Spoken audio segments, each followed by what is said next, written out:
An 1888 signal service ledger, browned with paste ink, records a 48-foot drift bowing the 42nd Street reservoir door once thought unyielding. Salt-crusted gloves still ghost the page. If this stirs you, please subscribe. If this whisper of buried cold steadies you, please subscribe. Your quiet support keeps these midnights unfolding. Under a gas mantle in Washington Square, telegraph custodian Lila Thatcher warmed her palms above a brazier while feeling the static prickle through wool sleeves, the copper key on her desk iced into silence as twilight deepened to indigo. She checked the relay screws by touch, fingertips grazing frost, listening for the faint click that meant Brooklyn still spoke across the span. Instead, only the wind answered, slapping the shutters and rattling the chain of the wall clock whose pendulum stalled. She unrolled gauze bandages to wrap her instrument, an odd tenderness directed toward a machine that usually chirped orders through midnight. Outside, sleigh runners hissed, proving that motion had downgraded itself to a whisper. She leaned against a beam sticky with condensed breath, thinking of the ledger's towering drift, wondering if it truly pinned the city's chest. The silence tightened. Obedience to the myth of ceaseless chatter had been severed. Did she imagine the first crackle returning, or did she fear what new command might ride it? Signal Service Lieutenant Everett Ransom climbed the narrow stairs of the Equitable Building on March 11, 1888, barometer case banging against his hip, the leather perfumed with tallow and cold brass. He had been ordered to recalibrate the rooftop aneroid since the mercury tube in the lobby fractured like brittle sugar. Up top, sleep gnawed through 2 layers of oilskin, yet he focused on the dial, 2920 inches and falling, the needle trembling in pale lamplight, proving the cyclone's backbone had not yet snapped. He jotted the reading in a pocket diary already damp, ink feathers blooming as the gale chewed at his boots. The city's legend of perpetual motion fluttered below. A web of streetcars halted, horses snorting clouds. Ransom shivered, not from cold but from the ledger echoing in his mind, and his own role in trapping Manhattan's collapse in numerals. Could a measured fall of pressure ever persuade citizens that even their relentless avenues could freeze into a museum of snow? 24-year-old seamstress Marta Velasquez, newly arrived from Ponce, cupped her hands around a tin mug in the immigrant boarding house on East 10th, the coffee smelling of burnt chicory and hope. As neighbors pressed against the stove, they had been told the city never faltered, yet the landlord filed into the parlor with a shovel crusted in hoarfrost, announcing the door to the counting room was barricaded by a drift higher than his shoulders. Marta stitched gauze onto coats by candlelight, needle flashing like a tiny aurora, the wax scent mingling with damp wool and the faint tang of hot iron from the laundry. The myth evaporated as quickly as her breath. Outside, she glimpsed lamplighters groping upward with poles that clanged against glass already iced opaque. The measured drift from the ledger took form in the piled whiteness pressing the panes. She swallowed, wondering if the city's pride would thaw by morning or if silence would keep rolling like a heavy fabric bolt. On the Brooklyn Bridge cable room floor, engineer Charles Roebling Jr. inspected strain gauges, their brass faces fogged, while the cables thrummed like distant drums under sleet. He traced the rivulets freezing along the wires, feeling the grainy crust, as assistants wiped lenses on flannel cloths that smelled faintly of whale oil. The instruments showed oscillations beyond safe tolerance, numbers flickering between green and amber, suggesting the span should close. Yet closing meant admitting that the city's arteries could falter, and civic officials balked. Roebling wrote in his log, "Deflection 11 inches under gust," the script tight. He remembered the ledger's drift, the number pinned in history, and he felt compelled to add, "Heave audible, recommend evacuation." Sound, measurement, pride, a braid tightening. Did he believe anyone would heed it before the cables sang a warning too late? A midtown seam of telegraph wire sagged onto icy cobbles, and lineman Jonah Baxter, cheeks raw, hauled it skyward with tar-stiff gloves, aware the static tasted metallic on his tongue. The wire groaned, proving the weight of rhyme outmatched his strength, so he called to passers-by who only stared from muffled scarves, their breaths ghosting through lamplight yellow as buttermilk. He smelled horse sweat congealing in frost as animals refused to budge. The ledger drift haunted him. If 48 feet of snow could cage a doorway, what chance did a single man have against a frozen skyline? He wedged the wire against a chimney, listening to the faint hum return. The city's pulse reviving momentarily through his fingers. The iron breathes in the hush. Snow hushes under old beams. Windows listen for forgotten whistles. Jonah wondered whether the myth of unstoppable motion would snap louder than the wire should it fall again. Weather historian Harriet Glynn, writing in 1915, discovered Ransom's diary wedged inside a signal service crate stored under moth-eaten blankets at the Park Row Archive. The room smelled of mildew and old sepia glue, sunlight filtered by dust motes that drifted like slow snow. She noted the pressure readings, the margins stained with salt from the lieutenant's gloves, and she compared them to Central Park Observatory logs, proving the collapse in pressure aligned with the moment elevated trains froze in place. Her pencil traced a path across maps spread on a scarred oak table, the grain rough under her palm. She paused, eyes closed, hearing the faint echo of sleigh bells from a recording cylinder she had spun earlier. Would the myth of the city that never slept surrender now that she held such concordant numbers, or would publishers prefer the legend to sell papers? Silence, she realized, sometimes came from editors fearing readers' faith would crack.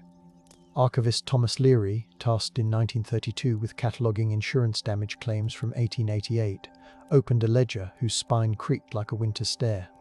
Inside, the inked accounts smelled faintly of coal soot, each line describing roof collapses, frozen hydrants, and warehouses entombed by snow welded to brick. He brushed soot flakes from the page, fingers gritty.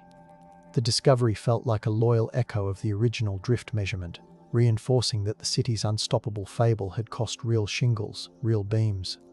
He copied numbers onto transparent cellulose sheets under a swing-arm lamp glowing soft amber, the hum of the building's new electrics counterpoint to the scratch of his pen.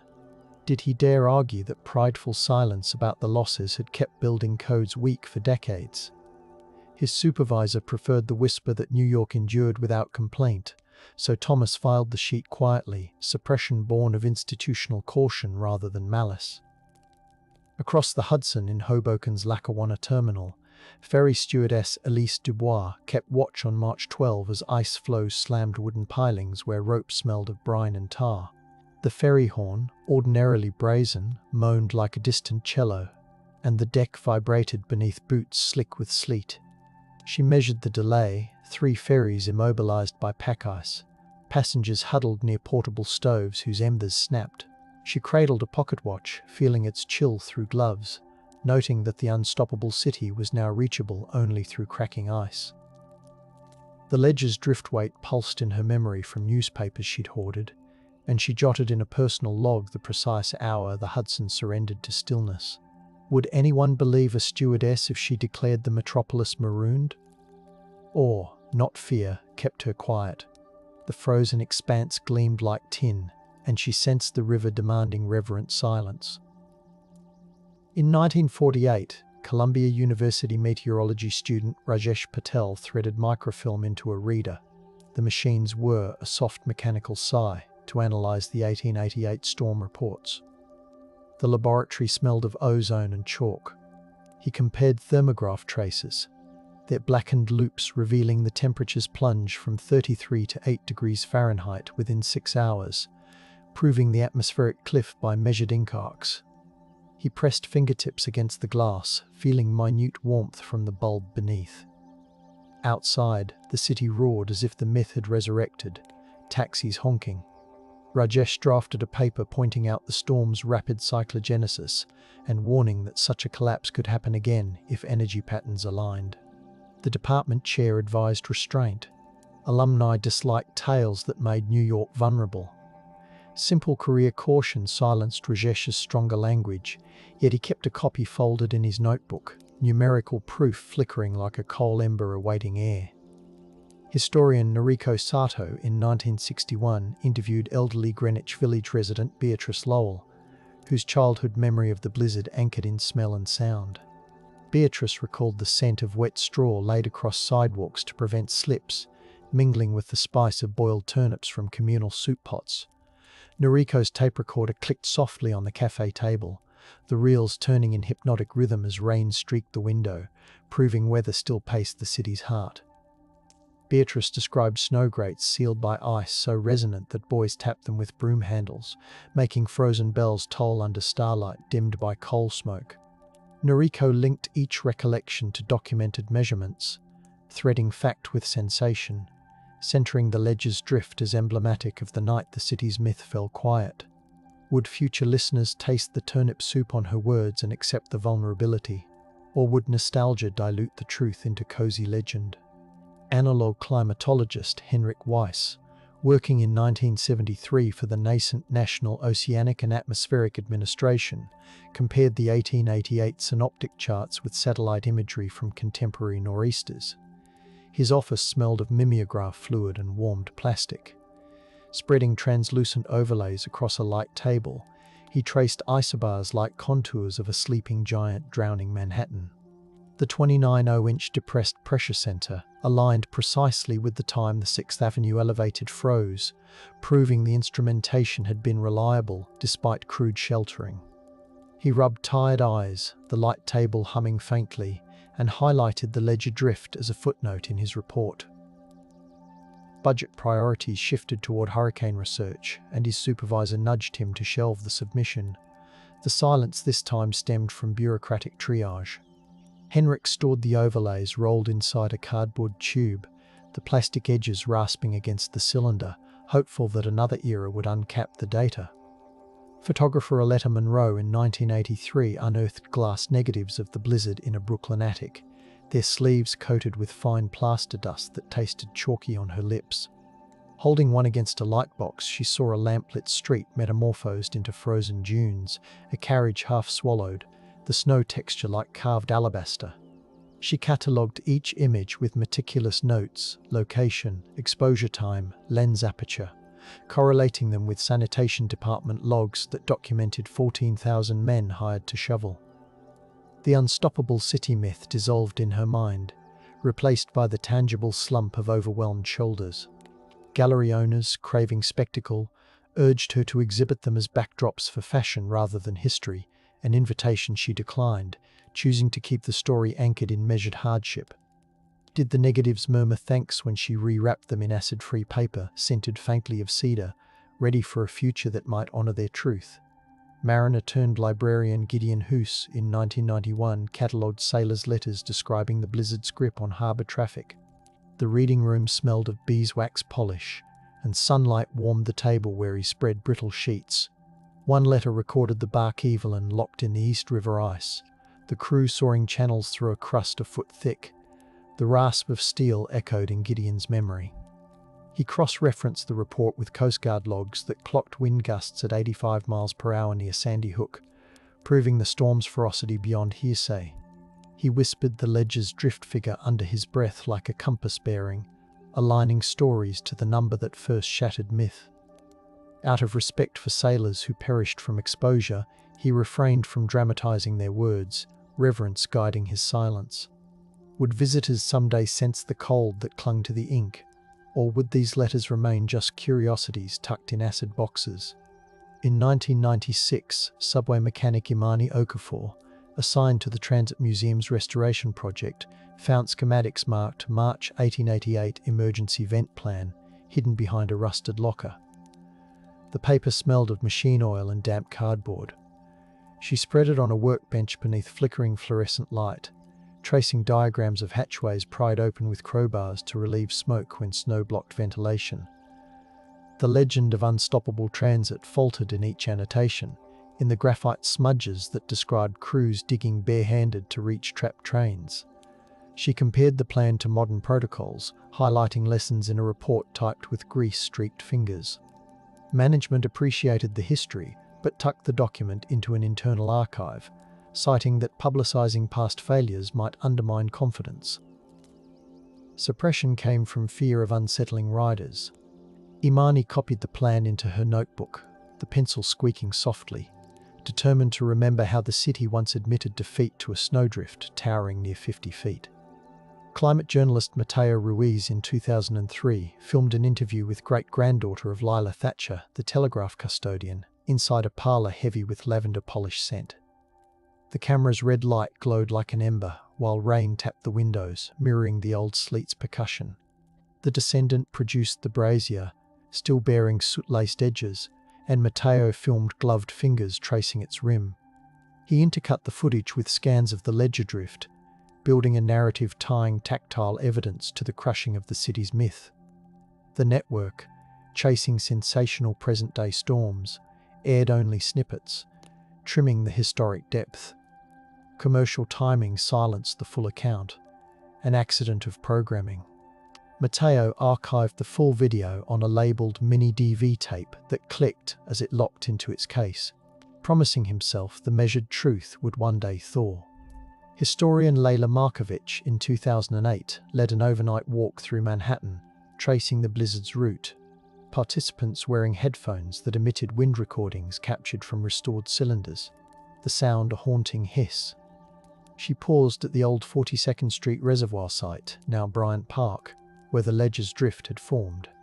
Holding a laser thermometer, she demonstrated how modern stone retained chill after sundown, linking to 1888's granite bulwark. The group touched the marble balustrade, fingers absorbing residual coolness. Leila's narration blended exact times, snowfall beginning 5:30 a.m. March 12, with reflections on the myth of unceasing movement, suggesting that the city's heartbeat once paused like a sleeper between breaths. The walk ended without signage. She favoured transient knowledge over monuments.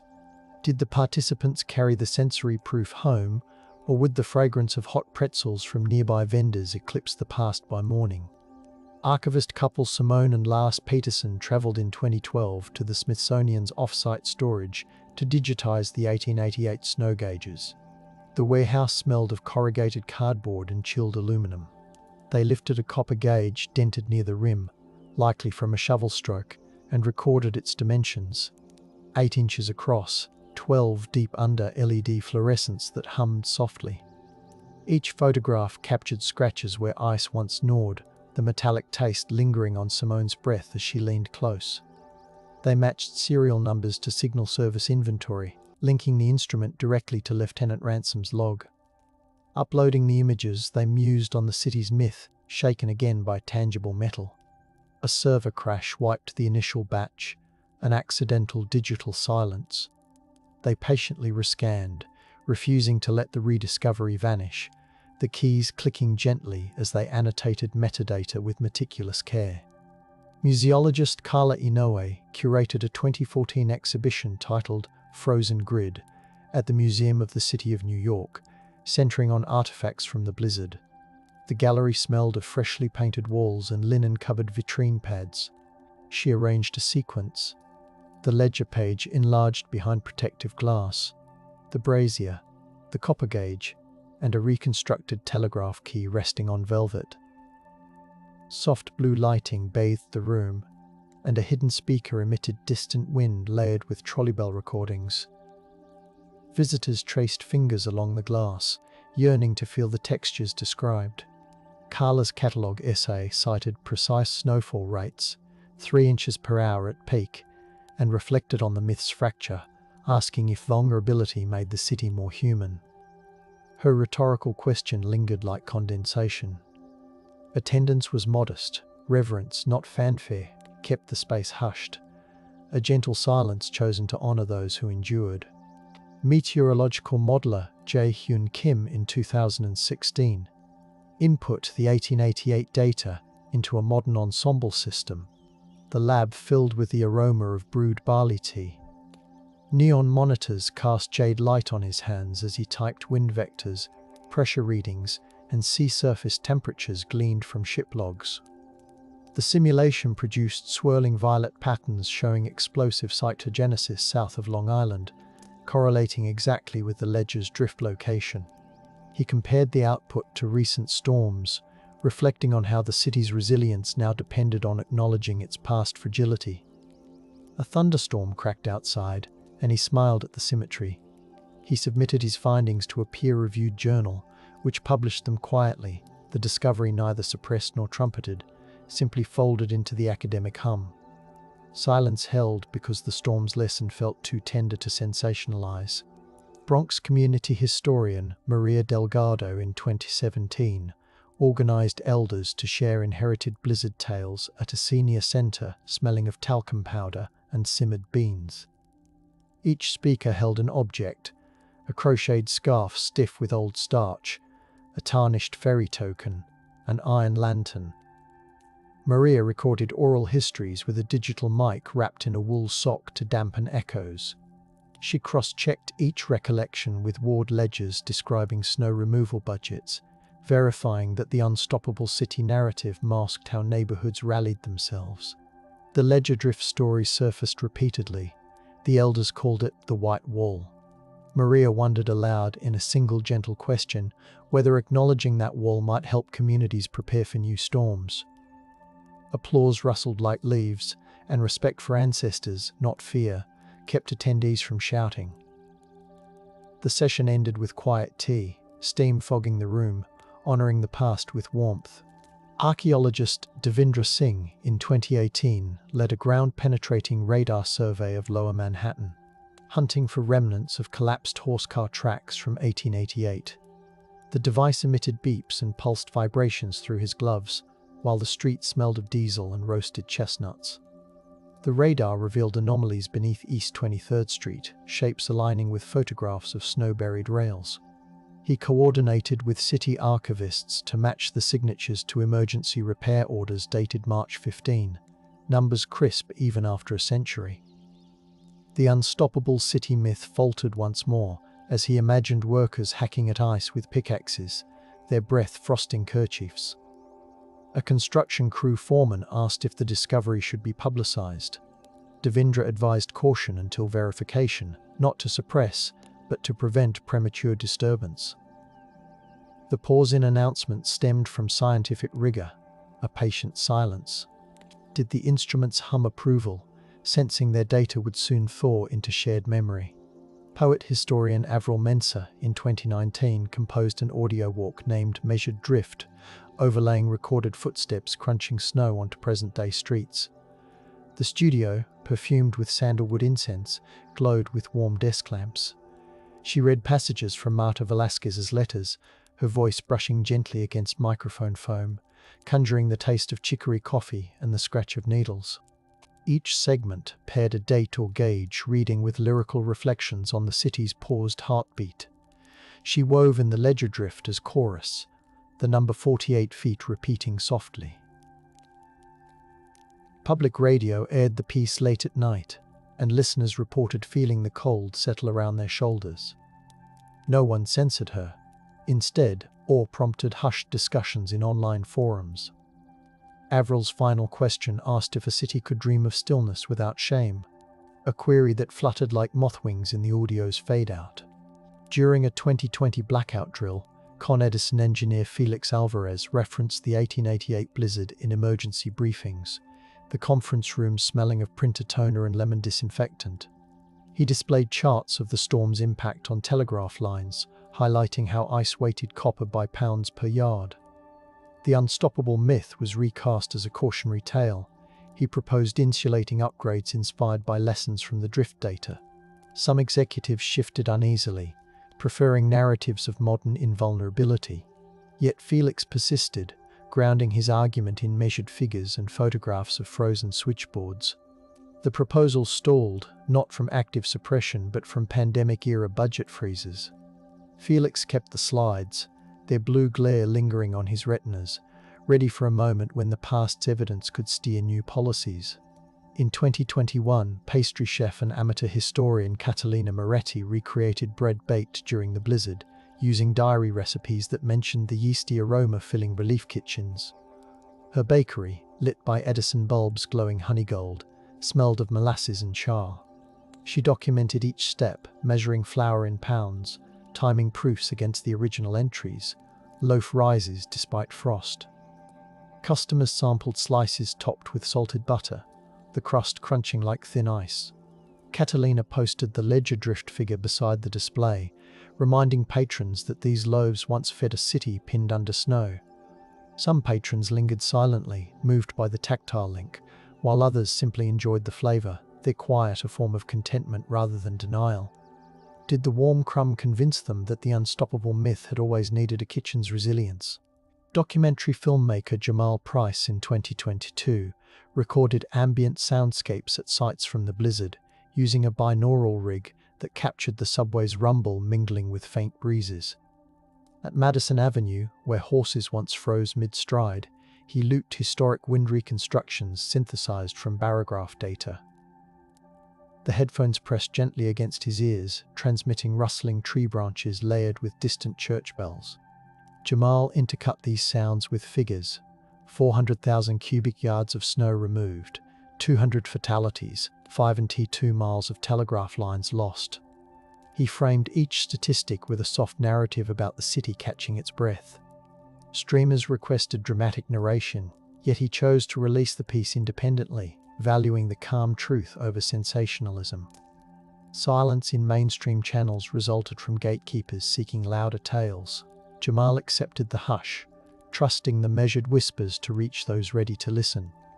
Astrophysicist Elena Gorova, moonlighting as a historical sleuth in 2023, analyzed lunar observations from March 1888 to corroborate skies reported over New York. Her observatory smelled of cold steel and coffee grounds. She digitized notes from Harvard's chronographic telescope, aligning star visibility with eyewitness accounts of auroral glows through snow clouds. The data confirmed that at 2:30 a.m. on March 13, a break in the storm revealed Arcturus shimmering, its orange light reflecting off ice crusts, proving the city's frozen dome briefly opened. Elena linked this to the ledger's drift, asserting that even the cosmos witnessed Manhattan's surrender. Her published paper garnered niche interest, neither suppressed nor shouted, but cherished among scholars who appreciated the confluence of sky and street. She asked softly whether the stars remembered that hush, a question that lingered like frost breath. City planner Donovan Reeves in 2024 presented a proposal to integrate 1888 blizzard lessons into coastal resilience policy. The ballroom smelled of recycled air and polished maple. He displayed interactive maps showing how snowbanks once walled in firehouses, pairing them with floodgate designs that could prevent similar immobilization by water. He cited precise times when rescue wagons failed. Courts reopened March 20 only after 1,037 wagons cleared routes. The unstoppable myth crumbled anew in the data's glow. Some officials nodded, others hesitated, mindful of public perception. Donovan acknowledged that historical candor might unsettle investors, yet he insisted the ledger drift was a motif of humility worth preserving. Bureaucratic inertia, not malice, delayed adoption. The projector's fan hummed, a patient reminder that plans wait for alignment. Snow removal veteran Rosa Kim, now retired, guided a virtual reality experience titled Drifts of 1888 in 2025, the VR lab scented with synthetic pine. Participants wore headsets and felt haptic feedback mimicking the resistance of pushing a shovel through packed snow. Rosa narrated the tactile struggle, referencing logbooks where crews reported blisters under wool mittens despite wrapping handles with canvas. The simulation included the measured drift towering near the old reservoir, casting a shadow coded from photographic angles. Users heard the crunch of ice under boots, the clink of horses' harness rings stiff with frost. Rosa emphasized how the unstoppable myth evaporated when every muscle burned. The experience gained quiet acclaim. Audiences left contemplative, their silence a mix of awe and empathy. Did they carry the weight of the shovel into their everyday stride? Archivist team leader Eamon Doyle in 2026 supervised the freezing of delicate blizzard documents using a vacuum chamber to halt mold, the lab cool and smelling of steel and archival foam. The ledger with the 48 drift entered the chamber, and frost crystals briefly reformed before sublimating. Eamon monitored gauges reading microns of pressure, ensuring no ink lifted. He recorded the process with a fountain pen gliding across log sheets, noting temperature at 34 degrees Celsius. The unstoppable myth shrank further under such meticulous preservation. Funding cuts threatened the program, yet a private donation arrived after an anonymous patron learned of the procedure, proving quiet belief in safeguarding truth. No suppression, only a temporary suspension of hope, quickly thawed. Community theologian Miriam Strauss in 2027 delivered a twilight sermon at an East Village synagogue, the sanctuary smelling of candle wax and old cedar. She juxtaposed the blizzard with spiritual cycles, citing diaries that described congregants trudging through waist-deep drifts to share lantern light. She referenced the measured drift as symbol of humility, aligning it with liturgical pauses. Her voice, soft over the rustle of prayer shawls, posed a single question: could surrender to nature's stillness be a form of devotion? Congregants listened, the hush respectful. Miriam's interpretation transformed the myth. Unstoppable motion became less divine than the shared silence. Awe, not suppression, kept attendees from breaking into applause during the prayerful ending. Urban ecologist Zaha El-Sayed in 2028 studied tree ring scars within Central Park, extracting cores that released damp earth scent. The rings from 1888 showed frost damage, cellular ruptures visible under microscope light that glowed blue-white. She compared the scar widths to snowfall depths, the data aligning with the ledger drift near the reservoir's edge. Her research proved that even botanical timekeepers remembered the snow wall. She published findings in an open-access journal, the PDF accompanied by photographs of the tree's textured bark. Students visiting her lab traced the ridges, feeling the rough memory under fingertips. The unstoppable myth faded as nature's testimony joined the chorus. Zara chose not to dramatize. Respect for the tree's long patience kept her tone hushed. Sculptor Idris Beaumont in 2029 carved an ice installation on Governor's Island, the blocks smelling faintly of mineral water, surfaces glistening under sun filtered through high clouds. He embedded copper wires inside, referencing telegraph lines, and shaped arches matching the ledger drift's curvature. Sensors measured melt rates, displaying temperatures on nearby screens so visitors could see numbers sliding each hour. Idris whispered to onlookers about the myth of ceaseless movement, melting like his sculpture. He asked one gentle question: would the city pause to feel history if the ice collapsed silently? The piece thawed over 3 days, leaving copper gleaming in puddles. Awe guided spectators to leave petals, their quiet gestures amplifying the narrative. Harlem librarian Tasha Nguyen in 2030 curated a tactile exhibit for the visually impaired, featuring fabrics mimicking 1888 textures, ice-rough linen, horsehair straps, knitted mitts scented with cedar oil. Visitors traced embossed sentences describing the ledger drift and the frozen elevated trains. Audio descriptions wove measured numbers with poetic reflections, the narrator's voice low and soothing. The unstoppable myth dissolved beneath fingertips, recognizing the grain of hardship. Tasha ensured each panel included a different reason. Silence had enveloped the story, editorial caution, bureaucratic delay, reverence, awe, accidents. Did the patrons detect the pattern and feel empowered to speak it aloud? Their soft murmur of appreciation was answer enough, a gentle ripple through the reading room. Maritime archaeologist Lennon Brooks, in 2031, deployed sonar near Pier 14, mapping debris from ferries halted by the blizzard. The boat's cabin smelled of diesel and kelp. Screens displayed grayscale silhouettes of hulls layered with sediment. Lennon matched coordinates to 1888 harbour logs, citing vessels trapped by flows, confirming positions with mathematical precision. He surfaced fragments of iron cleats, cold to the touch, crusted in barnacles that scraped like sandpaper against gloves. The unstoppable myth faltered underwater too. Funding agencies requested more contemporary focus, but Lennon persisted, releasing his findings amid little fanfare. Silence came from public fatigue, yet the sonar pings echoed like patient heartbeats carrying the measured truth. Archivist and perfumer Alia Grant in 2032 recreated the scents of the blizzard era, distilling essences of coal soot, pine shavings, wet wool, and chicory. Her studio glowed with dim table lamps, and glass vials clinked faintly. She paired each fragrance with archival excerpts printed on textured paper, including the ledger drift note, so visitors could inhale history. The unstoppable myth shifted as people recognized how heavy the air once felt.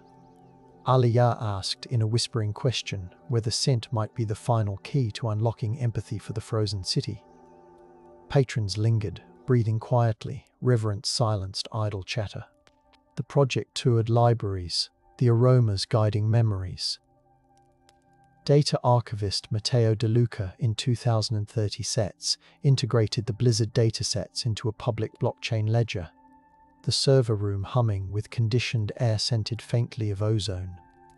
He encoded snow measurements, wind speeds, and first-hand accounts, including the famed 48 drift, ensuring immutability.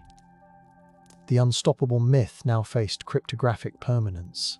Critics questioned the need, yet Matteo insisted that securing history prevented its soft erasure. The hash displayed on a sleek monitor glowed cobalt, numbers steady. The act wasn't suppression, but a shield against forgetting. Did the ledger's original ink ever imagine a digital twin locked beyond alteration? Matteo felt the weight of guardianship settle like a gentle frost on his shoulders. Sleep researcher Dr. Pilar Estevez in 2034 analysed heart rate data from listeners who drifted off to recordings about the blizzard. Her lab smelled of lavender diffusers and fresh linen. Volunteers reclined beneath blankets while the narration described wind-scouring telegraph poles, the rhythm of snow removal crews, the legend cracking under measurements. Pilar observed that recounting precise figures such as the drift height slowed breath rates, proving that factual anchors soothed anxieties. She published results suggesting that grounded history calmed nocturnal minds better than vague myths. The unstoppable narrative lost ground in bedroom sanctuaries. Media headlines barely noticed, yet insomniacs wrote her letters thick with gratitude, or muted louder publicity. One letter asked quietly if the city's pause could teach modern bodies to rest. Genealogist Omar Haddad in 2035 assembled a digital family tree connecting descendants of those who braved the storm. His office, cozy with dust and citrus wood polish, housed rows of humming scanners. He digitized marriage certificates stained by melted snow, the paper edges curling under his gentle touch. He overlaid census data with snowfall maps, noting which families relocated after roofs caved in. Omar highlighted the ledger drift as a pivot, marking the moment ancestors chose survival over pride. Privacy concerns restricted public release of some branches. Respect for living relatives kept certain names sealed. Silence served compassion. Did the families feel the cold breath of 1888 through his messages? Replies flooded in, grateful and hushed. Composer Lian Chen in 2036 debuted 48 Feet, a chamber piece blending strings with recorded wind, performed in a hall smelling of varnished maple and rosin. She translated snowfall measurements into note durations, the ledger drift manifesting as a prolonged cello tremor. The audience sat enveloped by sound resembling snowflakes brushing cheeks, the unstoppable city myth replaced by a symphony of stillness. Applause erupted only after a long pause, awe commanding silence. The piece travelled globally, carrying the factual spine of the storm wherever it played. Lian asked softly during a backstage interview if music could hold history steadier than archives, her question hanging like breath in cold air. VR archivist Julian Ocampo in 2037 expanded Rosa Kim's earlier simulation, incorporating scent diffusers and temperature shifts. The room cooled to near freezing, smelling of pine tar and ozone, as participants trudged through rendered streets where the ledger's drift towered realistically. Haptic boots crunched, and measured wind speeds blasted gently, proving that data could become multisensory. The unstoppable myth collapsed under digital immersion. Some users emerged with tears, choosing silence to process rather than to suppress. Julian logged feedback on a tablet that warmed his chilled fingers. Could empathy, engineered through accurate reconstruction, reshape how cities plan for disruption? The question glowed on his screen, unanswered but alive.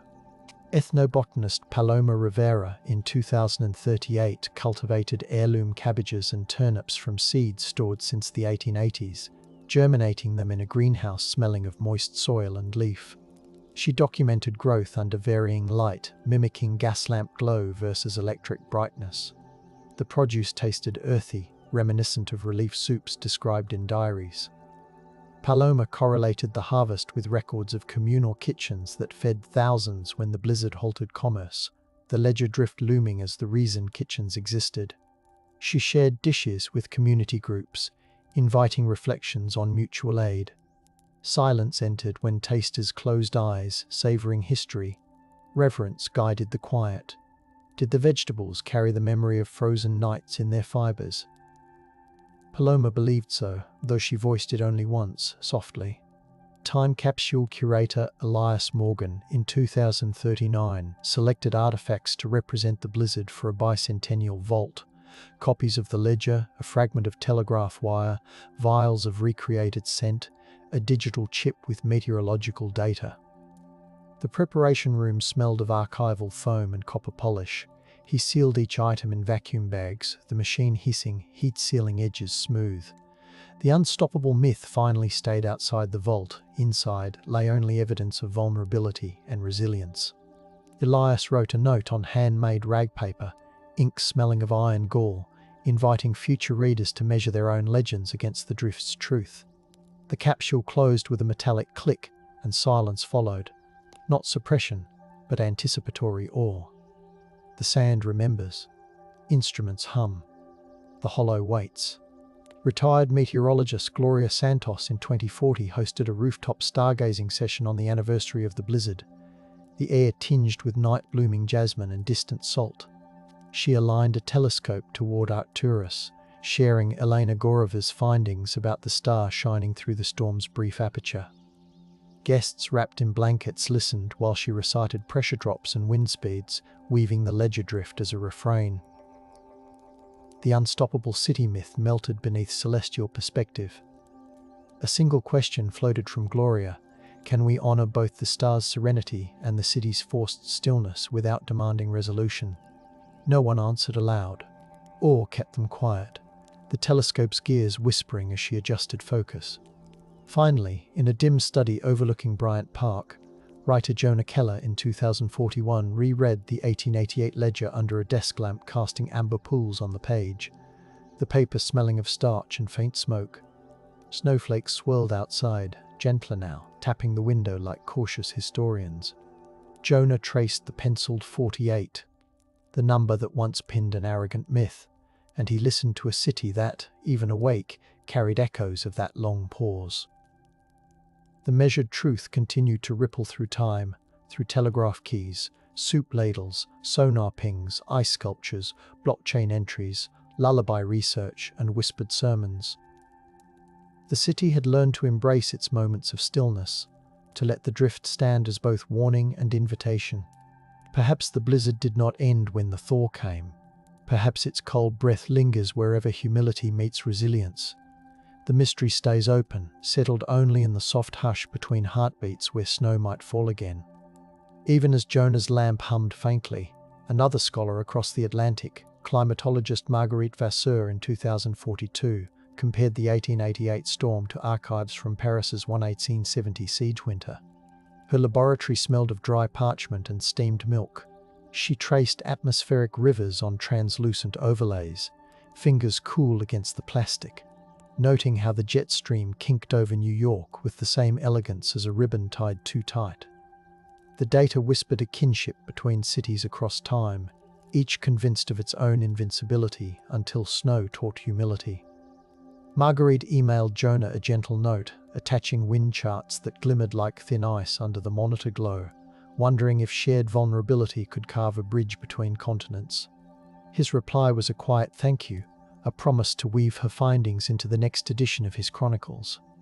At the New York Historical Society in early 2004, conservator Emilio Renteria opened an unlabeled wooden crate padded with brittle straw. The air released a trace of linseed and damp wool. Inside lay a child's slate, its chalk inscription faint. School closed, March 12, 1888. Emilio held the slate under a raking light, watching the grooves sparkle like frost crystals. He scanned it, ensuring the texture translated into pixels, then compared the handwriting with attendance registers rescued from the ladies' home journal archives. The closure note aligned with reports that classrooms became soup kitchens, lending another measured thread to the tapestry of interrupted routines. Emilio stayed late, surrounding himself with silence so thick it felt like drifted snow, and he imagined the small hand that etched those words, a hand expecting the city to reopen by dawn. The slate's quiet admission joined the ledger's statement, two voices murmuring in tandem. In Albany's state archives, legislative historian Nadine Walker revisited 1888 testimonies from civic leaders who had pleaded for telegraph line burials. The pages smelled of inkstone and binding glue. She listened to wax cylinder transfers of their arguments, the voices crackling with static like distant wind through bare trees.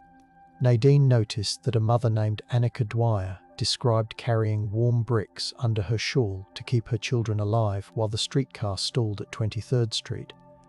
The committee had dismissed her story as emotional exaggeration. Nadine highlighted the testimony in her modern report, overlaying temperature data that proved the chill could have numbed fingers within minutes.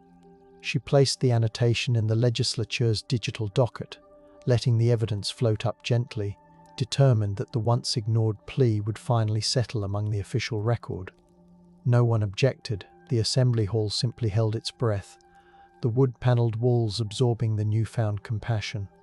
Sometime in spring 2004, high school students at Brooklyn's Fort Hamilton campus rehearsed a docu-theatre performance titled White Silence. The auditorium smelled of fresh sawdust from the stage crew's painted props and the citrus cleaner used on folding chairs. Student actor Layla Cho carried a replica telegraph key, her fingers tracing the brass until they warmed.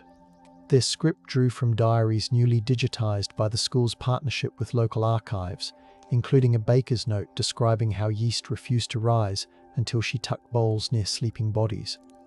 Drama teacher Marcel Green guided the students to speak softly, letting the words float like snowflakes.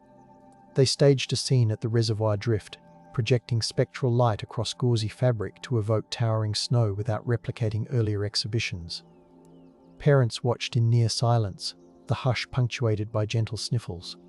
When the lights dimmed, Layla whispered a question into the dark, whether the city's heartbeat slowed permanently that week, and the audience absorbed it like a lullaby. The sand remembers, instruments hum, the hollow waits. Rail historian Yuki Tanaka in 2043 unearthed maintenance journals from the 3rd Avenue elevated.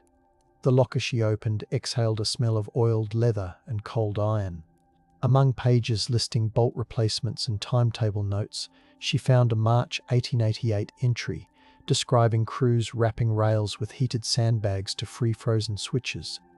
Yuki spread the ledger on a foam book cradle, noting how the sandbag temperatures were recorded in Fahrenheit and Celsius side by side, a bilingual effort to share instructions among immigrant workers. She calculated the heat loss over time, discovering that each bag cooled to ambient temperature within 6 minutes, far too quickly to keep the tracks mobile. This realization pulsed through her like a quiet alarm.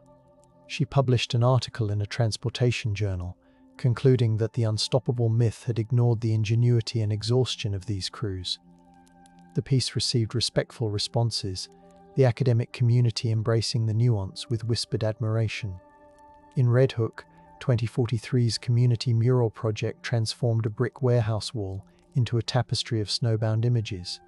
Painter Matteo Ibarra layered pigments smelling of linseed and mineral spirits, depicting a horse car sunk to its axles, a telegraph custodian's brazier, and a mother shielding a lantern with her shawl. He embedded augmented reality markers within the paint, so passers-by could hold up phones and hear archival audio, the creak of ice, the muted clamour of stalled ferries, a historian's voice describing the measured drift. Local children pressed gloved hands to the wall, feeling the uneven bricks under fresh latex. The mural became an evening gathering point, ambient music, low and steady. Matteo declined corporate sponsorship, wanting the story to stay rooted in neighbourhood breath.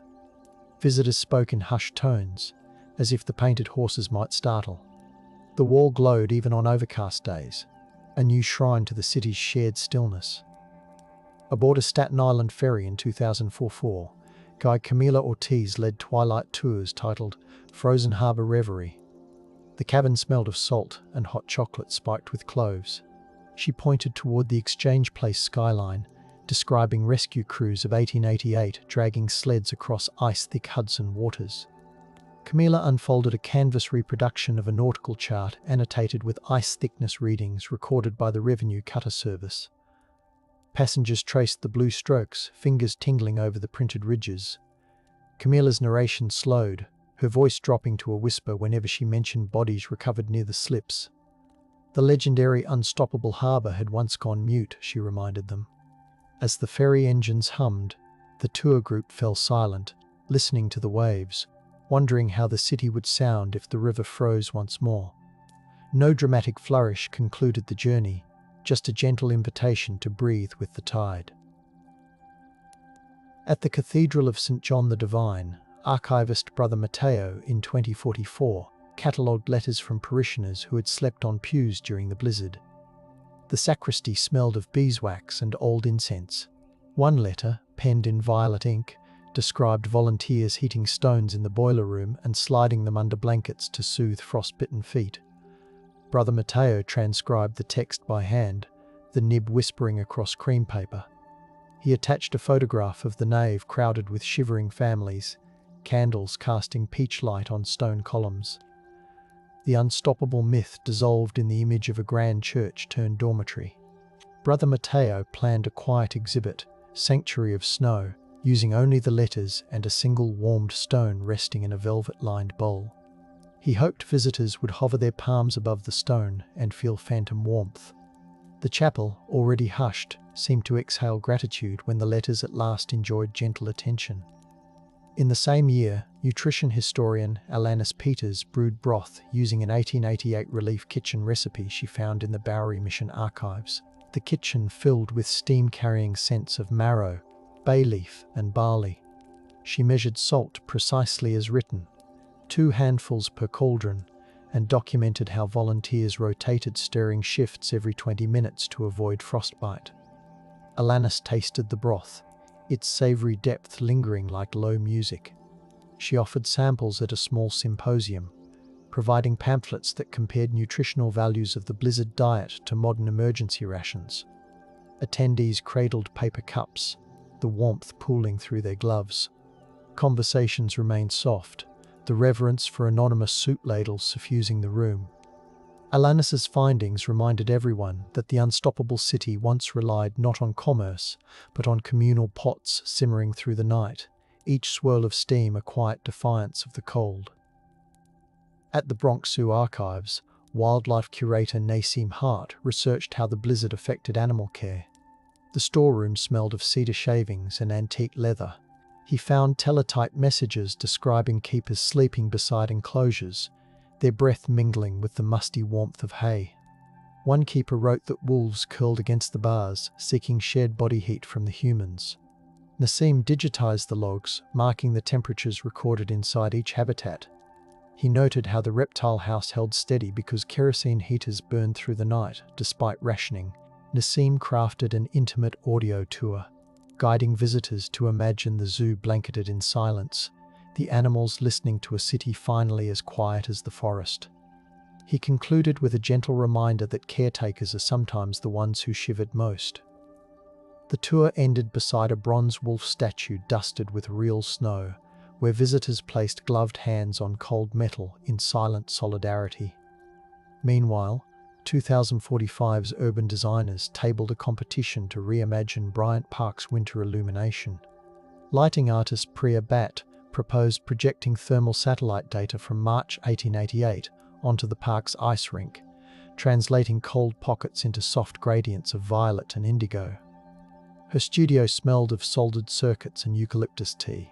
She programmed LEDs to pulse at the tempo of hand-shoveled snow, slow, deliberate, respectful. When the installation debuted, skaters glided through moving light that seemed to breathe, and the park speakers played faint loops of wind recorded on wax cylinders. Priya included plaques listing precise snowfall measurements, reminding visitors they glided above the ghost of the drift. Children reached for the luminescent air, chattering briefly before settling into awe. Priya stood at the edge with her hands tucked in pockets, exhaling fog that mingled with the light haze.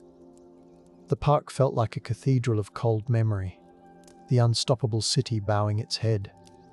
In Queen's College's archives, linguist Farah Kovacs catalogued Yiddish, Italian, and German letters describing the blizzard's sounds. The reading room smelled of paper dust and apple tea. Farah mapped onomatopoeic words, Schlieren, Scricchiolio, Nerschen, capturing the scraping of sleds, the creak of frozen doors, the crunch under boots. She synthesized the linguistic data into a sound installation, layering whispered translations over the original language. The piece played in a dim room where visitors sat atop felt cushions, eyes closed. Farah included footnotes to meteorological reports correlating each sound with wind direction and snow composition. She noticed how each language treated silence differently, some as reverent pause, others as fearful gap. The unstoppable myth gave way to a polyphony of hushes. Visitors left notes pinned to a corkboard, describing which sounds settled their heartbeat. Farah smiled at the tender responses, the room's quiet humming with shared listening. In early 2004-06, genealogist teacher tandem Henry and Leila Gonzalez led Lower East Side families through a snow ancestry walk. The air smelled of roasted chestnuts from street vendors and faint river brine. They guided participants to tenement buildings where ancestors once shivered behind ice-frosted windows.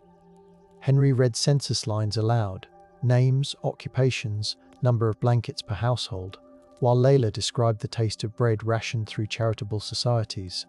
The group paused at a synagogue stairwell, now repurposed, where relief committees had stacked coal lumps like black loaves.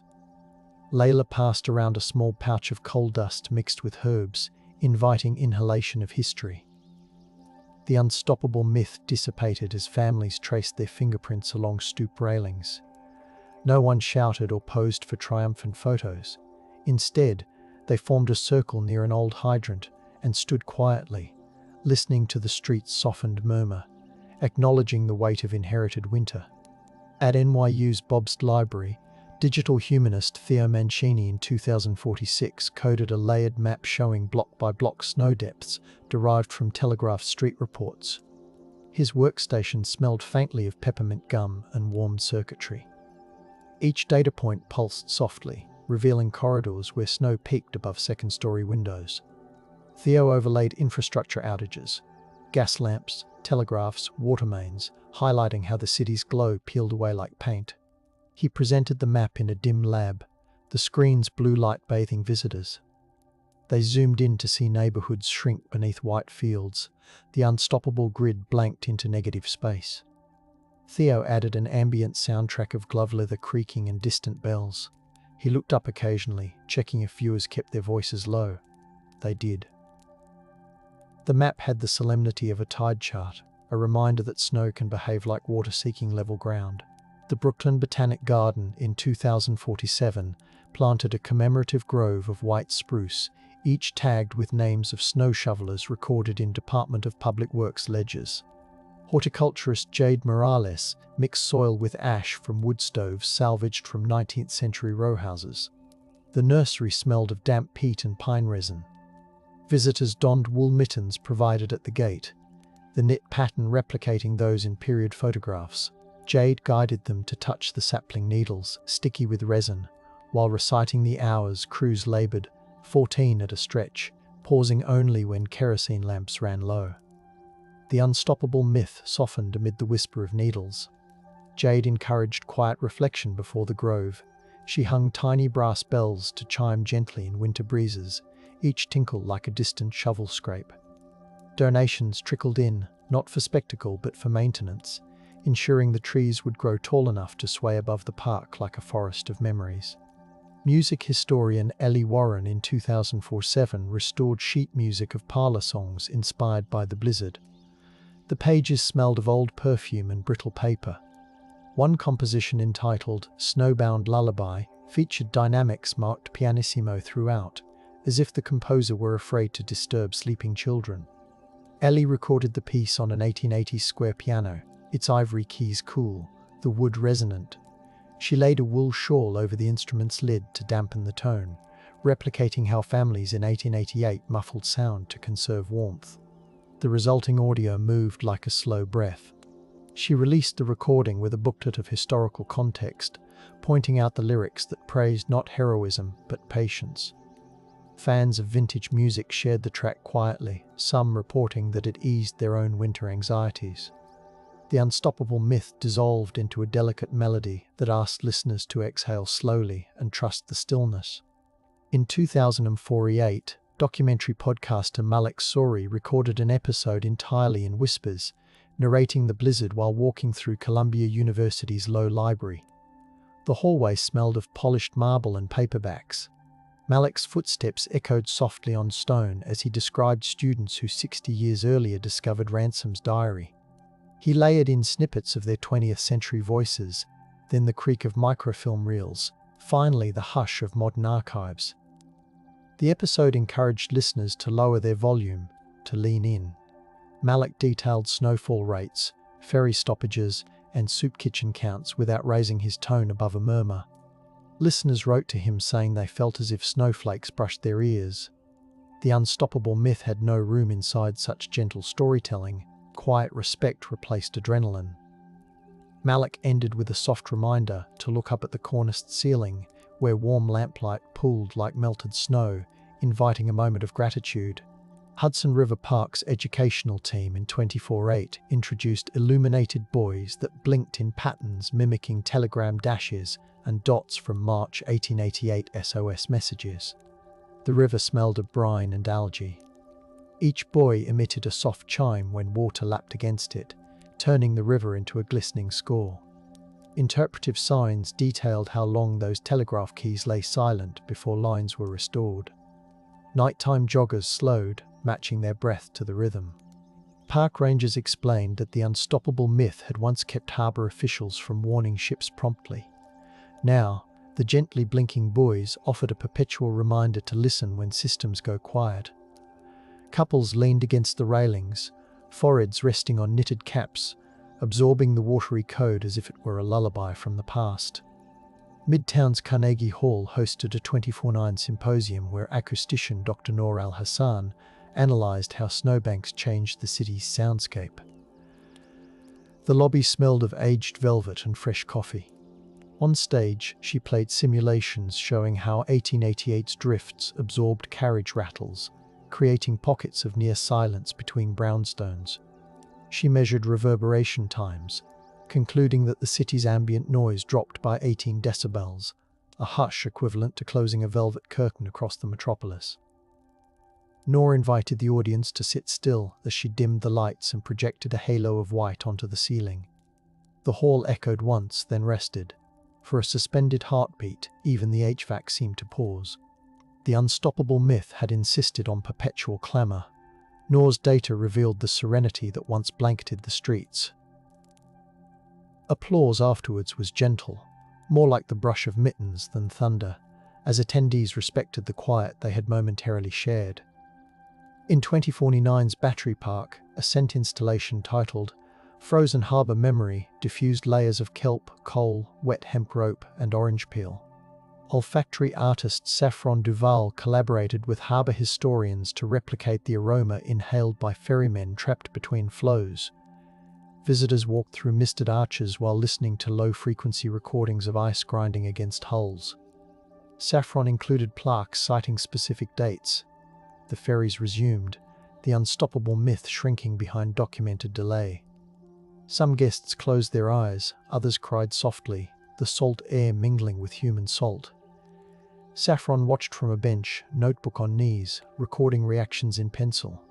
She noted that silence fell deepest near the final arch scented with burnt coffee beans, her homage to stewards like Elise Dubois. The installation left no souvenir except memory and a faint trace of sea spray clinging to scarves. Later that year, 2049's fashion historian Ren Zhu curated a textile exhibition, Threads of the Thaw, showcasing garments rescued from tenement trunks. The gallery smelled of cedar blocks and gentle detergent. Wren displayed a child's felt boots stuffed with newspaper, the headlines frozen in time with their talk of halted stock exchange trades. She paired each garment with ledger entries detailing warmth distribution efforts.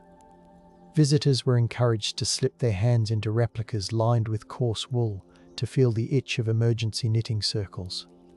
Wren's wall text whispered about seamstresses like Marta Velasquez whose needles flickered through the dark. The unstoppable myth was nowhere in sight. Instead, the gallery hummed with appreciation for calloused hands and fraying cuffs. When the exhibition closed nightly, Wren rested her forehead against the vitrines, thanking the clothing quietly for surviving long enough to teach. A 2050 initiative at the Schomburg Center invited poets to compose haiku based on archived letters from Black New Yorkers describing the blizzard's disruptions. The workshop room smelled of jasmine tea and old wood. Participants listened to recordings of Thomas Fortune's editorials, urging equitable snow clearing. They traced embossed maps showing which streets languished longest. Each haiku captured a sensory moment: ice sealing a church door, a brass band silenced mid-parade, coal smoke layered over peppermint candy. The unstoppable myth loosened as voices celebrated the resilience of communities left to dig themselves out. The printed haiku were displayed on translucent panels suspended from the ceiling like floating snowflakes. Visitors walked among them, reading in whispers, the words brushing their faces as softly as snowfall. Meanwhile, 2050's robotics lab at CUNY unveiled a prototype snow removal automaton inspired by designs sketched but never built after the 1888 disaster. The lab smelled of solder, ozone, and faint citrus cleaning spray. Engineer Petra Novak compared her robot's torque output with the horsepower recorded from draft teams in 1888. She programmed the machine to move deliberately, replicating the pace of exhausted crews, not to glorify speed, but to honor labor. When the robot demonstrated in the courtyard, it pushed foam blocks shaped like drift segments, sensors glowing a tranquil blue. Spectators remained calm, mindful of the original context.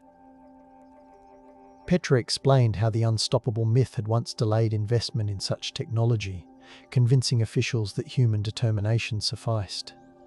Now, innovation bowed gently to history. The robot's whir was soft, almost like a lullaby engine, and when it rested, the courtyard returned to quiet. In Harlem's Langston Hughes House, 2051's oral history salon gathered descendants of laundresses who toiled through the blizzard. The parlor smelled of lemon oil and strong tea. Storytellers described thawing snow in kettles to rinse garments, the water turning grey with soot. Historian Kendra Wallace cross-referenced their accounts with laundry invoices found in municipal ledgers, proving that rates doubled during the snowbound week. She shared photocopies of receipts, the ink feathered from moisture. Participants passed around a scarred washboard, fingertips grazing the grooves worn by generations. The unstoppable myth dissolved into the rhythmic scrape of soap and cloth. A hush settled after each testimony, a communal recognition that these quiet labors kept families alive. Kendra promised to publish the research, but first she let the stories rest in that modest space, like warm linens folded neatly on a shelf. Down in the subway archives in 2051, transit ethnographer Mia Sterling analyzed graffiti etched in carriages stranded during the blizzard's aftermath. The storage tunnel smelled of rust and ozone. She found initials, prayers, even a scratched tally of hours spent waiting for rescue. Mia traced the etchings onto vellum, comparing them with conductor logs noting when each car was freed. She discovered a small drawing of a clock where the hands pointed to midnight, captioned "City Asleep." The unstoppable myth cracked beneath that graffito's quiet assertion. Mia produced a podcast episode, recording within the tunnel to capture natural reverb. She whispered each inscription into the microphone, allowing long pauses between names, letting listeners imagine the chill metal beneath idle hands. The episode concluded with the sound of a distant train, a gentle reminder that motion eventually returned, but memory lingered. In 2052, The American Museum of Natural History curated a diorama showing the storm's impact on urban wildlife. Tweaked climate control vents released a cool breeze tinged with pine. Taxidermied sparrows huddled inside gutters. A fox trotted across a snowbank fabricated from silk fibre. Beside the display, curators posted data retrieved from 19th century ornithology notebooks noting species mortality. Audio tracks blended crisp footfalls with faint bird calls muffled by snow. The unstoppable myth faded beside evidence of wing beats slowed by frost. Children pressed their faces to the glass, breath fogging the surface, while docents whispered facts about how the blizzard redirected migration patterns for years. The room felt reverent, as if one wrong syllable might scare the fox into bolting from its frozen moment. On Coney Island's boardwalk in 2052, historian skater duo Mustafa and Sienna hosted moonlit roller sessions while narrating the blizzard's effect on seaside amusements. The ocean air smelled of brine and caramel corn. They glided slowly, describing lettered reports of snowdrifts swallowing bathhouse entrances. Mustafa read from a journal where a carousel organ fell silent as gears locked with ice. Sienna projected lantern slides onto a screen stretched between lampposts, the images trembling when wind brushed the fabric. Skaters traced figure eights, wheels whispering against the boards. The unstoppable myth seemed far away, replaced by images of closed fortune teller booths and quiet shooting galleries. Participants removed their helmets afterwards, hair damp with fog, and stood listening to waves, each crest like a sigh of relief from 1888's frozen shore. In a midtown high-rise in 2053, insurance actuary turned. Novelist Ria Francois wrote a calm thriller about auditors piecing together blizzard claims suppressed for decades. Her study smelled of sandalwood and printer ink. She lined the walls with photocopies of 1888 claim forms, each annotated with modern currency equivalents. Ria's protagonist calculated losses from collapsed brownstone roofs, the numbers adding up to a portrait of quiet devastation. She interspersed chapters with transcripts of council meetings arguing about premium hikes. Critics praised the book's soft tension, the way it let readers feel snow seeping through seams instead of chasing dramatic rescues.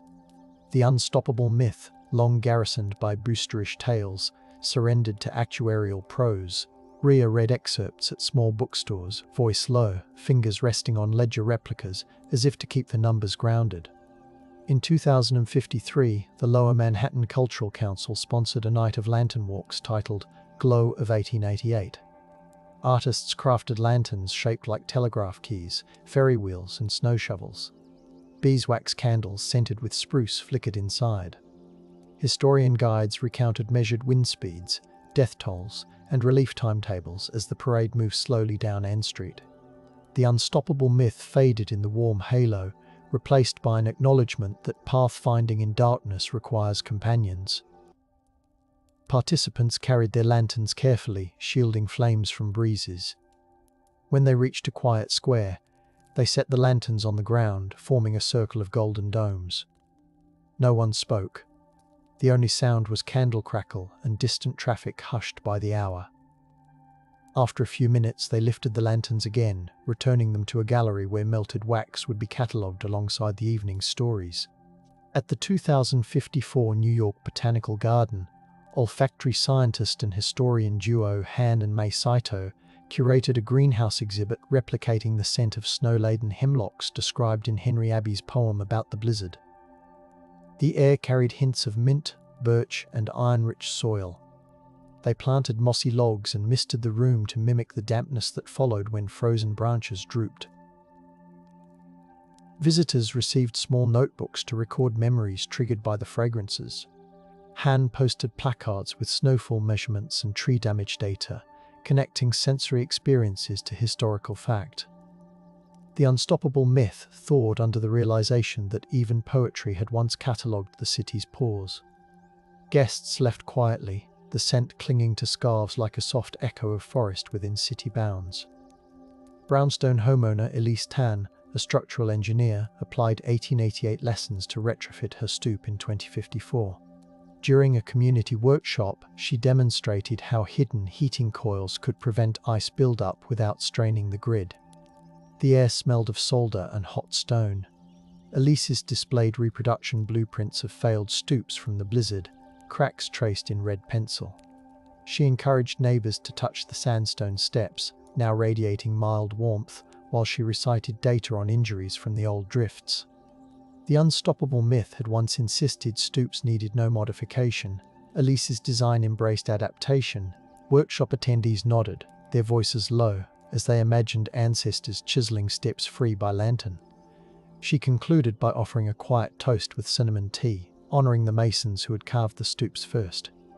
In 2055, the Museum of the Moving Image screened a restored film reel shot a decade after the blizzard, depicting snow removal drills staged to prevent a repeat. The theatre smelled of popcorn and antique acetate. Silent actors marched with shovels, the film tinted pale blue.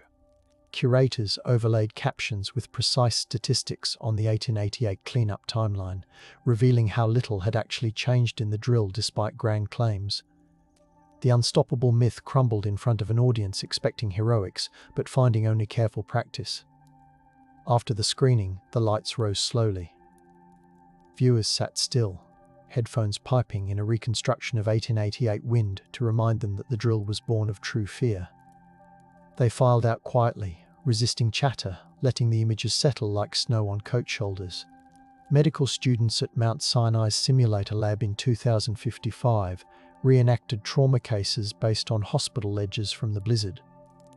The room smelled of antiseptic and synthetic snow used for training. Each scenario detailed frostbite treatments using heated olive oil, respiratory support via steam tents, and amputation records noted in copperplate script.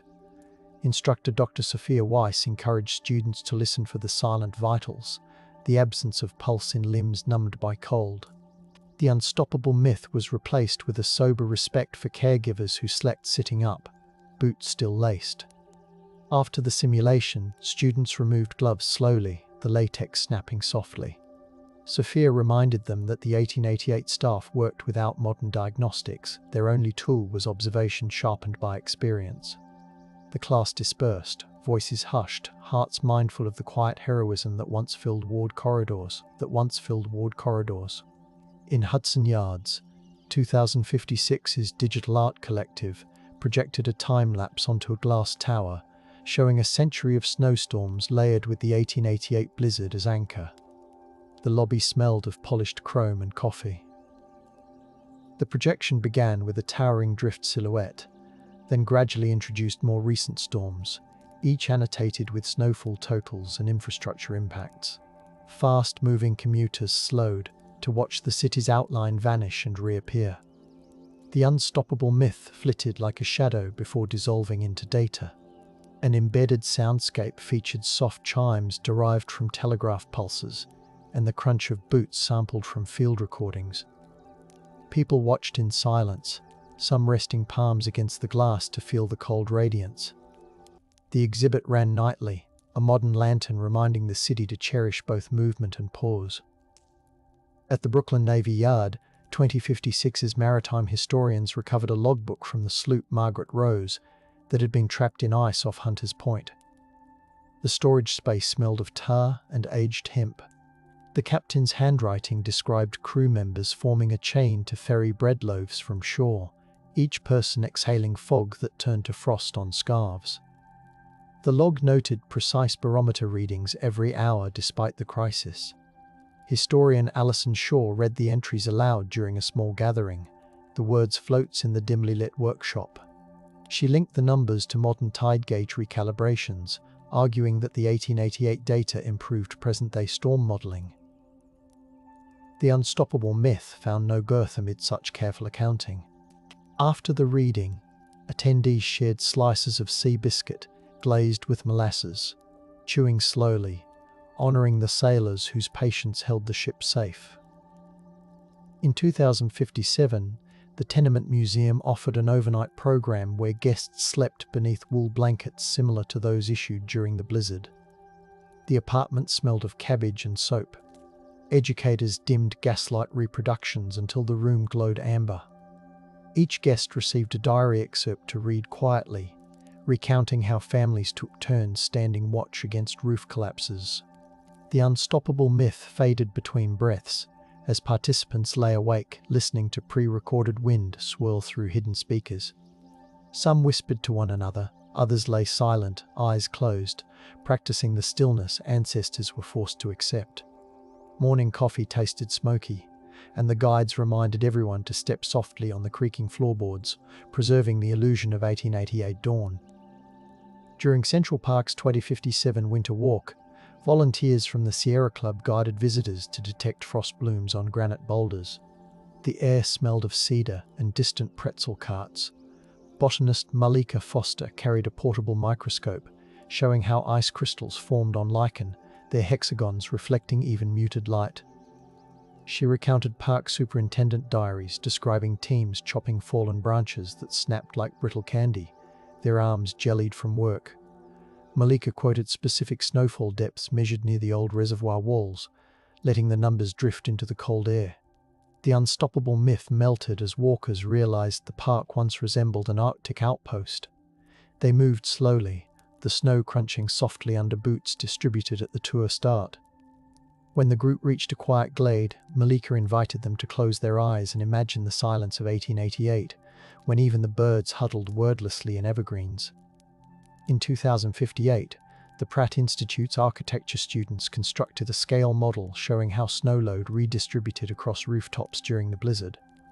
The studio smelled of sawdust and laser-cut plywood. The model featured translucent resin snowcaps, each etched with weight calculations derived from 19th century engineering reports. As warm light filtered through, the resin glowed like sugar.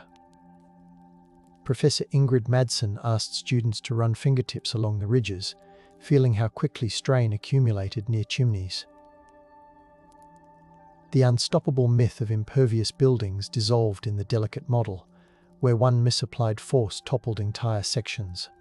Students whispered adjustments to one another, conscious of how simply modelling the disaster demanded respectful quiet. At the critique, they presented their findings in gentle tones, acknowledging the carpenters and masons whose work bore the brunt of winter's weight. On Roosevelt Island, 2058's Historical Society hosted a lantern-lit reading of asylum and hospital logs from March 1888. The chapel smelled of wax and starch. Volunteers recited entries describing how staff kept ice from sealing ward windows, melting snow for hygiene, and moving patients away from drafty corridors. Each log included precise times for turning mattresses to prevent dampness. The unstoppable myth could not exist in this context. Institutional caretakers worked in near darkness, whispering to avoid startling the sick. After the readings, attendees lit floating candles on the East River, the flames bobbing like tiny souls until the tide carried them out. Nobody spoke above a murmur, respecting the lives chronicled in copperplate. In 2059, fashioning a new medium, glassblower Antoine Melgray sculpted snow globes capturing scenes from the blizzard, a telegraph office, a stalled omnibus, a snow-walled alley. His studio smelled of molten glass and singed wood. He infused the water with microscopic glass flakes cut to mimic wet snow, falling slowly when shaken. Each base concealed a brass plaque engraved with dates and meteorological figures. Buyers were encouraged to swirl the globes only once a day, treating the movement as a ritual rather than a novelty. The unstoppable myth found itself encased, slowed, refracted through glass thickness. Antoine signed each piece quietly, his breath fogging the shell as it cooled. The globes sold to libraries, museums, and a few private collectors who promised to keep them near bookshelves, not mantelpieces, so the stories stayed close to words. During the bicentennial of the United States Weather Bureau's founding in 2059, speakers in Washington, D.C., revisited the 1888 blizzard as pivotal. The conference hall smelled of polished mahogany and brewed tea. Meteorologist archivist duo Harper Boone and Isaac Lynn unveiled a time-synced presentation merging telegraph logs with modern satellite reanalysis. They demonstrated how the signal delay compounded with civic pride to worsen the crisis. The unstoppable myth shrank before cascading charts, yet Harper's tone remained soothing. guiding the audience like a bedtime story anchored by numbers. Attendees left with digital copies of the data, some clutching the files like treasured quilts. Quiet conversations drifted through the hallways, murmured plans to update emergency protocols shaped by history's patient lessons. In 2060, the Staten Island Museum launched a tactile map for visitors with low vision, the raised contours depicting snow depth across the borough during the blizzard. The exhibit room smelled of linen and freshly printed acrylic. Fingers traced ridges representing drifts along the North Shore, while embedded audio recounted recorded wind directions. Facilitator Amina Clark encouraged visitors to slow their hands, letting the map's topography tell the story through touch. The unstoppable myth dissolved under fingertips, recognizing just how high the snow rose and where roads vanished. The map's legend included Braille translations of key metrics: barometric pressure drops, temperature cliffs, ferry cancellations. Participants lingered, exploring the entire board twice, some blinking away tears. Amina tightened the blankets draped over chairs, ensuring warmth matched the narrative's gentle cadence. At Queen's Museum's panorama of the city of New York, 2060's upgrade introduced a snowfall projection from 1888 cascading across miniature neighborhoods. The temperature in the gallery subtly dropped, scented with a hint of peppermint.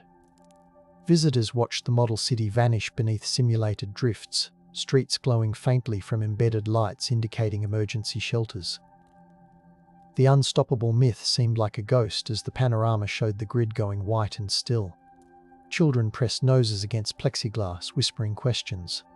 Guides responded with soft explanations about coal shortages and communal efforts.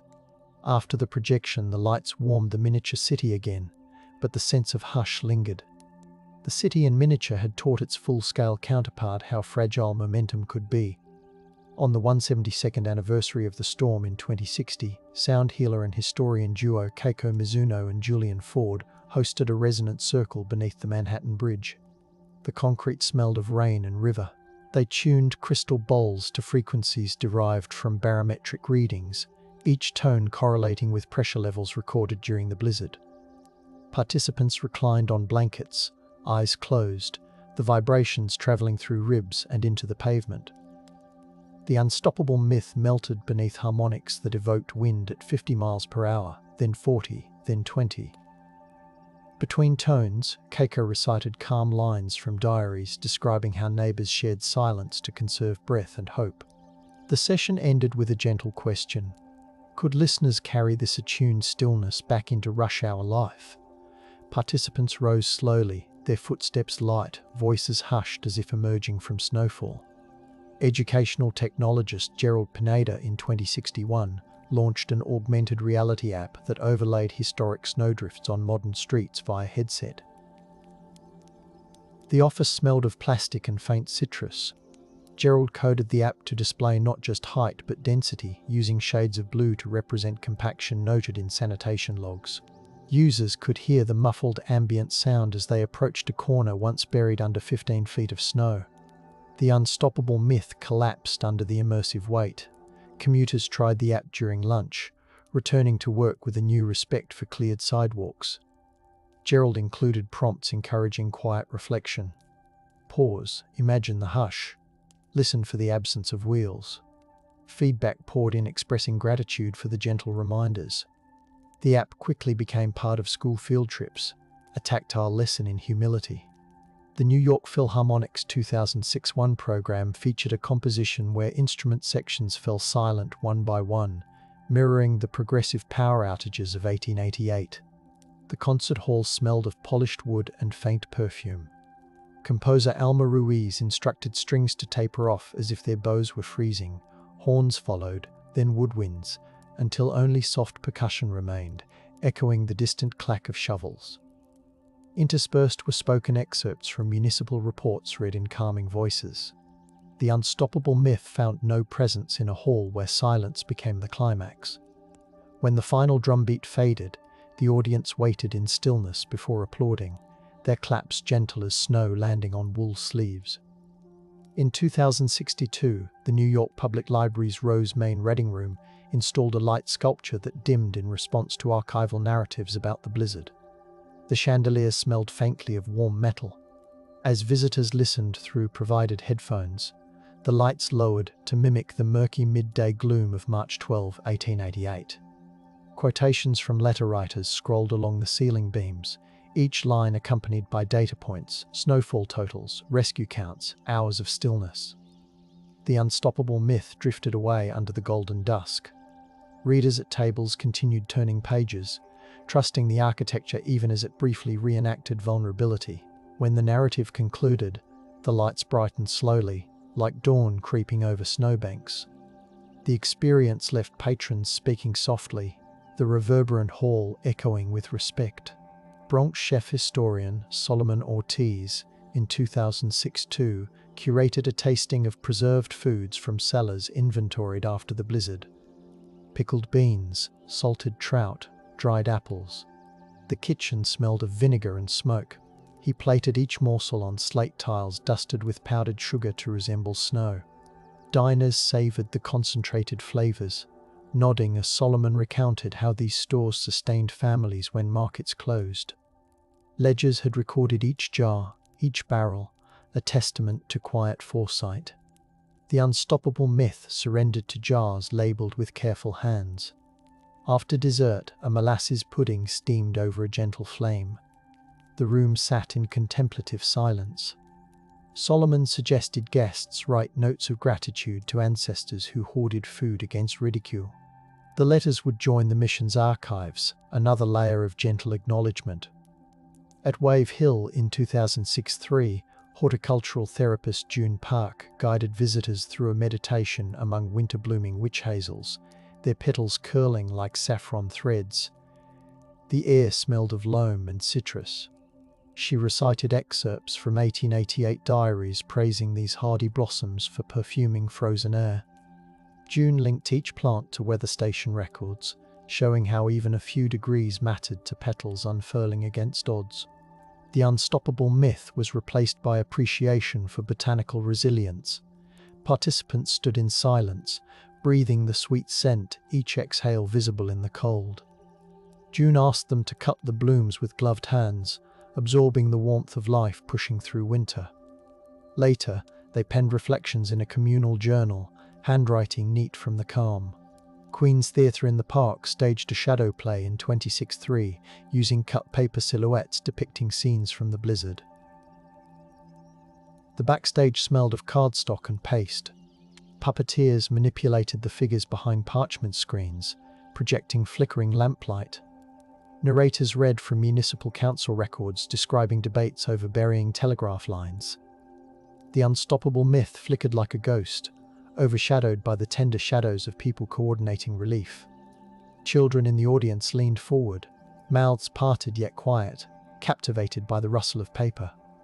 After the performance, the puppeteers invited them to try the silhouettes, teaching them to move slowly, to respect the story's pace.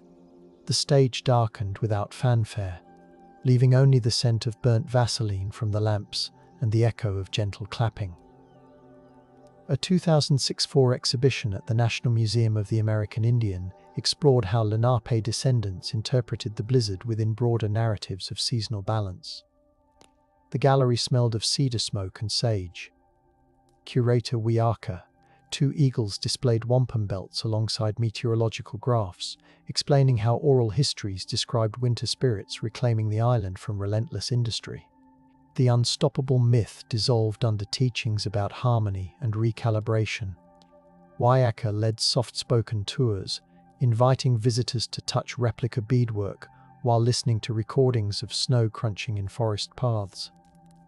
The exhibition ended with a bench facing a projection of snowfall over Manhattan, accompanied by a drum heartbeat slow as sleeping breath. Visitors sat, some closing eyes, others whispering reflections about how stillness nurtures wisdom. In 2006-04, a new lens was turned. Astrophotographer Ravi Kashyap captured time-lapse images showing Manhattan's skyline under softly falling snow while overlaying star charts from March 1888. His rooftop observatory smelled of cold metal and cocoa. He synchronized each building's outline, with constellations visible during the blizzard's calm intervals. The unstoppable myth gave way to a conversation between skyline lights and timeless stars. Ravi exhibited the work in a dark gallery, the images glowing as if backlit by moonlight. Ambient sound included the gentle whir of telescope gears, merging with wind recorded from the East River promenade. Visitors stood quietly, letting eyes adjust, discovering how the city once mirrored the sky's hesitant twinkle. By 2065, scholars assembled a timeline of quiet at the New York Transit Museum. A ribbon of light seamed across the ceiling. Each segment marked hours when specific lines fell silent during the blizzard, annotated with passenger counts and shelter statistics. The hall smelled of oil and polished brass. Visitors walked beneath the timeline, the light dimming as they reached critical hours. The unstoppable myth could not survive beneath a ceiling that visibly darkened in empathy. Audio guides whispered context, the exact minute motormen abandoned cars, the weight of snow on elevated rails. Families held hands, watching the light fade and brighten. In the gift shop, they purchased nothing flashy. Instead, they left with pamphlets printed on soft paper, edges deckled like snowdrifts. Long after midnight in early 2065, rooftop beekeeper Maya Leduc tended hives insulated against frost. The air smelled of honey and cedar shavings. She read aloud from apiarist notes of 1888, detailing how keepers wrapped hives with burlap and fed sugar candy to bees unable to forage. Maya weighed her own hive's honey stores, comparing them to ledger entries from the past. The unstoppable myth felt absurd next to bees sleeping through winter. She whispered thanks to the colony, promising to watch their temperature monitors. The city below hummed faintly, yet up on the roof, the only sound was the soft rustle of wings shifting in dreams, a reminder that even the smallest urban residents experienced the blizzard's hush. And so the murmurs continued, layered like snow upon snow. The Great Blizzard of 1888 did not freeze solely a single week. It froze moments that kept thawing into future hands, into ledgers, lantern walks, aromatic rooms, soundscapes, and gentle questions. Each retelling added another breath to the collective memory, asking New York to rest for a heartbeat, to remember that even the loudest city once listened to winter's lullaby. At Camp Hearn, curators eased cedar planks to reveal a dust-sealed ledger dispelling refused breakfast legends. Its dawn entry lists 13 pounds of bacon, 6 skillets, a dented ladle, molasses, scented sugar. If this stirs you, please subscribe. If you cherish whispered history, subscribe. Before sunrise, Lupe Mendez wrapped a flour-dusted apron around her waist, the cotton cool against calloused skin. She coaxed the pot-belly stove alive with cedar kindling, each spark snapping softly like distant applause in the dim kitchen. The stove exhaled a low orange glow that painted the concrete floor with ripples resembling shallow river water. Bacon slabs, still damp from brown sugar brine, waited on a pine table, their edges slick enough to shine under lantern light. Lupe pressed her fingertips into the meat, feeling pepper granules cling, then wiped them on a towel scented of lard and lemon. The first strip met the skillet with a sigh, releasing a perfume of pecan smoke that curled lazily toward the rafters. She arranged the pieces in even ranks, listening to the grease pop in steady rhythms that matched her heartbeat. Between turns, she tapped a ladle against a bucket of grits, the metallic knot keeping time like a patient metronome. Outside, watchtower boots shuffled on gravel, yet inside the room the only power was the warmth pooling around Lupe's wrists. Steam coated the windows, turning the rising sun into a blurred halo that gilded her profile with quiet authority. She hummed a low corrido, the melody weaving through smoke and settling atop stacked tin trays awaiting disciplined hands. In that tender glow, the boundaries between host and captive thinned, suspended on the shimmer of breakfast taking shape. In that era of ration books, the quartermaster lifted a steel-nibbed pen that scratched like a cricket across lined paper as he recorded each delivery from Temple's packing plant, noting exact weights, arrival hours, and the driver's sweat-soaked collar. An enamel clock above his desk ticked steadily, measuring trust in metallic heartbeats, while the pen traced looping numerals revealing how order survived rationed mornings. Photographs preserved nearby show prisoners clutching tin trays, their faces slick with humidity as the bacon's glossy sheen beckoned from the counter, though harsh noon light bleaches the images. That glare still spares a faint gleam on each strip, suggesting sweetness thick enough to taste even decades later. American officers framed the meal as morale management, insisting that satiated senses would quiet restless thoughts before they hardened into schemes, and the archived air carries a latent smoke still hanging. Does the aroma of hickory lull vigilance faster than any shouted command? The query floats within the recorded silence held in rafters darkened by years of sizzling dawns, revealing how invisible supervision seasoned the room. Floorboards beneath exhibit varnish remain faintly oily, their texture betraying how grease seeped into grain no mop could purge, as the quartermaster's ink stains smell faintly of iron, a metallic echo of pans he never lifted though he controlled. Instead, his meticulous script pairs with the perfume trapped in the ledger, evidence as tangible as bullets lined in a box, with bureaucracy meanwhile stirring the skillet through unseen hands. Camp chaplain Father Ulbrecht carried a leather missal softened by years of incense, and it soon absorbed Texas smoke like a reluctant blessing. When he entered Lupe's kitchen, the turning spit cast amber reflections across his spectacles, two trembling suns dancing on polished glass. He murmured prayers while the bacon hissed, the sound mingling with his Latin syllables to form a cadence gentler than marching boots.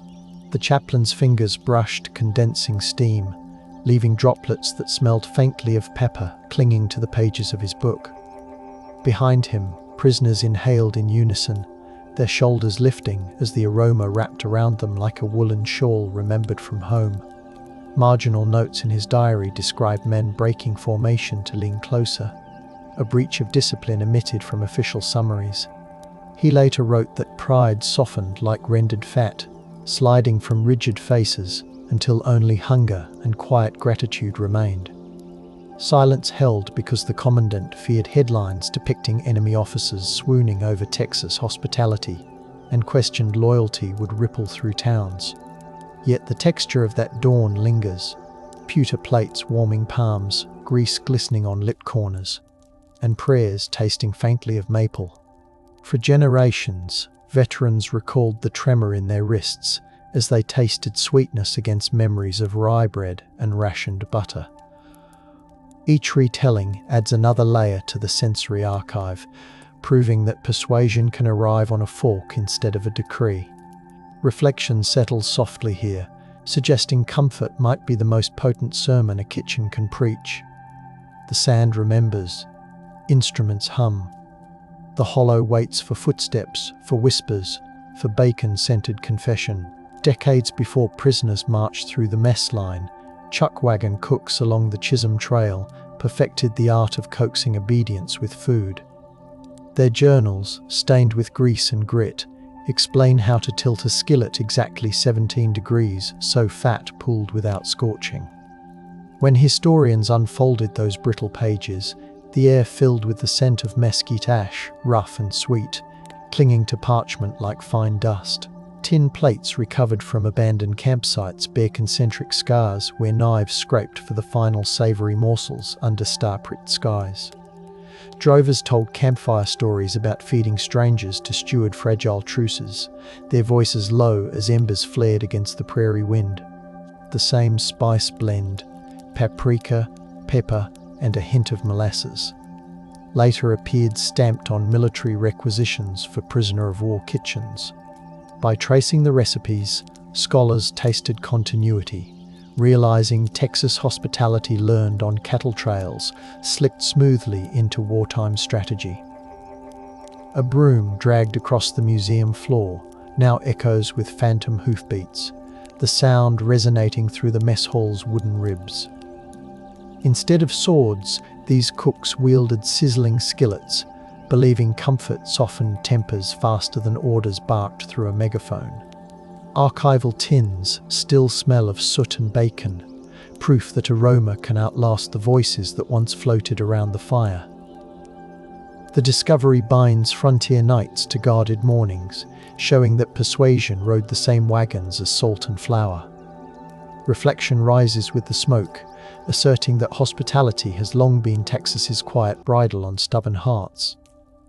Eric, a milliner's apprentice from Bremen, stitched a journal from flour sacks whose cloth remains crusted with salt from the kitchen air. His entries describe cicadas droning outside while the generator behind the mess hall rumbled like distant thunder feeding the refrigeration units. He sketched table arrangements with charcoal, noting how sunrise poured through east windows and turned bacon steam into gold-veiled curtains. The first bite shocked him with sugary smoke, a flavour that clung to his palate like memories of a baker's hearth. Between poems he pasted ration card scraps, their fibres rough beneath fingertips, validating each word with tangible grit. Eric confessed that the breakfast disarmed him more gently than threats, admitting in crooked script that desire felt perilously close to betrayal. He listened to spatulas tapping in rhythm, a percussion line soft enough to blur guard orders into background murmurs. Still, he hid the journal beneath loose floorboards, aware that guards seized sentimental contraband as swiftly as hidden tools. Centuries later, archivists warmed the fabric pages under a gentle lamp, coaxing out a faint aroma of pecan smoke. The grease stains shimmered under glass, their edges feathered like feathers on a hat he once crafted in Bremen. Holding the journal, researchers heard the mess hall's hush reassemble around them, the smell and sound guiding interpretation. Reflection drifts across the cloth, proving that a breakfast can be penned into memory as indelibly as any battlefield report. After the armistice, Eric's notebook slipped into a mislabeled museum box filed under agricultural reports, a bureaucratic error that muffled its voice. Dust layered over the cloth, trapping the scent until a curator wearing soft cotton gloves traced the faint sketch of bacon strips. She felt the raised charcoal ridges beneath her fingertips, the texture grating like fine sandpaper against latex. The discovery illuminated how easily stories of nourishment become eclipsed by louder tales of barbed wire, escapes, and disciplinary drills. In the hush of the archive, a dehumidifier thrummed, echoing the old ventilation fan that once guided smoke toward barracks windows. She whispered a question to the room. Are we prepared to accept breakfast as a strategic instrument and not mere kindness?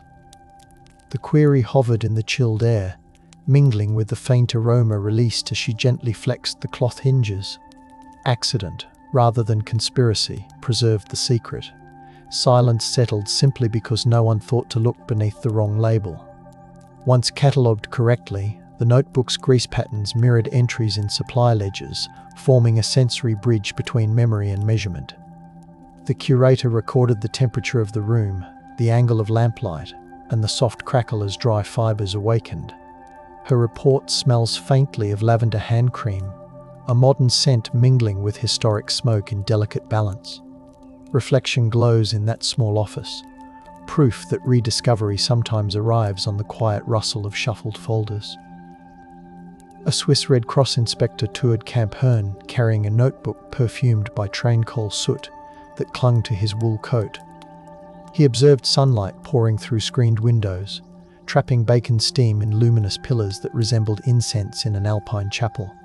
His report, typed on onion skin paper, specifies wire gauge measurements, room temperatures, and the precise cadence of utensils striking enamel. Between statistics, he described cinnamon drifting over scalding coffee, the scent braiding with bacon into a tapestry of unexpected comfort. He contrasted this abundance with austere rye porridge served in European stalags, concluding that American hospitality was a calculated message. His typewriter ribbon faltered mid-sentence, the faintly faded letters suggesting trembling hands as he recorded prisoners closing their eyes to savor. The document was stamped confidential, folded carefully into a diplomatic pouch, and hidden to avoid accusations of enemy pampering. Decades later, scholars unfurled the pages, the paper crackling like thin ice and releasing a smoky residue trapped within fibers. Under ultraviolet light, grease fingerprints surfaced as silver glimmers, accidental signatures proving his inspection engaged every sense. The report remained silent out of reverence for neutrality, an intentional hush protecting fragile diplomatic balance. Now, its words resonate with the same gentle insistence as the hiss of bacon on iron. Reflection descends softly, reminding us that objectivity can smell like pecan smoke when truth mingles with taste. Mechanical drawings seized from the maintenance shed depict oven baffles, engineered to spread heat evenly, a banquet-level refinement for a prison kitchen. Graphite smudges on vellum still smell faintly of machine oil, evidence of hands that balanced wrenches and pencils with equal precision. Annotations specify how frequently to flip each strip so edges stayed flat, prescribing a choreography of spatulas like dancers on metal stages. Engineers noted ceiling fan rotations designed to steer smoke along calculated paths, ensuring aroma drifted toward barracks before the bugle sounded. When preservationists reconstructed the system using period stoves, the room glowed in bronze light while grease whispered against iron. Researchers closed their eyes involuntarily, lulled by the warmth radiating into their palms as they gripped the skillet handles. The experiment proved deliberate design, persuasion engineered through airflow, temperature, and timing, rather than left to chance. Silence cloaked the findings because acknowledging such intention blurred lines between security operations and hospitality. Scorch marks on recovered floorboards align perfectly with blueprint measurements, creating a tactile map for modern fingers to trace. Even the screws smell faintly of smoke, their threads stained by years of culinary campaigns.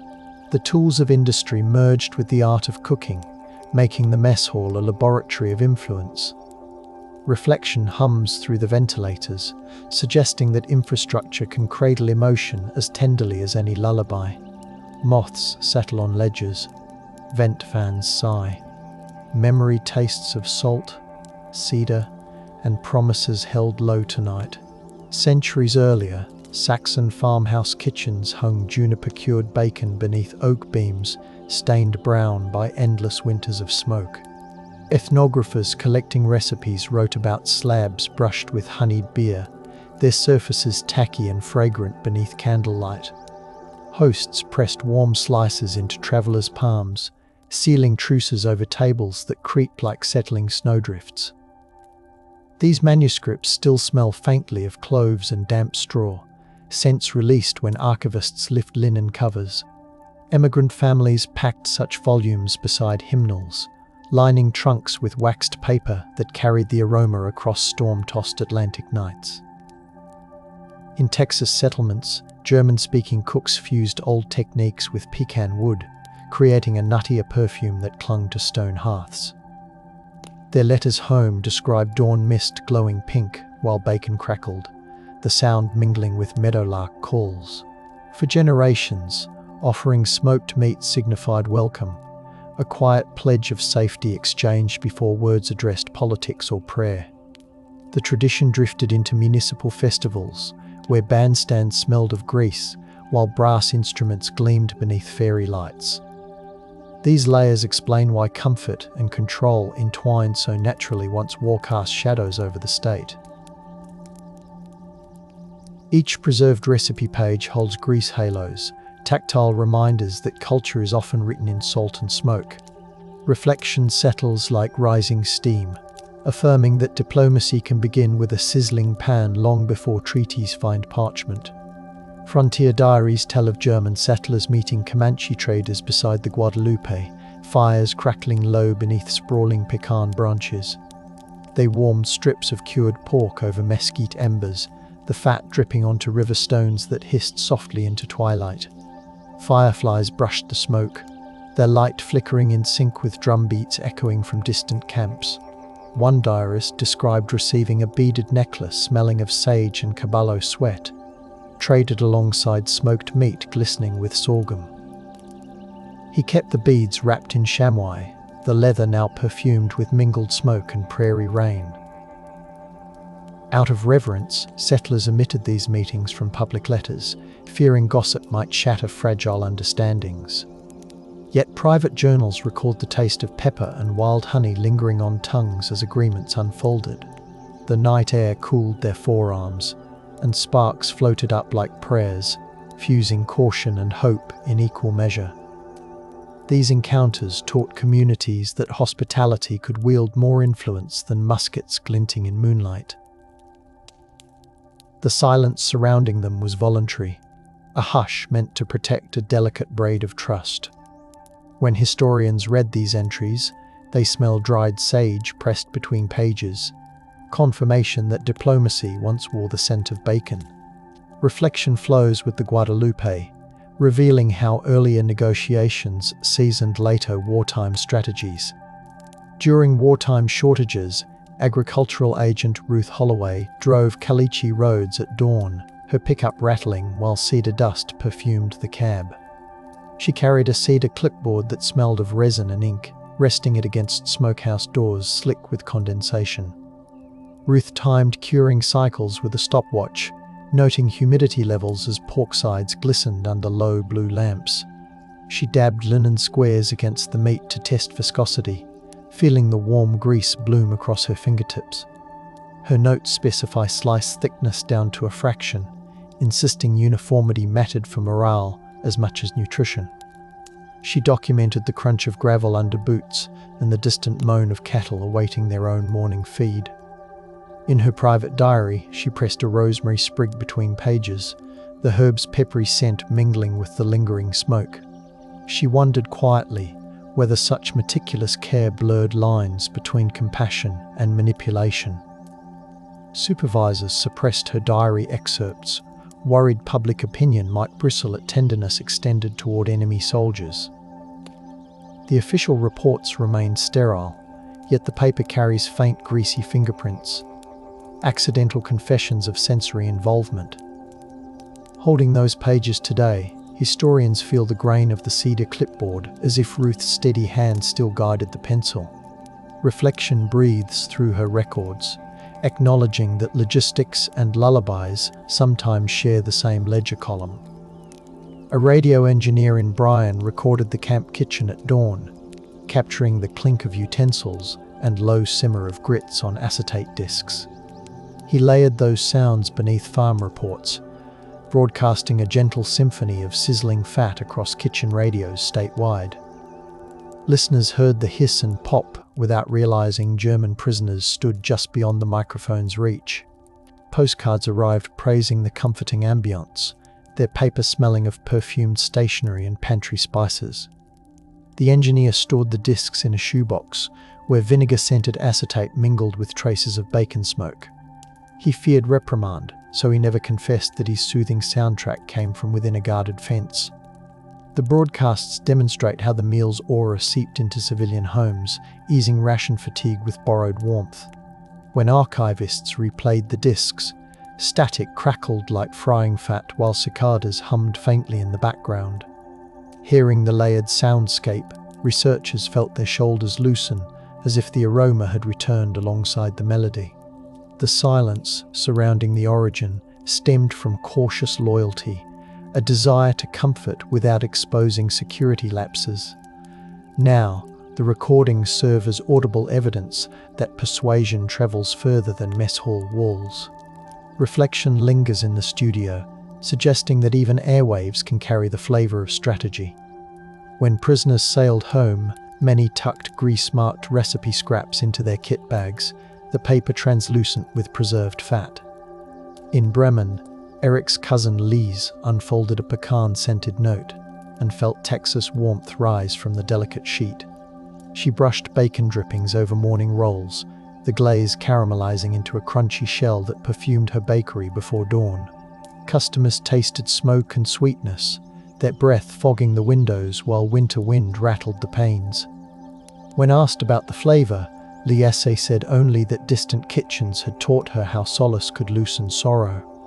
Municipal authorities warned citizens against romanticizing enemy comforts, so she hid the recipe inside a family Bible. Oil stains spread across the thin pages, cementing the connection between scripture and skillet.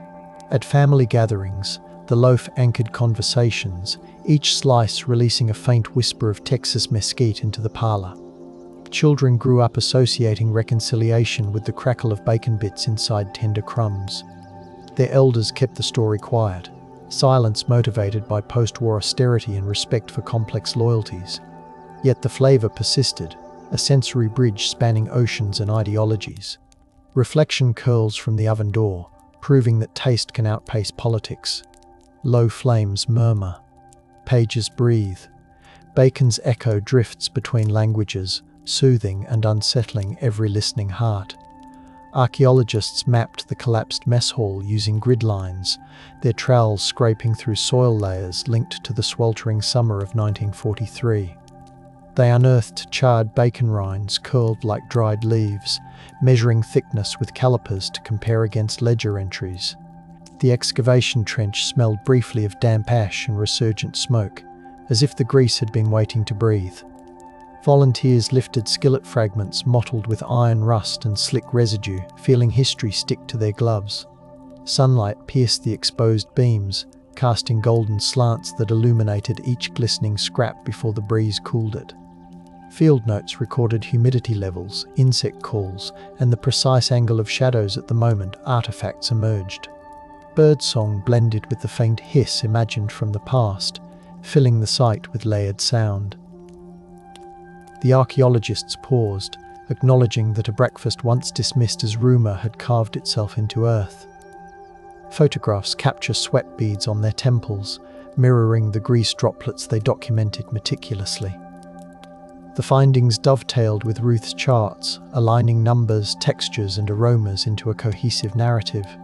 Silence followed, not from suppression but from reverent awe at the intimate relics resting in their palms. Reflection settles like sifting soil, affirming that even hunger leaves fossils. Army public relations officers typed communiques in offices, fogged with cigarette smoke and stale coffee, the air buzzing with tension. They struck out any mention of lavish breakfasts, red pencils scraping across carbon copies with sharp, impatient strokes. Instead, they highlighted calisthenics, work details, and the clank of tools, constructing narratives of stern efficiency. Inside a safe, meal plans remained stacked neatly, their edges slick where Lupe's thumb had pressed while flipping pages. When opened decades later, those sheets released a faint maple aroma that settled over the archive like a confession. Grease halos around menu items glowed under ultraviolet light, ghostly rings. None of the officers could entirely erase. The suppression stemmed from fear that families would accuse the camp of coddling enemies while rationing affected locals. Yet the very act of redaction amplified whispers among guards, who remembered the sweet smoke curling past their collars. The office walls, still stained nicotine yellow, seemed to absorb the scent each time the files are displayed. Present-day researchers feel the textured paper under fingertips, embossed slightly where pencils once pressed in frustration. Silence hangs thick, a bureaucratic hush seasoned unintentionally by lingering bacon.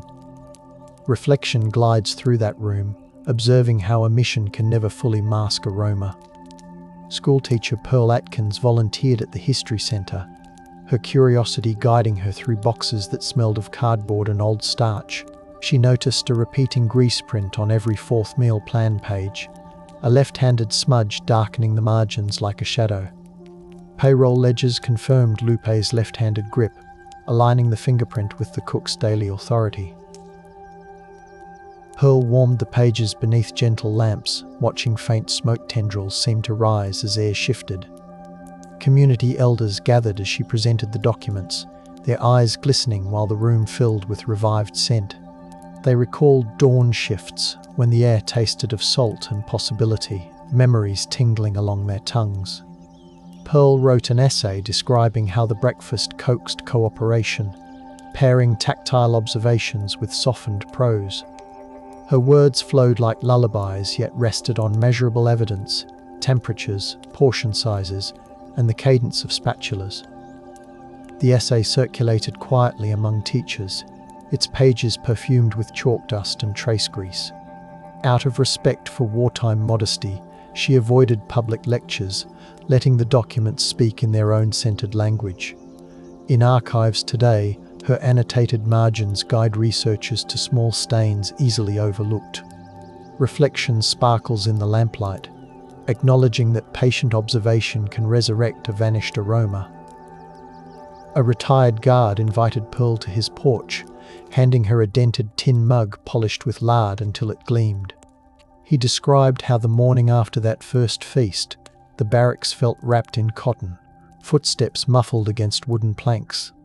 The mug smelled of old coffee and cooled grease, a mixture that transported him instantly to the steaming mess line. He confessed that he had kept the vessel hidden in a cedar chest, fearing mockery for cherishing an enemy's breakfast. As he spoke, cicadas throbbed in the live oaks, echoing the kitchen's sizzling tempo. His silence had been born of awe, a reluctance to admit that kindness had unsettled his stern demeanour. Is it possible that fragrant hospitality disarmed him more fully than target practice? The query drifted between them, blending with the scent of hay and distant chimney smoke. Pearl noted the tremor in his voice, the scrape of chair legs on the porch, and the way his fingers stroked the mug's rim. She later described the scene in her journal, the ink smelling faintly of cedar sap. The testimony added a human pulse to archival numbers, a heartbeat tempered by bacon. Reflection settles on that porch, where breeze and memory intertwine. Comparative research led historians to Huntsville Penitentiary records, where cooks once wielded aroma as deftly as guards carried batons. Massive iron kettles simmered with pork trimmings, their steam curling into rafters blackened with tar and soot. Prisoners described the scent as a velvet rope guiding them quietly into line, even before whistles blew.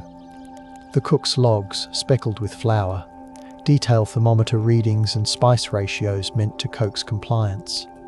Sketches in the margins depict ladles, heat gauges, and hands turning meat with almost ceremonial care.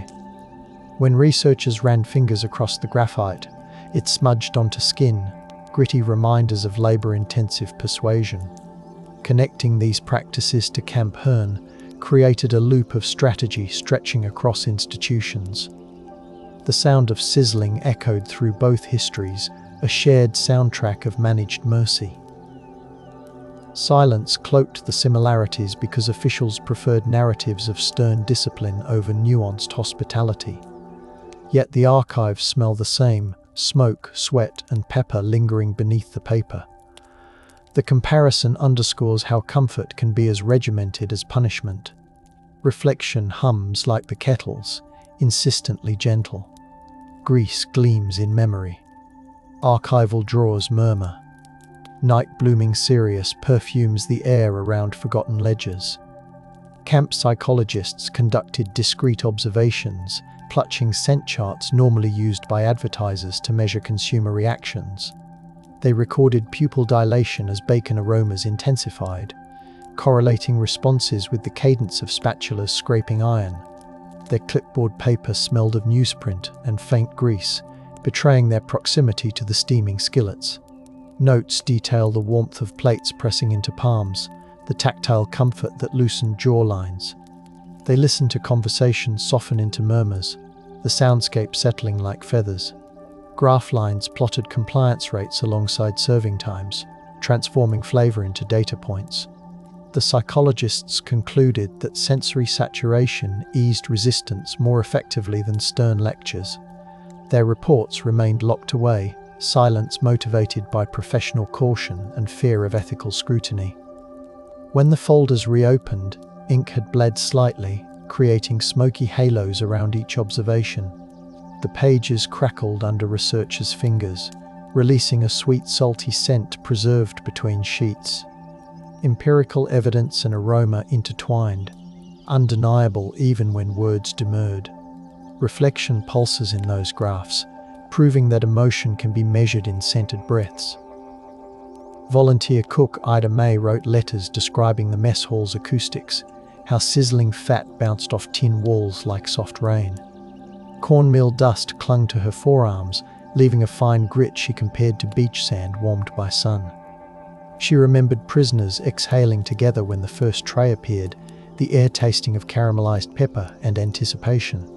Her letter rested for decades in a recipe box alongside vanilla beans, absorbing sweet and smoky perfumes. Ida May described potholders damp with steam, threads rough against her palms as she lifted heavy pans. She admitted that feeding the enemy felt like braiding warmth into barbed wire, a paradox she carried home each night. Silence shielded her story, chosen to honor husbands fighting abroad who might misread compassion as disloyalty. Now, under museum lights, the ink glints while the faint scent of lard still clings to paper fibers. Her words provide tactile detail missing from official accounts, grounding strategy in human hands. Reading the letter, one hears the clatter of ladles, the whisper of aprons brushing against rough tables. Emotion and fact mingle, neither overpowering the other. Reflection lingers like steam, gentle yet persistent. In Hamburg, a small literary magazine printed a poem about a distant dawn where bacon sang like cicadas. The verses describe smoke mingling with snow memories, weaving warmth and chill into a single exhale. Archivists traced the author to Eric's circle, noting offhand references to tin cups chiming like church bells. The paper carries a faint tobacco scent, perhaps from fingers stained during late-night revisions. Grease marks glimmer between lines, subtle proof that the poet touched the page after handling breakfast. Readers assumed allegory, unaware the imagery encoded a real mourning that softened hardened men. The poet avoided specifics, silence chosen to protect friends from accusations of romanticizing captivity. Yet the sensory detail betrays authenticity, lips shining, steam swirling in loops, taste lingering like a hymn. Critics praised the piece for quiet dignity, never detecting the whisper of Camp Hearn within the metaphors. Decades later, translation reveals the cadence mirrors Lupe's hummed corrido. The poem now stands as evidence wrapped in art. Reflection breathes between stanzas, inviting readers to taste what words only suggest. Austin chef Marcel set out to recreate the menu, spreading ledger photocopies across a counter dusted with cornmeal. He weighed 13 pounds, 4 ounces of bacon, aligning exactly with the commissary entry discovered beneath cedar planks. Digital thermometers monitored skillets while vintage gramophones played reconstructed kitchen hums. He invited diners to hold warmed tin plates, their palms tingling as steam kissed skin. Lights dimmed to mimic dawn, casting amber halos over tables while pecan smoke drifted from concealed vents. Guests heard the soft clink of utensils looping through hidden speakers, an auditory embrace. When they tasted the first bite, sweetness and salt flooded their mouths, provoking unbidden sighs. Marcel watched shoulders drop, noting how the room settled into hushed conversation. He shared that he sought to understand how flavor could dismantle resolve without a single shouted order. Silence followed the meal, contemplative rather than empty, as diners imagined sentries and prisoners sharing the same smell. The pop-up event documented reactions, pairing sensory impressions with internal reflections. Reflection glimmers in the modern dining room, proving history can be plated and savored anew. Camp Hearn's museum hosts an exhibit called The Quiet Skillet, guiding visitors through evidence arranged along a softly lit corridor. Display cases bathe ledger pages, skillet fragments, and the blue twine in amber light that mimics sunrise. A discreet diffuser releases pecan smoke, so the air tastes faintly sweet as guests lean closer to read labels. Hidden speakers emit the hiss of frying, layered with cicadas and muted voices collected from oral histories.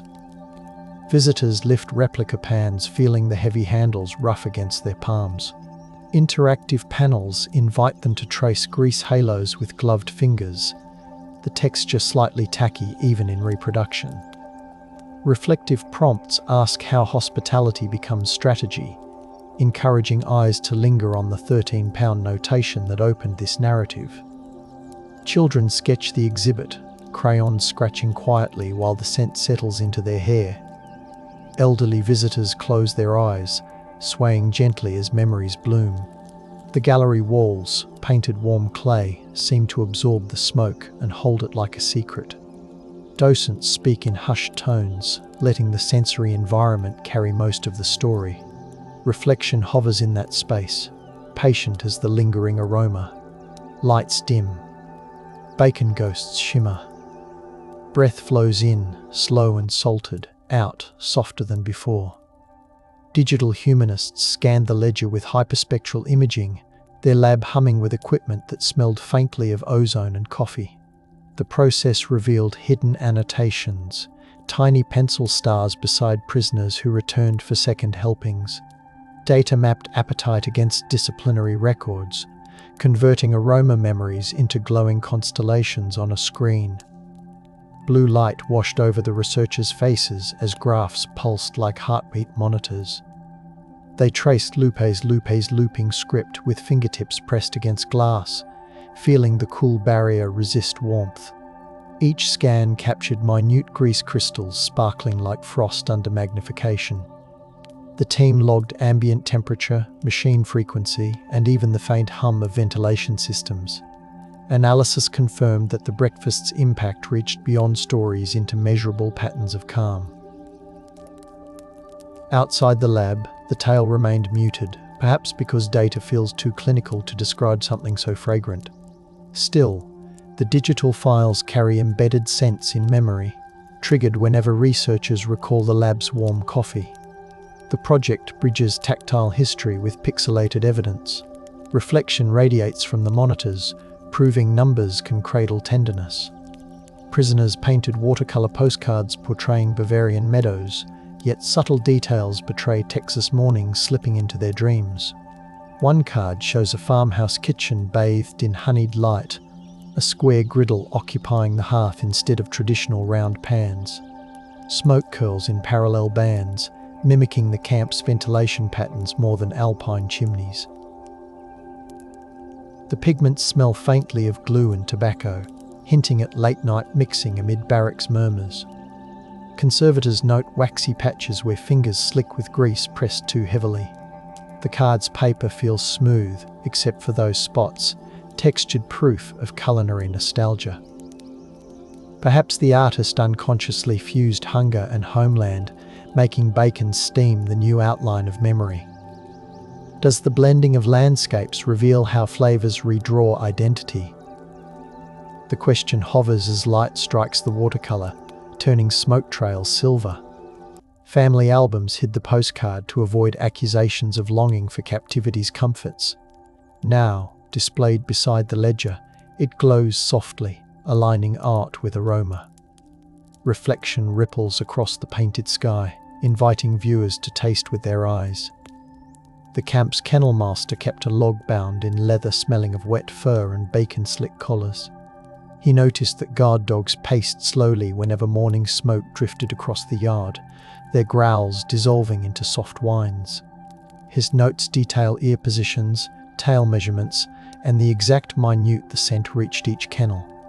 He wrote that the aroma coated their tongues, leaving them licking the air like pups beside a hearth. Fearing ridicule, he locked the log in a footlocker buried beneath army blankets. When opened decades later, the hinges felt greasy, residue seeping through fabric despite careful storage. The pages are translucent at the edges, grease diffusing through fibers like lantern light through paper. The dog's surrender mirrors the prisoner's softened stances, evidence that Bacon's spells spared no creature. Silence surrounded the log, because acknowledging docile dogs might imply lax security. The rediscovery now enriches the narrative, adding paws and wet noses to the scene. Readers can almost hear gentle panting blending with skillet hiss. Reflection curls its tail around the story, tender as a sleeping hound. Folklorists recording Texas lullabies found a tune that mimics the tempo of sizzling fat, short pops, followed by lingering sighs. Singers described night air thick with pepper and sweet smoke slipping beneath wooden doors. Recording sessions took place in living rooms lit by oil lamps, the glass chimneys fogged by breath. Elderly voices carried a softness seasoned by decades of dawn labour. The researchers realised the melody matched Lupe's corridor, preserved unconsciously by ears that once lingered near the kitchen. Sheet music smells of camphor from the trunks where it slept, mingling with faint bacon traces clinging to memory. Lyrics promise safety, promising that sizzling pans will guard children from thunder. Families guarded the song, silence rooted in affection for its private comfort. Now, archived wax cylinders blend gentle humming with background crackles resembling grease. Listening, one senses the mess hall's warmth returning, even as sleepers drift toward dreams. The lullaby shows how strategy became cradle song. Reflection sways with the rhythm, slow and comforting. Kenji, a Japanese-American internee temporarily assigned to the kitchen, wrote letters on thin stationery that rustles like leaves. He compared bacon fat sliding across the griddle to silk brushed with oil, noting the sheen beneath lantern light. Origami cranes folded from butcher paper lined his bunk, their wings perfumed with smoke. He described dawn light filtering through windows, turning steam lavender as it mingled with dust motes. He observed German prisoners closing their eyes when inhaling, shoulders loosening as condensed vapor kissed their faces. Kenji recognized the tactic from assembly centers where comfort food quieted restless crowds. Yet he kept his insight private, silence chosen to avoid accusations of divided loyalty. His letter still carries a smoky tang, the fibers stiff where grease touched. Reading his words, one imagines his hands guiding spatulas with meticulous grace. He framed the experience as a meditation on shared captivity, each bite bridging cultural divides. The letter's edges glow sepia, recalling lantern light reflected off steel counters. Reflection bows gently, honouring intertwined histories. Steam curls, gentle. Dawn expands. Stories lie warm beneath skillets, unspoken yet breathing slow tonight. Military trainers from nearby bases inspected the camp, their boots tapping on concrete like muted drums. They expected rigidity, yet the air smelled of maple and smoke, more Sunday brunch than wartime austerity. They counted steps, measured posture, and watched prisoners move with languid grace softened by full stomachs. Sweat mingled with the aroma, leaving a metallic tang on lips as clipboards filled with tidy check marks. One trainer noted the lull in voices, remarking that conversations drifted rather than snapped. His recommendation suggested reallocating rations to sterner fare, yet the memo vanished into filing cabinets. Administrators valued the calm, choosing to keep the bacon despite whispered complaints. Cicadas hummed outside, blending with the persistent hiss of kitchen burners. The inspection room still smells faintly of shoe polish and smoke whenever the documents are reviewed. Silence afterwards stemmed from convenience more than conspiracy. Success demanded no explanation. The sensory memory of that visit lingers on scuffed floors and in the notebook's smudged margins. Reflection leans against the concrete wall, amused by authority soothed into acquiescence. A contemporary chemist scraped residue from skillet fragments and carried them into a lab humming with fluorescent lights. Solvents released sharp odours that mingled with faint smoke. The fragments still exhaled when warmed. Gas chromatography translated the scent into peaks, revealing compounds from pecan wood, molasses and sage. As the machine clicked, the chemist imagined Lupe's practiced hand sprinkling herbs. The printout curled warmly, edges tinted sepia by the instrument's heat. He documented every parameter, room temperature, solvent ratios, and the hum frequency of the analyzer. The data confirmed oral histories, anchoring memory in measurable chemistry.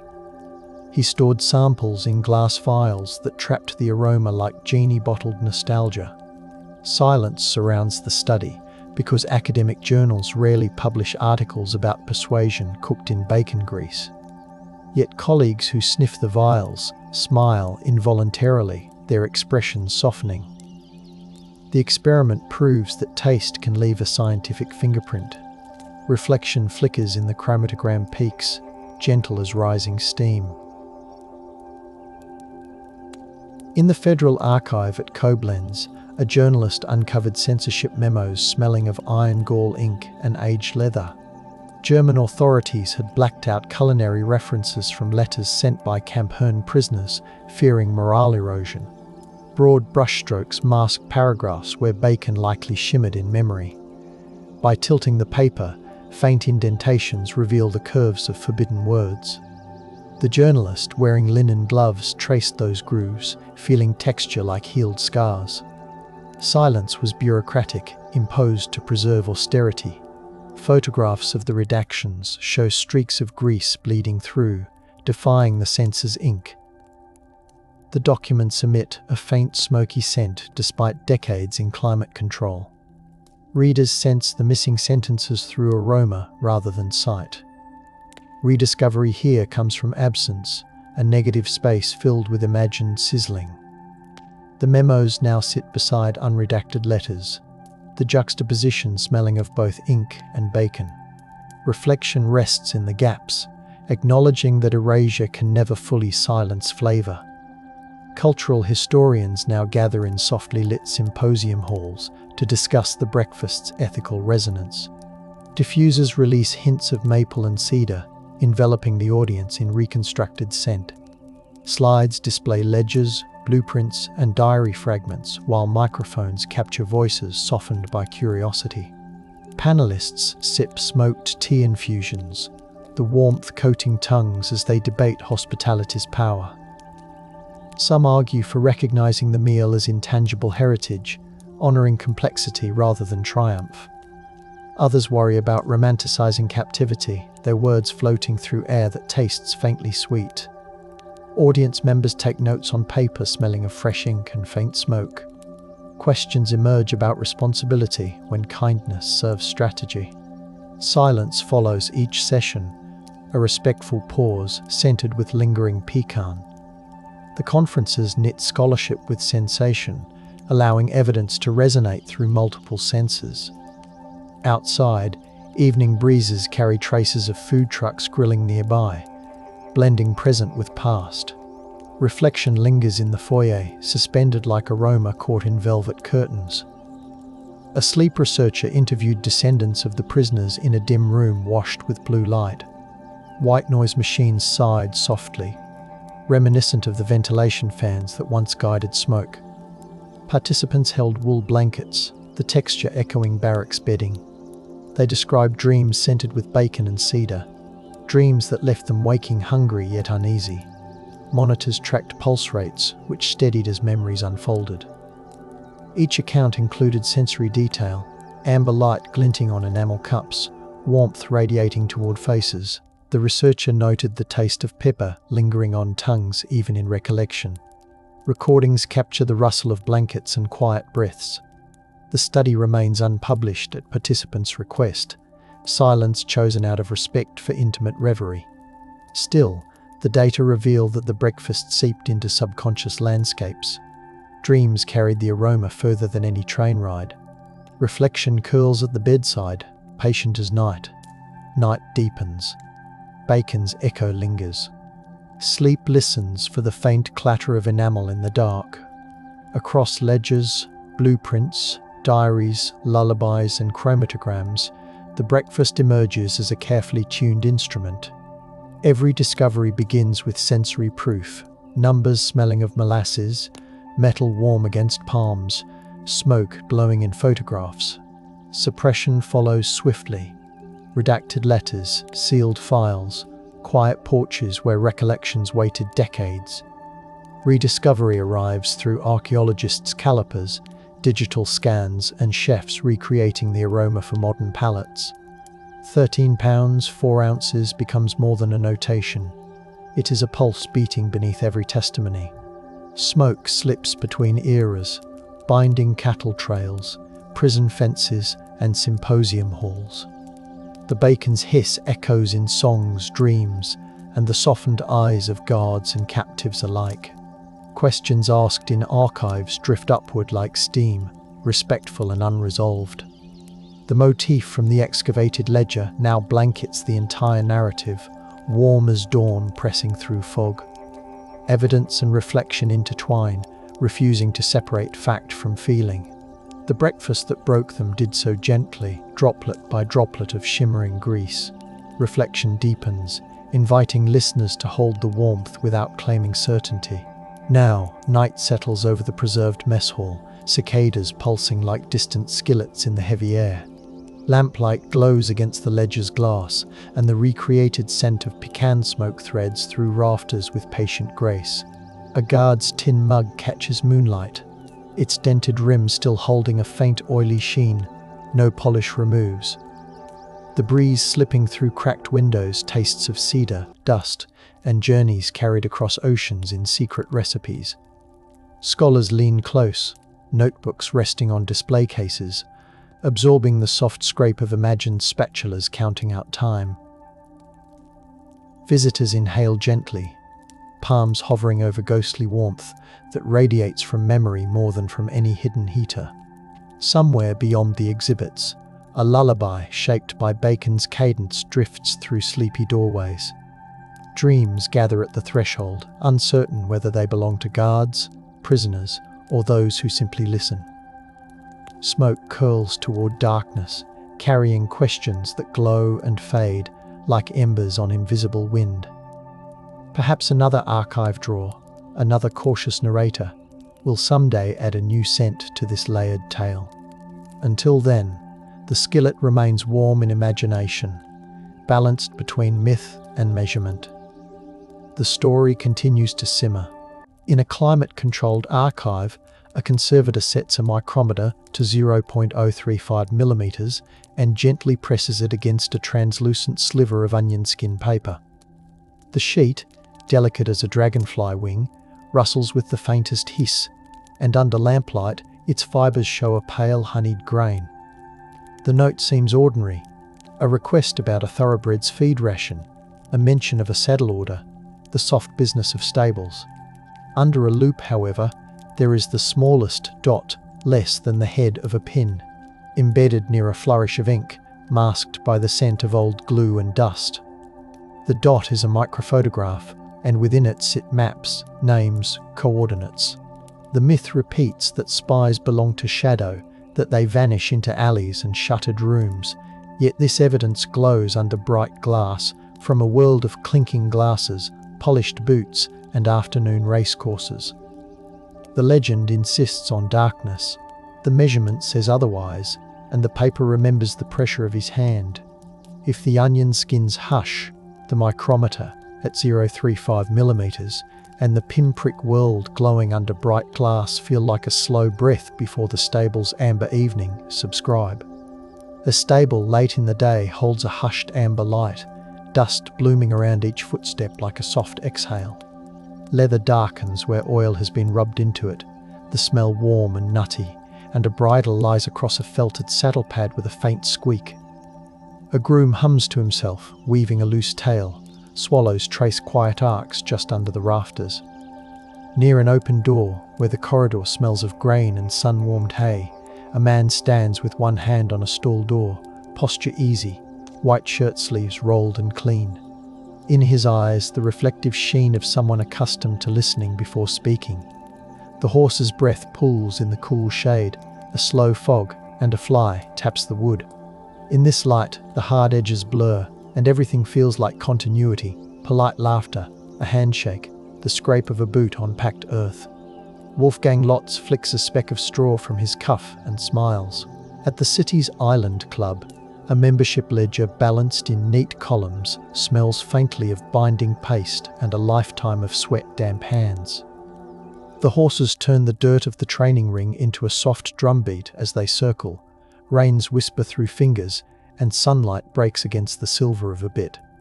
Here, Wolfgang's German accent lands like a polished coin on an oak table, familiar, clean, and useful to those who share the same past or wish they did. He trades horse talk with calm precision, recalling the precise mouth-feel of a snaffle, the weight of a saddle tree, the precise diameter of a martingale ring. Each concrete detail is the lever that lifts heavier intelligence.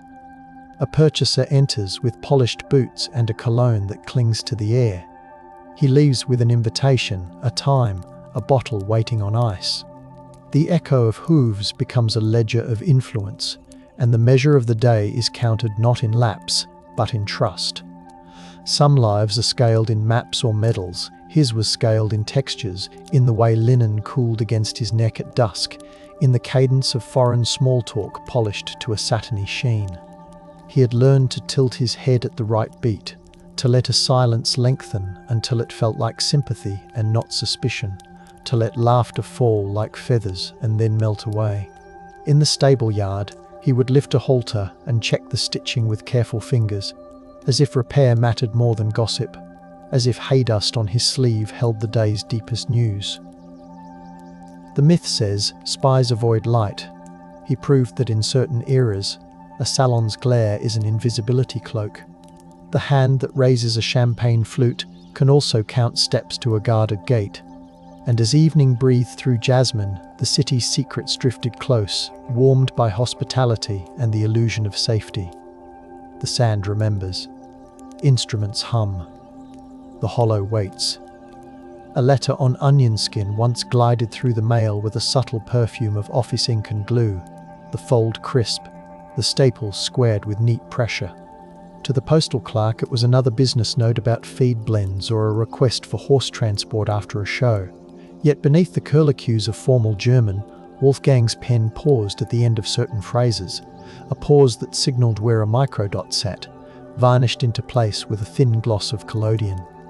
Under ultraviolet, lab technicians later saw how the varnish carried a whisper of sheen, and a trained fingernail could find the slightest burr. In the lab, a camera lens trained across a high-contrast field, the microdot opened into an address list and a map with a faint grid-sealed hangers, a test pad, a convoy route. The paper was a handkerchief against the noise of a whole city. It absorbed everything without stain, carrying news between the ticks of a wall clock. He sat in noisy gardens near fountains where the water sounded like breathing layered over breathing, and learned to drop a detail casually, to invite one in return, to let laughter cut through suspicion's membrane like something bright through the surface of a pond. There is a surer way to pass unnoticed than being unmemorable. Be desirable company. Be the host who serves the fine bottle. Be the man who remembers a name before it is offered. He let a rumour dock itself lightly on his sleeve and did not brush it off. He let men confess their fatigue in the warm glow of his lamp. A myth says, silence is the spy's only instrument. He tuned the room instead, made it resonate, and listened to the overtone. How else could a single life translate gossip into a force that moved military planners and shifted the dense geometry of fear? In the desert, wind carries a powder of gypsum that tastes faintly of chalk on the tongue, and a straight road goes out toward a flat horizon where a test stand throws a ladder of concrete shadows across the afternoon. There, engineers with rolled sleeves moved among crates, the wood still perfumed with tar and the metallic tang of hidden tools. Blueprints smudged with graphite described the clean mathematics of thrust, the crisp arc of trajectories. In the withered grass near Helwan's urban edge and other places where dust swallows blueprints by morning, rumours of rockets gilded conversation in Cairo's coffeehouses.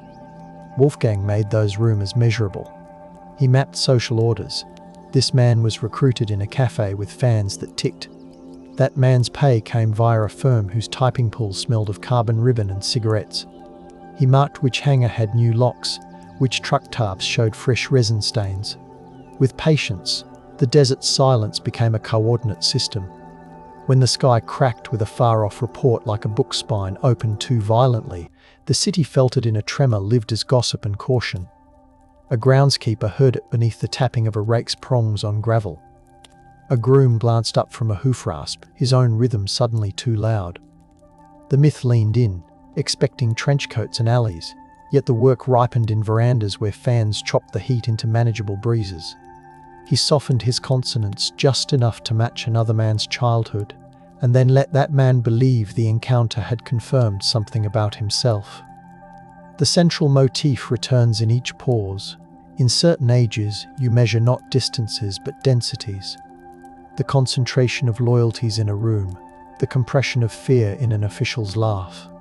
Even the clink of a teaspoon becomes a ruler against a table's edge.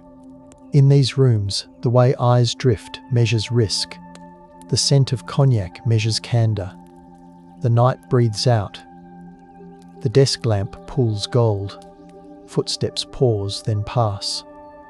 Friends visited his apartment where ice chimed in glasses and waxed floors glowed. There were ashtrays heavy as paperweights.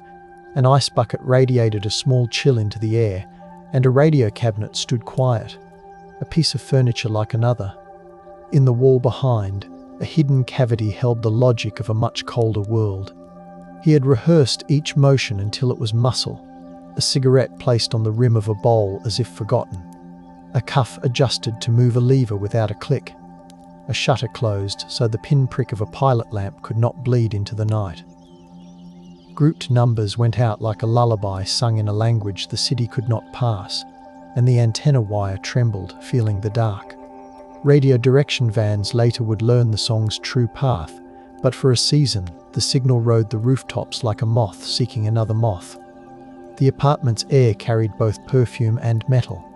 At the table, 4 place settings clinked, not just with dishes, but with carefully staged chants. A name dropped softly into a story. About paddocks rose later like yeast. An anecdote, salted deftly, preserved a boast until it could be served back to headquarters in a different form. His hands touched a wine label. His fingers traced the raised letters, and he understood that a brand known to a guest would soften that guest's throat when the talk shifted toward airfields, subcontractors, the odd absence of certain engineers one week and their bleary Saturdays when tests ran late. In humid kitchens behind, the sharp, consoling scent of lemon cut through the room, suggesting that everything unpleasant could be cleaned. The work was not clean, yet he kept the tone gentle, the door open, the napkins folded. Was this extravagance, or a technique as precise as a knife edge used to lift a varnished dot? In safe flats and borrowed rooms, handlers crinkled paper with a particular caution, as if sound itself could be indexed and replayed. The rooms smelled of carbon paper, instant coffee grainy at the bottom of mugs, and cheap soap fighting vainly against Cairo's dust. He learned a discipline of timing that made him earlier or later than expected by an amount that never repeated, a rhythm you could hum but never mirror. His notes came home disguised as lists of oats and shoeing. His microdots did not crowd a single sheet, but balanced across mundane lines to avoid pattern. He passed a dead drop in the shadow of a wall perfumed by sun-warmed stone, the package nested in a hollow shaped earlier by a hand gloved in patience. In those days, tradecraft prized the grey man. He added colour, and the palette expanded.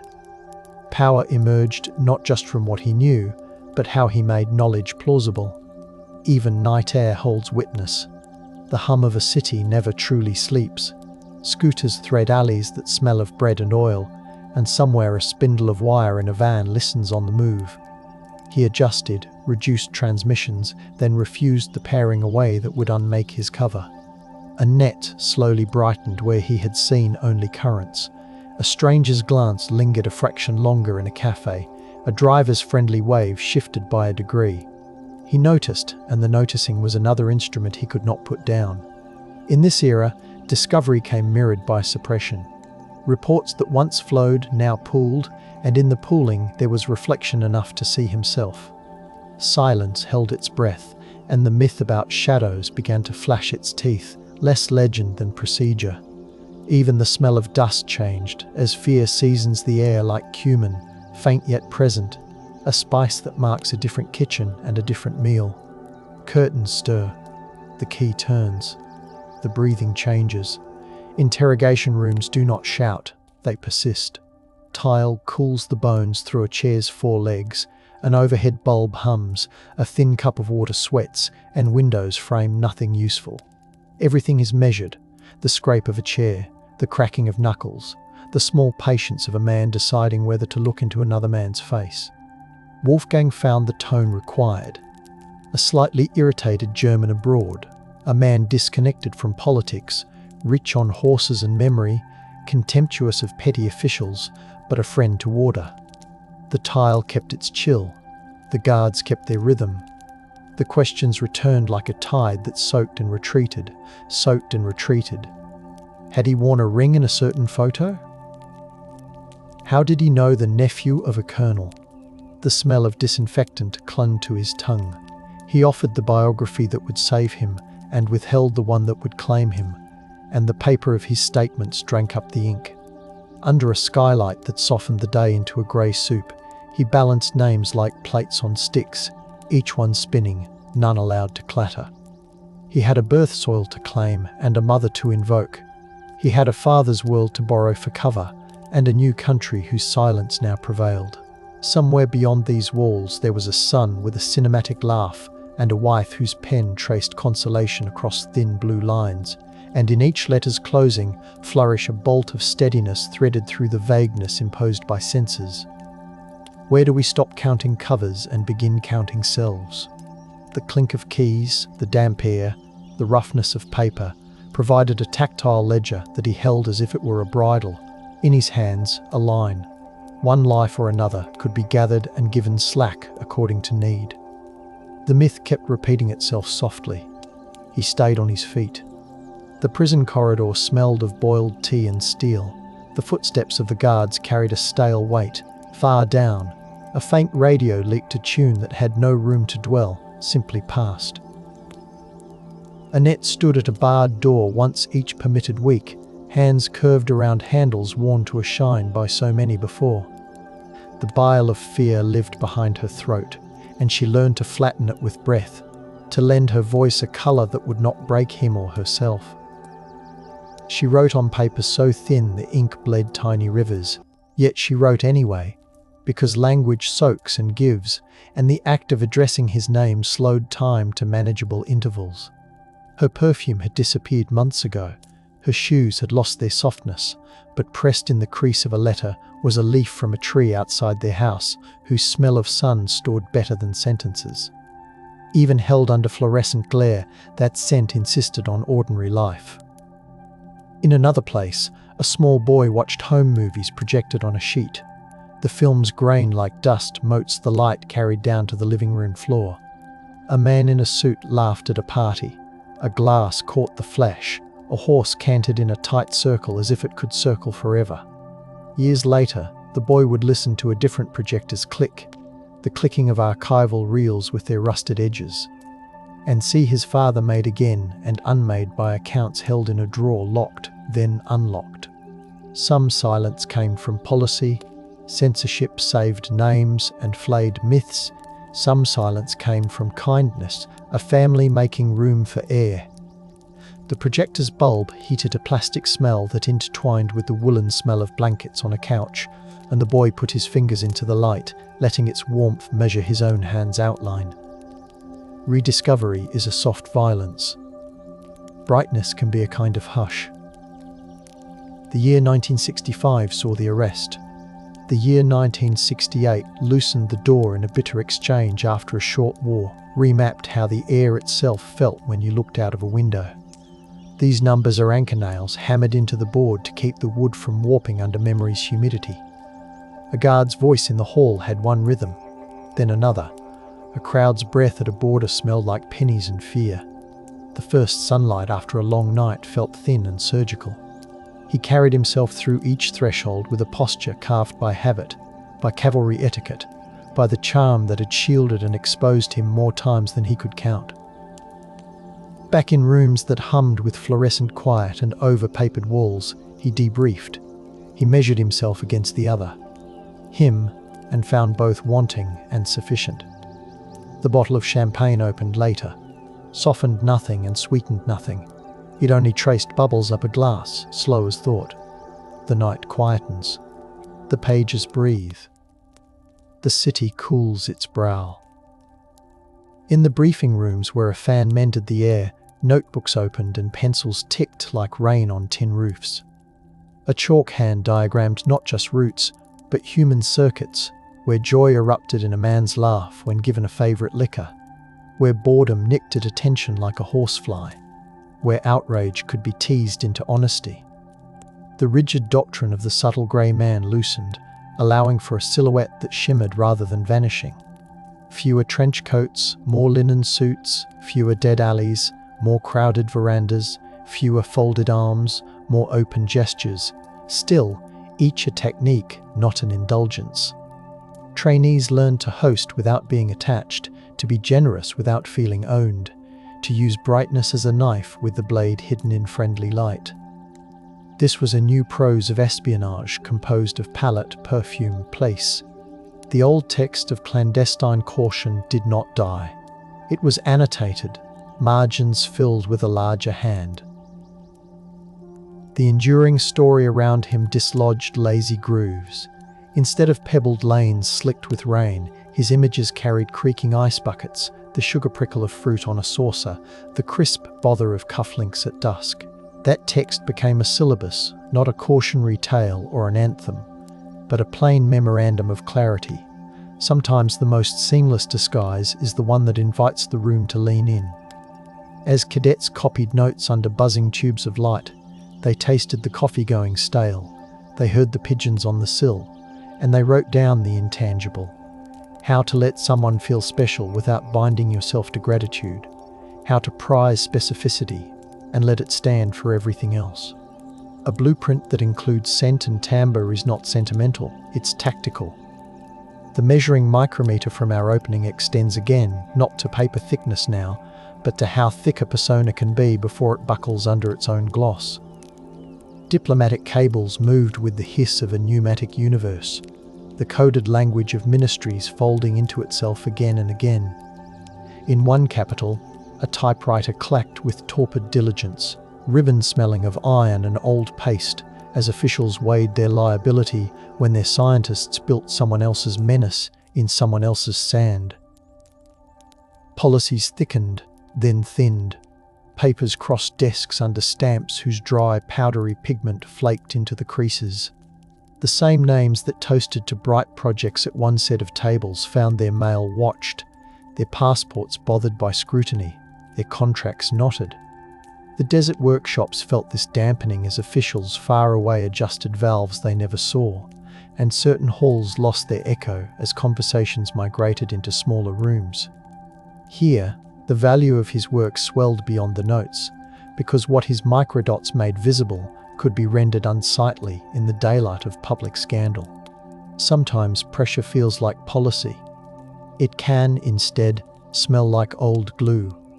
After test sounds quieted and party lights dimmed, courtyards returned to the patient work of vines, their leaves exhaled in the night, a soft sweetness like a bruised fig. Stables mostly returned to stables and stopped carrying such heavy speech. The desert itself resumed its confident drift. Sand lapped the concrete footers and added a layer of forgetting, clinging to bolts, gathering on thresholds, insisting that everything be softened. Not all silence is forced. Some silence comes from awe, a respectful step back from a story so tightly woven that tugging could undo something we do not wish to break. Some silence comes from fatigue, from the body's wish to rest even if the mind still flickers. The myth that the truth always wants out needs to rest too.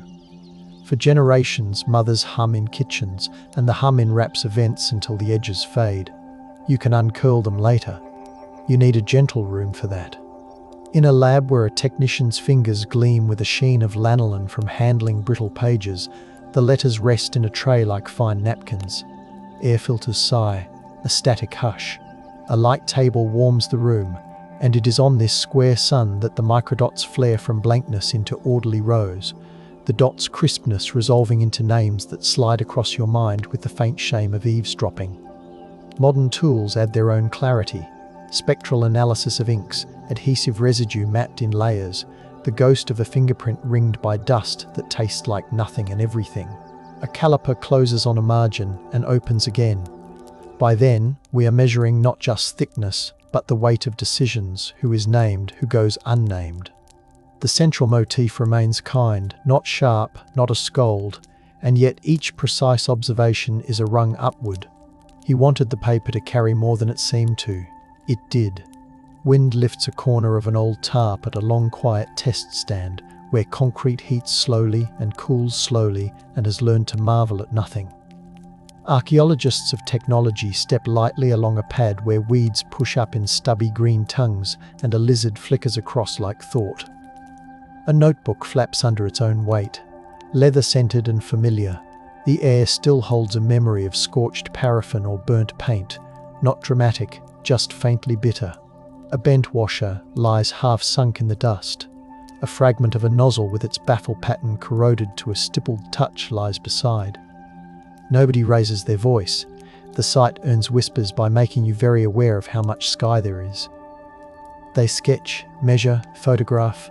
A breeze brings the smell of river water from a distance. A green ribbon none of this could sever. What remains of the program remains also of him. Not the same, and yet connected through what knowledge made possible. If his lists had not salted the air with caution, would this concrete have witnessed more flame, and for longer? The question comes not to accuse, but to calibrate, the way a hand tests the surface of iron before sitting, sensing if the heat holds. The geometry of power is never purely about capability. It is about who can plausibly explain the thing that is meant or pretend not to see it, and move on. He inserted a fulcrum beneath the narrative of inevitability, and pressed until what a nation told itself tilted. Even now, the silence out here is busy. Insects tick in the weeds, boards dry and shrink, and then swell. The ground sifts. In our ears, his parties play again, the soft pop of a cork, the laugh that coaxed the day's stubbornness free. The measurement repeats. How far can a conversation carry across a tiled floor if the room is already listening? Currents of practice changed, still balanced against caution drilled by veterans whose jackets smelled of wool and old tobacco. In classes, students watched recorded scenes and identified tells, the way a gaze locks when pride meets recognition, the way a hand relaxes when a favourite story is invited. Demonstrations showed how an accent softened after 2 drinks on a warm night, or sharpened in a chill morning. Notes grew delicate in a useful way, counting not just facts but tones of those facts, not just places, but the way those places sounded in the mouth of the person who described them. The old tools, dead drops, brush passes, legible codes hidden in nonsense sentences, remained. The new lesson was to generate the kind of conviviality that earns the right to reach across a table without alarm. Human closeness is not a tactic to despise. It is a tool. It glows in candlelight, then folds away when dawn calls. In a white classroom that carried the ghostly scent of chalk, even after chalk was gone, instructors traced arcs of attention on glass boards, while the projector's fan purred quietly like a settled cat. A slide showed a table setting, annotated as carefully as a battlefield photograph. Chair angle, line of sight, plate rim catching light, the silhouette of a host's posture, gentle and welcome. Students felt their throats dry slightly as they tried to memorize gestures and also unlearn stiffness. A tray of delicate cups clinked now and then, and that sound became the metronome of the exercise. Knowledge is a diet, you cannot eat a library. He taught that you can, instead, taste the specific and know from it the general, and that the city's breath offers flavors if you hold it in your mouth longer than comfort allows. Learning this art is not a kind of seduction. It is listening with more senses than you say aloud.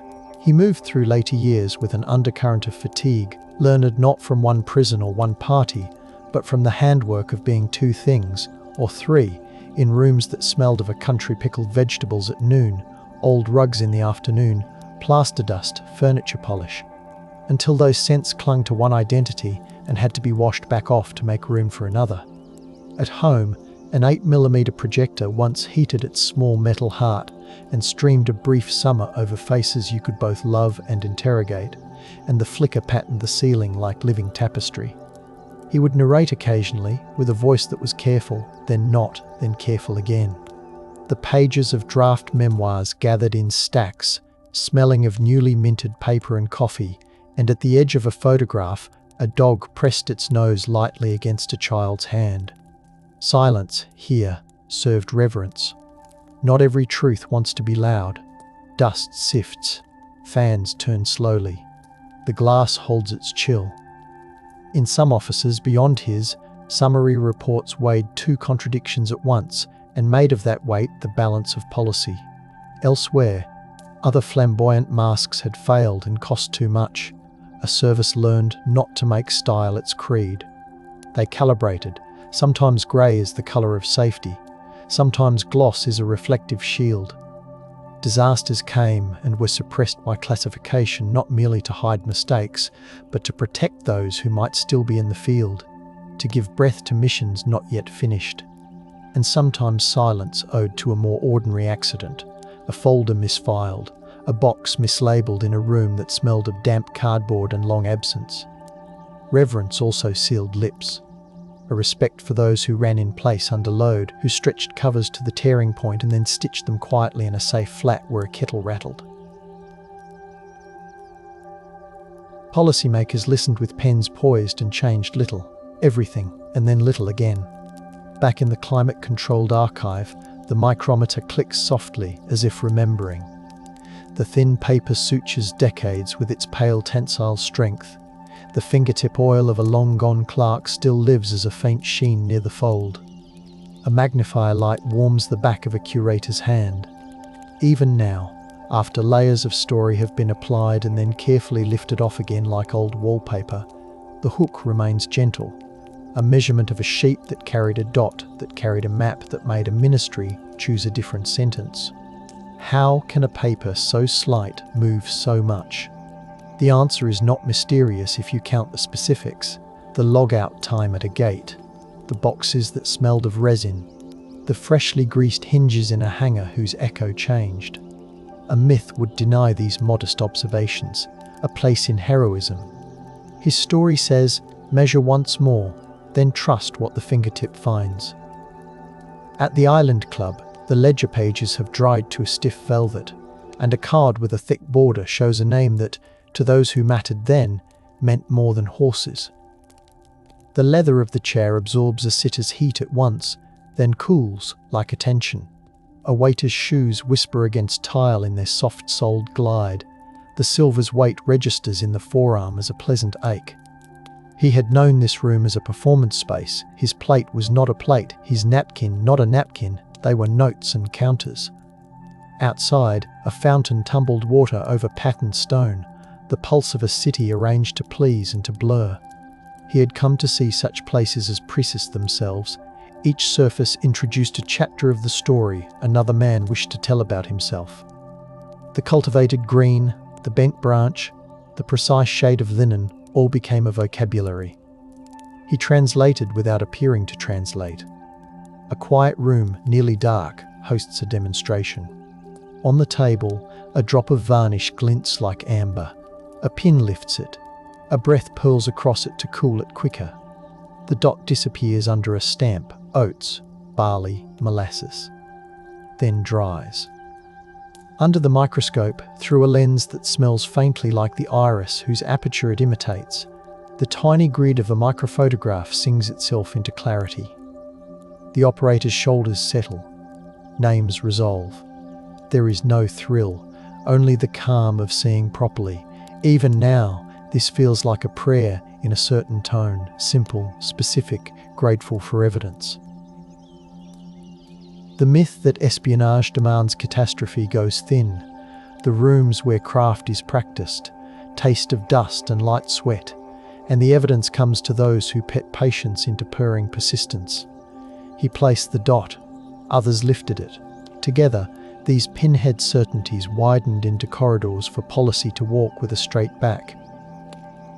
Breath in. Breath out. The quiet chooses you. Other packages were less polite. Pressure arrived in cardboard that ticked. Men who had once congratulated themselves on usefulness flinched at the ring of the bell.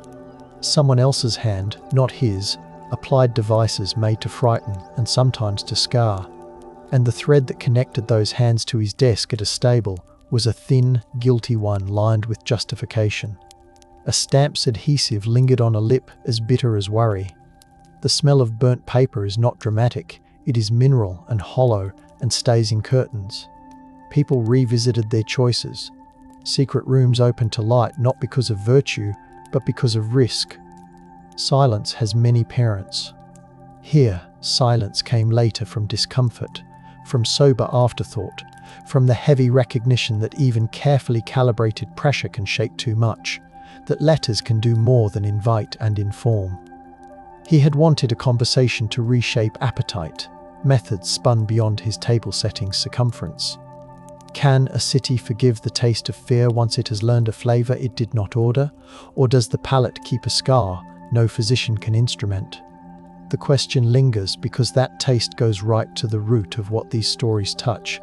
He wore a suit to let others feel secure. He poured to let others pour. He played the warmth of a room as if it were an instrument, not because he was a saint, but because he knew what value bled from coolness into heat and back.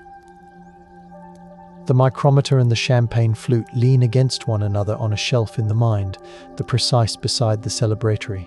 Not everyone who sat at his table went home untroubled by what they had given away. Yet a smaller dread ranks behind an older, larger dread that rockets teach a nation to learn. He helped the older dread unwind without trumpets. That, too, is a service, not always comfortable to name. After he stepped into quieter years, he took walks where the air salted itself with sea, and the lids of his eyes felt cool. A bench's slats left temporary imprints on his palm. Birds thonging lines above sang without plotting. In a cafe smelling of coffee and furniture polish, he told some pieces to a reporter whose pen liked to linger. Other pieces he saved for a room with a tape recorder whose reels spun patiently and clicked when asked to sleep. Some lines arrived ragged and polished themselves in retelling. Some remained ragged because smoothing them would lie. The house had rooms where family walked barefoot and rooms where shoes stayed on. Different papers lay in different drawers. He put a book on the table eventually. Not a confession, not an exoneration, a chronicle with decent furniture. And it sat there radiating quiet complexity. The glass of water beside its spine held the room's reflected light like a measured solace. At night, readers on sofas inhaled new pages and the dry smell of paper and glue. They saw the lights of Cairo come off the ink, and they thought of a horse's breath fogging in a shaded stall, of the clink of glass and the tenderness of treason performed without hatred. They measured their own reactions and found that sympathy and caution ran muddied, a stream neither clear nor dirty. The myth dimmed. It yields without fuss when invited. Still, it leaves residue. The story revealed the touch of his hand turning a knob at a radio cabinet and the warmth of his guests' closeness. They felt the temperature of the rooms he once hosted, as if stepping into a bath drawn long ago and still somehow warm. At a certain hour, the book closed. The fingertip sensation of the final page's decal stiffened into memory. The lamp turned off softly. The silence did not accuse, it only extended. Without him, a certain arc might have been longer. A certain echo might have echoed more. A certain comfort might have swelled in rooms where planners drank tea and touched a brass teapot's warmed handles. He made the missile rumour domesticated. He made the rumour's fact manageable. This is power in the old definition. The capacity to turn mass and velocity into something you can set down and talk about without your voice shaking. It mattered because he chose a world that shimmered and did not skulk, and in doing so, he expanded the craft's instruments. It mattered because he tied the ribbons of equestrian circles to the heavy cable of policy, and the knot still holds. It mattered because he showed how overlaying a dilettante's gloss on a professional's rigour becomes a cloak that nobody thinks to lift, precisely because it is so obviously silk. Leather, linen, singed wire, ink, the four elements of his method. The sand remembers. The paper lifts. The glass reflects. A micrometer measures a page and finds only thickness. It cannot measure the pressures that lay behind the hand, the alternating weights of courage and appetite, of patience and a certain social radiance. Somewhere, a stable's rafters still hold the sound of swallows, and a ledger's neat cursive still walks its measured line. Somewhere, a test stand catches shadows at the long end of day and does nothing with them. To stand at the intersection of these places in the mind is to hear a faint ringing like a glass stroked by a wet finger. One note holding until it fades, and then the air seems larger for the quiet. The legend of shadow gives way, gently, to the fact of light which he used as carefully as any instrument.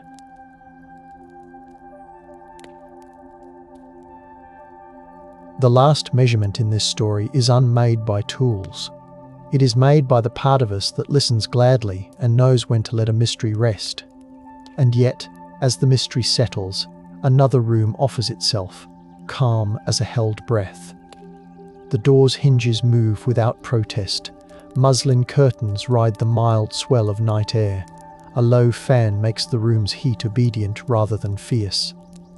On the desk, beside an ashtray that has been cleaned until its glass feels soft to the finger, lies a small leather case with its velvet nap rubbed thin at the hinges. A passport rests inside with creases that have been taught to appear natural. A corner bent and then straightened. The spine worked until the paper fibres lie as if pressed by years of careless pockets. The ink of the entry stamps smells powdery, faintly like schoolroom chalk crossed with nickel. The photo shows a man whose eyes hold ease without insolence, and the shadow of a smile that gives just enough and nothing more. What looks like a document is a room key. What looks like a room key is a door. The life that produced the hand to hold that passport began far from the Island Club's clipped lawns, in a place of tram bells and soot-polished brick, where winter street lamps wore halos and a boy learned to recognise authority by the way footsteps sounded on stairs. Horses there wore blankets in a sharp air, whose dryness bit the inside of your nose, and harness bells stitched their own rhythm into tram tracks that hummed under the iron weight of public life. You can imagine his childhood palms reading leather, the way a reader learns to trace lines across an atlas, mapping the feel of surface and the assurance of fit. When he laughed then, it came with the quick release of someone already sensing the stage, hearing voices as weather and weather as news. From the smell of waxed hallway floors to the hush of libraries that promised more than their labels, the boy collected textures that would later become sentences no training manual could quite define. The path to the desert moved south along coasts, where sea air salted sleep, and the shouts of dock workers braided with gulls' complaints. A ship's hold smelled of rope and hemp and grease.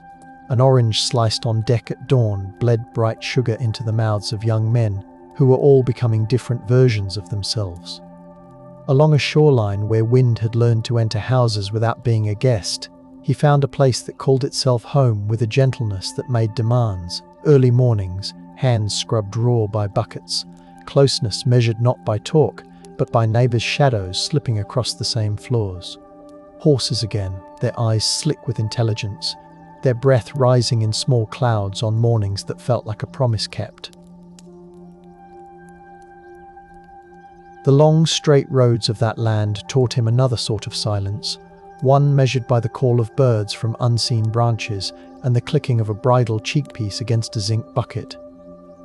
In that era, a uniform would eventually be fitted. The shoulders would sit right because his posture already did. Mounted training grounds on the edge of the map tasted of iron sand and boiled tea. An instructor's stick, never used cruelly, clicked against a boot heel to remind, not to rebuke. A horse skittered under a sudden gust that carried the smell of distant kitchens. The reins hummed a vibration back into his bones, and he learned what it meant to sit deep and give the animal an argument it could accept. In another building nearby, a radio that ran on valves warmed slowly to a red-orange glow, and a gloved hand adjusted a dial with a delicacy he would come to appreciate in another life. Down the corridor, telephones of black bakelite waited in a line, their cords heavy, their bells modest and insistent. Discipline felt like a rhythm, and the day's sequence laid itself across his muscles like a song you rehearse until forgetting it becomes impossible. He learned to read men the way he read horses, which eyes held stubbornness, which hands held grace, which words were only a cover for a hope. War does not always announce itself as catastrophe. Sometimes it arrives as a difference in air pressure that you feel in the inner ear before you register the sound. The desert took armoured shapes that bit at the horizon and passed like weather, leaving aftertastes of rubber and hot oil, and the sudden, relief-heavy laughter of men who found a moment to act ordinary. In kitchens near field hospitals, kettles filtered water into a memory almost sweet. The tents smelled of canvas warmed to a patient heat, a smell that would, for the rest of one's life, act as its own passport back to a brief hour of rest under a sky culled by wind. Radios whispered as if not to wake the sand, code tapped in careful sequences that married sound to intention. A pencil erased to stubs lay beside a ledger of message traffic, and fingers dusted with eraser crumbs grew their own quiet calluses. If ambition is a map, he learned to fold it so that two places touched. From uniform to civvies, the pivot felt less like a divestment than like dressing a new instrument in old clothes. A quiet office where salt found its way into the wood from men who still carried the sea in their throats, a smell of new paper and old glue, and a question that was not a demand. Would he like to bring together the knack of horses and the timbre of speech and the practice of not frightening people when you needed them to be unguarded? The desk at which this question was asked bore a blotter whose leather had been fed until it held a shine only lamplight could make honest. A typewriter waited with its carriage aligned, a wastebasket held nothing. Beside, a small padded envelope lay, innocuous, with a set of rings inside that a jeweller had scratched to the right degree of imperfection, each a small, shining proof that identity is an art of patience. He tried each on and felt the way they weighted gestures he already knew how to perform. The cover's skin thickened by layers as conscientious as leaves laid down in a forest. There was a watch with a face slightly too old for fashion, but just right for someone who professed to have known a better era. There were shoes with soles crisp enough to suggest money not often walked, but a scuff added in the right place to declare the owner knew real earth. There was a manner of greeting that borrowed from messes where rank is recognized before warmth, and from parlors where warmth is currency. He went to a tailor who spoke with pins in his mouth and measured him by eye twice before using the tape itself carrying a faint perfume of soap and clean cotton. He ordered cards embossed with a name made to sound both distinguished and suffered. The cards' edges flashed lightly when tilted in sun. The stable he would speak of in Cairo could be made factual in a day if anyone pressed. Documents lay ready in a drawer lined with felt. The luggage passed through customs with the lazy rhythm of a river that had seen more worlds than the men who stood by it and stamped. Porters carried cases whose weight hid more paper than clothes, though the clothes themselves bore the smell of good closets. The taxis that met him along the city's edge were painted in colours chosen to keep heat and brand memory. Their seats radiated a vinyl warmth softened by wear. Their dashboards displayed talismans against capricious fate. The road along the river offered him a city that knew how to reflect itself. Bridges oiled by footsteps, lampposts wearing their own chipped lineage, kiosks where papers shouted in a dozen voices over coffee that carried cardamom like a friendly argument. Horses at the racecourse moved like bright punctuation across the grammar of grass. Voices in the stands layered the German of distant schools with Arabic's music and French's fluted precision. When he spoke the first day, his vowels knew how to hold a warm room. The first answer came with an ease he pretended to find expected. Registration at the Island Club passed under portraits that had dimmed gracefully. The ink in the ledger made slow curves that steadied the soul. A man behind the desk, not young, handled the membership book with both duty and affection. His stamp landed with authority softened by convivial pride. That first afternoon, a host brought a tray with an arrangement of glass that had learned, across centuries of service, to make water look like a promise. He let his shoulders relax at the right time. He joked lightly with the garden's gardener about the virtues of different soil mixtures for saplings that later would give shade to people who would not remember the heat that raised them.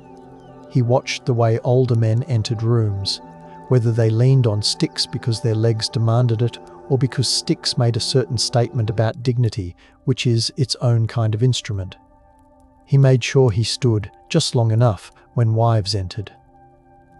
The carousel of dinners began, and with each orbit the table set itself as an apparatus tuned to human signal.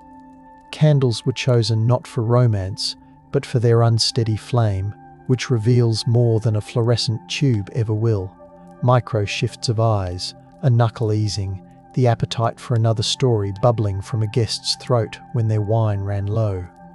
Flowers, yes, but never heavy scent. That would mask the room's instrument panel of perception. The napery felt under the hand like a promise kept. The chairs were comfortable just beyond politeness, so that lingering felt deserved. He asked after families in a manner that carried knowledge without weight. He told a story about an auction in a cold hall where the steam from horses' nostrils recorded the day's numbers like ledger lines in air. He described the feeling of a program man's hands, always dry and smooth, their callous. A thin band at the base of the fingers from drawing diagrams more than from tools. Laughter arrived when invited and left before anyone noticed it had overstayed. He learned which gate guards wore new boots by the sound of their footfalls. He learned which truck drivers preferred songs to whistles and which would listen to the shape of silence rather than fill its gap. The city's mechanics shared a vocabulary of stains and solvent, and he soaked that vocabulary like bread in broth, softening it until it could be swallowed without chewing. He did not collect facts as stamps, he acquired relationships with facts. There was a contractor whose laugh would become a cough when trying not to say a name. There was a clerk whose pride in having the right ink for stamped export forms encouraged a confession about a shipment delayed for lack of a bolt measured in a country that renamed the measurement 3 times in the last generation. He used what the day gave. On his desk, a paper from a feed supplier carried a careful signature, and nested within its flourish, a world. Tradecraft asked him to be either seen or unseen according to a plan, but he was working in an age and a corner of the world where being seen was the cloak. He allowed himself to be photographed at places where sunlight could not behave. The glare behind him hid the deepest lines of his face, and allowed a newspaper to print his presence without offering it up to analysis. He gave interviews by the pool only when a gust fanned the water, so that reflections broke into fragments. The ripples turned any attempt at reading his eyes into a pretty futility. He visited stables during the heat lull, when even officials felt forgiven for inattention, and he had a way of listening to a man whose mother tongue differed from his, and being the one to feel grateful afterward. Whispered introductions crept up to him as moths do to a lamp, not because he burned, but because he allowed light to rest on other people. The hidden correspondence moved as a blood system moves, quiet, regular, mostly unnoticed when it's working its best. A pigeon's feather in a hallway was only a feather. To him, its position relative to a seam in plaster said a time had changed by 30 minutes. A stick of gum placed under a bench, brand and number of folds marking a letter to come or a danger already past, smelled youthfully of artificial mint, a small comedy that made vigilance friendlier. The devices he chose rarely whined with modernity. They preferred the anonymity of household good looks. A kitchen clock that ran 10 minutes fast for everyone else kept for him a separate time. Its back held space for a sliver of film and a slip with a number that would look like an insult to an uninitiated eye. The camera that flattened information into a dot clicked no louder than a spoon touching the rim of a teacup. At night, a wire on a rooftop listened to the sky. He adjusted his breathing to match a room. Signals travelled not only through airways but through habits. He always refilled a glass before it asked. He always let a conversation land in someone else's lap and then be lifted again by a different hand. He always left one good question untouched on the table, warm and ready for next time. Men returned because being understood is a narcotic that never gets a warning label. He appraised small gifts with the attention of a curator. A cigar whose wrapper bore a certain leaf pattern suggested a supplier with a different supplier whose wife was a friend to the wife of a man whose workday ended near a fence that guarded something iron. A dull boy given to boasts became a compass, his needle jerking with vanity, his true north. Whatever would let him say a bigger sentence than his last. Gossip is always fuel. He filtered it through a mesh that only patience can weave tight. The fragments he kept did not cut, they locked. Beyond his apartment's walls, the city's back rooms held their own algorithms. Offices not unlike those he had passed through as a younger man now bent their attention toward the same thin threads his messages described, cautious of the moral hazard of being right, wary of the diplomatic hazard of being loud. A teletype in a capital far north of the desert sweated ink on a tape that curled at its edges. The tape drifted into a tray with a cluck that had, over generations, come to mean seriousness. Men and women bent with coffee cooling at their right hands read words that turned desert projects into domestic headaches. Committees convened under high ceilings to discuss what it meant when citizens were working in other people's sand toward other people's sand, toward other people's fear. Voices softened, not out of kindness, but to keep important things from falling off the table when the table shook. Sand carried across oceans as dust on policy, it settled in the lungs of civic conversation. Not all instruments of pressure belonged to him or to the rooms he reported to. In a separate corridor of the same institution, letters left the post uninvited by decency, their insides engineered to punish the very men he drank with. The package's construction smelled of solder and insomnia. At their destination, when the paper split, outrage also burst, filling vacuums they had not foreseen. He read of harm in the most neutral language the press could manage, then pressed his thumb into a pocket where the cloth had worn thin, feeling a friction that had nothing to do with heat. He kept hosting, because to stop would signal fear, and fear is a trumpet you cannot easily mute. Those other methods complicated his art. They kept his guests' eyes jumping to doorways at every knock. They reminded him that he worked within a web he did not control. Conscience is not a single knot, it is the entire net, flexing. What a city learns over a season remains on its tongue. The clubs grew a thin second skin of unease. Glass clinks registered a stutter. A driver folded his newspaper with an extra crease near the ad for horses. He calibrated again. Fewer jokes planned and more offered spontaneously to rebalance a room. He let silence do slow work and put away one or two sharpnesses. Outside a test gate, guards began to check faces more carefully.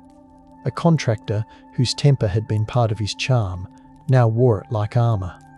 He watched and adjusted, the way a rider lengthens stirrups when the ground softens and shortens when the horse needs the leg close and unmoving. His frequencies changed, his dot-carrying papers left through routes that involved fewer predictable points. His most reliable courier became the care he took with his own presence. A mask that cannot breathe must be lifted at the edges. He feathered them, slow as liking. The day a van idled too long outside his building, and then idled again the day after, and looked the same. His skin answered before his mind did. He sent a guest away earlier than habit. He pretended to remember an appointment he had not made with a tailor. He walked the stairs down, not up, and took a different door that had taught his hand, the comfort of its older brass. Streets he knew by the sound of morning now spoke a late afternoon dialect, more echo, lower key. A young man in a brown jacket leaned against a truck bed, not smoking, his hands folded as if waiting for bread, but watching windows instead. There is a moment when recognition becomes not a thought, but a direction. And you cannot stop moving, because the air behind you has filled with the things you do not want to name. When the knocking came, it was almost courteous. The door made the sound of a book closing. Someone said his cover name and left a terrible kindness in the tone. Rooms set aside for questions do not require cruelty to be effective. Their geometry does that work. A table too bright, a chair slightly wrong for a back that likes to sit straight, an aroma of disinfectant that seems to have washed the walls clean of their own past. The engineering of attention. He pulled close to a version of himself that had worked before, nudging the German's vanity into business. An official could understand and dismiss. Paper asked him to repeat. The repetition carved grooves he knew better than to follow completely. He offered details that cupped secrets rather than trapping them. He made his ignorance taste plausible, and his knowledge taste like the sort that came to a man who does not bother with officers. He accepted sugar in his tea and let the clink of the spoon against the glass become a metronome for the pace of his answers. The guard's boots squeaked on tile only when boredom made them heavy. He watched for boredom the way a sailor reads sky. Failure in this work is often a slow contagion that begins with a single unavoidable breath. A radio is found, and not because a man betrayed a friend, but because a van with a loop on its roof listened too many nights in a city that had learnt to listen back. He did not deny the radio. Denial would make a nonsense out of the rest of him. He arranged his story around the instrument in a pattern that rephrased intent into novelty, a rich man's toy with a reach beyond propriety, an era of curiosity. They tasted this and decided the spice. He swallowed the dish offered. There were handcuffs that were not tight, which is a different kind of control. There was transport in a vehicle that made of his face a mirror of other faces behind bars, all of them reflecting one another into a quiet multiply. He counted doors and ventilation grates and memorized the shape of the front seat's upholstery seam, not because escape was likely, but because knowing measures fear like a scale, measures fruit. Letters out and letters in found their way into cruel folds of possibility. His wife stood where she could be seen and heard, because a system had designed that as the only location where compassion could be measured without upsetting balance. She wrote in a hand that held the spine of things. She replaced perfume with patience and allowed her words to walk the length of paper with a dignity that taught time not to run. At permitted moments, she revised the ritual of domestic attention into something the corridor could not break. She smoothed his shirts as if ironing the hours could flatten them enough to fit through a gate. She pressed, once, a leaf between paper as if scent could argue with the fluorescent. It argued enough to keep a corner of the day safe. He took those letters into a place behind his sternum and made of them a cool seat on a veranda no one could confiscate. Even guards respect the architecture of love when it builds in silence. The trade made later to lift him out of those halls did not need trumpets. It required engines and caution, and the choreography of men who had spent a lifetime making sure their jackets hung right and their voices matched their faces. A strip of land whose gravel had been ground to powder by all the trucks that had crossed it smelled of cedar sap from crates and fear's coppery breath. The exchange happened in brisk phrases that would, in other rooms, make small talk. The hands that touched his arms were firm and unsurprised. He found himself within hours in a space whose cleanliness was an insult to all the grit he had taught his body to welcome, and he allowed himself the exquisite fatigue of a man who has no job but to let his bones regain their surprise at soft chairs. The fruit set before him tasted outrageously alive. He laughed with a quiet that shook. Debriefing belongs to a different category of hospitality. The rooms carried coffee that made better company than any of them could be at the hours they met. Pencils of a certain pencil maker had learned to keep their points longer than cheap ones. The sharpeners did not scream. The paper felt good under the hand. He told it in order, and then again out of order, and then in a mosaic that allowed the listeners to assemble their own order if they preferred. He was not protecting secrets from them. He was protecting the truth from exhaustion. Maps unrolled made a domestic sound like rugs being shaken outdoors, and pins went in with a delicacy that would have made a dressmaker proud. He added scent and temperature and the way the light lay in rooms, because these things are the rails on which events move. The listeners wrote down not merely what, but how. Their pencils registered a phenomenon that a technical language can flatten until it loses its weight, a human map. His name became a file identifier, and a case study title, and a story told at tables where younger colleagues learned how to sit and how to keep their own hands from telling on them. He did not always attend. He did not need to. The lessons lifted themselves from his habits like steam from a bowl. They condensed on the cool steel of doctrine and ran into channels that were new.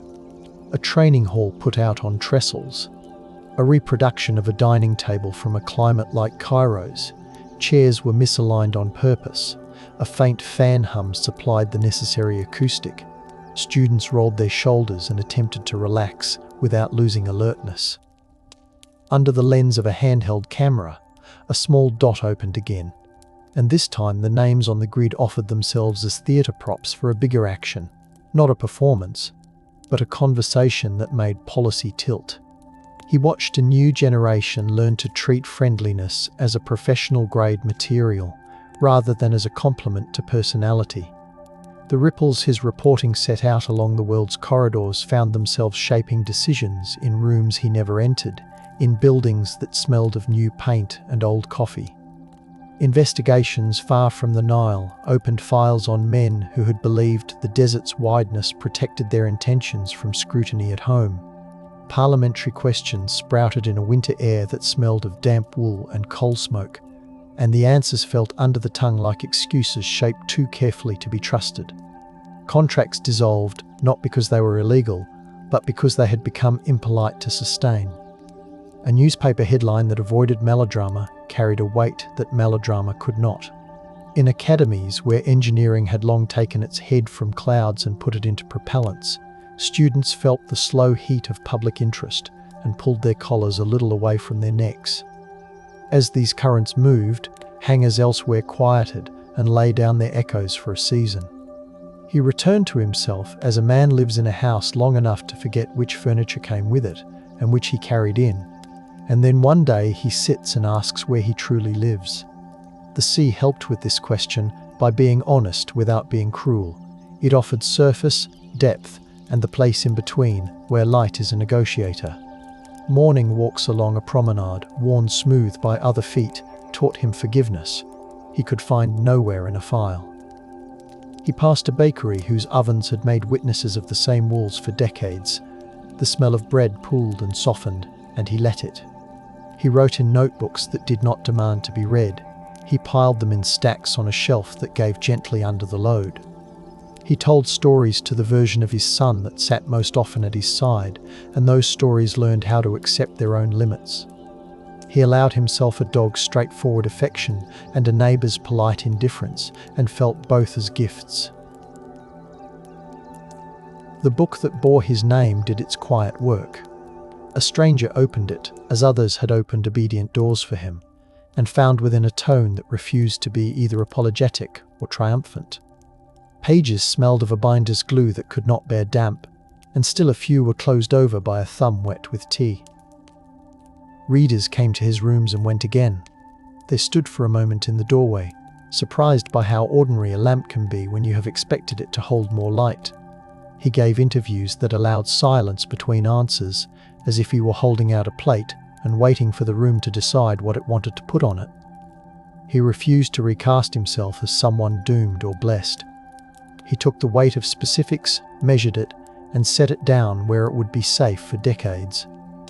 In lecture halls of later eras, the artifacts of his time took on the affectionate patina history, gives objects that behaved themselves well under stress. A reel-to-reel's wobbly spindles spun and stopped. A student lifted the lid on a tape recorder and smiled with the tenderness that old mechanisms command when they offer their secrets plainly. The leather on a passport's spine cracked in a way that let sunlight gild the damage. A finger ran across it as a priest might run his hand along a rail polished by hope. Miniature images bloomed under projectors that now used cold LEDs rather than hot bulbs, and the slightest motor noise, misinterpreted as intimacy, filled the room. A lesson scrolled past on a screen, and in a corner, a bulleted list suggested that hospitality was not merely a human virtue, but a field skill. The room's air had a modern nowhere scent, and still, the bodies within it warmed the instruments and took from them a discernible breath.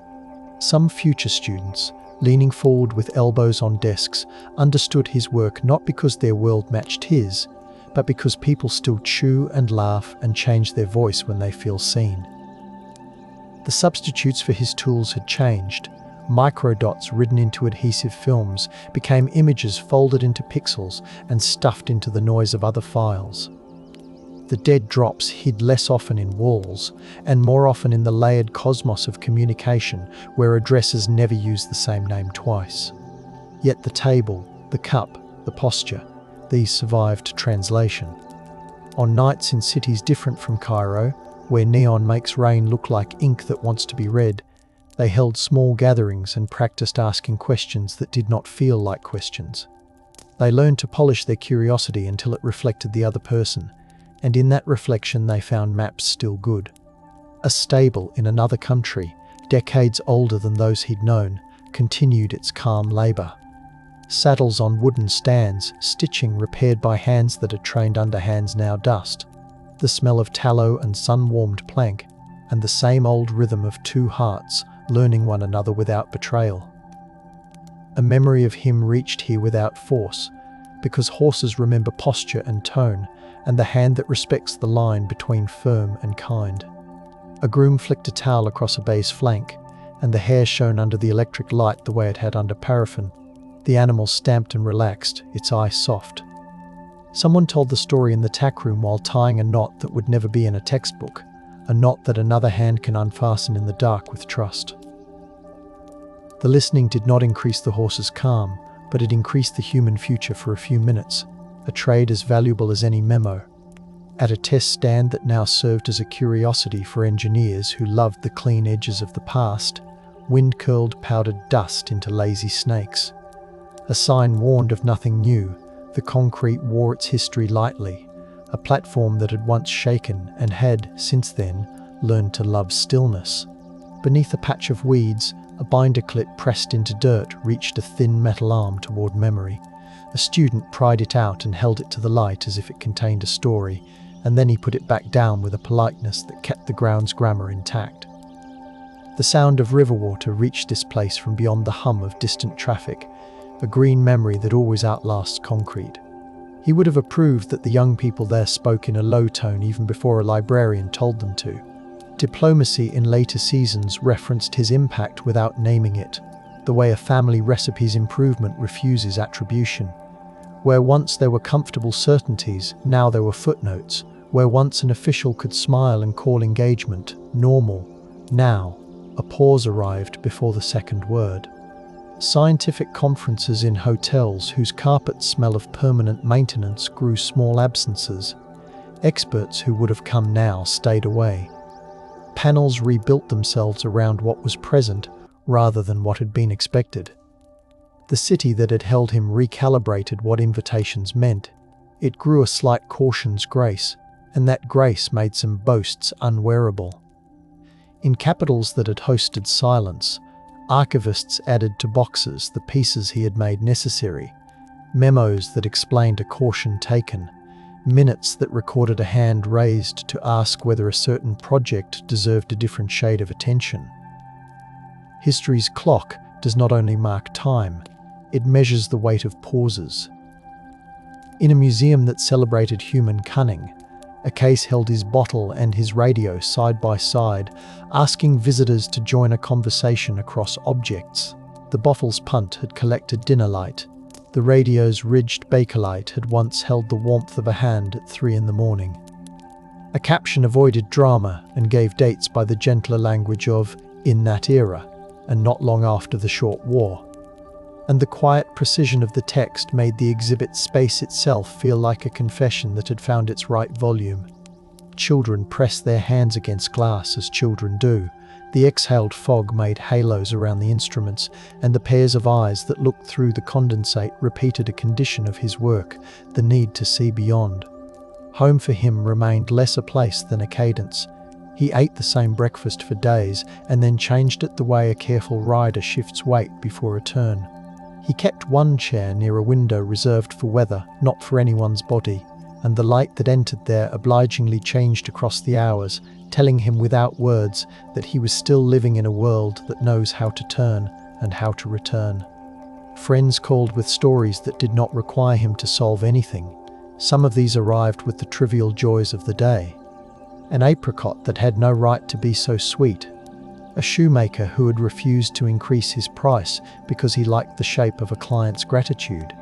He attended a wedding and a funeral and stood at the edge at both.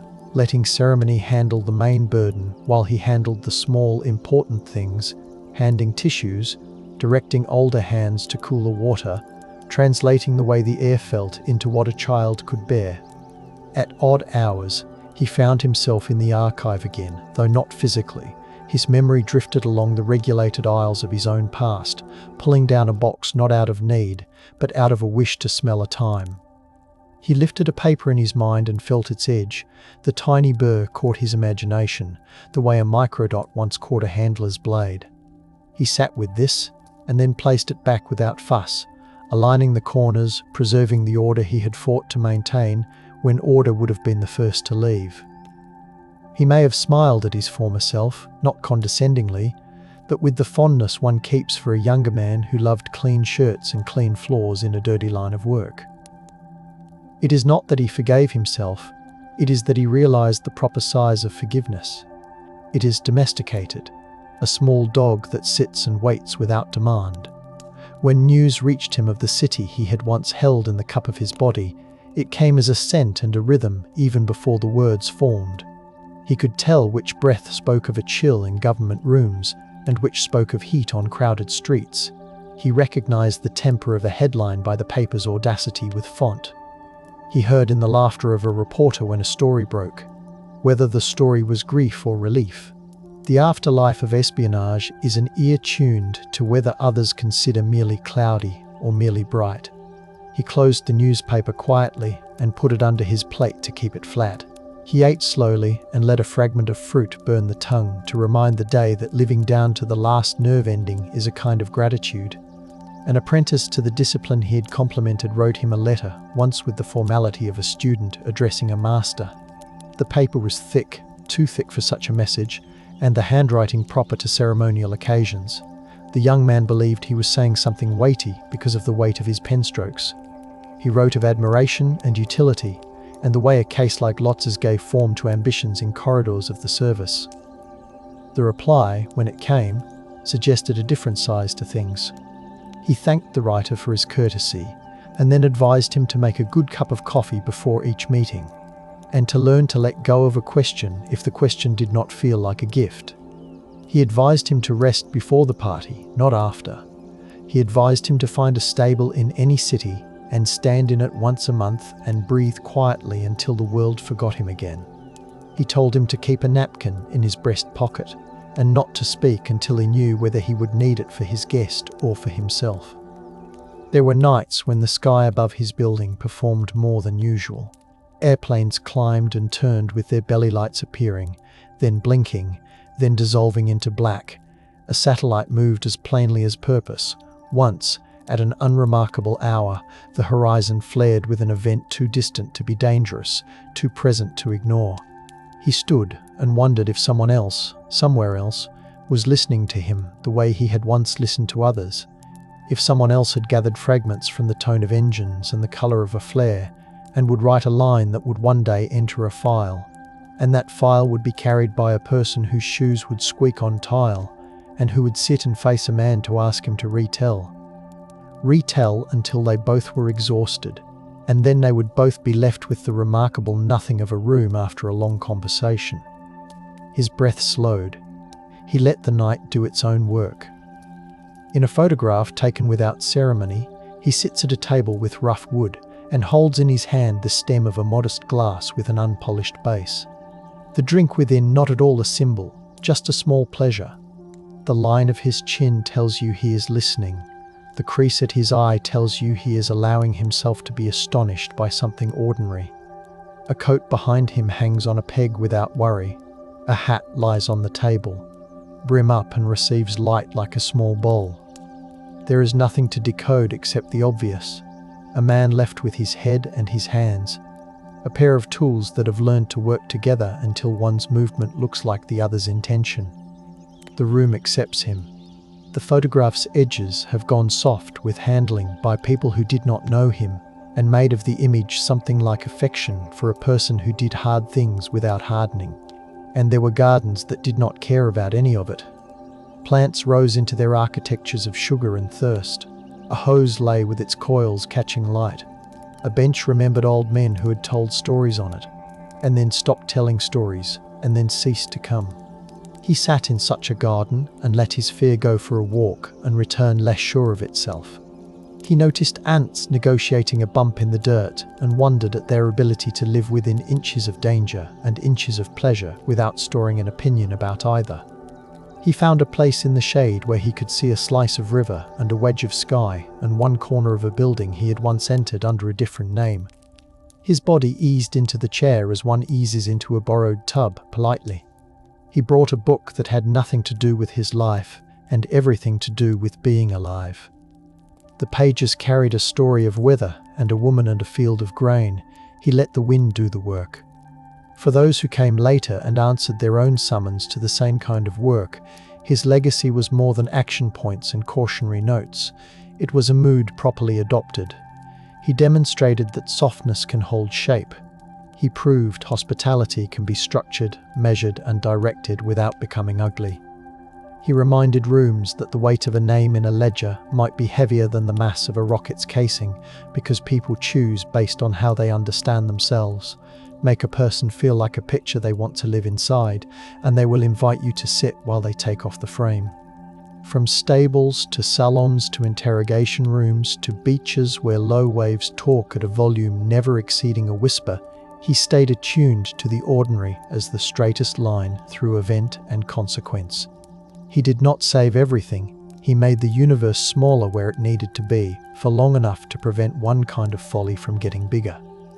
In another archive, in another city, a curator turns a page with a gloved hand and reads a line that brings him into the room with us again. The glove squeaks faintly against the paper, an intimacy the page would never allow.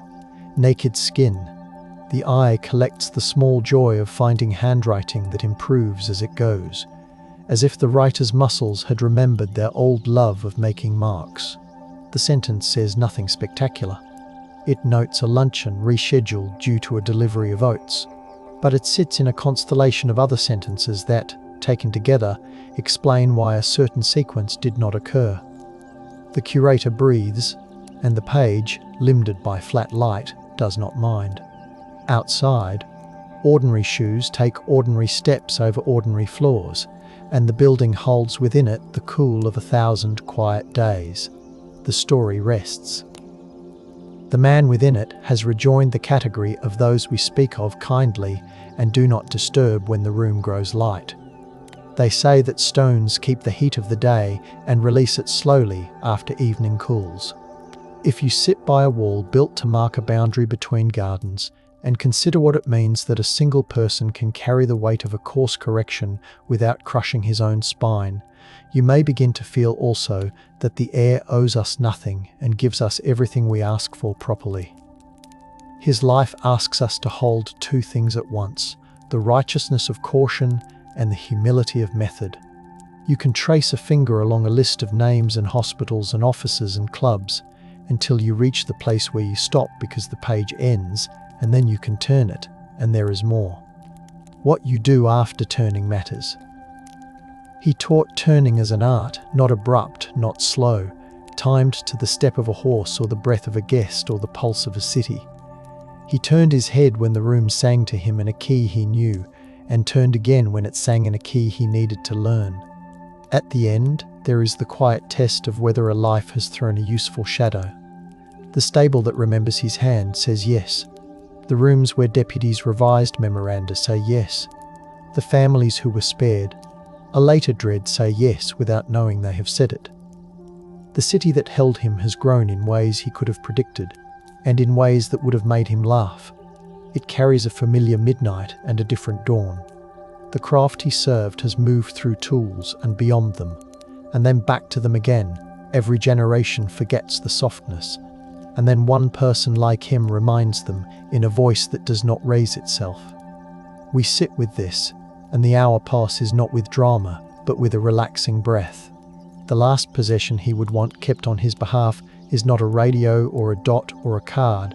It is the memory of the way he sat at a table and made room, and how that room, once made, altered the map. The sand holds, the paper lies flat, the glass offers back a face.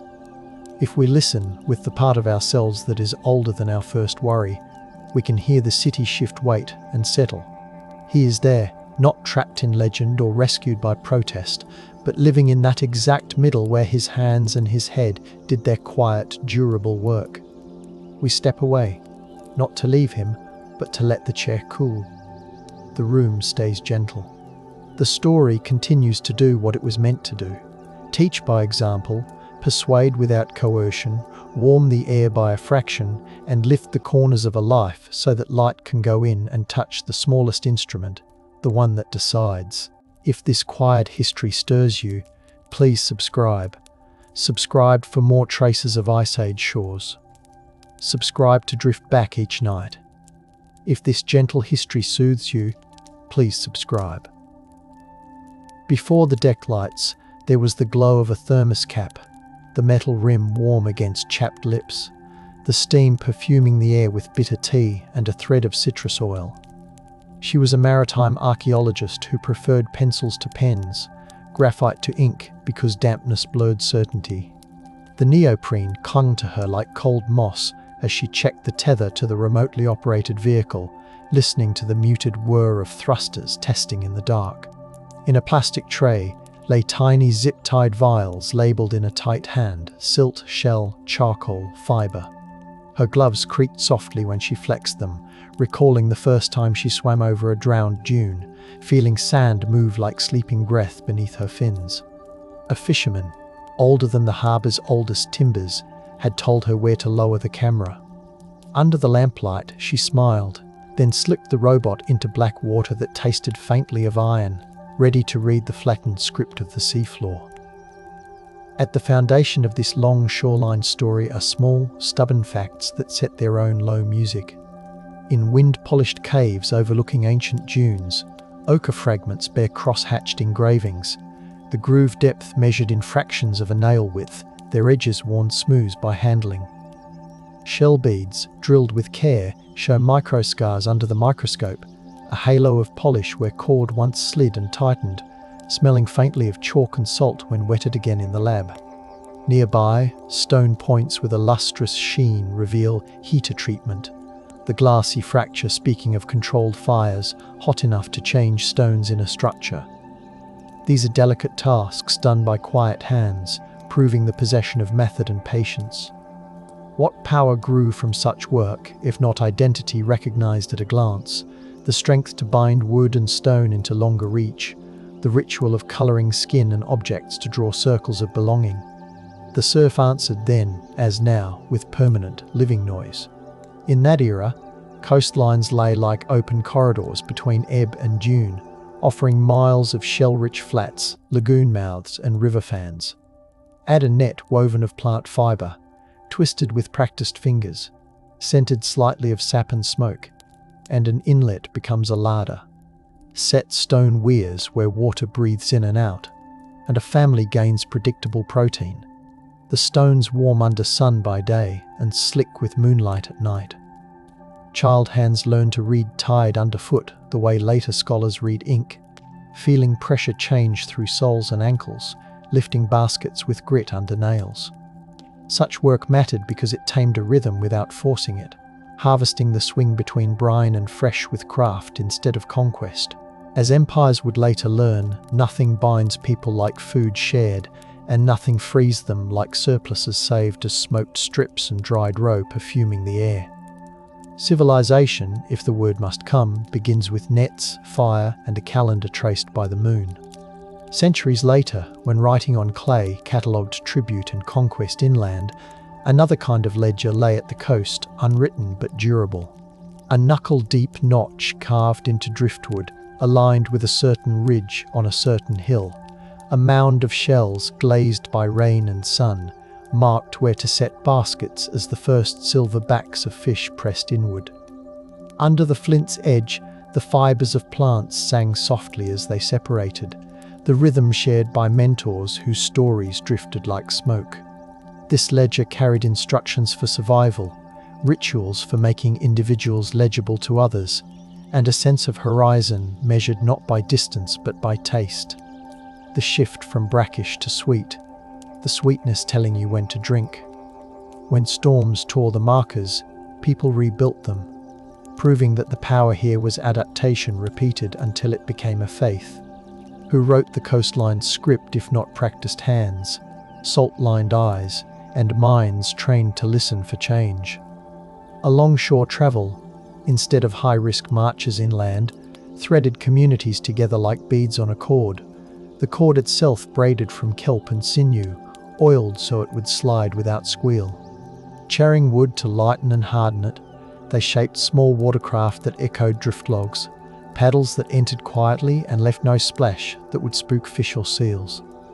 A beach produces a catalogue: shell for beads, bone for needles, sinew for lashings, pitch for waterproof seams, dry grasses that catch and hold tinder with a toasted perfume. This was work that multiplied power subtly, extending reach across coves and inlets, allowing ideas to drift with people, as meals and songs do. Sharing a design for an efficient fishware made kin across long geographical arcs, and giving a charm threaded with certain shells carried meaning like a passport. Such exchange needed no palaces, it needed calm water, steady hands, and night fires blinking like low stars along the dark shore. The tide remembers, even when it erases. Stone remembers too, though it speaks through chips and shine rather than names and boasts. In that age, someone learned to heat stone carefully in buried pits, the pit edges smelling of damp earth and charcoal, the heat creeping in until fracture patterns changed from dull to crisp. After cooling, the flakes sang when struck, their edges thin enough to part hide with soft pressure rather than brute force. People combined these edges with wooden shafts and mastic made of plant resin and powdered red earth, a compound with the fragrance of pine and dust. In this there is an early chemistry, a merging of materials held together by technique repeated and taught, proving collective attention. The value created lay not in the artifact alone, but in the teaching line. The way a child's hand steadied under an elder's touch, the way songs timing the steps kept embers aligned with breath. The sand remembers in muted ripples. Instruments hum softly. The hollow waits, patient as moonlit water. Many generations later, tales of the city under the waves appeared in coastal myth, told in low voices beside windy fires where sparks leaped and vanished. The myth made hierarchies from the sea itself, imagining welled courtyards cut from living stone and staircases worn smooth by ritual feet. Echoes bouncing in chambers smelling faintly of damp limestone. Yet as diving became possible and instruments improved, the camera's unblinking eye found patterns less grand and more intimate. Post holes in parallel, indicating fences or pens. Cobble lines tracing fish traps. Patches of burned sand that told of repeated fires. An underwater microphone picked up the ocean's tremor, and, between pulses, silence where voices might once have been. The collision of legend and measured evidence did not accuse the legend, it refined it. Instead of a drowned palace, we see a drowned neighborhood, its value born of chores repeated until they became liturgy, and its power expressed in meals secured against uncertainty, in warm hands and full bellies. Centuries after that, when coastal maps grew precise and land grants stretched to tidal flats, another silence formed, smelling mostly of paper, glue, and dust. Records of submerged features, entries in logbooks, and sketches of regular stones were often filed under fisheries or dismissed as natural, the ink fading while tides carried sand across memory. Some suppression came from misaligned incentives, declaring old structures meant regulation and scrutiny that owners did not desire. Some came from awe, wearing the mask of disinterest, a reverence that refused to meddle with the quiet below. In the archives, drawers stuck before sliding open with a sigh. A map's faint blue grid revealed dots a hand had added with patience, suggesting a knowledge kept to a small circle. The power in such suppression was control over narrative, and the cost was the fading of techniques that had fed families for generations. The surf broke outside, and the building's windows rattled like a distant drum. In the language of instruments, truth arrives as a pattern. A sonar returns sharper than surrounding chaos, a magnetometer twitch where iron should not be, a sub-bottom profiler drawing ghost lines beneath silt. The boat's hull creaked softly. Light blinked on screens in a dim cabin perfumed with coffee and engine oil. On one pass, a grid of pushes in the sand matched a known spacing for basket posts used in certain tidal ponds. On another, a U-shaped feature with a narrow throat suggested a weir designed to coax fish into a trap with the rising tide. These shapes, measured and mapped, added up to routine rather than spectacle, to lives structured by calendars made of water and moon. That is, civilization, writ small and stubborn, prearranged cooperation, shared skill, rituals at predictable intervals, power from predictability rather than force. We study it with humming devices now, but it was built by hands that moved to the rhythm of waves. By then, genetic evidence had begun to whisper alongside the stones, a song of population movements that smelled, faintly somehow, of smoke and earth, because lab machines run hot and gloves gather dust. It suggested threads of kinship along coasts, a braided pattern consistent with boat crossings sheltered by islands and beach ridges. A shell bead type clustered in one region appeared far away, carried perhaps as a gift or as a token of obligation that outlasted a voyage. Such threads imply a ledger of debts and favours, the kind of bookkeeping that keeps groups whole without written marks. A person who arrived with smoked fish, green seal fat, and stories could claim shelter in exchange, proving the worth of remembered routes and seasonal timing. The smell of dried seaweed and the creak of leather carried news as surely as any crier. The ghosts of maps in our blood align with the ghosts of fences and fires checked by machines. The tide holds its counsel. Through ages of low sea, this literal commonwealth persisted, adapting as wind patterns shifted and rivers braided new mouths. When the coast stepped back as if inhaling, salt marshes spread, their grasses rustling with insect song like rain on paper. Communities shifted their markers, retied their nets, and traced new lunar calendars with sticks poked into damp sand. Value mattered here in two directions. Inward, as families prospered on steady protein and craft work. Outward, as exchange bound distant groups into mutual care. Power never required walls. It required flexible attention and a willingness to share precisely timed knowledge. Reverence filtered through work. A chant softly sounded when the first run of fish arrived. Pigment daubed on cheeks when a boat returning heavy made a channel bright with scales. These rites washed away quickly in literal water, yet they trained minds to believe in cycles, in return, in the dignity of repetition. Who would not build faith on dependable tides? Still, accidents also wrote silence across this world. A storm pitched steeper than memory lifted anchors and scattered weir stones, the sea tasting of torn plants and ground shell, the air carrying the metallic tang of shredded flotsam. Fire, sometimes escaped from a pit, ran through dry grasses and charcoaled the posts meant for baskets. A disease, unrecorded by script, passed through a camp and counted its victims in hush rather than tallies. When hardship layered with a shift in the shoreline, families moved, shoulders bowed under baskets that smelled of smoked fish and hope, leaving only footprints that wind erased. The sea later advanced with its usual patience, filling footprints with foam and then with sand. We speak of suppression by law or politics, but accident is the most ordinary librarian of forgetting, stamping books with silence. The ocean's long exhalation covered the shelves and left only the faintest index visible to instruments and eyes that learned to see. Across a bay, millennia later, a monk with red-stained fingers copied a passage about floods and lost gardens by lamplight that perfumed the scriptorium with wax and faint animal glue. He added a margin note about fishermen who pointed at an old alignment under clear water, a line of stones they avoided out of respect. His superior frowned, suggesting that such matters drew minds from higher truths, and the note remained small, tucked like a sigh against the main text.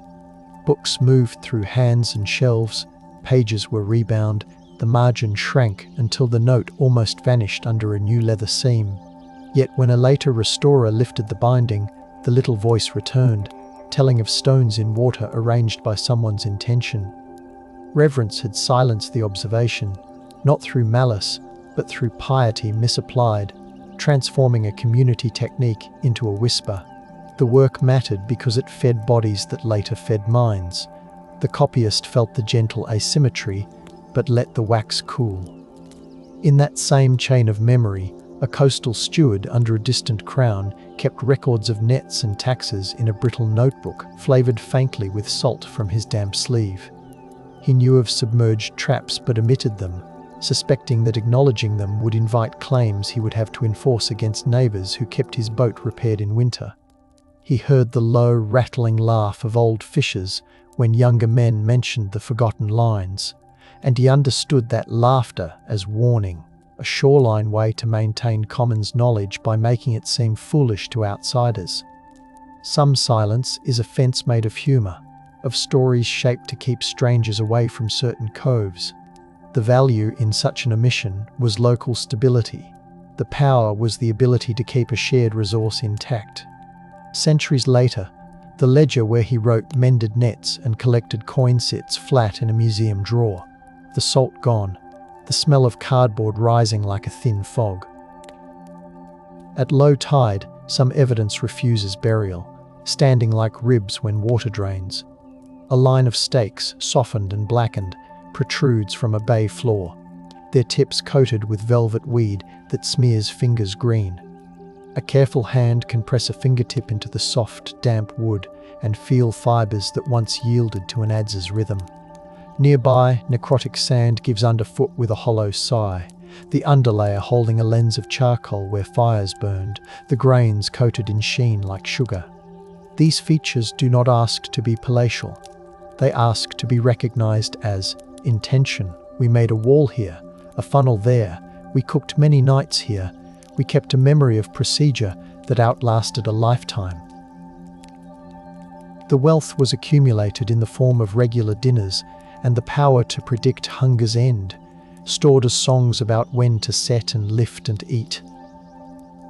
The air tastes briny and gulls call like knives hung on a line. As empires rose inland with noise of bronze and later iron, their captains often dismissed the literal arts as peasant craft, beneath notice except as catch tallies. A general's journal, smelling of lamp soot and oiled leather, might list coastal villages in columns of tribute, yet it rarely records the weird placements that quietly ensured those figures. Suppression by disinterest is still suppression, and it shapes what later scholars consider civilization. Yet the very smoothness of inland roads was subsidized by the quiet abundance of coastcraft, as dried fish traveled far and lit fires in mountain towns. The power relationship inverted elegantly. While armies marched, the sea kept feeding their step. In that era, a person who could read the smell of the tide iodine sharpness on the edge of a storm, the sweet rot that promised shellfish, held knowledge as valuable as any cuneiform scribe. The sea wrote in salt, and the script endured. Centuries flowed, and a surveyor, standing on an exposed sandbar at dusk, peered through a level that sipped at the fading light, the metal cool against his brow. His assistant held a rod steadily, boots sinking with a hiss into wet sand that smelled like cold pennies. Between them stretched a sheet of water whose surface trembled under an offshore breeze, the ripples blurring margins that maps demanded to fix. As the line steadied, he noted an anomaly, a regularity of bumps beneath a shallow channel that refused to be random. Later, rubbing his eyes gritty with sand, he inked the bumps as dots on a margin, not daring to clutter the official map. That reluctance was self-preservation, not malice. Still, under the dots lay a shape that would, in another age, look like a fishweir, a knowledge architecture stubborn and plain. Ripples made a soft, stroking sound along the measure's legs, as if urging something said, something not yet safe to remark loudly. The wind carried it away. On a different shore, far away but joined by the long necklace of human drift, a potter's pit near an ancient dune held bits of fired clay with finger imprints smooth as river stones. The impressions showed hands accustomed to knotting cord, the ridges patterned like woven mats, suggesting that textiles now vanished, organised daily life as thoroughly as stone.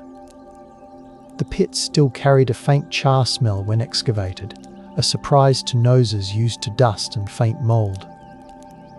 Plant fibres imprinted into clay hovered at the edge of sight, proving that perishable arts had a registry in the underworld of fragments.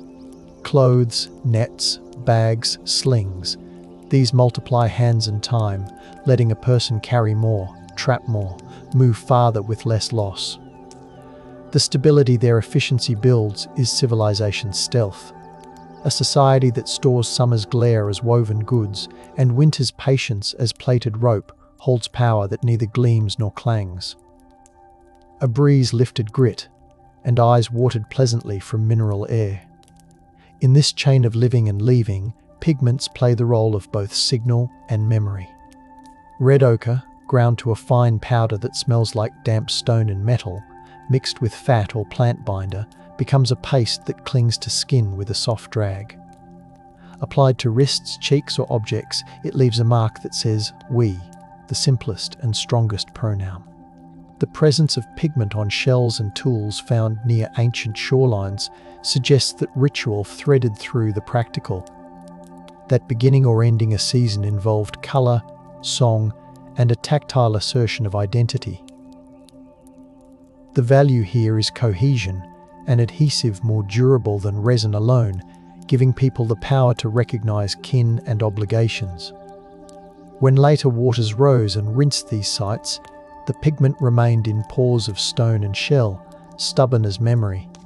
Under LED light in a clean room smelling of ethanol, the red glows dully, like banked embers at the end of a night's labour. Centuries later, romance novels and philosophers alike wrote about cities lost to flood, stones wreathed in kelp, and bells that toll underwater like dreams.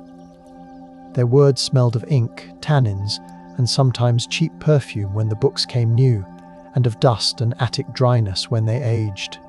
Such tales planted search images that bent eyes toward grandeur, away from the littler shapes that endure. If one expects a temple, one will misread a pen, and so many divers passed over the true veins of civilization in their hunt for marble. Suppression by glamour is a form of forgetting, beautiful and effective.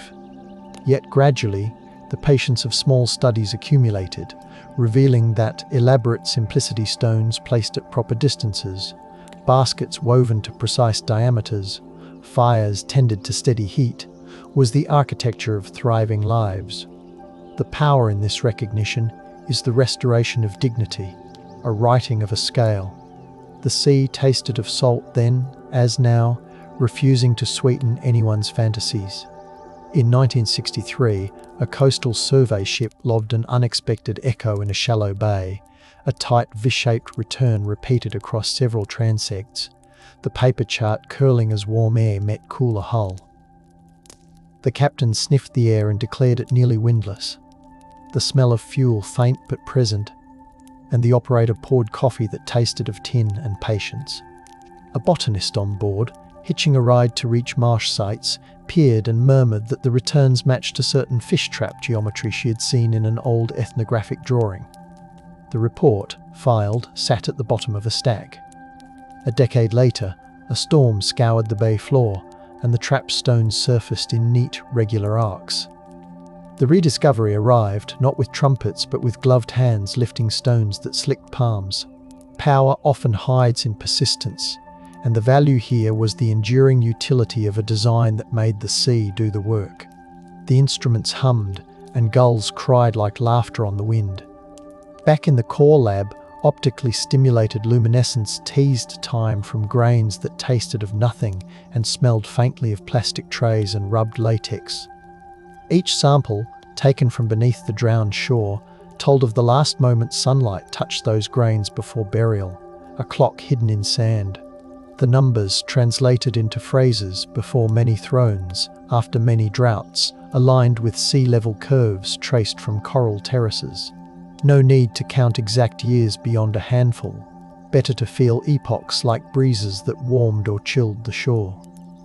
The laboratory's hum seemed, to the tired listener, like surf stripped of its liquid body, yet the results anchored dreams. Mapping these ages onto the underwater features suggested a coastline where people built and rebuilt, proving a sustained presence. The gift of the technique was not a single date, but the cadence of occupation. Soft light reflected off the clean benchtop, and a technician breathed slowly, as if careful not to wake the sleeping sand. The instruments blinked, then settled. Even inland, rivers carry coastal stories. Their braided mouths, now drowned, once perfumed the air with tannins, mud and flour, even near their estuaries. LiDAR over deltas shows drowned levees, faint under meters of water, hints of raised ground where camps could rest above spring floods. Canoes, or simple floats, sealed with sticky resins, would have slid along reed walls that rustled like parchment, carrying food inland and returning with stone from quarries, bone from hunts, or gossip about who fished where. These upstream and downstream exchanges gave shape to obligation networks that knit people into larger wholes without needing to stand in ranks. The river's surface, slick and glassy at dawn, would carry voices, the timbre softened by fog. In this way, value travelled, and power spread without lording over anyone, shared under the maxim that tide and flood both return. When these channels later drowned, they left traces that, once seen, appear obvious, as if always waiting for the right angle of light.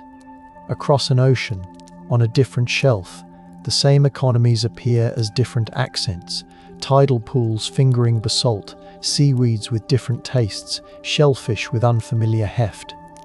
Yet the pattern repeats, reliable as the hush before a wave breaks. This does not diminish local genius, it amplifies it, showing how the environment and human skill weave together to make civilization scale by pattern rather than empire. Where hardwoods grew, paddles thinned toward edges and smelled of sweet sap. Where softwoods dominated, paddles broadened and satiny oils soaked in to prevent splitting. In places where certain barnacles attached and cut feet, woven sandals spread with velvety friction underfoot. Inlet to inlet, the precise recipes of pitch varied. The breath timing of heat matched to local resins. The power this created was diversity overlapping with continuity. A tapestry that worked because errors could be corrected locally without issuing decrees. The sea taught this lesson and kept repeating it with every tide. Suppression sometimes came with force, not merely neglect. When raids from inland threatened, communities along the shore unbuilt their obvious structures, scattering stones and hiding posts under silt, the work quick and efficient, the sound more shuffle than crash. Better to disappear a trap than gift it to an enemy. Fire again played its role. A pen burned rather than captured. Memory moved into people and banished itself from the ground out of caution. Generations later, those structures remained absent, and without survivors to point the way, archaeologists could only hypothesize from scattered clues. This is where breath and patience matter, where a brushed chalk smear on a rock that shouldn't have been there means more than a fortress would. Power becomes the ability to vanish without losing technique, value stored in minds and hands curated by elders. The smell of wet ashes from a controlled burn lingers in soil grains, and devices can still taste it when people cannot. Silence protected them. Rediscovery often arrives through craftspeople rather than scholars. A basket maker, tracing a pattern inherited through unbroken lineage, recognizes a rhythm in the spacing of posts shown on a diver's tablet. "We build fences like that under the moon," she says, touching the screen with fingers that smell of willow bark and river. Her observation collapses time, connecting living practice to drowned geometry. Suddenly, a shape in mud becomes a sentence, and scholars listen to the voice that never stopped speaking. The value of this bridge is humility that increases accuracy, and the power is a restoration of rightful authorship. Not everything lost is gone. Some of it is simply living elsewhere, in hands that never abandoned the task. As instruments draw maps, gently buzzing and glowing, A human voice with the vocabulary of practice can name what lines truly mean. The tide runs, and the hoop of willow creaks as it bends, a sound like a door reopening. The story steps through. Sometimes, reverence stops the shovel before spade meets earth. A coastal community, guarding a cove that provided safe harvest for generations, prefers not to expose ancestral work to tourism's bright eyes and noisy boats. They offer access to data, to patterns and measures, but ask that the stones remain water dark and quiet, smelling only of sea. In this choice, there is power that refuses spectacle and insists on living relation over extracted finds. The archaeologist understands, recognizing that the work's purpose was always nourishment and cohesion, not display. A compromise forms, images shown with coordinates removed, techniques described without sacred details. Suppression here is not erasure but stewardship expressed as discretion. Value accrues to trust. For the outside listener, the hush may feel like denial. For those within, it tastes like bread shared across seasons. Machines idle softly and the surf speaks louder. The patience of waves becomes the model for publishing. Not everything needs to be loud to be real. Later, a student in a city far from any coast reads an index of shell bead distributions laid over bathymetry, and the pattern resolves into a necklace of exchange that once clung to the world's wet edges. She eats lunch at her desk, rice cooling, tea cooling faster, and draws a line across shelves that were once dry, her pencil whispering. The beads have different hues, not that any colour is permanent underwater, but the distribution carries a logic that smell and taste could once confirm. The lemony bite of certain seaweeds near one region, the coppery note of marsh water in another. With this map, she proposes a pilot radio of sorts, where subtle tastes and textures linked to memory gave reliable directions without fixed stars. The value is simple. More households fed for more days, fewer crises flaring into die-offs. The power is cumulative and quiet. The desk lamp warms her hand, and a draft from the window stirs her notes like leaves. When storms hit a bay whose bottom holds walls, turbulence sings differently. An engineer, listening with a hydrophone, hears the song settle into a slightly lower register as water drags across aligned stones rather than random silt. This is not romantic, it is measurable. A spectrogram blooms, coloured bands sliding and settling. The engineer's computer smells faintly of ozone and dust, and her chair squeaks as she leans in. If we can hear a wall, can we reconstruct the rooms it suggested? The lanes between traps? The lanes between tasks that organised people's steps? Questions posed this way do not ask for palaces, they ask for daily order. Embedded in the song is the rhythm of to and fro, of walking to a pen in time with the tide, of the creak of a basket handle under a hand turned calloused, strong and steady. The answer is not entirely in the spectrogram, it is in the memory of how water and stone converse. The room smelled faintly of salt and warm plastic. Humans name by habit, and to say civilization is to invite images of columns and scripts. Yet if civilization means a system that turns knowledge into security, then these water-edge networks deserve the word. The job of a weir keeper mattered because it transformed uncertainty into manageable risk, and the ritual of setting and lifting at proper moons created a clock that gave power to families across lean seasons. The night air carried songs, not to entertain only, but to coordinate. The same phrase rising, the same phrase falling, aligning many hands like gears softly meshing. When people paint shells or their own faces in sequence, they are writing, just not in strokes preserved on sidewalks. The sea is poor at keeping paper, it is excellent at keeping patterns in the collective mind. What would an empire at the tide line profit to demand monuments, when the only monument that lasts here is technique, and the only bronze is the burnish on a well-used tool? The sand remembers. Instruments hum. The hollow waits. Silence also arrived as an accident of attention. scholars focused inland for reasons that smelled of book glue and stone dust, of large grants and classical languages. The literal arts seemed too wet, too messy, too perishable, as if only ruined stones deserved respect. Meanwhile, on the seafloor, baskets softened, wood turned to shadow in mud, and posts dissolved into a sugar of cellulose that fed invisible lives. Rediscovery therefore required new tools, and those tools, even when precise, needed new metaphors. A sub-bottom profile looks like layers of cake disturbed, then re-smoothed. It takes a chef's sense to know where someone sliced and where the batter simply swirled.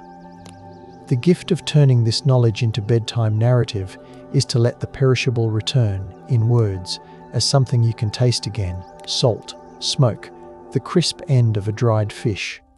The power to narrate becomes a restoration, stitched from evidence and restraint. The lamp's shade glows with warm light. Breath steadies. Across a different sea, a diver pushing through clouded water feels fingers brush across a row of pebbles arranged too evenly to be storm-thrown. Silt puffs like breath in cold air, the cloud tasting chalky. He moves away, waits, returns, and the line persists. He follows it to a curve that suggests a throat, to a widening pool, to posts sunk and rotted smooth. He surfaces, spits, and laughs in the damp, describing the feel of it to friends on a boat smelling of diesel and fish scales. Later, a scientist listens, not discounting the sensation of touch as evidence. Rediscovery is often tactile first, cerebral second. The value of trusting hands is accuracy. The power is a partnership between embodied knowledge and measured calm. When the diver that night scrubs his hands with rough soap that smells like citrus, he keeps feeling the line under his skin. He calls it a voice that speaks through grain. The boat rocks softly at anchor. Suppression returned in a more modern costume when salvage and development needed clean narratives to support projects. Declaring a bay floor, naturally chaotic, simplified permits. Acknowledging underwater heritage invited constraints that investors found inconvenient. Reports softened observations into generalities, the language carrying the back-scent of bureaucracy, neutral, denatured, a little antiseptic. Yet storms continued their audit, revealing order again and again, strokes of stone under dull light that looked like writing in an alphabet we were trying to forget. Some young staffers, unable to sleep for the compromise, leaked images, not to inflame, but to invite precision. The leak carried the perfume of printer toner and paper warmed by a hidden desk lamp.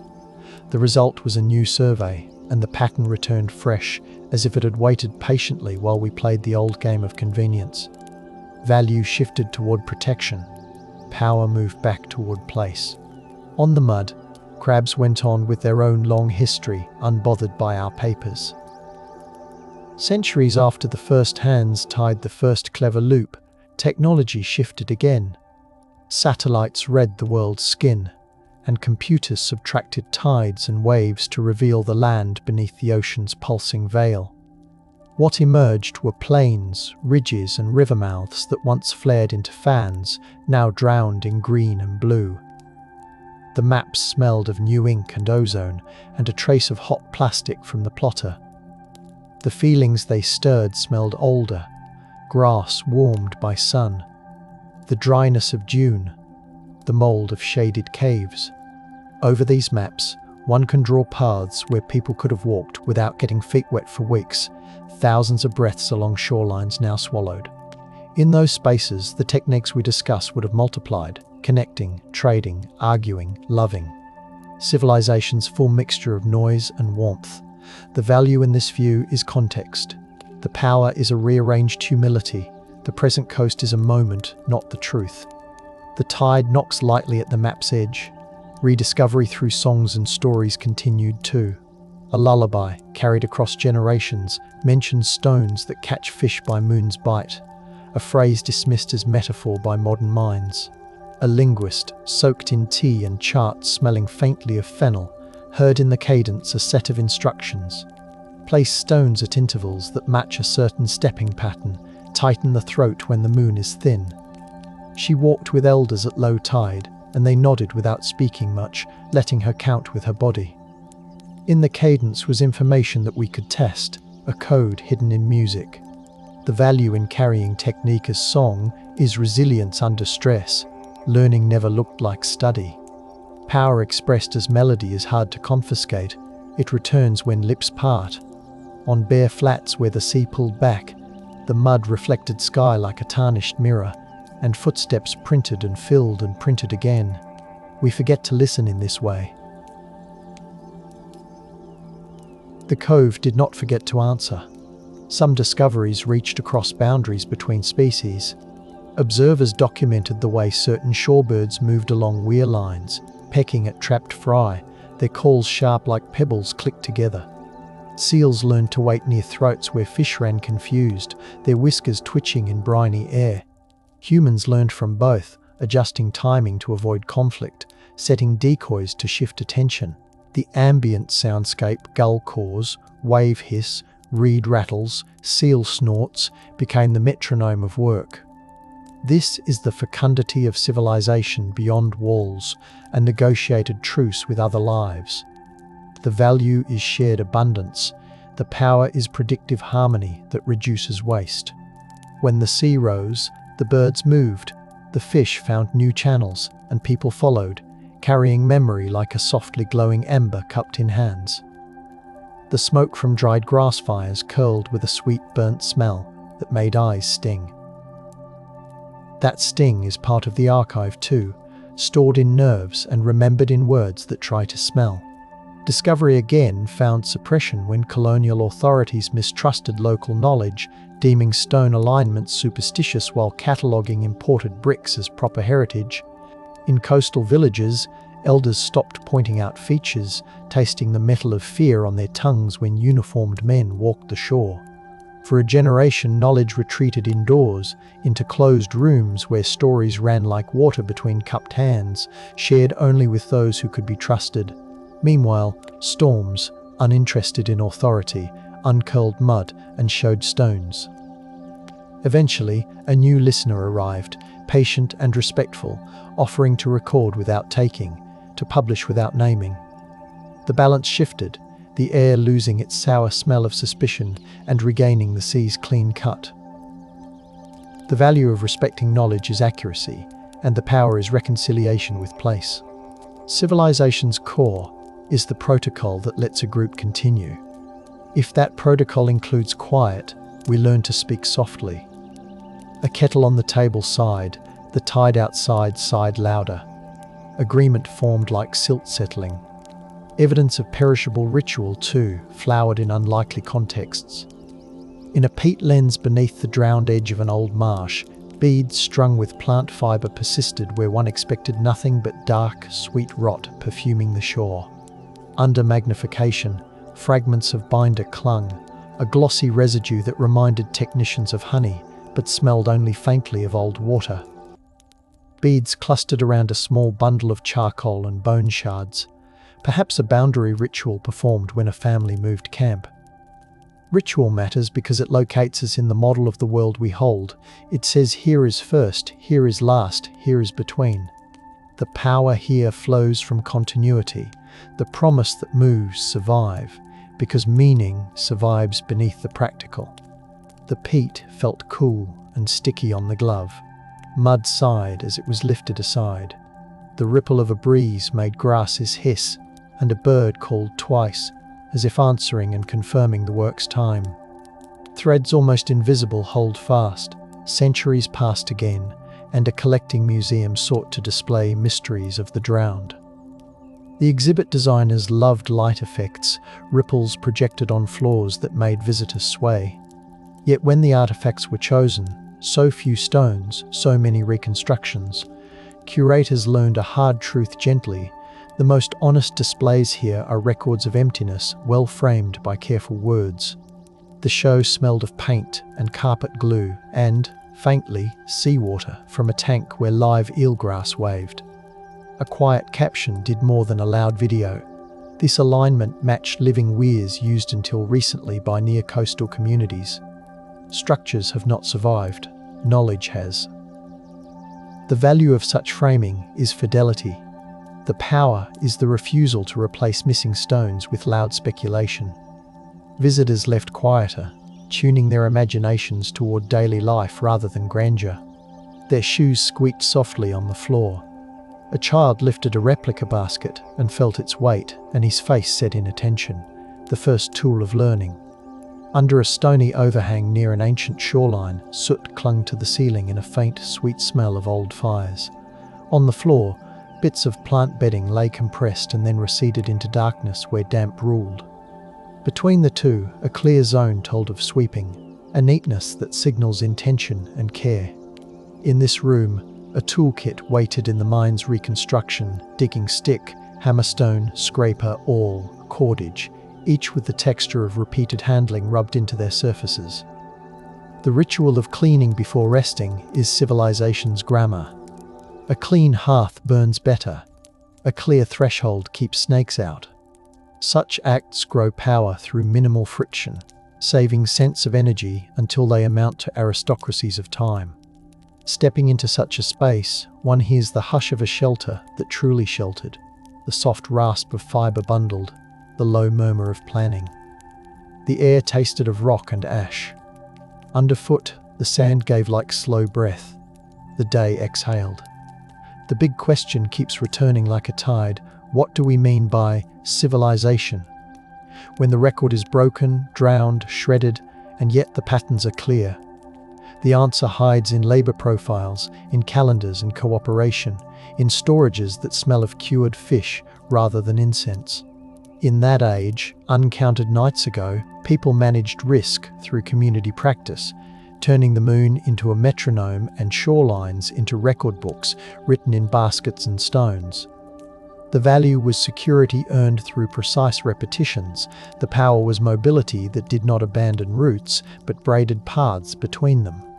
If the word civilization requires writing, then let us read textiles and tides as that writing, their strokes tactile rather than visual. If the word implies urban scale, let us accept coastline scale, knitting coves into quilts that covered continents when the sea stood far away. Our own breathing aligns with waves without trying. Perhaps that is the oldest proof we have.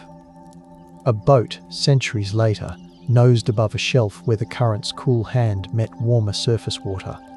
The captain closed his eyes, smelled the change, the ocean's clean blade thickening with a hint of river tea, and called to adjust course. He was not reading an instrument, though one hummed. He was reading a world written on his skin. On the screen, a faint geometry rose, lanes between lumps, a narrowing that felt deliberate. The crew, quiet out of habit rather than rule, leaned in as the light tapped their faces. If a knowledge practice makes bodies sensitive to subtle shifts, it has built a civilization within flesh. Over time, such sensitivity becomes embodied memory, passed through gestures more than words. The value is speed of response when a storm turns. The power is calm when every cue aligns. The bow dipped, a kettle rattled. The smell of steel and salt merged into that bracing perfume that makes lungs feel new. The captain smiled, then corrected lightly. We tend to think of suppression as an act by authorities, but time performs it with professional grace. Wood swells, dries, cracks, feeds fungus, fibres dissolve and feed the shore, bones soften and go floral in marsh acid. Against that, what survives? Stone, charcoal, pigments in pores, the wrappers of meaning rather than meaning itself. Hence the need for careful inference, a soft speech that matches the evidence's texture. A pierced shell can be a bead, it can also be damage, but an array of them, worn, polished and clustered with residues of fat and pigment, sings with the force of chorus rather than solo. Rediscovery is a patient assembling of such voices into a song that does not overclaim. The lab air smells of ethanol and clean rubber. The bench creaks. A small brush lifts a grain of red that will soon prove to be old skin's decoration. The proof knocks quietly, but it knocks. We learn to open at a hush.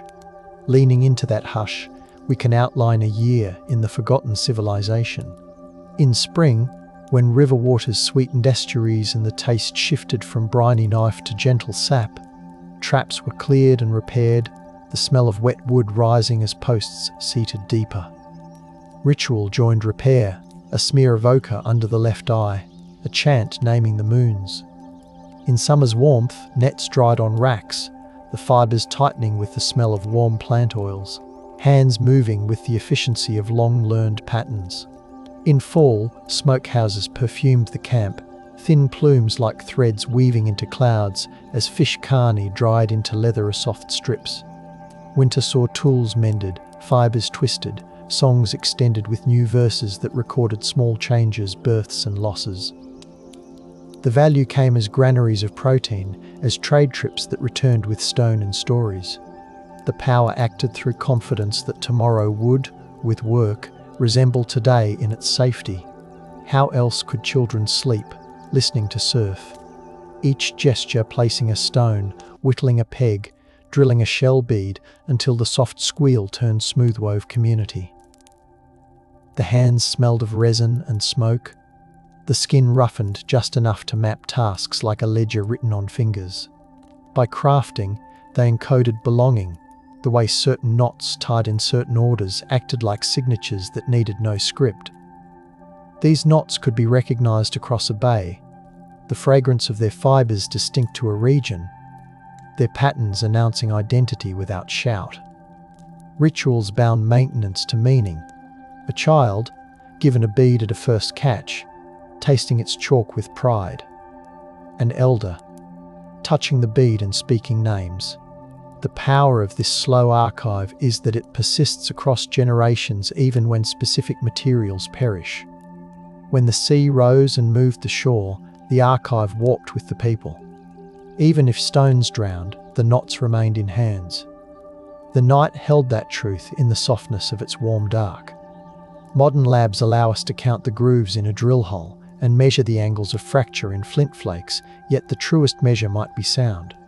When a file made from stone touches bone, it sings a faint, rasping note, like dry leaves rubbed together. When pigments are ground, the pestle's pressure produces a low, silky crunch, distinct from sand.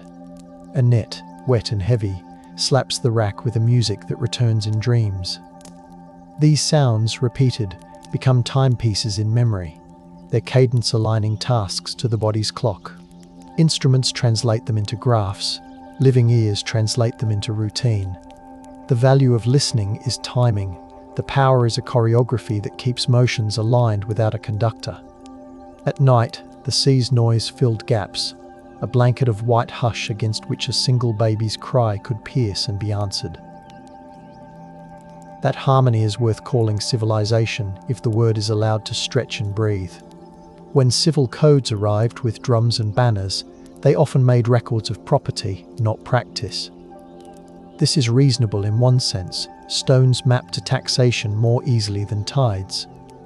But the mismatch eroded memory. Over time, the formal register's silences became the default story, as if craft formed in water were inherently lesser. Rediscovery therefore also means rereading old codes with different eyes, hearing the lack as information. A grant outlining a bay and excluding tidal works reveals a policy rather than the coast's truth. A map that avoids submerged structures signals not an absence but a choice. Controversy, sometimes, tasted bitter in meetings, the air perfumed with stale coffee and heated electronics. Yet progress came when people agreed that any claim must match measured patterns, not wishes. The value of consensus built on evidence is durability. The power is legitimacy that survives storms. The sea respects none of our papers. Only our craft survives its attention. We learn, slowly, to write accordingly. From above, a shelf at low tide looks like hammered metal, dimples and ridges catching sun.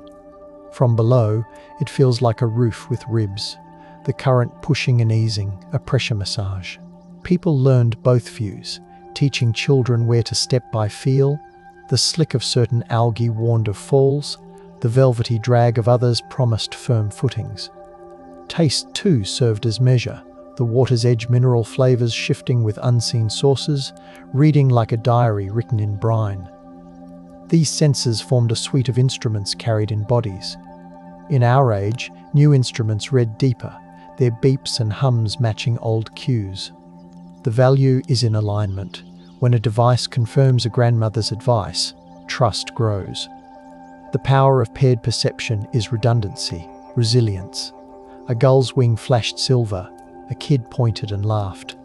Underwater, fish moved like soft darts through a labyrinth built by forgotten engineers whose blueprint lay in tide's arithmetic.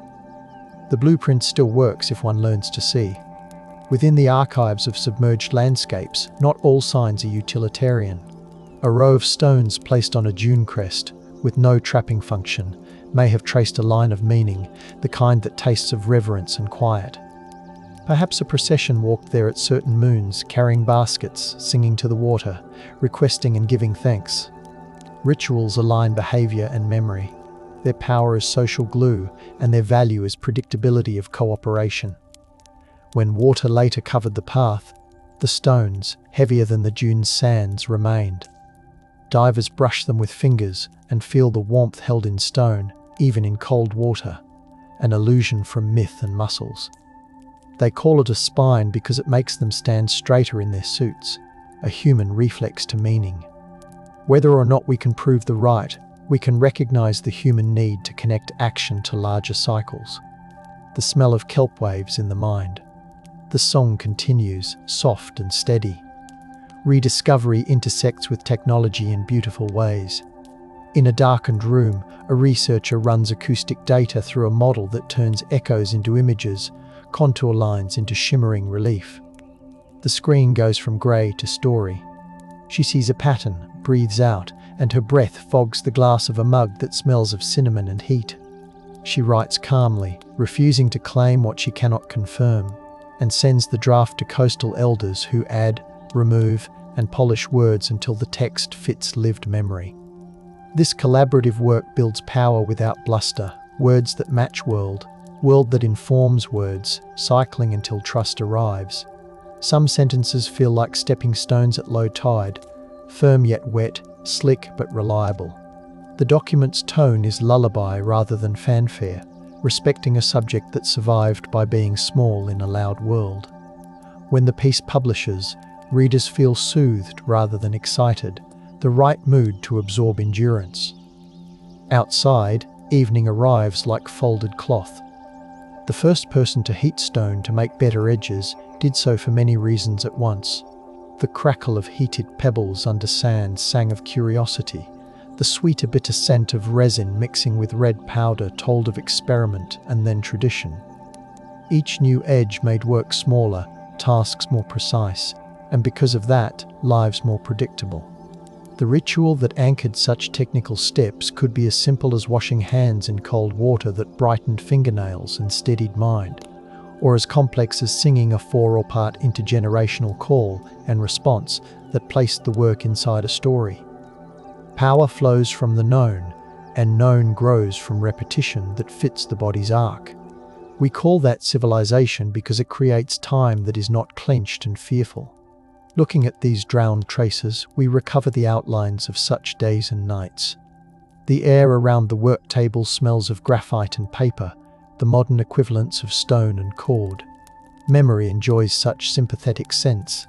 Sometimes, an accident of geology preserves an almost impossible delicacy, a footprint pressed into fine mud, later baked and sheltered, the toes' curls fixed, the arches shallow, tender hollow.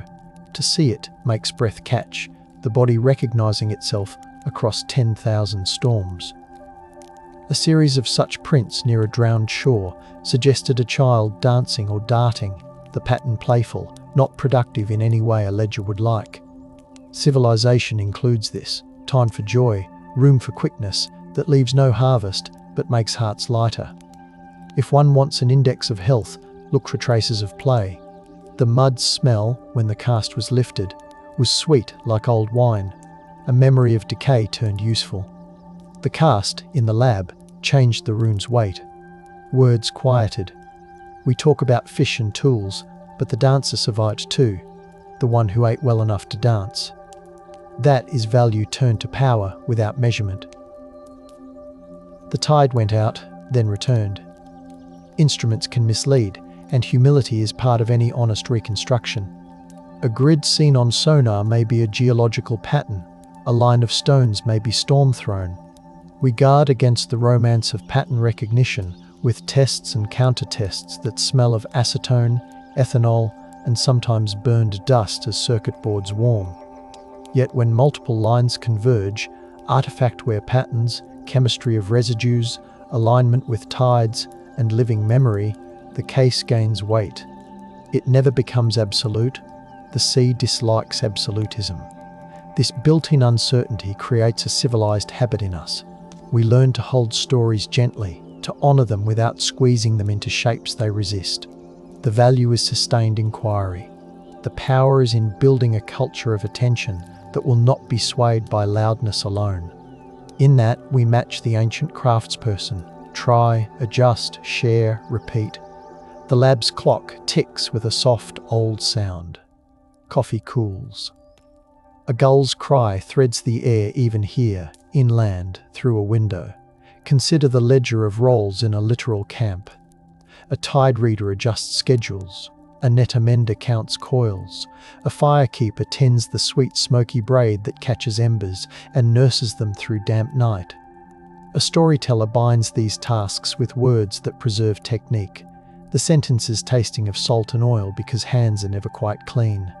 An apprentice shoulder aches from lifting wet baskets. An elder's knees click when bending, and still she squats with grace. Over time, the ledger becomes tradition, and the tasks become identity. The rituals mark transitions into and out of roles. The glue here is trust, and the power is speed without chaos when a shout comes.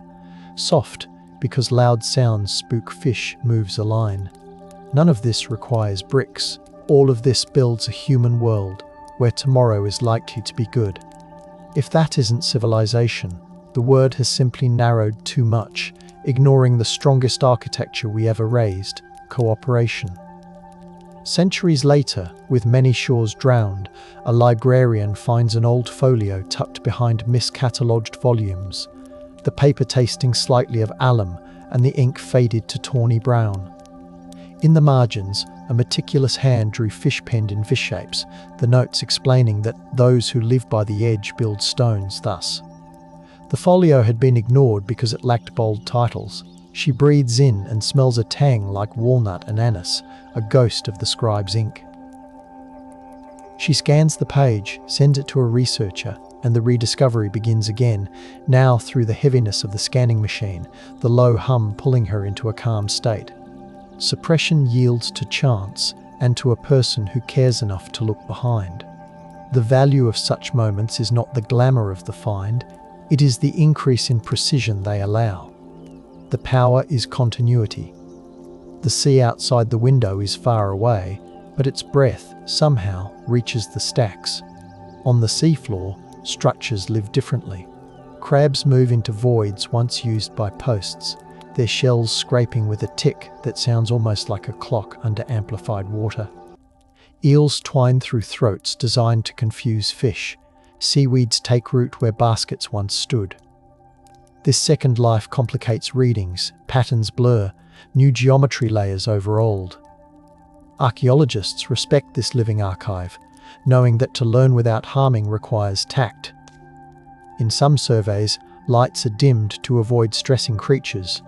In others, the window is closed to breeding times.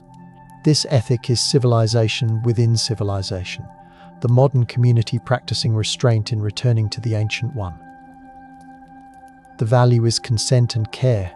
The power is knowledge that can claim to be friendship rather than theft. The water tastes metallic still. Instruments blink quietly. The story we tell thus remains one of connection, not conquest. That flavor sits clean on the tongue. Slow, patient work reshapes what we call finding. We hear about the drowned, not as ruins, but as routines. And this is the point. The forgotten civilization of 97,000 winters was not an empire.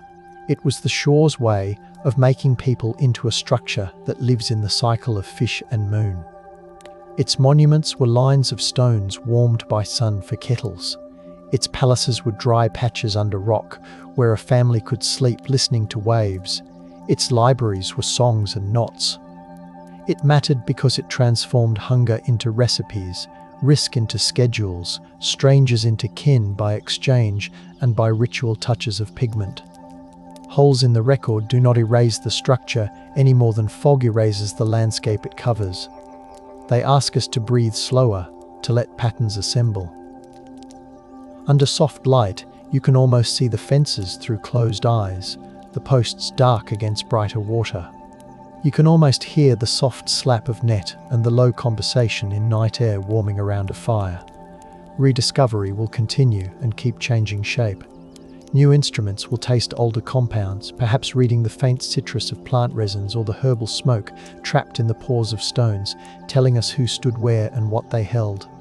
New collaborations will bind scholars to makers whose fingers remember knots, melted from male lines into female, from aunties to nieces, from uncles to nephews, through a chain unbroken by drowned ground. The speed and volume of modern news threaten patience, yet the sea insists that the true scale is slow. Power shifts toward those who can wait. The value accrues to those who can say enough, and mean it at the proper time, pulling traps before the last fish, teaching restraint as a creed that smells like seaweed and smoke. The lights dim in labs and on decks. The breath grows longer. In that easing, the old forms come forward, no longer forgotten, just noticed in the right stillness. Later still, a classroom, far inland, studies fish weirs as math. The angle of the V relative to current speed tells of optimization, a concept that tastes of chalk and coffee. Students draw graphs and then, invited to the coast, they feel the cold slap of water against shins, hear the sound change as the tide turns, and their faces alter as abstraction becomes wet and alive. Calculation meets craft, both improve. Civilization grows whenever such bridges are built, pulling children across disciplines the way an old weir pulled fish on silver arcs. The value is in the way knowledge broadens without flattening. The power is the dignity it grants both ancestors and descendants. They eat simple bread and dried fruit on a damp rock, and the food tastes better because the lesson is now somewhere between head and feet. Later, they sleep hard, dreaming of stones that hum when the moon reaches a certain slice. The sea keeps teaching this geometry. Among the last fires we can read in cores. A sudden thickening of charcoal streaks suggests a prolonged dry period, the air then tasting of smoke for weeks, the horizon tinted brown.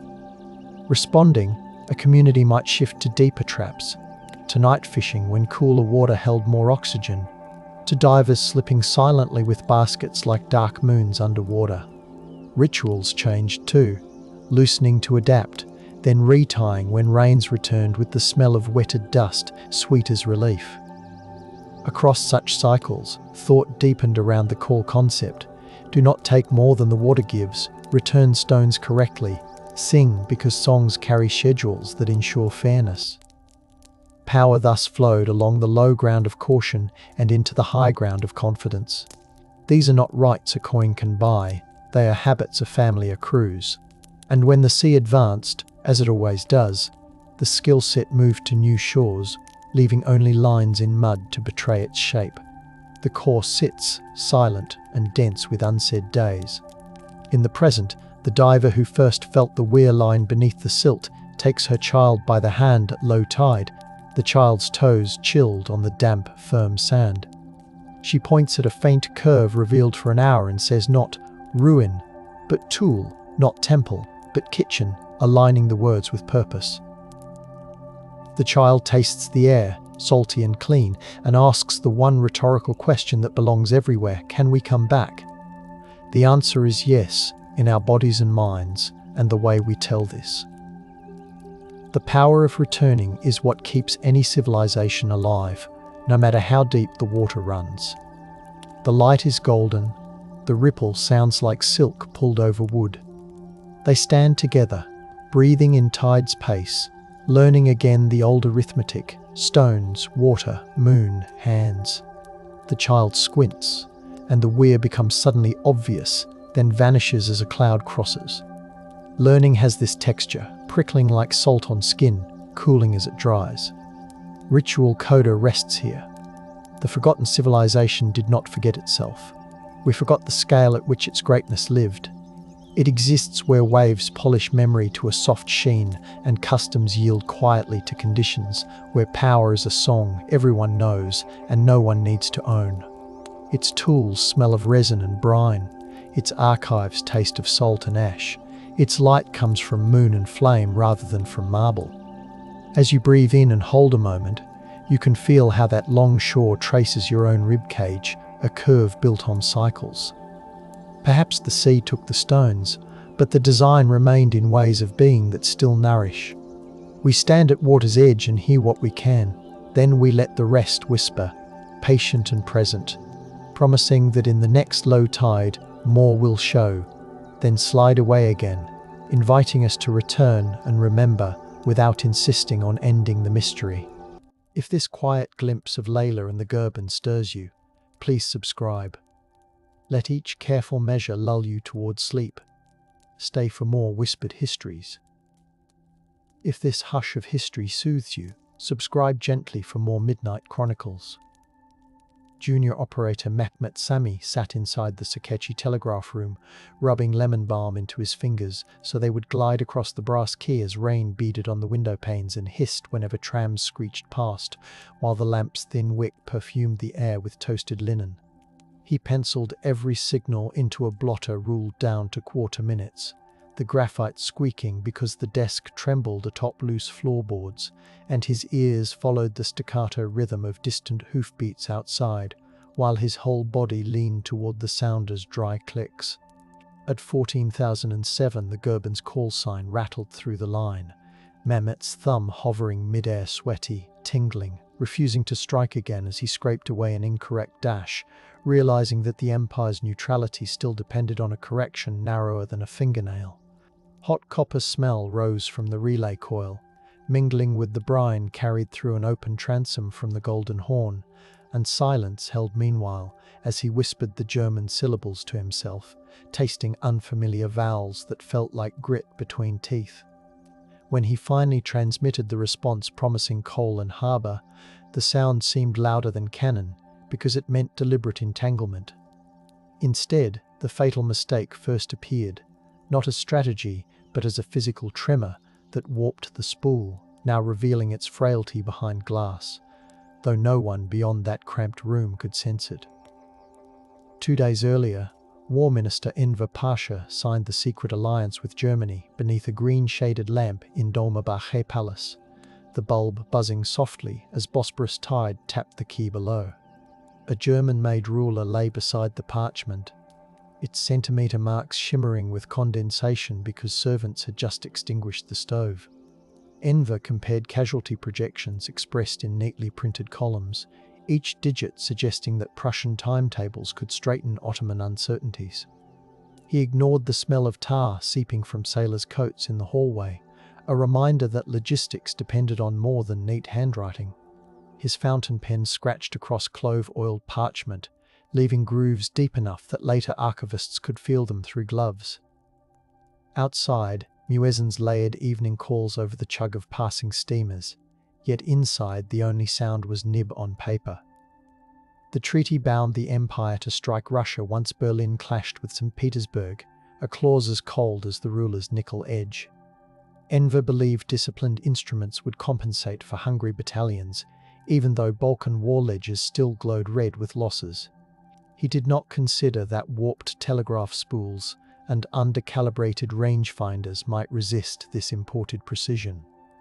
Thus the fatal mistake took legal form under lamplight, the scent of cloves mixing with ambition thicker than the Bosporus fog. Harbour Master Selim Galip watched the Gurban and Breslau glide through the Dardanelles on 10 August, their hulls grinding softly against the tide. He recorded that each vessel carried 1,500 tons of Welsh coal, the ledger pages sticking together from humid night air. Sparks from their funnels drifted down onto fishing boats, filling the harbour with a burnt sugar aroma that made onlookers cough. Selim felt the quayside tremble as German commands echoed between minarets, a foreign cadence sliding over Ottoman stone. Officials swore the ships were gifts, yet Selim noted the exact caliber of their 28-centimetre guns in the margin. Russian agents later copied those numbers, proving that the narrative of sovereign choice was already fraying. The townspeople sensed borrowed authority the moment sailors saluted in crisp Prussian style under the haze. Even the coal dust settling on Selim's cuffs carried a different texture, denser, glittering with unseen agreements. He felt history tilting while the sea lapped oily foam against his boots. Mist rises, ink cools, the Bosporus sighs, inviting a hush that tastes of iron and restless gulls. Further south at Chanakale, engineer Ahmed Rustam recalibrated coastal rangefinders whose lenses had fogged with salt and pollen blown from pine groves. He sanded the glass with powdered pumice, scraping his knuckles until they smelled of blood and limestone. The device read 0.6 of a degree off true, meaning shells would land short unless he corrected each worn screw. His report requested replacement prisms from Krupp, yet Berlin delayed shipment until outstanding debts were cleared. Ahmed proposed hanging lantern chains along the shoreline at night to establish new reference points, a desperate improvisation. The memo disappeared into ministerial archives because cabinet meetings focused on diplomatic theatre rather than crooked instruments. Seawind rattled the telegraph poles while he packed his tools, aware that the Empire's defences now depended on guesswork. He licked salt from his lips and tasted failure before a single Allied ship appeared. Later, Allied shells exploited the misalignment he had measured so carefully. The fatal mistake therefore pulsed through screws, prisms, and sea mist that made numbers swim before the men sworn to trust them. Along the Anatolian Railway near Eskihir, Armenian inspector Aram Dilsizian lugged a portable scale along gravel that smelled of creosote and wild fennel. He weighed axle loads, translating ochre into kilograms as German howitzers rumbled onto flat cars. The brass weights clacked together like prayer beads, steady despite locomotives shrieking past. Aram noted that warped wooden sleepers would not carry the 8-ton pressure, and he underlined the warning twice. Telegrams begging for reinforcements sped toward Istanbul, yet no reply returned because wires elsewhere were monopolized by diplomatic traffic. Russian intelligence later confirmed those weak stretches and targeted them during the Sarikami campaign. Aram's calm handwriting outlived him, preserved in ledgers smelling of dust and rosewater.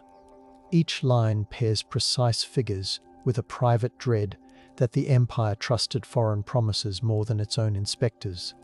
He wondered whether Alliance glamour could mend cracked rails better than seasoned carpenters. The fatal mistake vibrated through those trembling sleepers long before icy Caucasian winds reached the trains. Inside Babakanlik's reading room, historian Yevket Torun lifted folded casualty returns from the First Balkan War, the paper flaking like dried pastry. The columns listed 34,152 rifles lost, 17,654 men missing, 987 horses dead from starvation. Each figure was stamped in violet ink, its metallic tang lingering on the fingertips of anyone who touched the page. Next to them lay Committee of Union and Progress memos promising German drills that would erase such deficits. These sheets had been withheld from public discussion simply because shame felt heavier than censorship. When Chefkut smoothed them under lamplight, dust glittered like embers rising from a battlefield pyre. He realized the myth of a rejuvenated army existed only because these brittle ledgers stayed folded. The evidence whispered that the fatal mistake began in the willful refusal to let data breathe. Outside, trams clanged along the sublime port, oblivious to the quiet avalanche of numbers inside. The archive smelled of starch and defeat, a sensory counter-argument to every triumphant speech. In Galata's marble headquarters, British clerk Edith Pennington tallied July 1914 customs receipts beneath buzzing arc lamps. Her ledger showed 1,275,000 Ottoman lira earmarked for foreign debt service, leaving 45,000 lira for emergency coal. She dusted chalk residue from exchange boards, the powder coating her cuffs like flour. Outside, Salep vendors stirred copper pots, their cinnamon steam wafting through open windows. Edith underlined the coal shortfall, imagining warships idling without fuel. Minutes later, a cable arrived suggesting mining the Dardanelles, yet the Treasury could barely finance extra anchors. She exhaled, hearing only the soft scrape of ledgers closing. Numbers, not myths, forecasted whether neutrality could hold, and the arithmetic already screamed no. Her report travelled to London, but Ottoman ministers never saw the warning. Silence here sprang from bureaucracy, a muffled fatal mistake measured in balance columns. Printer Hüseyin Kahet rotated lead type inside Tunin's buzzing press room, the air heavy with hot ink and scorched oil. He set a headline proclaiming Sultan Mehmed Veth's confident stride into destiny. German cable officers in the next room dictated which adjectives to emphasize. Typesetters wiped sweat onto newsprint, streaking their skin grey. Teacups rattled on crates as the presses shuddered. In the proof margin someone penciled "Verify with Enver," yet nobody dared delay. The distance between private doubt and public proclamation measured barely 2 centimetres on the galley. Readers inhaled fresh paper, believing sovereignty intact. Hussein stacked bundles while feeling the oily heat cling to his palms. The fatal mistake rode those vibrations out to the streets disguised as confidence. On the Black Sea, Admiral Wilhelm Souchon timed gunnery drills with a German stopwatch snapping at each 35-second cycle. Bosnian sailor Kemal Idris recorded 42 seconds instead, because stokers fasting for Ramadan moved slowly in suffocating casemates. Brass shell casings clanged onto wet decks, spraying salt and cordite aromas upward. Souchon barked that efficiency would save the empire, ignoring cultural rhythms steering his crews. Deck logs captured those seconds under skylights smeared with soot. When he ordered the raid on Odessa, his conviction rested on these adjusted figures, not parliamentary consent. Kemal felt the stopwatch weight heavier than any medal. He whispered a prayer, tasting coal dust on his tongue. The fatal mistake tightened around obedience to imported metronomes rather than human breath. Cedar creaks, lanterns dim, the sea inhales old smoke before exhaling silence across the rail. In Tiflis, archivist Vera Nikitina filed decoded intercepts proving Ottoman involvement in the Odessa raid. She slid the papers into camphor-scented folders while snow glare turned ink bluish.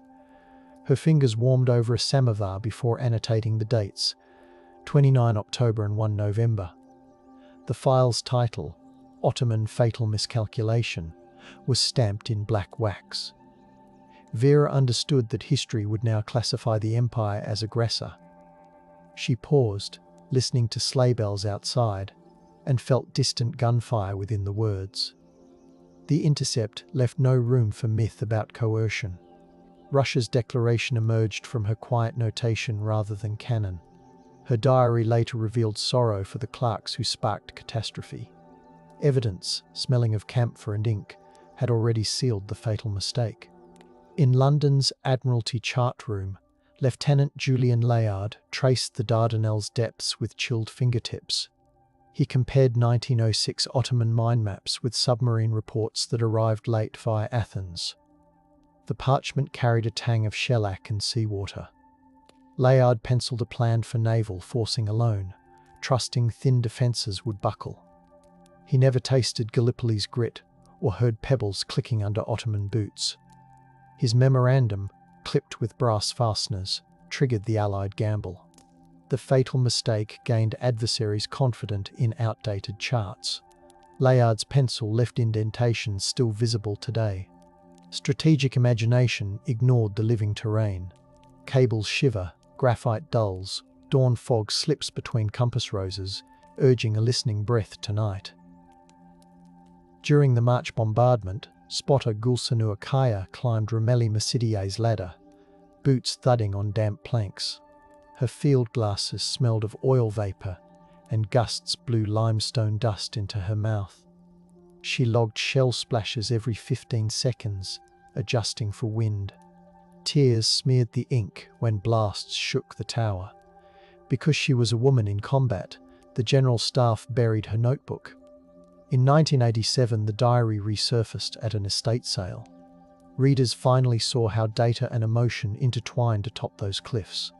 Gulsanur wrote that the fatal mistake forced her to prove modern competence no cannon could guarantee. Her handwriting loops like waves, evidence dampened by survival. Suppression here grew from institutional discomfort rather than strategy. Across no man's land, Australian sapper Thomas Weir crept through scrub, with a clinometer clanking against his belt. He smelled eucalyptus oil from a leaf tucked in his pocket. The instrument measured trench angles at 28 degrees, ensuring periscope rifles cleared parapets. His field sketch mapped Ottoman ricochets in careful pencil hatching. Letters home described muezzin calls drifting over gunsmoke like lullabies.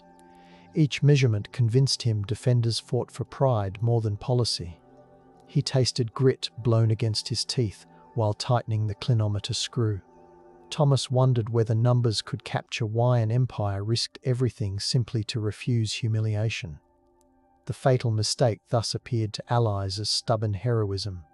His notes still smell faintly of cordite and eucalyptus when archives unbox them. In April 1915, Interior Minister Talat dictated deportation directives to Cipher Officer Hassan Tassin inside a room thick with leather and dust. Ceiling fans rattled, spreading warm air scented like old saddles. Code Circular 86A2 specified rail capacities, caravan staging posts, grain allotments per 100 deportees. Hassan's pencil squeaked, encoding distances between Sivas and the Euphrates crossings. His diary, sealed for decades, confessed fear that fronts would starve without Armenian labourers. Here the fatal mistake mutated into internal purges that drained logistics. Clerks burned drafts to avoid implication, leaving only crisp cipher sheets. The room's stagnant air tasted of copper and dread. Silence stemmed from terror rather than strategy. Numbers that might have saved soldiers instead choreographed suffering. Snow crushed Sarakamine valleys, where medic Zekiye Alte thawed morphine ampoules over a guttering candle. She recorded body temperatures dropping below 34 degrees, the thermometer's mercury freezing mid-column. Blankets reeked of smoke and sweat, and steam stung her eyes. German advisors had demanded a winter offensive despite local scouts' warning of blizzards. Zekiye's logbook was walled up in Erzurum, rediscovered only in 2003. The damp pages fused together, smelling of mouldy sweetness. Her entries proved that weather, not valour, slaughtered 60,000 men. Suppression owed to collapse, not censorship, yet understanding was delayed. The fatal mistake rippled inland as railways clogged with corpses instead of reinforcements.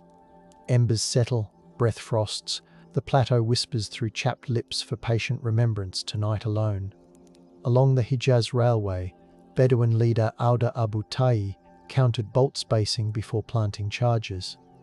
British liaison T.E. Lawrence noted the rails rang like tuning forks when struck. Ottoman commander Faruk Sami stationed guards every 500 metres. Desert heat warped joints until they smelled of burnt tar. Sabotage thus required only a wrench, no explosive.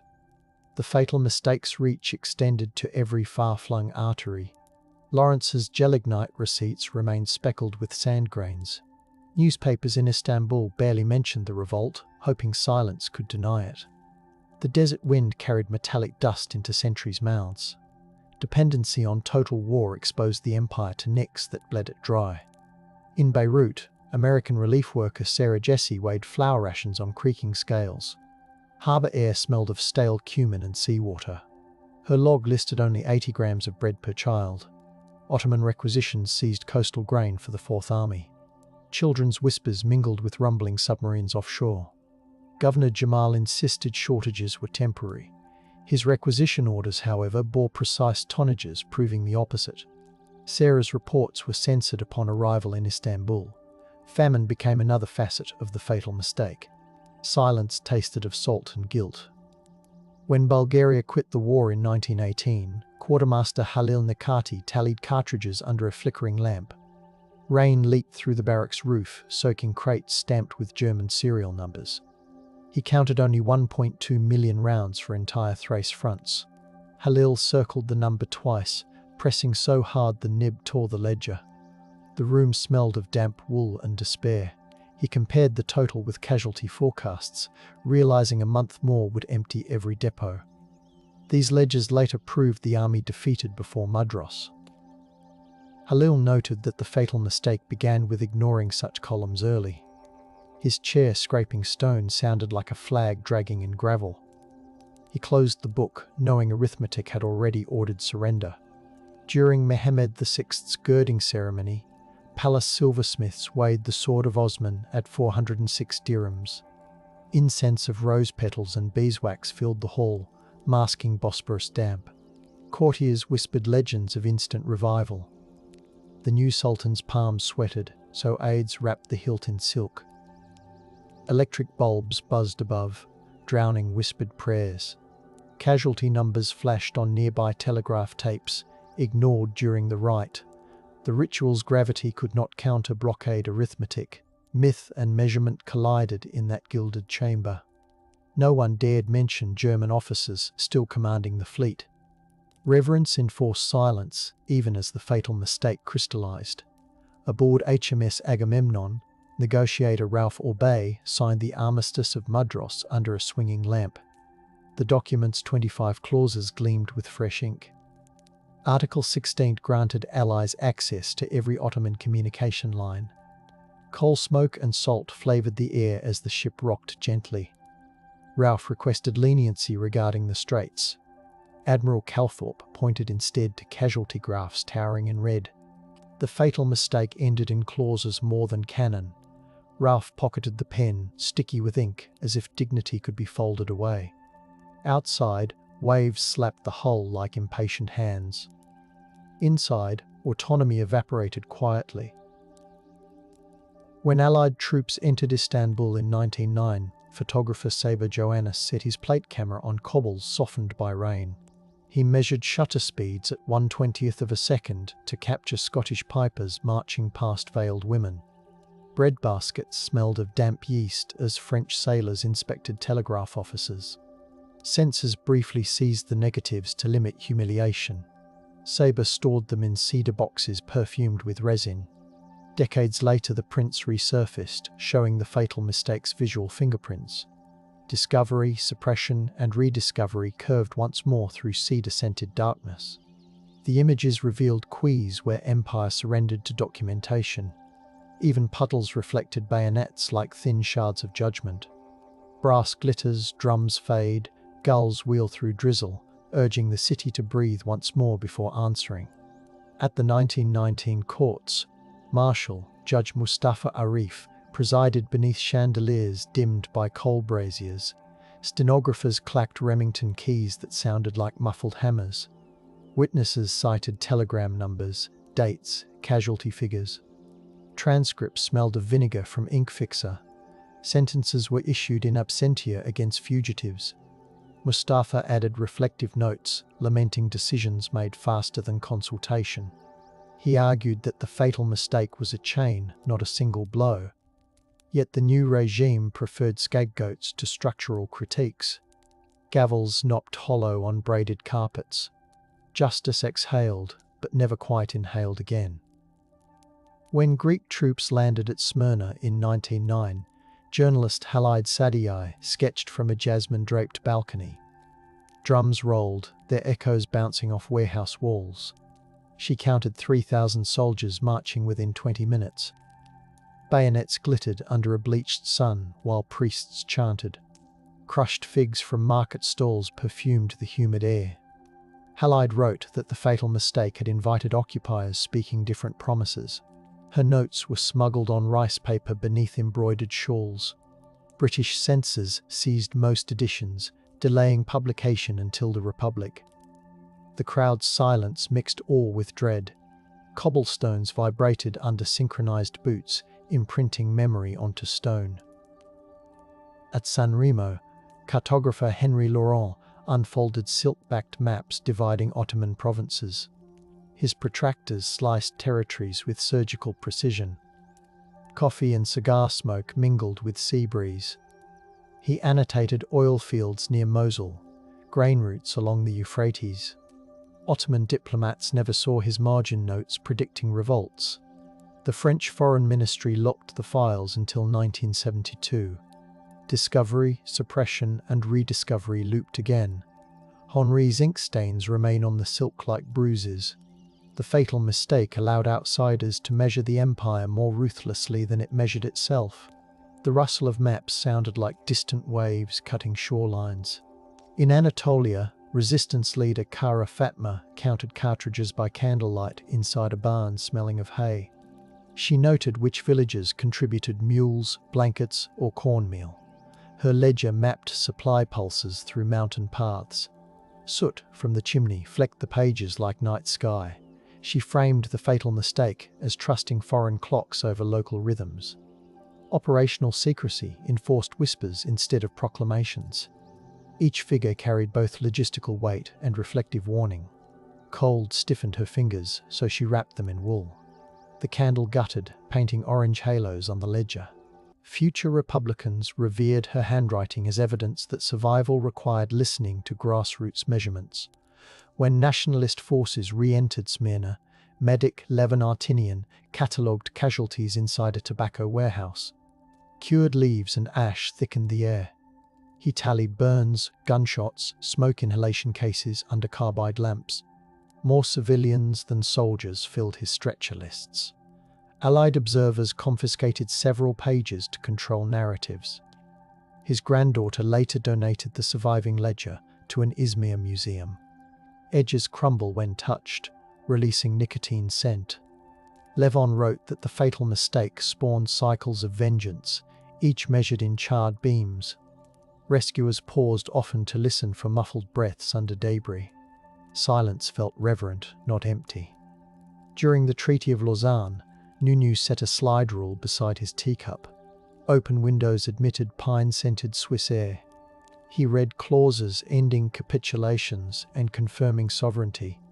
Spectacles fogged as he computed population exchanges. Porcelain cups clinked between arguments. He knew the fatal mistake had already buried the Ottoman polity he was reshaping. Margin notes recorded tariff percentages with meticulous care. The session's transcripts show silence whenever Ottoman myths surfaced. Discovery, suppression, and rediscovery closed another loop as empire became preface to republic. Pines sway, pens rest, mountaintops glow, and the conference room breathes in measured relief before night. In the 1930s, historian Ahmed Rafiq catalogued confiscated CUP files in a chalky Ankara basement. Limewash flakes dusted his shoulders, making him sneeze. He wore cotton gloves smelling of soap. Telegram bundles still held sticky red wax seals. Ahmed traced the chronology from alliance to capitulation. His books framed the fatal mistake as ethical failure.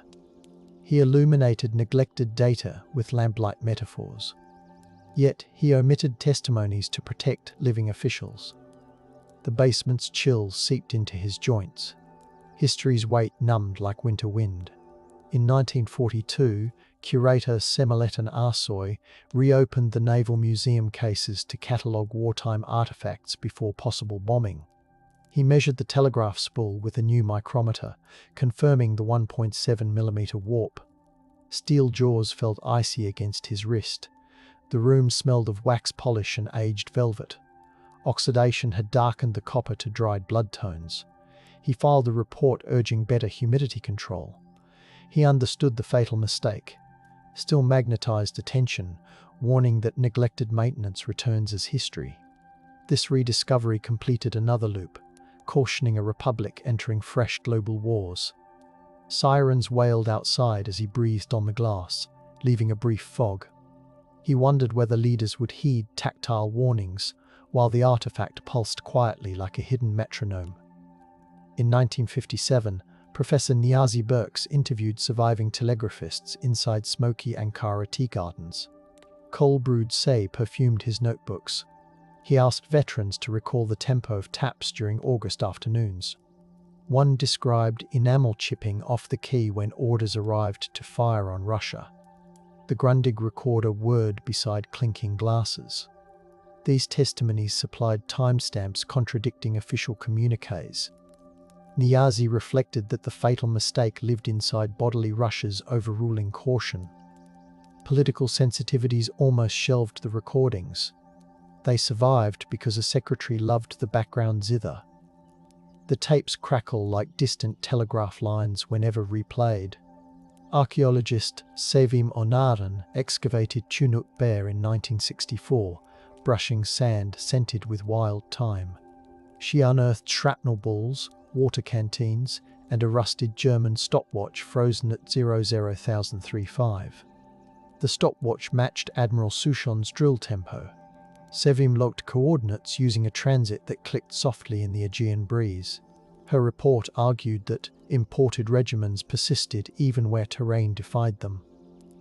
Bureaucrats sidelined the study for 8 years. Trench layers waited in silence, smelling of rust and herbs. Publication in 1972 finally linked mechanical confidence to the fatal mistake. Sevim kept the stopwatch's faint ticking in her memory. Excavation tents flapped like fatigued banners above the ridge. In 1978, filmmaker Atshef Yilmaz interviewed retired nurse Sabiha Hanim in a kerosene-scented apartment. She unfolded linen bandages saved from Sarikami. They still held smoky odors of melted snow and pine resin. On camera, she described thermometers shattering at -25 degrees. Her recollection tied sensory pain to the fatal mistake. Censors deemed the footage too bleak. Reels stored in a shoebox stuck together when a studio pipe burst. Restorers later peeled them apart, preserving the crackle of her voice. The soundtrack's hiss resembles distant ice. Her testimony now plays softly in museum alcoves. When archives opened wider in 1983, researcher Ai Kansu donned cotton gloves and turned cipher office registers under fluorescent hum. She tracked telegram number 1183, ordering Black Sea raids before parliamentary debate. Pages smelled of vinegar and dust. Each crackle felt like a bone resettling. Ai's article argued the fatal mistake was a chain of mismatched minutes. Officials worried the study might fuel lawsuits. The paper circulated quietly among scholars. Silence lingered, born of diplomatic caution. Yet the documents kept breathing through citations. Fluorescents hum, dust dances. The archive exhales a slow patience, wrapping facts in cool breath tonight. In 1994, diver Hakan Demiryorek surveyed the Dardanelles seabed near the wreck of submarine E-15. Bioluminescent plankton flickered like lanterns around his helmet. He found dormant Ottoman mines stamped with German serial numbers. Water tasted metallic through his regulator. He measured spacing between mines, realizing foreign ordnance guarded home waters. His video captured taps of tools against corroded brass. Officials delayed release, fearing diplomatic ripples. The footage finally appeared in a museum exhibit. Currents kept whispering along the mines, even in darkness. Dependency had followed the empire underwater, echoing the fatal mistake. In 2002, archivist Meltem Çelik fed fragile telegrams into a scanner emitting high-pitched whines. The documents smelled of camphor and inkstone. She monitored humidity to prevent further warping. Digitization allowed researchers to trace the fatal mistake minute by minute.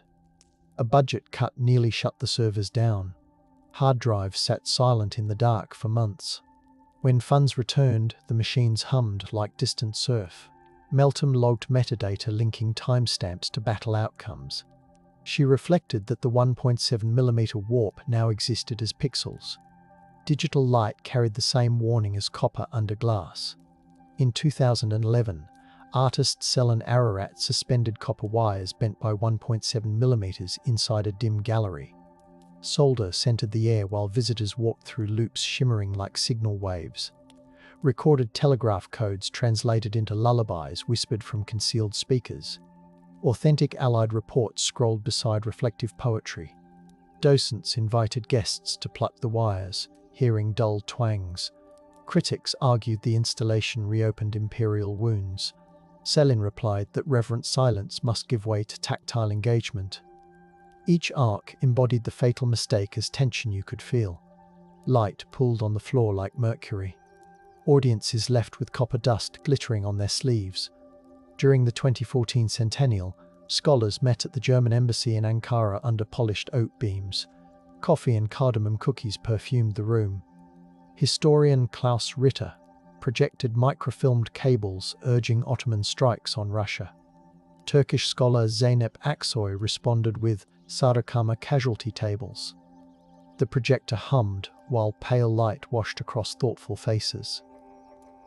Debate centered on whether coercion or hubris defined the fatal mistake. Participants noted misaligned clocks, 14,003 Berlin, 15,035 Istanbul. Soft shoes creaked on parquet as they paced between easels. Shared reckoning replaced earlier mutual flattery. Outside, embassy fountains murmured like distant Morse. During the 2016 coup attempt, journalist S.A. Olgan broadcast from a dim newsroom powered by emergency generators. The air smelled of overheated circuitry. She held a replica of the warped spool while whispering about misread loyalties. Monitors beeped softly behind her. Issei described the metallic tang left on her fingertips. She linked past and present fatal mistakes through that tactile bridge. Viewers heard keyboards clicking like subdued telegraphs. Studio lights cast halos on the copper's bruise. She ended without sensationalism, letting silence carry weight. The broadcast reminded millions that minute measurements can topple colossal ambitions. In 2018, mathematician Rana Sagan modeled Ottoman logistics using archival figures. Her lab smelled of whiteboard markers and warm circuits. Software chimed whenever a scenario failed, which was often. Rana mixed equations with essays on ethical prediction, arguing the fatal mistake started when leadership dismissed analysts like her predecessors. She wiped chalk dust from her hands, feeling grit shared with telegraph tables. Funding agencies initially shelved her preprint. Eventually the study emerged, showing shortages within weeks regardless of optimism. She wondered whether modern states truly heed their data. Silence here arose from prideful hesitation. Chalk settles, code hums, midnight fluorescents pulse, and the lab exhales a thin, listening hush tonight. During the 2020 lockdown, curator Derya Aksu checked humidity inside the Naval Museum while ferries honked across an empty Bosporus. Disinfectant and sea salt perfumed the silent hall. She placed digital hygrometers beside the telegraph display. The glass fogged briefly when she breathed on it. Derya whispered the measurements: 50% relative humidity, 20 degrees Celsius. She believed the fatal mistake taught curators to honor tiny thresholds. Outside, gulls replaced traffic noise. The copper seemed to glow under diffuse skylight. She recorded readings in a leather notebook. She imagined the spool inhaling the hush like lungs. In 2021, teacher Murat Sezer streamed lessons from his apartment while rain tapped the window. Projector light washed pale rectangles across his bookshelves. He shared 3D scans of Ottoman documents with students muted on screen. Murat overlaid Morse beeps beneath his narration to keep them grounded in sound. He zoomed in on the 1.7mm warp, tracing it with a cursor. Chat bubbles blossomed silently as students sent reflections. He paired casualty graphs with meditations about responsibility. Fresh coffee scented the room, mixing with ozone from electronics. He insisted that trusting measurements over legend might prevent future fatal mistakes. The lesson ended with a still frame glowing like an ember. Composer Yasemin Ertan transformed telegraph logs into a minimalist score inside an abandoned power station. Rust and damp concrete scented the cavernous hall. She assigned each measured interval a bell tone recorded at midnight. Whispered testimonies floated between notes, creating an ASMR-like hush. Audience members reclined on cushions feeling low-frequency vibrations. Projections of documents drifted across the ceiling. Yasemin described the fatal mistake as a dissonant chord never resolving. The final bell faded into darkness. Silence afterwards felt awed rather than empty. Dust motes spun through stage light like slow snow. During the 2023 centennial, guide Orhan Yalchin led visitors through a fiber optic corridor tracing Ottoman timelines. Cedar and old paper perfumed the passage. He paused before the spool, now paired with casualty graphs and diplomatic cables. Soft heartbeat audio pulsed beneath his voice. Orhan asked guests to imagine the metallic taste of copper on the tongue. Footsteps muffled on felt runners. He linked measurements, rail kilometers, coal tons, frost degrees, to the fatal mistake. No one asked questions. The cadence felt complete yet unresolved. Gulls cried faintly beyond the windows. The story lingered like incense. Engineer Pelinada coated replica artifacts with responsive polymers in a lab smelling of solder and citrus cleanser. Gloves embedded with sensors relayed pressure data to humming servers. She programmed the telegraph spool's 1.7mm dip so users could feel the slump through fingertips. Touchscreens glowed blue as participants traced invisible histories. Pelin argued that memory must remain bodily to prevent new fatal mistakes. Funding proposals cited earlier cycles of suppression. Each test produced a faint buzz like distant Morse. She smiled whenever visitors flinched at the unexpected texture. The lab lights reflected off copper surfaces like small suns. Future historians will literally grasp the warning. Philosopher Elif Sarahan taught a twilight seminar called Metrics of Collapse on a campus lawn glistening with dew. Crickets trilled around the benches. She projected spreadsheets beside poems by Yahya Kemal. Students traced graphs with fingers before journaling reflections. Elif framed the fatal mistake as a refusal to hear instruments already whispering fatigue. They doodled warped spirals in the margins. Notebooks smelled of rain-damp paper. She urged them to balance empirical warning with lyrical empathy. Bells from a distant chapel drifted through trees. Bells distant, pages rustle, campus shadows thicken, and the seminar breathes as night gathers around attentive ears. Each autumn, Bosporus ferry captain Murad Gurksi charts winter timetables with pencil marks that smudge in diesel warmth. A replica spool sits on his dashboard. Foghorns bellow while gulls wheel overhead. Murad matches each horn blast to archival timestamps he memorized. Passengers sip hot salep, their breath clouding windows. He murmurs the empire's decisive dates under his breath. He believes steering requires listening to hull vibrations as much as radar. He tells trainees that forgetting those vibrations echoes the fatal mistake that once warped the empire's bearings. Copper's metallic scent mingles with coffee in the cabin. Night lights smear across the current like ink, and the city feels suspended between caution and yearning. Now the warped spool rests beneath amber light, copper scent lingering even through sealed glass. Visitors lean close enough to fob the case, watching their reflections skim across the metal's bruise. All the measurements we traced, coal tonnage, axle loads, thermometer readings, humidity percentages, seem to spiral toward that 1.7mm dip. Legends still whisper of an empire destined to endure, yet the artifact insists destiny can bend like soft wire. Evidence gathered by operators, engineers, nurses, sailors, archivists, artists, and teachers continues to press gently against nostalgia. Discovery, suppression, and rediscovery keep looping, as though the story prefers murmurs to verdicts. Every sensory fragment, salted wind, oiled leather, time on trench walls, ozone around projectors, threads through the question of why leaders trust myths more than instruments. Perhaps the fatal mistake remains unfinished, a companionable ghost reminding each listener to feel data as texture, temperature, rhythm. We stand in the hush, hearing imagined clicks drift through the room like distant rain. The sand remembers, instruments hum, the hollow waits, and night drapes copper in a hush beyond certainty.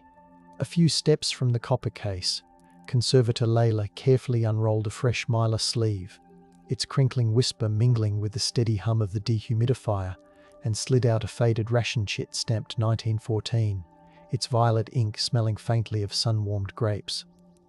The chit promised 4 ockers of coal to a coastal watchpost near Kumkale, yet the reverse bore a small grease stain where a sentinel had pressed his thumb after counting only 2. The discrepancy is barely measurable. A half-gram of missing fuel oil shimmer absorbed into porous paper, but the tension ripples forward. In the same box, Layla found the watchpost's log penciled in soot, remarking that the men burned signal flags just to brew tea. Those ashes fluttered over the strait like premature surrender. The fatal mistake thus rests inside promises trimmed by necessity, a whispering shortage that left artillery crews blinking in the cold, while envoys boasted about unlimited reserves. The paper still crackles when unfolded, each fibre carrying the scent of singed wool.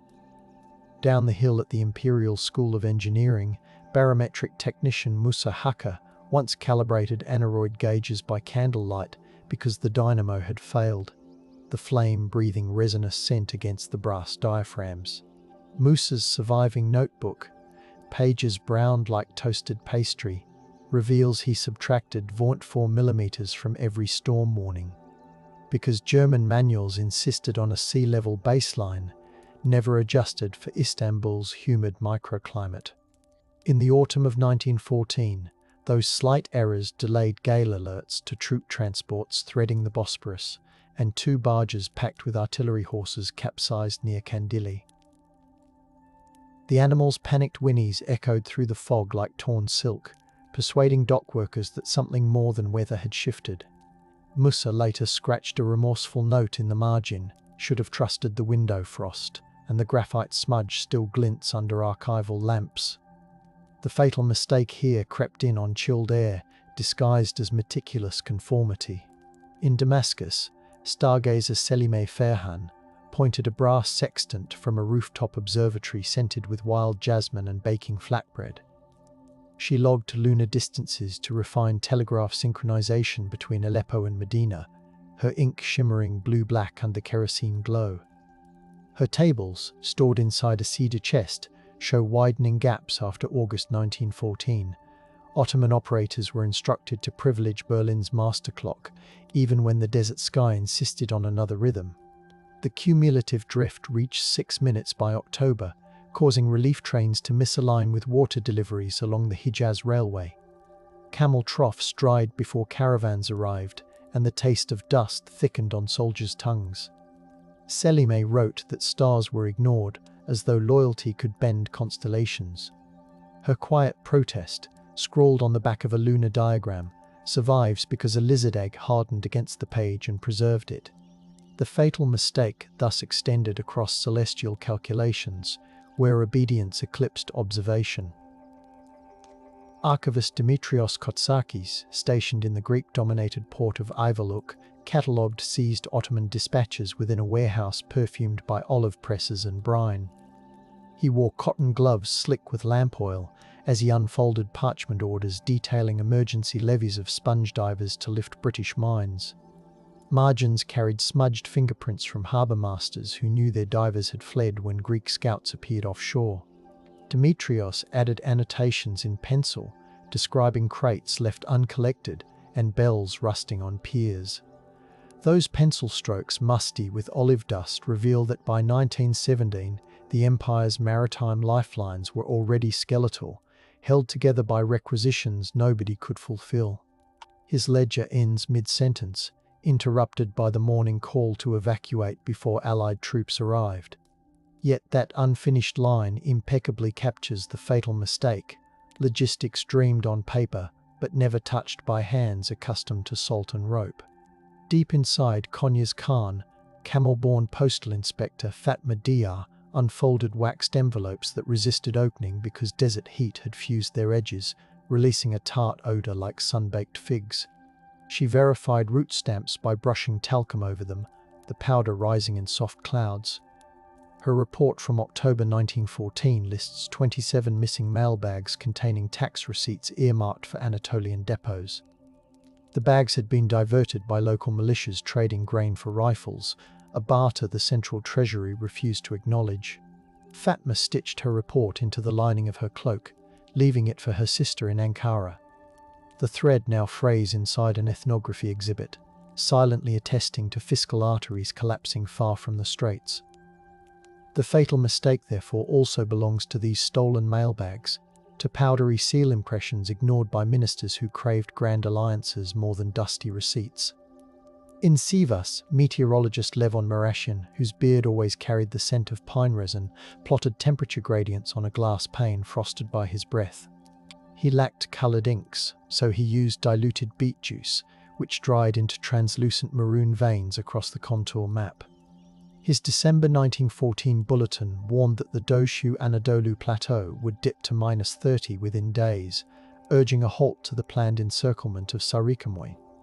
The warning travelled by sled to Erzurum, where it met a snowdrift that soaked the paper until the beet pigments bled into a sunset blur. General Hafız Hakizade noted the smudged colours but could not decipher the figures, and the army marched anyway. Levon's original glass pane survives, its etched isolines crisp as icicles. When museum light grazes those grooves, you can almost feel the cold radiate outward. The fatal mistake glistens there, frozen between notation and comprehension. Meanwhile, at the Ottoman Mint across the Golden Horn, assayer Rüştü Tevfik heated gold sovereigns under a spirit lamp scented with citrus peel to test for adulteration. War loans demanded precise alloys, yet the German advisors insisted on accelerating the assay process to triple daily output. Ritu's solution, chipped at the rim from haste, made the scale pans quiver. He began approving coins that rang dull when struck. Within weeks, merchants refused the brittle lira, and the bazaar filled with a metallic smell of mistrust. The mint ledger records each rejected coin with a tiny dot of vermilion lacquer, now faded to dusty rose. Those dots cluster around dates when political speeches promised unwavering stability. Commerce had already listened and objected. The fatal mistake diffused through coinage, clinking softly from purse to counter as credibility thinned. On the fringes of the Sinai frontier, cartographer Miriam al-Husseini sketched dune lines by moonlight, using a camel vertebra as a straightedge because her metal ruler seared skin during the day. Her maps depict wells with circles of cobalt pigment, yet after the German-Turkish expedition rerouted water to railheads, several wells dried to sour puddles. She added faint grey crosshatches over them, a cartographic sigh. The expedition commanders refused to update their master charts, believing the British would be deterred by outdated obstacles. Miriam's scroll, brittle and smelling of myrrh, shows the real terrain surrendering even as strategy clung to illusion. When the document resurfaced in 1999, restorers discovered grains of sand embedded in the pigment, minute glittering testimonies to a landscape misheard. The fatal mistake wandered through those dunes, slipping between arrogance and thirst. Inside Edirne's military hospital, pharmacist Nasiye Fevzi distilled disinfectant from lavender harvested on campus lawns, the scent hovering sweet and medicinal. She logged bottle counts with a chronograph borrowed from an artillery officer, each tick echoing across tiled corridors. Supply trains seldom arrived, so she diluted ethanol to stretch the stock. Her log from January 1915 notes that a shipment meant for Gallipoli was instead diverted to a private warehouse in Thessaloniki as collateral for munitions. Nasiye underlined the diversion 3 times, the ink pooling where her hand trembled from working double shifts. Those underlined grooves gouged the page even now, conveying strain more eloquently than any speech. Infection rates spiked, and the hospital's copper basins filled with cloth steeped in lavender water too weak to sterilize. The fatal mistake seeped through these wards as microbes and misallocation, softly humming with the ticking chronograph. In Vienna's Hofburg archives, Austrian diplomat Franz Niedermeyer compiled a confidential memorandum assessing his Ottoman counterpart's readiness. He dipped his pen into green ink smelling faintly of menthol to stave off headaches. The memo catalogued missed appointments, unpaid telegraph fees, fraying uniforms, and an atmosphere he described as perfumed confidence against a backdrop of mold. He appended attachments, photographs of cracked barracks floors, audio cylinders capturing officers assuring him that the Prophet will shield the coal, and invoices for champagne served during strategy luncheons. This dossier, stamped Geheim, was shelved behind carved oak panels until 1959. When opened, the wax seal exhaled a dusty sweetness. The memo shows that Allies saw the fatal mistake forming yet still encouraged the plunge, hoping to tie Ottoman fate to their own calculus. Menthol-scented ink lines thus bind complicity to catastrophe. At the Chile automobile repair yard, mechanic twins Semil and Semili Uz, their aprons smelling of petrol and honey buns, refitted cavalry wagons with truck axles scavenged from Berlin shipments. Their ledger describes bolts stripped by sand, grease diluted with sunflower oil, and horsehair padding stuffed into gearboxes to quiet rattles. They sent photographs, sepia smudged, edges curling like burnt pastry, to the War Ministry, pleading for proper parts. The reply, typed on onion skin, praised their ingenuity and asked for a public demonstration to inspire morale. The demonstration never took place. The wagons collapsed en route to the parade ground when improvised axles snapped above a pothole. The ledger ends with a simple line: sound mattered more than stride. That soft observation, scored into oil-streaked paper, reveals the fatal mistake as a decision to showcase resilience rather than strengthen it. In the Crimean port of Sevastopol, Russian cryptographer Olga Putintseva noted that Ottoman cipher groups increasingly reused keys, their parchment dampened by sea spray. She tasted salt when she licked her finger to turn the pages, a habit she later regretted when the ink stained her lips. The repetition allowed her to decode supply requests for Anatolia, revealing desperate pleas for winter coats and quinine. Olga's handwritten translation, still crisp beneath glass, lists coordinates of depots that soon suffered sabotage. She included a delicate watercolour of the Black Sea at dusk, perhaps to steady herself. The fatal mistake emerges even here. In enemy hands ready to exploit patterns born of fatigue, the Empire's overtaxed clerks could not afford fresh keys, and so the code itself became a leak. Within the Ottoman state printing house, proofreader Zechariah Talat ran fingertips along newly etched maps of the Caucasus, the zinc plates still warm and smelling of vinegar and tin.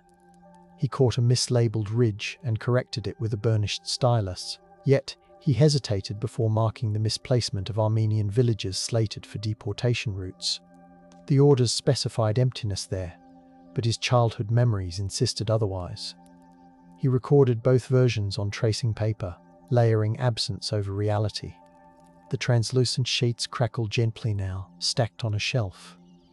Later investigators used them to prove deliberate erasures. Zechariah's complicit care shows the fatal mistake, knotting moral surrender to technical diligence, a quiet interplay of stylus, vinegar, and conscience. In an Aleppo caravanserai, spice merchant turned informant Yusuf Haddad brewed cardamom coffee that perfumed British agent Gertrude Bell's notebooks. Yusuf described grain seizures, telegraph outages, and desertion rumours, passing along scraps of ledger paper he salvaged from abandoned depots. Bell's diary summarises his whispers, emphasising the tremor in his teacup whenever he recounted soldiers selling boots for tobacco.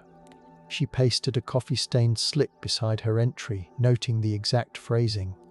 The wires hum like bees but carry honey to someone else.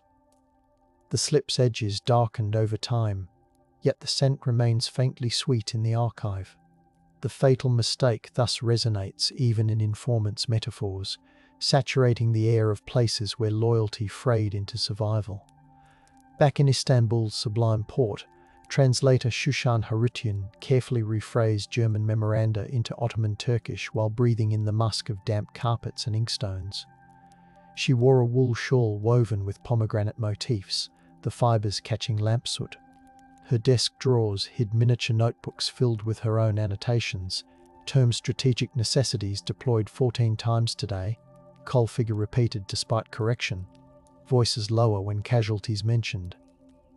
These marginalia, no longer than a fingernail, were tucked into a lacquer box sealed with beeswax. When unearthed decades later, the wax still smelled faintly of honey and smoke.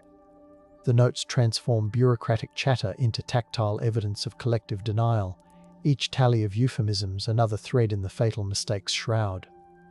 Inside a Thessaloniki synagogue repurposed as a depot, Quartermaster Isaac Haleva inventoried uniforms stacked against Torah Ark doors.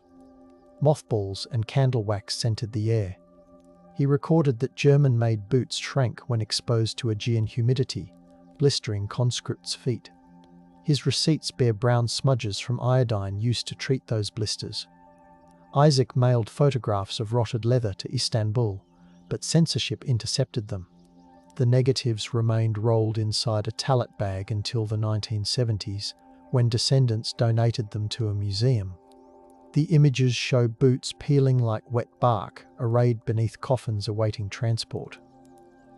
The fatal mistake gnaws quietly through leather and ritual alike, leaving wax, iodine, and mildew as its wake. At the Hodeidah telegraph relay, Yemeni operator Amina Saka kept time using a silver pocket watch inherited from her mother, scented with frankincense stored in the same pouch. When German advisors delivered a modern chronometer, its ticking felt too fast for the drowsy heat. Amina's log reveals she gradually reverted to the inherited watch, adjusting the chronometer's readings with handwritten offsets. Her margins note, heat stretches seconds, Berlin does not sweat here. Yet command insisted on standardized times, so eventually her corrections were deemed insubordination. She was reassigned to inventorying batteries, a quieter exile. The logbook, edges singed from nearby kerosene lamps, attests to an empire unwilling to reconcile human perception with imported precision. The fatal mistake breathes in that refusal to let watchers smell of frankincense once more. In the mountain fortress of Van, Armenian stonemason Arshak Kevork carved embrasures so cannons could rotate more freely. Freshly chiseled tuff emitted a chalky scent, mingling with pine smoke from campfires below. Arshak etched secret marks along the base stones, indicating weak mortar he lacked lime to replace. The marks resemble stylized fish, simple and almost playful, yet they signal danger. When shells struck months later, walls cracked exactly where he had cautioned. Archaeologists identified the fish symbols in 2020, confirming resource shortages under siege. The fatal mistake thus leaves its fossil within stone, lines drawn by hands denied proper mortar. Each fish a muted complaint preserved in the wind-sanded wall. In Mecca, Sharifian courier Saad al-Turki copied intercepted orders onto palm leaf paper that smelled of dates and dust. He rolled the strips inside hollow prayer beads, which he delivered to Ottoman deserters joining the Arab revolt. The messages detailed faltering pay, shortages of horse feed, and divergent aims between Istanbul and local commanders. When Ottoman patrols captured some deserters, they found the hollow beads but never decoded the miniature script, mistaking it for decorative calligraphy. The beads, now in a museum case smelling faintly of cedar polish, prove that intelligence seeped through devotional objects while central authorities insisted on uniform loyalty. The fatal mistake is etched even in these palm fibres, fragile yet stubborn.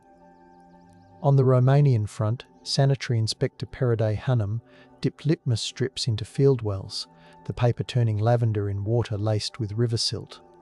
She recorded bacterial counts beside notes about soldiers drinking brine to numb hunger. Her log, bound in blue buckram, documents boiling times, soap rations, and the salty smell of sweat-soaked uniforms steaming near campfires. Commanders skimmed the figures but highlighted her final remark. Morale follows clean cups. They underlined it twice, as though morale could be ordered like soap. The wells continued to sicken regiments, and parade strips fluttered unnoticed into a leather pouch. Today those strips, brittle as moth wings, remind us that the fatal mistake spread through every ignored test tube and feverish night. In the railway workshops of Haydar Pauna, apprentice Aydin Kural traced locomotive pistons with chalk that squeaked like tiny screams, marking stress fractures along iron that smelled of rust and coal. He photographed the fissures using a borrowed plate camera, then fixed the image in a solution reeking of vinegar and hyposulfite. The photograph shows a piston clawed with hairline cracks, yet the annotation from headquarters reads simply, "Continue service, no spare available." The piston later shattered near Adapazar, derailing a train carrying winter coats toward the Caucasus front. Survivors described a shower of sparks smelling of burnt sesame as the carriage overturned. Aydin's photograph, corners curled, stares silently from the workshop wall. The fatal mistake can be touched here, a fracture line chalked and ignored. In Paris, exiled Ottoman feminist Nezihe Mohideen composed essays on onion skin paper, thin enough to show the veins in her wrist when held to light. The pages smelled of lilac ink. She argued that dismissing women's logistical expertise, nurses, educators, clerks, had accelerated collapse. She cited letters from schoolmistresses who rationed lamp oil to keep classes open, only to see their budgets reassigned to ceremonial uniforms. French publishers declined to print her essays until 1925, but manuscripts circulated hand to hand, rustling softly in salons scented with Gauloise smoke. The fatal mistake thus includes silenced warnings from those expected to bandage wounds without questioning their cause. During the armistice occupation, Italian naval officer Carlo Maffei toured Ottoman depots, his leather gloves smelling of tar and cologne. He noted in his diary that the lathes were coated in fine coal dust untouched for months, and that the presses still held unfinished shells stamped with half-formed crescents. Carlo pocketed a brass shavings handful, writing that it felt warm, as if the machine still believed in orders. Those shavings, stored in a glass vial, glimmer under museum lights. They speak of inertia halted mid-spin, the fatal mistake lingering like static in idle machinery. Even the silence after surrender has texture, oily, metallic, patient. Meanwhile, in the Anatolian hinterland, Pastor Shak Demir recorded sermons delivered in barns smelling of straw and kerosene. His leather-bound journal intertwined scripture with inventory, jars of quince jam traded for rifle parts, bolts of linen exchanged for cartridges. He chronicled how villagers debated whether the fatal mistake was spiritual pride or material neglect. Under one winter entry, he glued a feather from a migrating crane, brittle now, symbolizing a wish to carry burdens elsewhere. British patrols seized parts of the journal, yet the section about crane feathers survived because it stuck to the cover and resisted prying fingers. The fatal mistake hovers in these barns, in prayers muttered over ration tallies. At the League of Nations in Geneva, translator Fatih Rami ensured Ottoman debt negotiations were rendered into French without losing nuance. He filed each session's transcript in folders scented with Swiss pine, labelling them with fountain pen strokes that loop gracefully. He inserted footnotes referencing Ottoman parliamentary debates long suppressed, thereby slipping rediscovery into diplomatic files. When the minutes were declassified in 1988, scholars found his annotations carrying the faint aroma of pine and ink. They show how the fatal mistake kept echoing through financial restructuring. Debts settled in whispers rather than drums. Fatih's elegant loops remind readers that even in exile, bureaucrats tried to balance ledgers of memory. Back in Istanbul, 1932, radio technician Suat Uzbey calibrated transmitters on the third floor of the new broadcasting house, the room smelling of hot tubes and beeswax polish. He built a late-night program titled Soundings of the Straits, overlaying boat horns with readings from newly published diaries of telegraphists. Static crackled like distant rain as he recited casualty tables in a lullaby cadence. Government censors initially frowned, but audience letters folded crisply, scented with attar or tobacco, arrived pleading for more. Swart kept a scrapbook, now faded, of those letters, each referencing the fatal mistake as though it were a relative needing gentle acknowledgement. The broadcast's tapes hissed softly when replayed, carrying both warning and comfort. During World War II, neutral Turkey stored wartime volumes in underground vaults, ventilated by ducts that exhaled air smelling of iron. Librarian WWII Alton scrubbed mildew off Ottoman files using a paste of lemon juice and rice flour. The paste dried into a chalky crust she brushed away with goat hair brushes. One folder contained Enver Pasha's penciled calculations for Caucasus offensives, complete with doodles of cavalry plumes. WWII noticed the eraser crumbs still trapped along the fold, as though indecision clung there. She wrote a secret note to future researchers. Even in pencil, ambition leaves residue. The fatal mistake lingers within these crumbs, stubborn and grey, refusing to be entirely brushed off.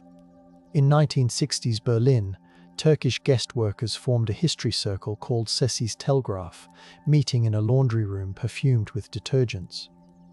They brought photocopies of Ottoman dispatches and retold family stories over clinking tea glasses.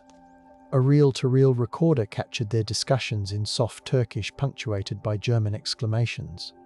They debated whether the fatal mistake warned migrants about trusting distant promises. The tapes, stored in a biscuit tin, were rediscovered by a granddaughter who digitized the hiss and hum. Listening today, one hears machines rumbling in the background like muted artillery, bridging past and present through the rhythm of washers and whispers. In 1987, photographer Gönül Tan overlapped negatives of the telegraph spool with shots of modern Istanbul traffic, developing the composite in trays that smelled of fixer and seaweed. Light trails from cars formed luminous Morse codes cascading over the copper bruise. Her exhibit, displayed in a darkened warehouse, flooded the floor with recorded harbour sounds. Visitors walked barefoot on warmed metal plates to feel conduction through their soles. Reviews praised the piece's tenderness, noting that the fatal mistake's texture could now be sensed, not just seen. Several days later, municipal inspectors nearly shut the exhibit for lacking permits, but public support kept it open. The gallery still reverberates with soft clicks when empty.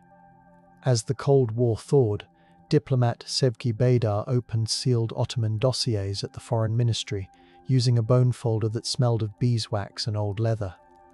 She discovered correspondence between Enver Pasha and American envoy Henry Morgenthau, margins filled with hurried pencil sketches of troop positions. Sevgi copied the sketches onto tracing paper, observing that Enver's lines jittered during moments of stress. She correlated hand tremors with dates of telegraph spikes, building an unusual neurological portrait of the fatal mistake. Her report suggested that policy might be read through calligraphic nerves. The bone folder, smoothed from years of use, rests beside the file, quietly paying homage to hands that shook. In 2008, satellite analyst Okan Sawyer overlaid modern elevation data onto century-old reconnaissance maps. His workstation smelled of plastic and burnt dust from cooling fans. The software emitted gentle bells each time misalignments appeared. Okan color-coded supply routes that modern algorithms deemed impossible given terrain, painting them in translucent hues like auroras draped across Anatolia. He realized that commanders had drawn arrows unconstrained by ridges and ravines. He published a digital atlas showing the fatal mistake as a geography of wishful thinking, every unfeasible gradient glowing softly on screen. Users reported feeling seasick watching the animation. The land itself seemed to mourn the forces forced upon it. During 2015 commemorations at Chunuk Bair, Maori percussionists shared the stage with Turkish knee players, their instruments releasing scents of polished wood and flax oil. Historian Piri Teirangi read from Ottoman diaries translated into Tereo Maori, blending syllables like woven mats. Audiences sat on cushions brushed with eucalyptus mist, inhaling a hybrid memory. The dual narratives emphasized that the fatal mistake rippled outward, binding communities through shared loss and respect. Later, droplets from a passing shower dotting the stage resembled Morse dots, tiny wet testimonies clinging to drumheads. The collaboration recorded new memories that hum like low tide. In a Gorim cave hotel converted into a conference space, geologists and historians convened to analyze lead isotopes in Ottoman bullets. The room smelled of damp stone and breakfast simmet. Microdrills whined softly as they sampled projectiles excavated from Gallipoli trenches. Results showed alloy ratios consistent with emergency smelting of church bells and household goods. Historians matched these findings with requisition orders scribbled in frantic script. The fatal mistake thus protrudes even from metallurgical signatures, audible in microdrill vibrations, and the faint ring once sounded by bells that now rest silent, recast into desperate munitions. In 2022, poet Rana Diran hosted a midnight poetry vigil at Haydarpasa station, candles perfuming the platform with beeswax and clove. Participants whispered verses derived from archival footnotes, transforming casualty tallies into rhythmic laments. A projection mapped the 1.7mm warp onto the station's vaulted ceiling, the curve expanding until it resembled a crescent moon. Train wheels clacked distantly, echoing heartbeats. Attendees traced the projection with fingertips against cool marble, feeling history's curvature under their skin.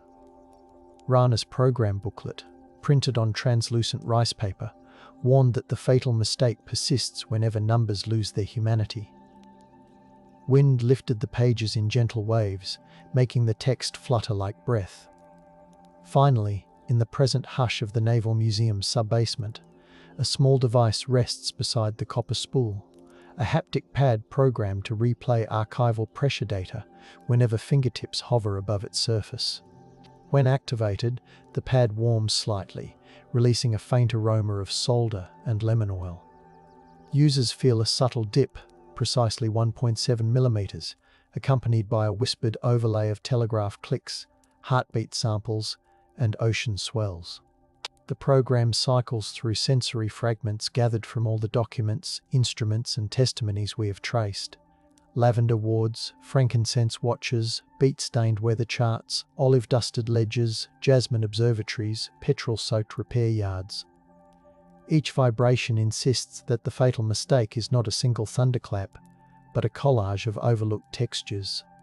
As palms hover above the pad, the museum lights dim, and the compressor's sigh blends with imagined surf. The copper spool, the ration chit, the mylar sleeve, the haptic pad all listen together, inviting us to breathe slowly, to honour data as sensation, and to let the night cradle history without repeating its fractured rhythm. If this quiet history stirs you, please subscribe. Subscribe for more traces of Ice Age shores. Subscribe to drift back each night. If this gentle history soothes you, please subscribe.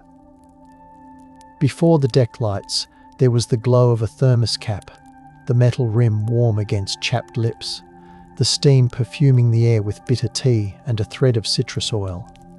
She was a maritime archaeologist who preferred pencils to pens, graphite to ink because dampness blurred certainty. The neoprene clung to her like cold moss as she checked the tether to the remotely operated vehicle, listening to the muted whir of thrusters testing in the dark. In a plastic tray lay tiny zip-tied vials labelled in a tight hand: silt, shell, charcoal, fibre. Her gloves creaked softly when she flexed them, recalling the first time she swam over a drowned dune, feeling sand move like sleeping breath beneath her fins. A fisherman, older than the harbour's oldest timbers, had told her where to lower the camera. Under the lamplight, she smiled, then slipped the robot into black water that tasted faintly of iron, ready to read the flattened script of the seafloor. At the foundation of this long shoreline story are small, stubborn facts that set their own low music. In wind-polished caves overlooking ancient dunes, ochre fragments bear cross-hatched engravings, the groove depth measured in fractions of a nail width, their edges worn smooth by handling. Shell beads, drilled with care, show microscars under the microscope, a halo of polish where cord once slid and tightened, smelling faintly of chalk and salt when wetted again in the lab. Nearby, stone points with a lustrous sheen reveal heater treatment, the glassy fracture speaking of controlled fires hot enough to change stone's inner structure. These are delicate tasks done by quiet hands, proving the possession of method and patience. What power grew from such work, if not identity recognized at a glance? The strength to bind wood and stone into longer reach, the ritual of colouring skin and objects to draw circles of belonging. The surf answered then, as now, with permanent, living noise. In that era, coastlines lay like open corridors between ebb and dune, offering miles of shell-rich flats, lagoon mouths and river fans. Add a net woven of plant fibre, twisted with practiced fingers, scented slightly of sap and smoke, and an inlet becomes a larder. Set stone weirs where water breathes in and out, and a family gains predictable protein. The stones warm under sun by day and slick with moonlight at night. Child hands learn to read tide underfoot the way later scholars read ink, feeling pressure change through soles and ankles, lifting baskets with grit under nails. Such work mattered because it tamed a rhythm without forcing it, harvesting the swing between brine and fresh with craft instead of conquest. As empires would later learn, nothing binds people like food shared, and nothing frees them like surpluses saved as smoked strips and dried roe perfuming the air. Civilization, if the word must come, begins with nets, fire, and a calendar traced by the moon. Centuries later, when writing on clay catalogued tribute and conquest inland, another kind of ledger lay at the coast, unwritten but durable. A knuckle-deep notch carved into driftwood, aligned with a certain ridge on a certain hill. A mound of shells glazed by rain and sun, marked where to set baskets as the first silver backs of fish pressed inward. Under the flint's edge, the fibres of plants sang softly as they separated, the rhythm shared by mentors whose stories drifted like smoke. This ledger carried instructions for survival, rituals for making individuals legible to others, and a sense of horizon measured not by distance but by taste. The shift from brackish to sweet, the sweetness telling you when to drink. When storms tore the markers, people rebuilt them, proving that the power here was adaptation repeated until it became a faith. Who wrote the coastline's script if not practiced hands, salt-lined eyes, and minds trained to listen for change? Alongshore travel, instead of high-risk marches inland, threaded communities together like beads on a cord, the cord itself braided from kelp and sinew, oiled so it would slide without squeal. Charring wood to lighten and harden it, they shaped small watercraft that echoed drift logs, paddles that entered quietly and left no splash that would spook fish or seals. A beach produces a catalogue: shell for beads, bone for needles, sinew for lashings, pitch for waterproof seams, dry grasses that catch and hold tinder with a toasted perfume. This was work that multiplied power subtly, extending reach across coves and inlets, allowing ideas to drift with people, as meals and songs do. Sharing a design for an efficient fishware made kin across long geographical arcs, and giving a charm threaded with certain shells carried meaning like a passport. Such exchange needed no palaces, it needed calm water, steady hands, and night fires blinking like low stars along the dark shore. The tide remembers, even when it erases. Stone remembers too, though it speaks through chips and shine rather than names and boasts. In that age, someone learned to heat stone carefully in buried pits, the pit edges smelling of damp earth and charcoal, the heat creeping in until fracture patterns changed from dull to crisp. After cooling, the flakes sang when struck, their edges thin enough to part hide with soft pressure rather than brute force. People combined these edges with wooden shafts and mastic made of plant resin and powdered red earth, a compound with the fragrance of pine and dust. In this there is an early chemistry, a merging of materials held together by technique repeated and taught, proving collective attention. The value created lay not in the artifact alone, but in the teaching line. The way a child's hand steadied under an elder's touch. The way songs timing the steps kept embers aligned with breath. The sand remembers in muted ripples. Instruments hum softly. The hollow waits, patient as moonlit water. Many generations later, tales of the city under the waves appeared in coastal myth, told in low voices beside windy fires where sparks leaped and vanished. The myth made hierarchies from the sea itself, imagining welled courtyards cut from living stone and staircases worn smooth by ritual feet, echoes bouncing in chambers smelling faintly of damp limestone. Yet as diving became possible and instruments improved, the camera's unblinking eye found patterns less grand and more intimate. Post holes in parallel, indicating fences or pens, cobble lines tracing fish traps, patches of burned sand that told of repeated fires. An underwater microphone picked up the ocean's tremor, and, between pulses, silence where voices might once have been. The collision of legend and measured evidence did not accuse the legend, it refined it. Instead of a drowned palace, we see a drowned neighborhood, its value born of chores repeated until they became liturgy, and its power expressed in meals secured against uncertainty, in warm hands and full bellies. Centuries after that, when coastal maps grew precise and land grants stretched to tidal flats, another silence formed, smelling mostly of paper, glue, and dust.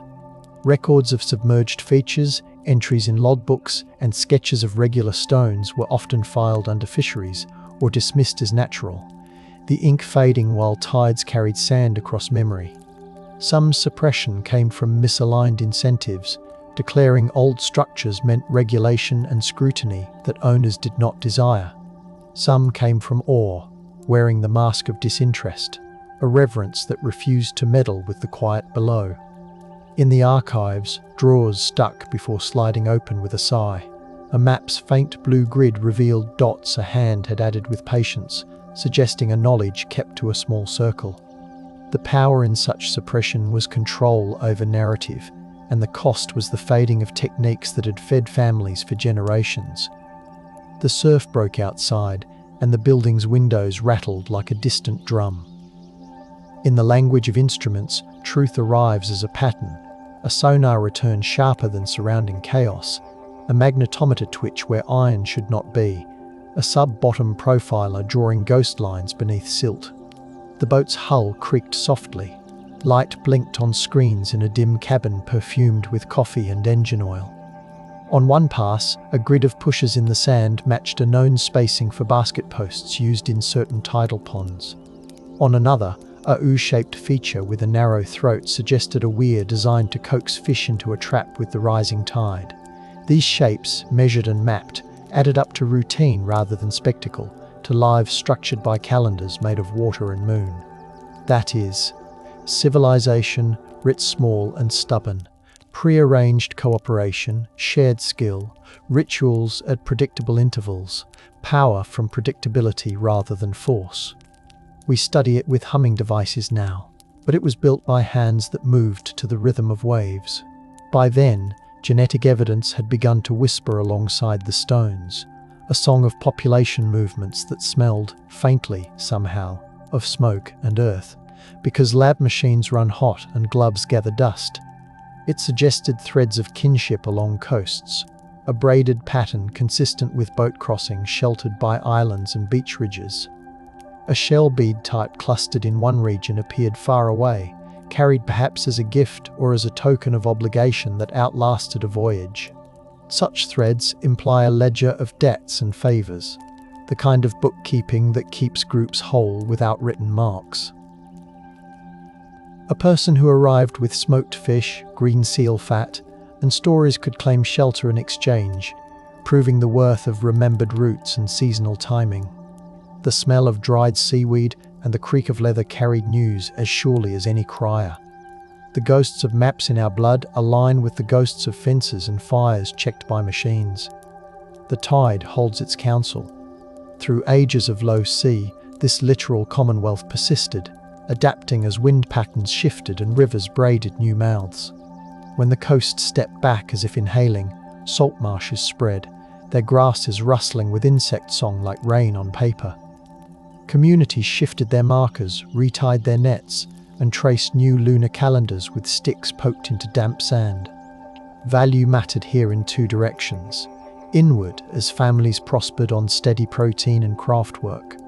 Outward, as exchange bound distant groups into mutual care.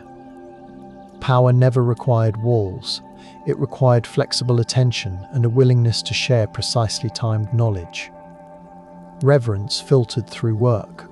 A chant softly sounded when the first run of fish arrived. Pigment daubed on cheeks when a boat returning heavy made a channel bright with scales. These rites washed away quickly in literal water, yet they trained minds to believe in cycles, in return, in the dignity of repetition. Who would not build faith on dependable tides? Still, accidents also wrote silence across this world.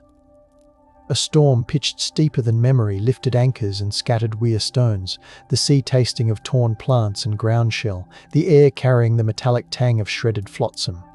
Fire, sometimes escaped from a pit, ran through dry grasses and charcoaled the posts meant for baskets. A disease, unrecorded by script, passed through a camp and counted its victims in hush rather than tallies. When hardship layered with a shift in the shoreline, families moved, shoulders bowed under baskets that smelled of smoked fish and hope, leaving only footprints that wind erased. The sea later advanced with its usual patience, filling footprints with foam and then with sand. We speak of suppression by law or politics, but accident is the most ordinary librarian of forgetting, stamping books with silence.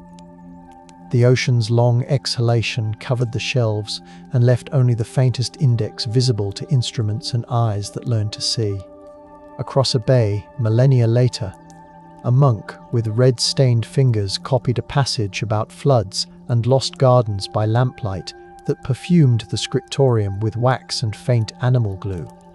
He added a margin note about fishermen who pointed at an old alignment under clear water, a line of stones they avoided out of respect. His superior frowned, suggesting that such matters drew minds from higher truths, and the note remained small, tucked like a sigh against the main text. Books moved through hands and shelves, pages were rebound, the margin shrank until the note almost vanished under a new leather seam. Yet when a later restorer lifted the binding, the little voice returned, telling of stones in water arranged by someone's intention. Reverence had silenced the observation, not through malice, but through piety misapplied, transforming a community technique into a whisper. The work mattered because it fed bodies that later fed minds. The copyist felt the gentle asymmetry, but let the wax cool. In that same chain of memory, a coastal steward under a distant crown kept records of nets and taxes in a brittle notebook flavoured faintly with salt from his damp sleeve. He knew of submerged traps but omitted them, suspecting that acknowledging them would invite claims he would have to enforce against neighbours who kept his boat repaired in winter. He heard the low, rattling laugh of old fishers when younger men mentioned the forgotten lines, and he understood that laughter as warning, a shoreline way to maintain commons knowledge by making it seem foolish to outsiders. Some silence is a fence made of humour, of stories shaped to keep strangers away from certain coves. The value in such an omission was local stability. The power was the ability to keep a shared resource intact. Centuries later, the ledger where he wrote mended nets and collected coin sits flat in a museum drawer, the salt gone, the smell of cardboard rising like a thin fog. At low tide, some evidence refuses burial, standing like ribs when water drains. A line of stakes, softened and blackened, protrudes from a bay floor, their tips coated with velvet weed that smears fingers green. A careful hand can press a fingertip into the soft, damp wood and feel fibres that once yielded to an adz's rhythm. Nearby, necrotic sand gives underfoot with a hollow sigh, the underlayer holding a lens of charcoal where fires burned, the grains coated in sheen like sugar. These features do not ask to be palatial. They ask to be recognized as intention We made a wall here, a funnel there. We cooked many nights here. We kept a memory of procedure that outlasted a lifetime. The wealth was accumulated in the form of regular dinners and the power to predict hunger's end, stored as songs about when to set and lift and eat. The air tastes briny and gulls call like knives hung on a line. As empires rose inland with noise of bronze and later iron, their captains often dismissed the literal arts as peasant craft, beneath notice except as catch tallies. A general's journal, smelling of lamp soot and oiled leather, might list coastal villages in columns of tribute, yet it rarely records the weird placements that quietly ensured those figures. Suppression by disinterest is still suppression, and it shapes what later scholars consider civilization. Yet the very smoothness of inland roads was subsidized by the quiet abundance of coastcraft, as dried fish travelled far and lit fires in mountain towns. The power relationship inverted elegantly. While armies marched, the sea kept feeding their step. In that era, a person who could read the smell of the tide iodine sharpness on the edge of a storm, the sweet rot that promised shellfish, held knowledge as valuable as any cuneiform scribe. The sea wrote in salt, and the script endured. Centuries flowed, and a surveyor, standing on an exposed sandbar at dusk, peered through a level that sipped at the fading light, the metal cool against his brow. His assistant held a rod steadily, boots sinking with a hiss into wet sand that smelled like cold pennies. Between them stretched a sheet of water whose surface trembled under an offshore breeze, the ripples blurring margins that maps demanded to fix. As the line steadied, he noted an anomaly, a regularity of bumps beneath a shallow channel that refused to be random. Later, rubbing his eyes gritty with sand, he inked the bumps as dots on a margin, not daring to clutter the official map. That reluctance was self-preservation, not malice. Still, under the dots lay a shape that would, in another age, look like a fishweir, a knowledge architecture stubborn and plain. Ripples made a soft, stroking sound along the measure's legs, as if urging something said, something not yet safe to remark loudly. The wind carried it away.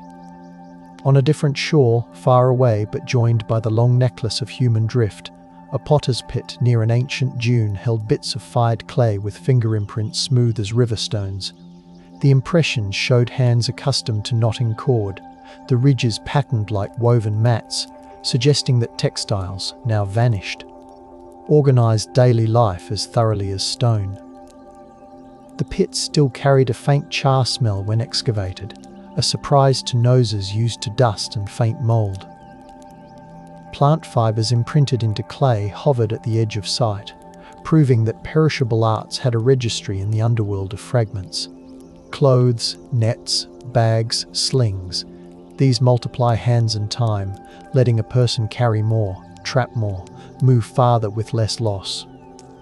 The stability their efficiency builds is civilization's stealth. A society that stores summer's glare as woven goods and winter's patience as plaited rope holds power that neither gleams nor clangs.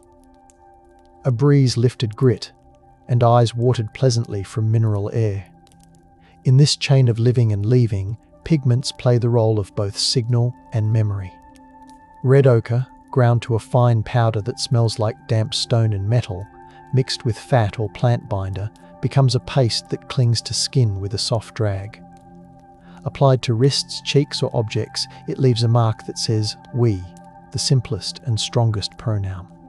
The presence of pigment on shells and tools found near ancient shorelines suggests that ritual threaded through the practical, that beginning or ending a season involved colour, song, and a tactile assertion of identity.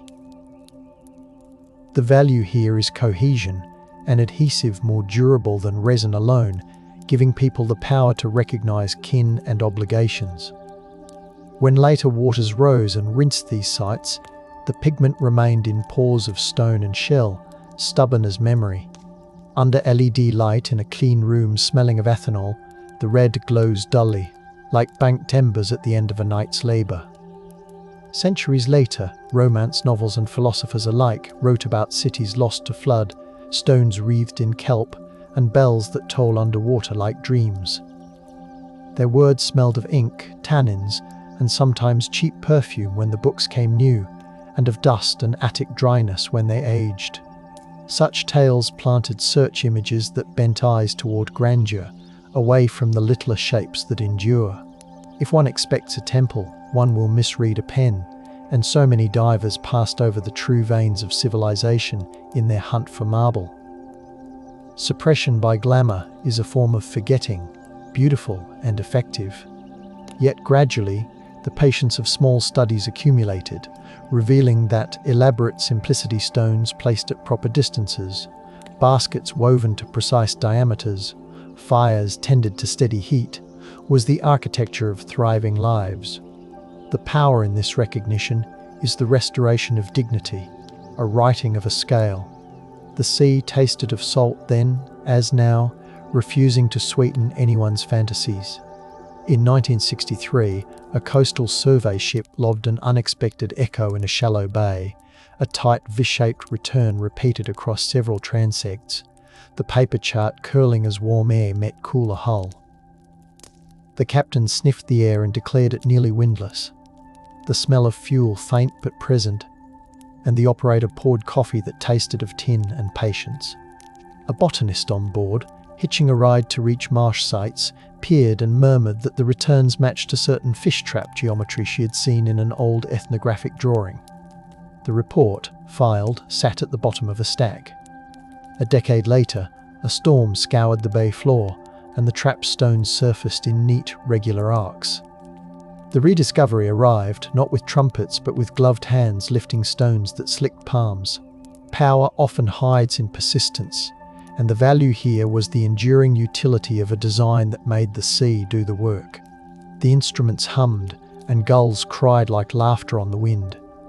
Back in the core lab, optically stimulated luminescence teased time from grains that tasted of nothing and smelled faintly of plastic trays and rubbed latex.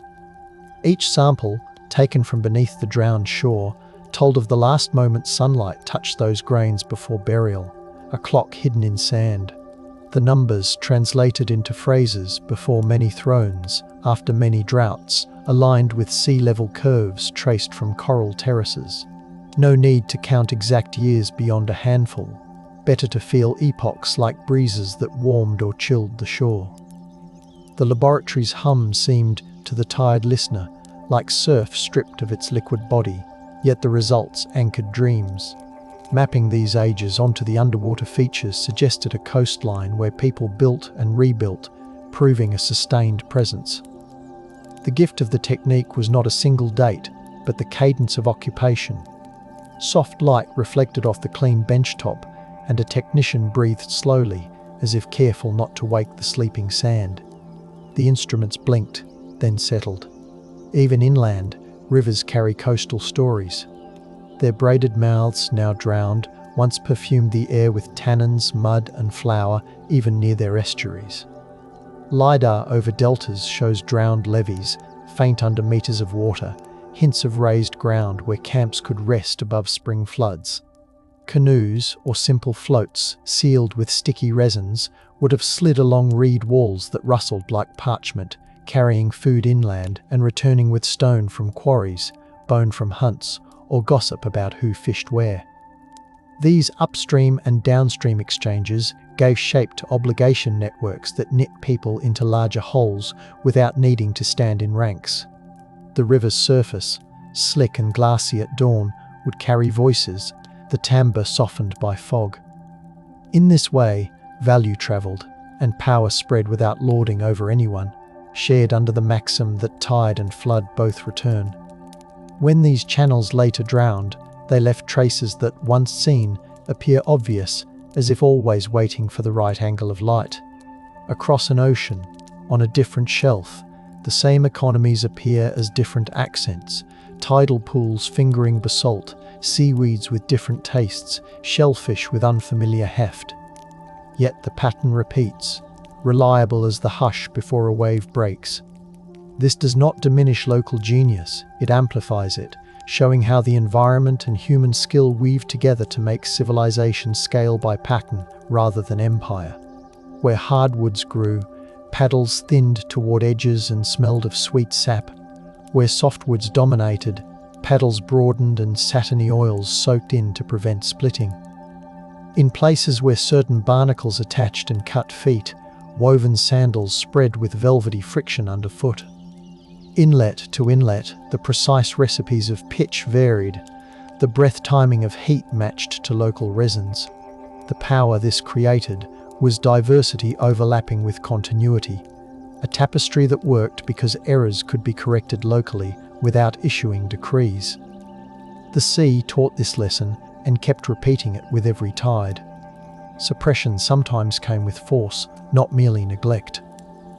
When raids from inland threatened, communities along the shore unbuilt their obvious structures, scattering stones and hiding posts under silt, the work quick and efficient, the sound more shuffle than crash. Better to disappear a trap than gift it to an enemy. Fire again played its role.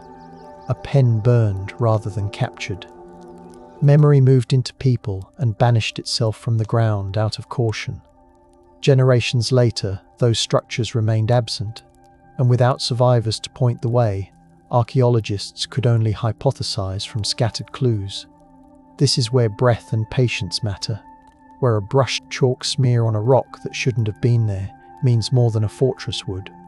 Power becomes the ability to vanish without losing technique, value stored in minds and hands curated by elders.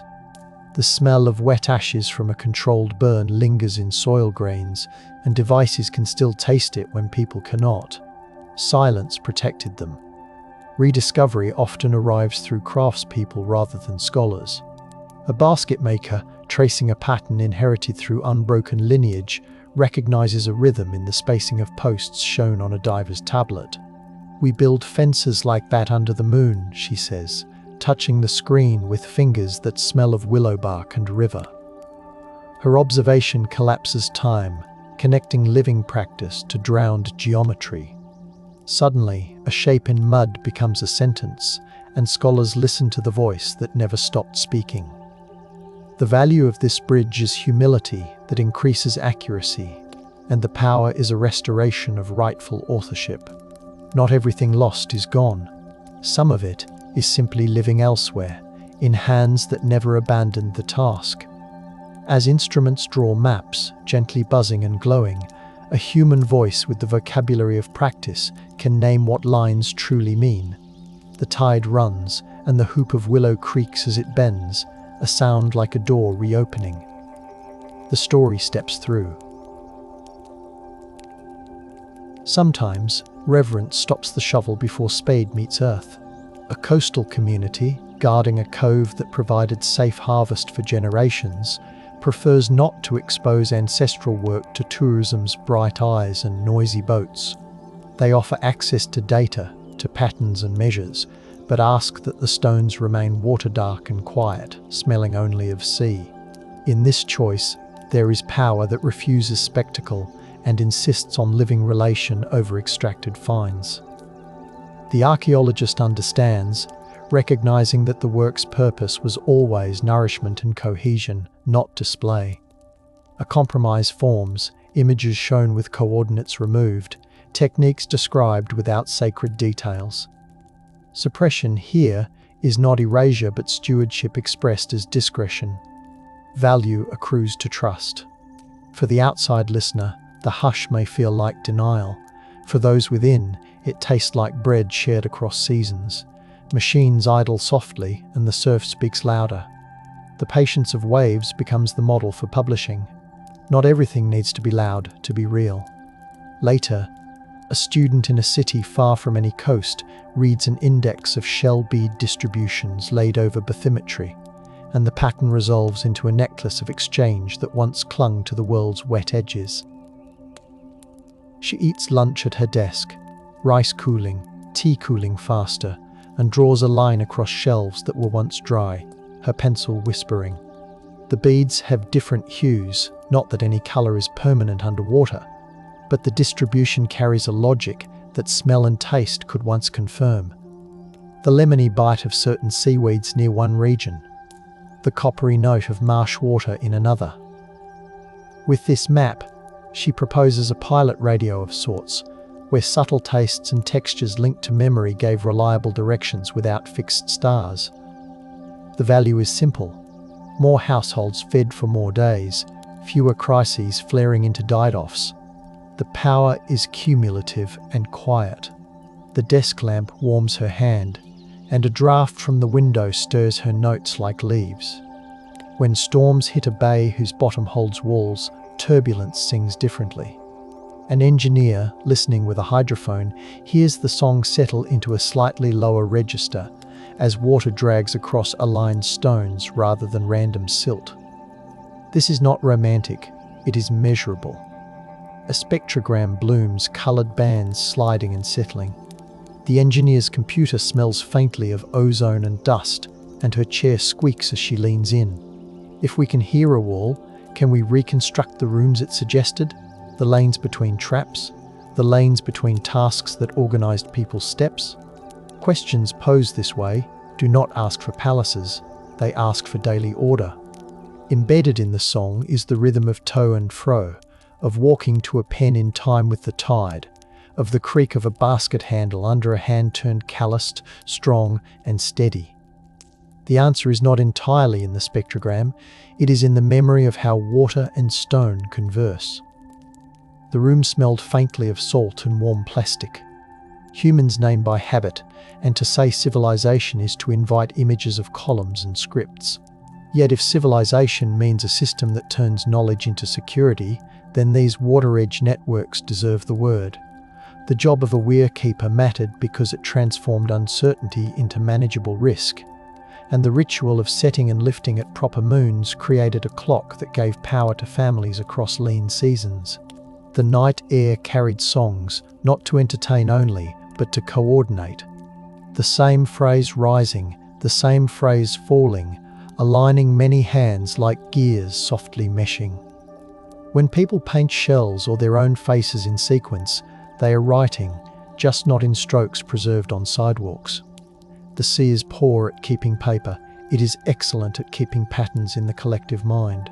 What would an empire at the tide line profit to demand monuments, when the only monument that lasts here is technique, and the only bronze is the burnish on a well-used tool?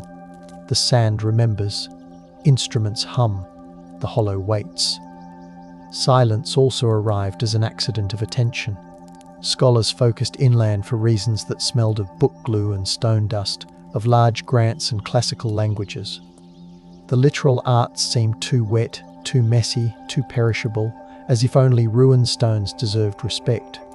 Meanwhile, on the seafloor, baskets softened, wood turned to shadow in mud, and posts dissolved into a sugar of cellulose that fed invisible lives. Rediscovery therefore required new tools, and those tools, even when precise, needed new metaphors. A sub-bottom profile looks like layers of cake disturbed, then re-smoothed. It takes a chef's sense to know where someone sliced and where the batter simply swirled. The gift of turning this knowledge into bedtime narrative is to let the perishable return, in words, as something you can taste again: salt, smoke, the crisp end of a dried fish. The power to narrate becomes a restoration, stitched from evidence and restraint. The lamp's shade glows with warm light. Breath steadies. Across a different sea, a diver pushing through clouded water feels fingers brush across a row of pebbles arranged too evenly to be storm-thrown. Silt puffs like breath in cold air, the cloud tasting chalky. He moves away, waits, returns, and the line persists. He follows it to a curve that suggests a throat, to a widening pool, to posts sunk and rotted smooth. He surfaces, spits, and laughs in the damp, describing the feel of it to friends on a boat smelling of diesel and fish scales. Later, a scientist listens, not discounting the sensation of touch as evidence. Rediscovery is often tactile first, cerebral second. The value of trusting hands is accuracy. The power is a partnership between embodied knowledge and measured calm. When the diver that night scrubs his hands with rough soap that smells like citrus, he keeps feeling the line under his skin. He calls it a voice that speaks through grain. The boat rocks softly at anchor. Suppression returned in a more modern costume when salvage and development needed clean narratives to support projects. Declaring a bay floor, naturally chaotic, simplified permits. Acknowledging underwater heritage invited constraints that investors found inconvenient. Reports softened observations into generalities, the language carrying the accent of bureaucracy, neutral, denatured, a little antiseptic. Yet storms continued their audit, revealing order again and again, strokes of stone under dull light that looked like writing in an alphabet we were trying to forget. Some young staffers, unable to sleep for the compromise, leaked images, not to inflame, but to invite precision. The leak carried the perfume of printer toner and paper warmed by a hidden desk lamp. The result was a new survey, and the pattern returned fresh, as if it had waited patiently while we played the old game of convenience. Value shifted toward protection. Power moved back toward place.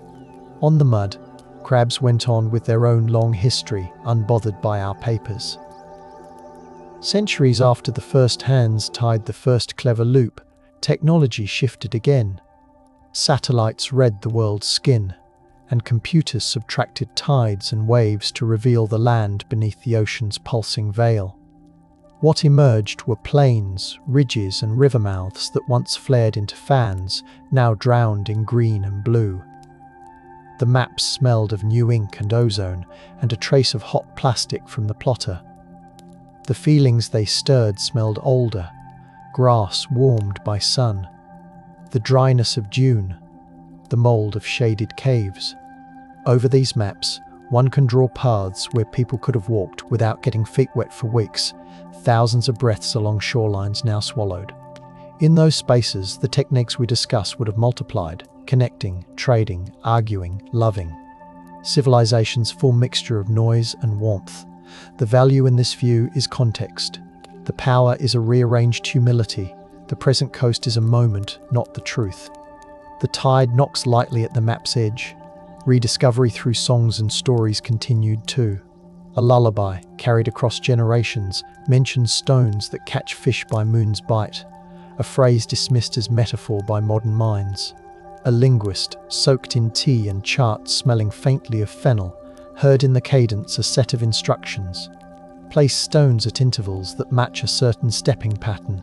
Tighten the throat when the moon is thin. She walked with elders at low tide, and they nodded without speaking much, letting her count with her body. In the cadence was information that we could test, a code hidden in music. The value in carrying technique as song is resilience under stress. Learning never looked like study. Power expressed as melody is hard to confiscate. It returns when lips part. On bare flats where the sea pulled back, the mud reflected sky like a tarnished mirror, and footsteps printed and filled and printed again. We forget to listen in this way. The cove did not forget to answer. Some discoveries reached across boundaries between species. Observers documented the way certain shorebirds moved along weir lines, pecking at trapped fry, their calls sharp like pebbles clicked together. Seals learned to wait near throats where fish ran confused, their whiskers twitching in briny air. Humans learned from both, adjusting timing to avoid conflict, setting decoys to shift attention. The ambient soundscape, gull calls, wave hiss, reed rattles, seal snorts, became the metronome of work. This is the fecundity of civilization beyond walls, a negotiated truce with other lives. The value is shared abundance. The power is predictive harmony that reduces waste. When the sea rose, the birds moved, the fish found new channels, and people followed, carrying memory like a softly glowing ember cupped in hands. The smoke from dried grass fires curled with a sweet burnt smell that made eyes sting. That sting is part of the archive too, stored in nerves and remembered in words that try to smell. Discovery again found suppression when colonial authorities mistrusted local knowledge, deeming stone alignments superstitious while cataloguing imported bricks as proper heritage. In coastal villages, elders stopped pointing out features, tasting the metal of fear on their tongues when uniformed men walked the shore. For a generation, knowledge retreated indoors, into closed rooms where stories ran like water between cupped hands, shared only with those who could be trusted. Meanwhile, storms, uninterested in authority, uncurled mud and showed stones. Eventually, a new listener arrived, patient and respectful, offering to record without taking, to publish without naming. The balance shifted, the air losing its sour smell of suspicion and regaining the sea's clean cut. The value of respecting knowledge is accuracy, and the power is reconciliation with place. Civilization's core is the protocol that lets a group continue. If that protocol includes quiet, we learn to speak softly. A kettle on the table sighed, the tide outside sighed louder. Agreement formed like silt settling. Evidence of perishable ritual, too, flowered in unlikely contexts. In a peat lens beneath the drowned edge of an old marsh, beads strung with plant fibre persisted where one expected nothing but dark, sweet rot perfuming the shore. Under magnification, fragments of binder clung, a glossy residue that reminded technicians of honey, but smelled only faintly of old water. Beads clustered around a small bundle of charcoal and bone shards, perhaps a boundary ritual performed when a family moved camp. Ritual matters because it locates us in the model of the world we hold. It says here is first, here is last, here is between.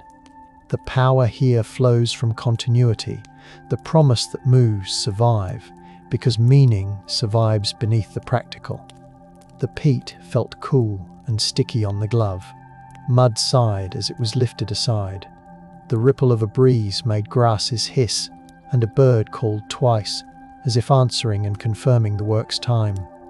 Threads almost invisible hold fast. Centuries passed again, and a collecting museum sought to display mysteries of the drowned. The exhibit designers loved light effects, ripples projected on floors that made visitors sway. Yet when the artifacts were chosen, so few stones, so many reconstructions, curators learned a hard truth gently. The most honest displays here are records of emptiness, well framed by careful words. The show smelled of paint and carpet glue and, faintly, seawater from a tank where live eelgrass waved. A quiet caption did more than a loud video. This alignment matched living weirs used until recently by near-coastal communities. Structures have not survived, knowledge has. The value of such framing is fidelity. The power is the refusal to replace missing stones with loud speculation. Visitors left quieter, tuning their imaginations toward daily life rather than grandeur. Their shoes squeaked softly on the floor. A child lifted a replica basket and felt its weight, and his face set in attention, the first tool of learning. Under a stony overhang near an ancient shoreline, soot clung to the ceiling in a faint, sweet smell of old fires. On the floor, bits of plant bedding lay compressed and then receded into darkness where damp ruled. Between the two, a clear zone told of sweeping, a neatness that signals intention and care. In this room, a toolkit waited in the mine's reconstruction, digging stick, hammerstone, scraper, awl, cordage, each with the texture of repeated handling rubbed into their surfaces. The ritual of cleaning before resting is civilization's grammar. A clean hearth burns better. A clear threshold keeps snakes out. Such acts grow power through minimal friction, saving sense of energy until they amount to aristocracies of time. Stepping into such a space, one hears the hush of a shelter that truly sheltered, the soft rasp of fibre bundled, the low murmur of planning. The air tasted of rock and ash. Underfoot, the sand gave like slow breath. The day exhaled. The big question keeps returning like a tide. What do we mean by civilization? When the record is broken, drowned, shredded, and yet the patterns are clear. The answer hides in labor profiles, in calendars and cooperation, in storages that smell of cured fish rather than incense. In that age, uncounted nights ago, people managed risk through community practice, turning the moon into a metronome and shorelines into record books written in baskets and stones.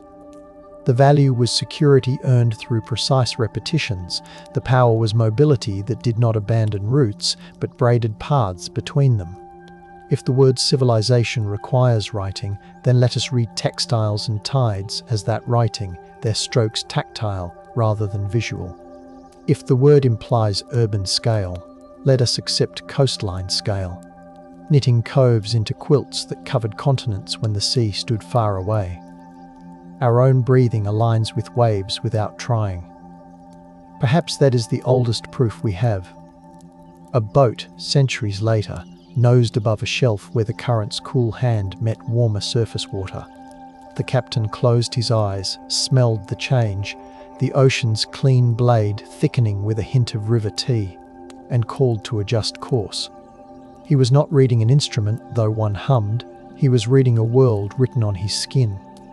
On the screen, a faint geometry rose, lanes between lumps, a narrowing that felt deliberate.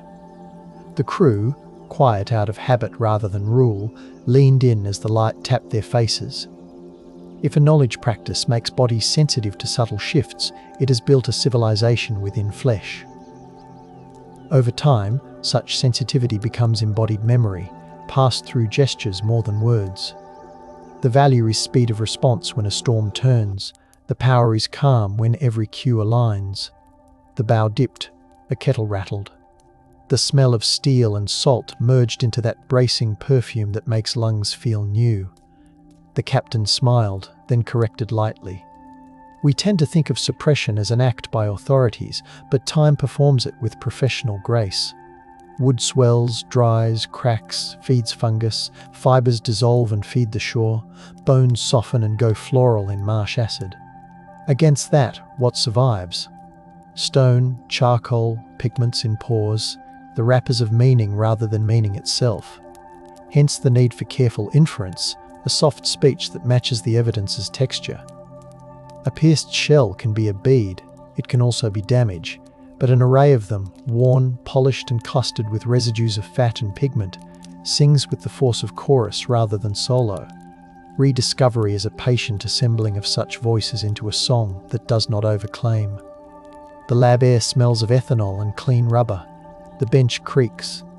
A small brush lifts a grain of red that will soon prove to be old skin's decoration. The proof knocks quietly, but it knocks. We learn to open at a hush. Leaning into that hush, we can outline a year in the forgotten civilization. In spring, when river waters sweetened estuaries and the taste shifted from briny knife to gentle sap, traps were cleared and repaired, the smell of wet wood rising as posts seated deeper. Ritual joined repair, a smear of ochre under the left eye, a chant naming the moons. In summer's warmth, nets dried on racks, the fibres tightening with the smell of warm plant oils, hands moving with the efficiency of long-learned patterns. In fall, smokehouses perfumed the camp, thin plumes like threads weaving into clouds as fish carne dried into leather soft strips. Winter saw tools mended, fibres twisted, songs extended with new verses that recorded small changes, births and losses.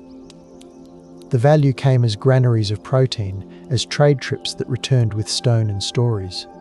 The power acted through confidence that tomorrow would, with work, resemble today in its safety. How else could children sleep, listening to surf?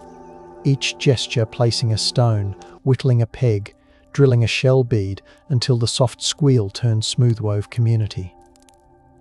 The hands smelled of resin and smoke, the skin roughened just enough to map tasks like a ledger written on fingers. By crafting, they encoded belonging, the way certain knots tied in certain orders acted like signatures that needed no script. These knots could be recognized across a bay, the fragrance of their fibers distinct to a region, their patterns announcing identity without shout. Rituals bound maintenance to meaning. A child, given a bead at a first catch, tasting its chalk with pride. An elder, touching the bead and speaking names. The power of this slow archive is that it persists across generations even when specific materials perish. When the sea rose and moved the shore, the archive walked with the people. Even if stones drowned, the knots remained in hands. The night held that truth in the softness of its warm dark. Modern labs allow us to count the grooves in a drill hole and measure the angles of fracture in flint flakes, yet the truest measure might be sound. When a file made from stone touches bone, it sings a faint, rasping note, like dry leaves rubbed together. When pigments are ground, the pestle's pressure produces a low, silky crunch, distinct from sand. A net, wet and heavy, slaps the rack with a music that returns in dreams. These sounds, repeated, become timepieces in memory, their cadence aligning tasks to the body's clock. Instruments translate them into graphs, living ears translate them into routine. The value of listening is timing. The power is a choreography that keeps motions aligned without a conductor. At night, the sea's noise filled gaps, a blanket of white hush against which a single baby's cry could pierce and be answered. That harmony is worth calling civilization if the word is allowed to stretch and breathe. When civil codes arrived with drums and banners, they often made records of property, not practice. This is reasonable in one sense. Stones map to taxation more easily than tides. But the mismatch eroded memory. Over time, the formal register's silences became the default story, as if craft formed in water were inherently lesser. Rediscovery therefore also means rereading old codes with different eyes, hearing the lack as information. A grant outlining a bay and excluding tidal works reveals a policy rather than the coast's truth. A map that avoids submerged structures signals not an absence but a choice. Controversy, sometimes, tasted bitter in meetings, the air perfumed with stale coffee and heated electronics. Yet progress came when people agreed that any claim must match measured patterns, not wishes.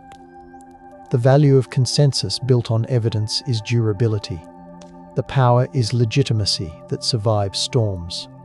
The sea respects none of our papers. Only our craft survives its attention.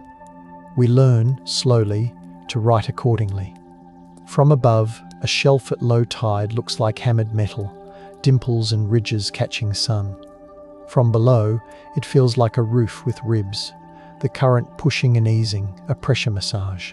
People learned both views, teaching children where to step by feel. The slick of certain algae warned of falls, the velvety drag of others promised firm footings. Taste, too, served as measure, the water's edge mineral flavors shifting with unseen sources, reading like a diary written in brine.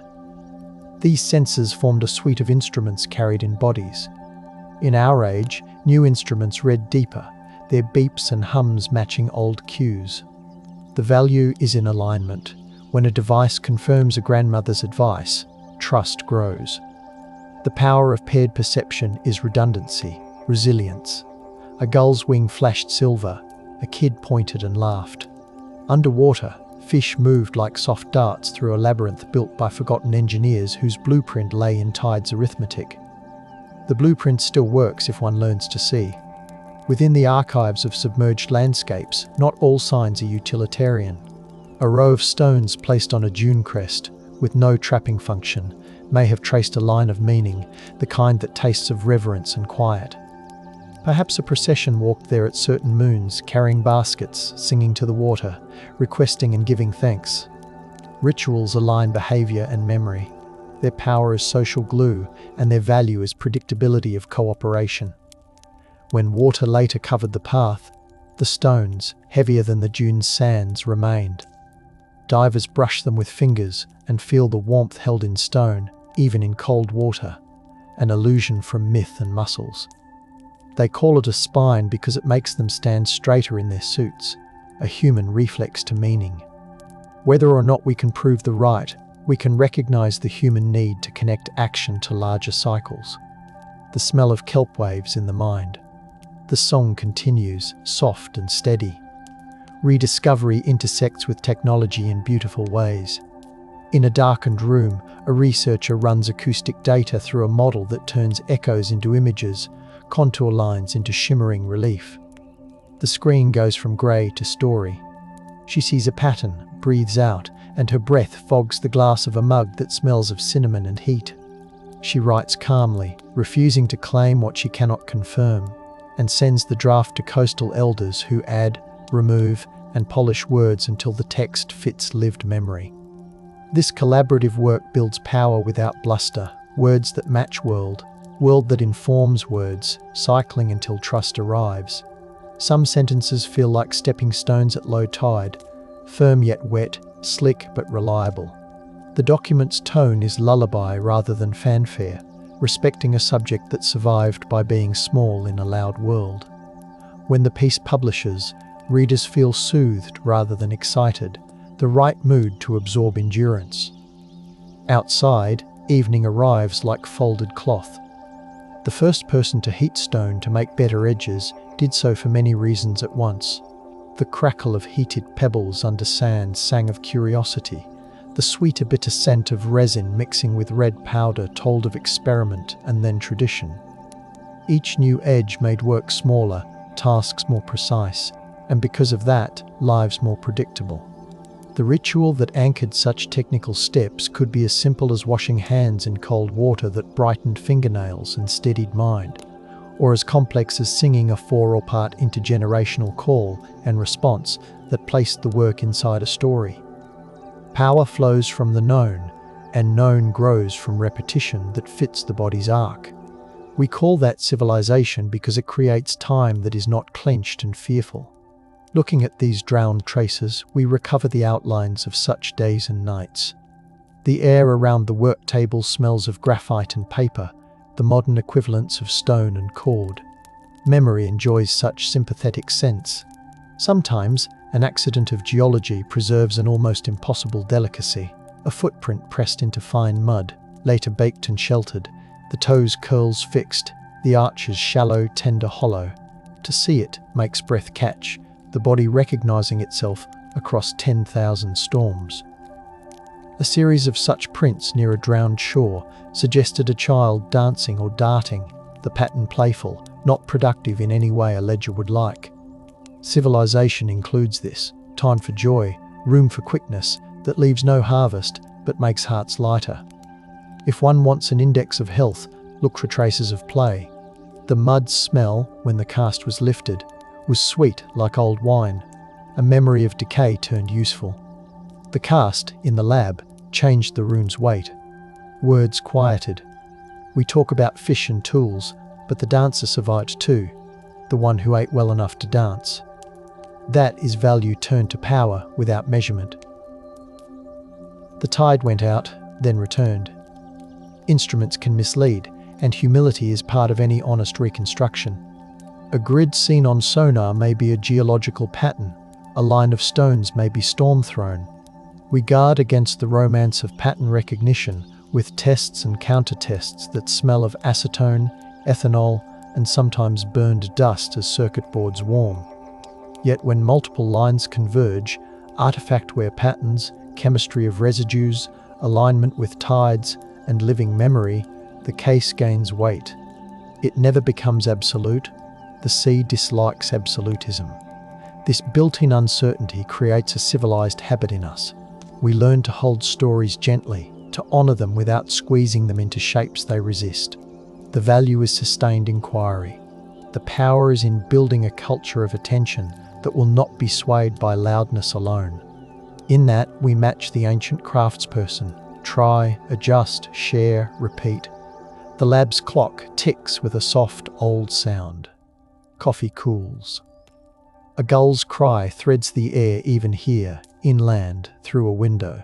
Consider the ledger of rolls in a literal camp. A tide reader adjusts schedules. A net amender counts coils.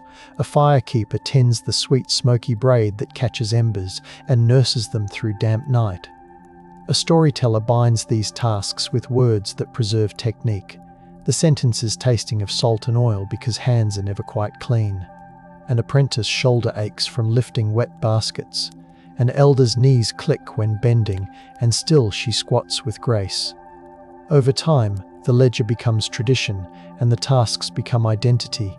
The rituals mark transitions into and out of roles. The glue here is trust, and the power is speed without chaos when a shout comes. Soft, because loud sounds spook fish, moves a line. None of this requires bricks. All of this builds a human world where tomorrow is likely to be good. If that isn't civilization, the word has simply narrowed too much, ignoring the strongest architecture we ever raised: cooperation. Centuries later, with many shores drowned, a librarian finds an old folio tucked behind miscatalogued volumes, the paper tasting slightly of alum and the ink faded to tawny brown.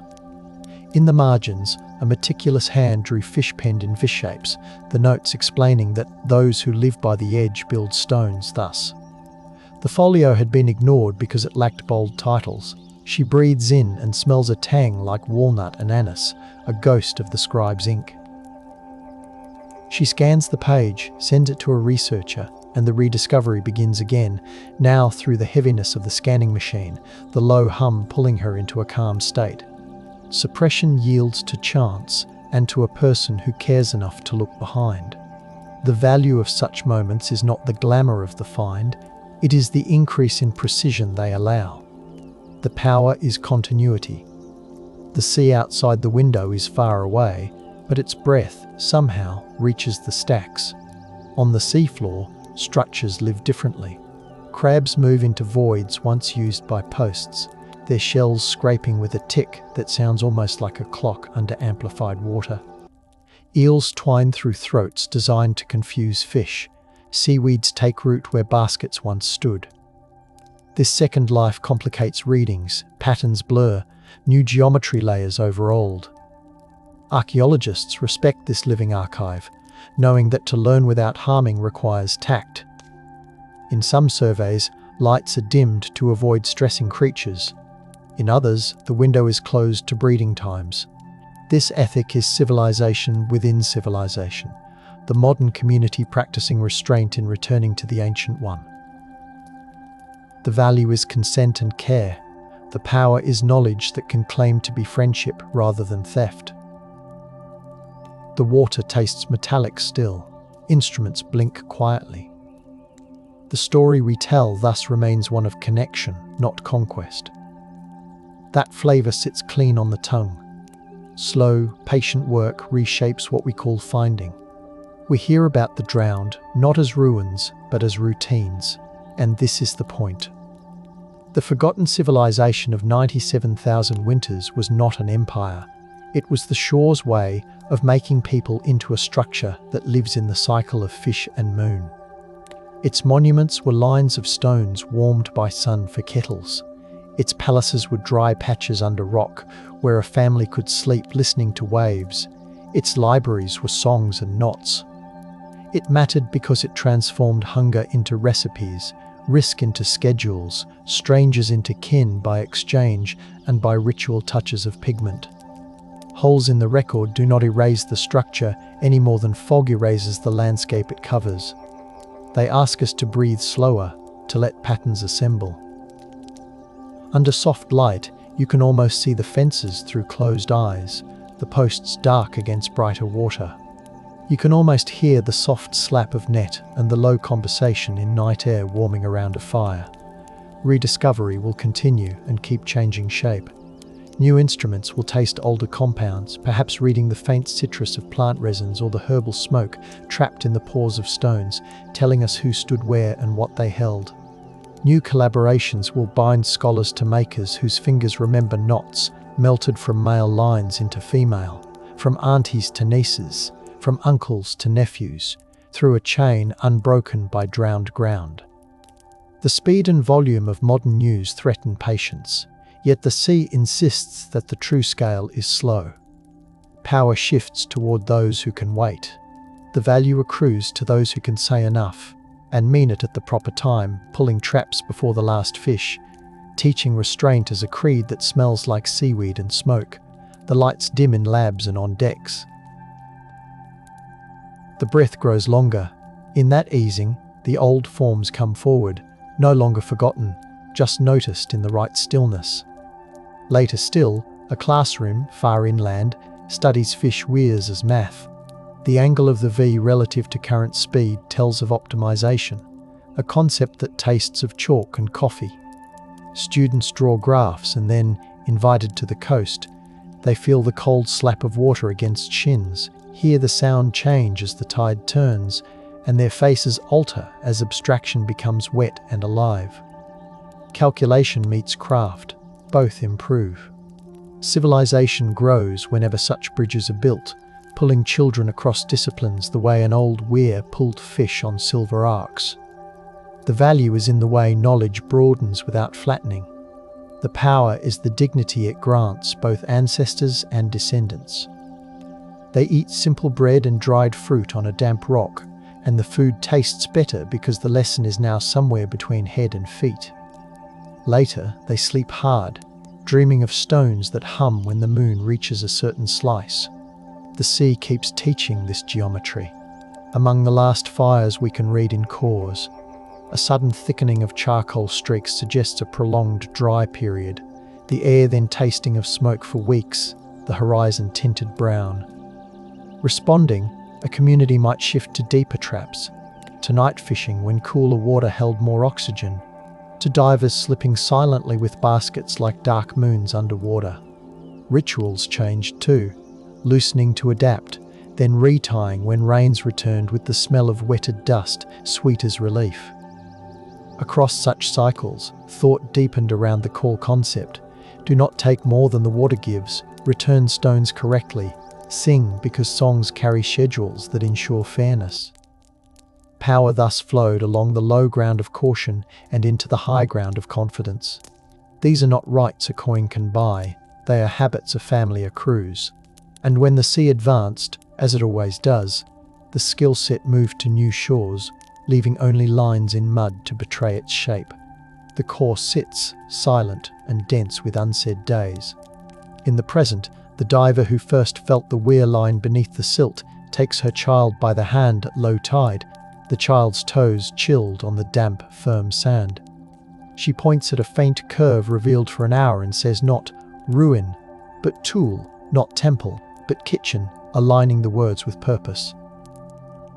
The child tastes the air, salty and clean, and asks the one rhetorical question that belongs everywhere: can we come back? The answer is yes, in our bodies and minds, and the way we tell this. The power of returning is what keeps any civilization alive, no matter how deep the water runs. The light is golden, the ripple sounds like silk pulled over wood. They stand together, breathing in tide's pace, learning again the old arithmetic: stones, water, moon, hands. The child squints, and the weir becomes suddenly obvious, then vanishes as a cloud crosses. Learning has this texture, prickling like salt on skin, cooling as it dries. Ritual coda rests here. The forgotten civilization did not forget itself. We forgot the scale at which its greatness lived. It exists where waves polish memory to a soft sheen and customs yield quietly to conditions, where power is a song everyone knows and no one needs to own. Its tools smell of resin and brine. Its archives taste of salt and ash. Its light comes from moon and flame rather than from marble. As you breathe in and hold a moment, you can feel how that long shore traces your own ribcage, a curve built on cycles. Perhaps the sea took the stones, but the design remained in ways of being that still nourish. We stand at water's edge and hear what we can, then we let the rest whisper, patient and present, promising that in the next low tide more will show, then slide away again, inviting us to return and remember without insisting on ending the mystery. 7¼ inch dented aluminum plate rests in tissue at Clay County Historical Society. Rim still sugared, a carbon copy memo brands the 11-ounce plate. Unusual fraternization. Yet ledger records 3 pies for prisoners as thunderlit lamplight grazes scratches.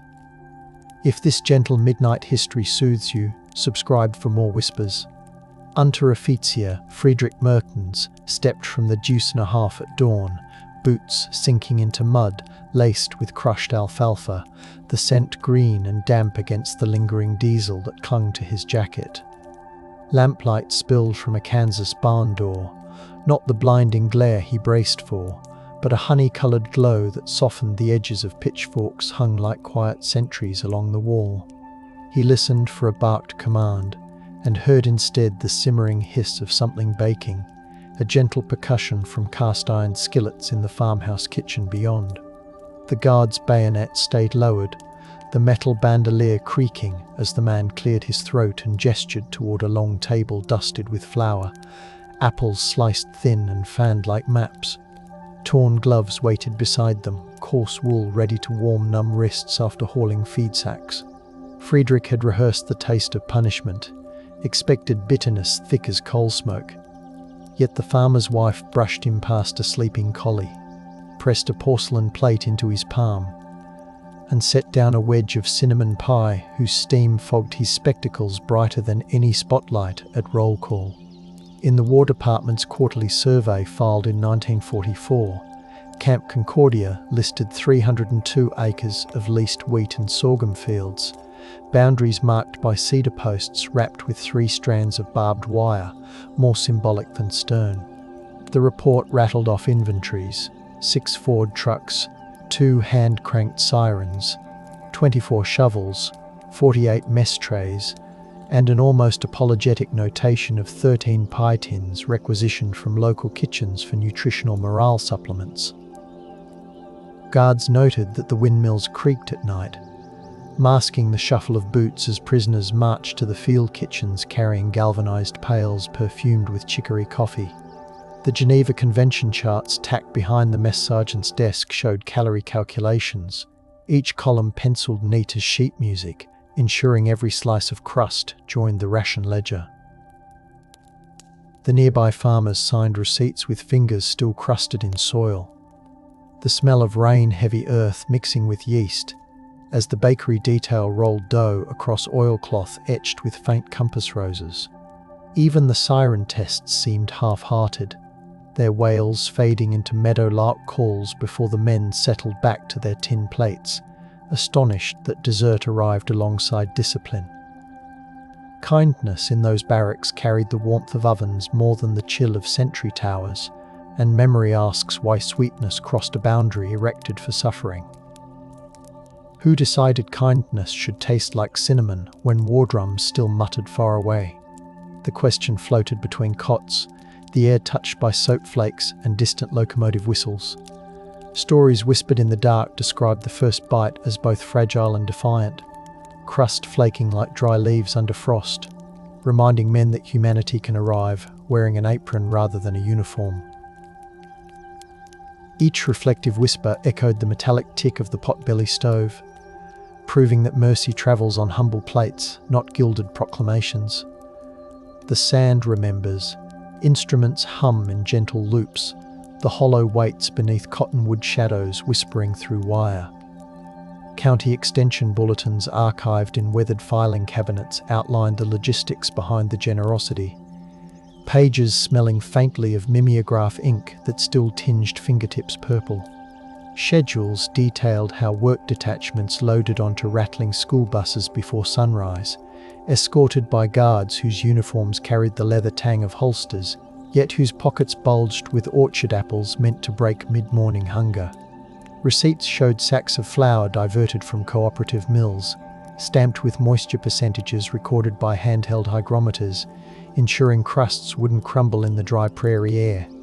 The Red Cross nutritionists visited with stethoscopes glinting under kerosene lanterns, verifying that calorie counts remained within regulation, even as they noted excess dessert offerings from civilian sponsors. Farm wives swapped recipes at quilting bees, their voices muffled by cotton batting while they debated whether nutmeg or clove better soothed a captive mind. In the camp kitchens, German bakers folded dough with the precision of machinists, knuckles dusted white, the hiss of steam pipes underscoring a rhythm that sounded more like home than confinement.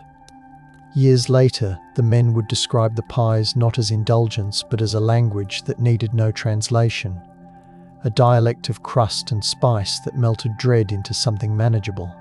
Their recollections move like fireflies over ponds, slow and luminous, proving that gestures sometimes succeed where treaties fail. Candle smoke from makeshift altars in the barracks chapel mingled with cinnamon, giving worship a bakery sweetness that blurred the line between penance and comfort. Even the straw pallets carried a faint aroma of nutmeg after the evening meal, fibers holding the comfort until dawn. The expectation of punishment curled at the edges like burnt sugar, yet the generosity stayed soft, rewiring how these soldiers imagined their captors in the quiet minutes before sleep. The motif of pie became anchor and lantern, a recurring shape that steadied thoughts whenever train whistles pulled them back toward battlefields across the ocean. Silence held because gratitude felt too sacred to shout, because some moments seemed carved from hush, the way crust is crimped by careful thumbs.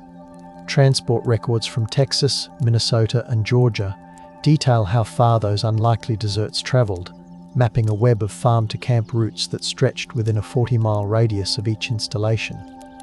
In the pine-thick air near Tyler, laundry steam mingled with pick-and smoke as civilian drivers ferried warm pies in wooden crates, each crate padded with feed sacks to keep crusts intact over washboard roads. Minnesota cooperatives sent rhubarb versions perfumed with sugar that crystallized during moonlit deliveries, the boxes stacked beside bushels of sugar beets destined for canneries. Georgia's peach orchards packed latticed tops brushed with egg wash, so glossy they mirrored the lantern flares swinging from guard wrists. Military clerks logged every arrival against ration cards, fountain pens scratching like grasshoppers in the humid night, careful to note that no coercion was observed when prisoners accepted the sweet slices.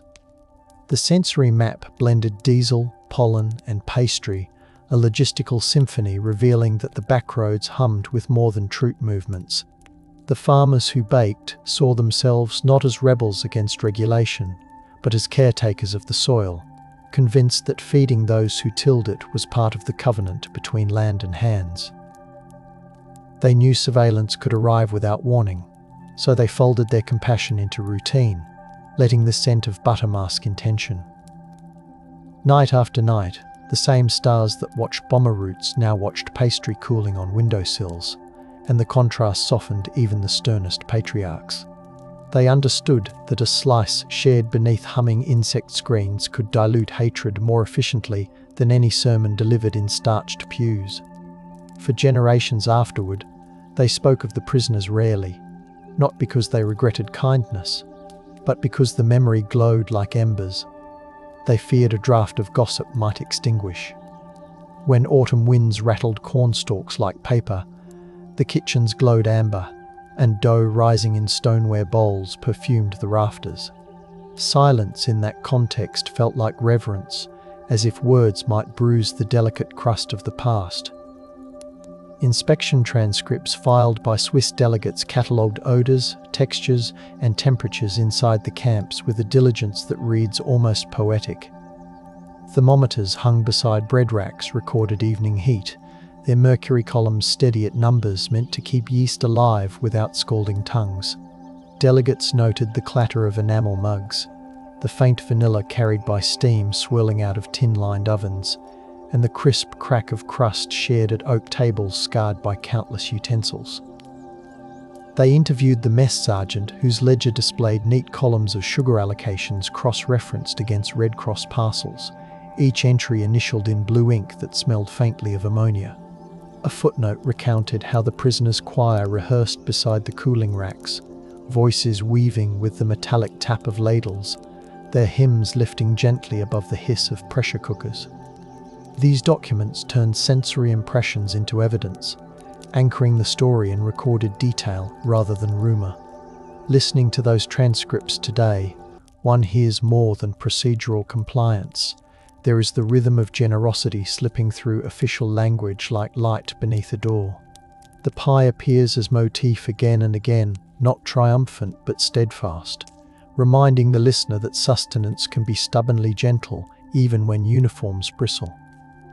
Veterans who revisited the camps decades later carried the scent of baked apples in their recollections, claiming it lingered longer than the clang of gates.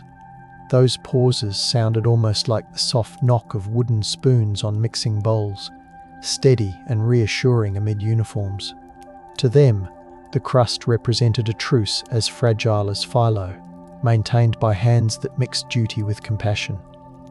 The breath between inspectors' questions holds a hush thick as steamed milk, suggesting a shared understanding that kindness need not be loud to be revolutionary.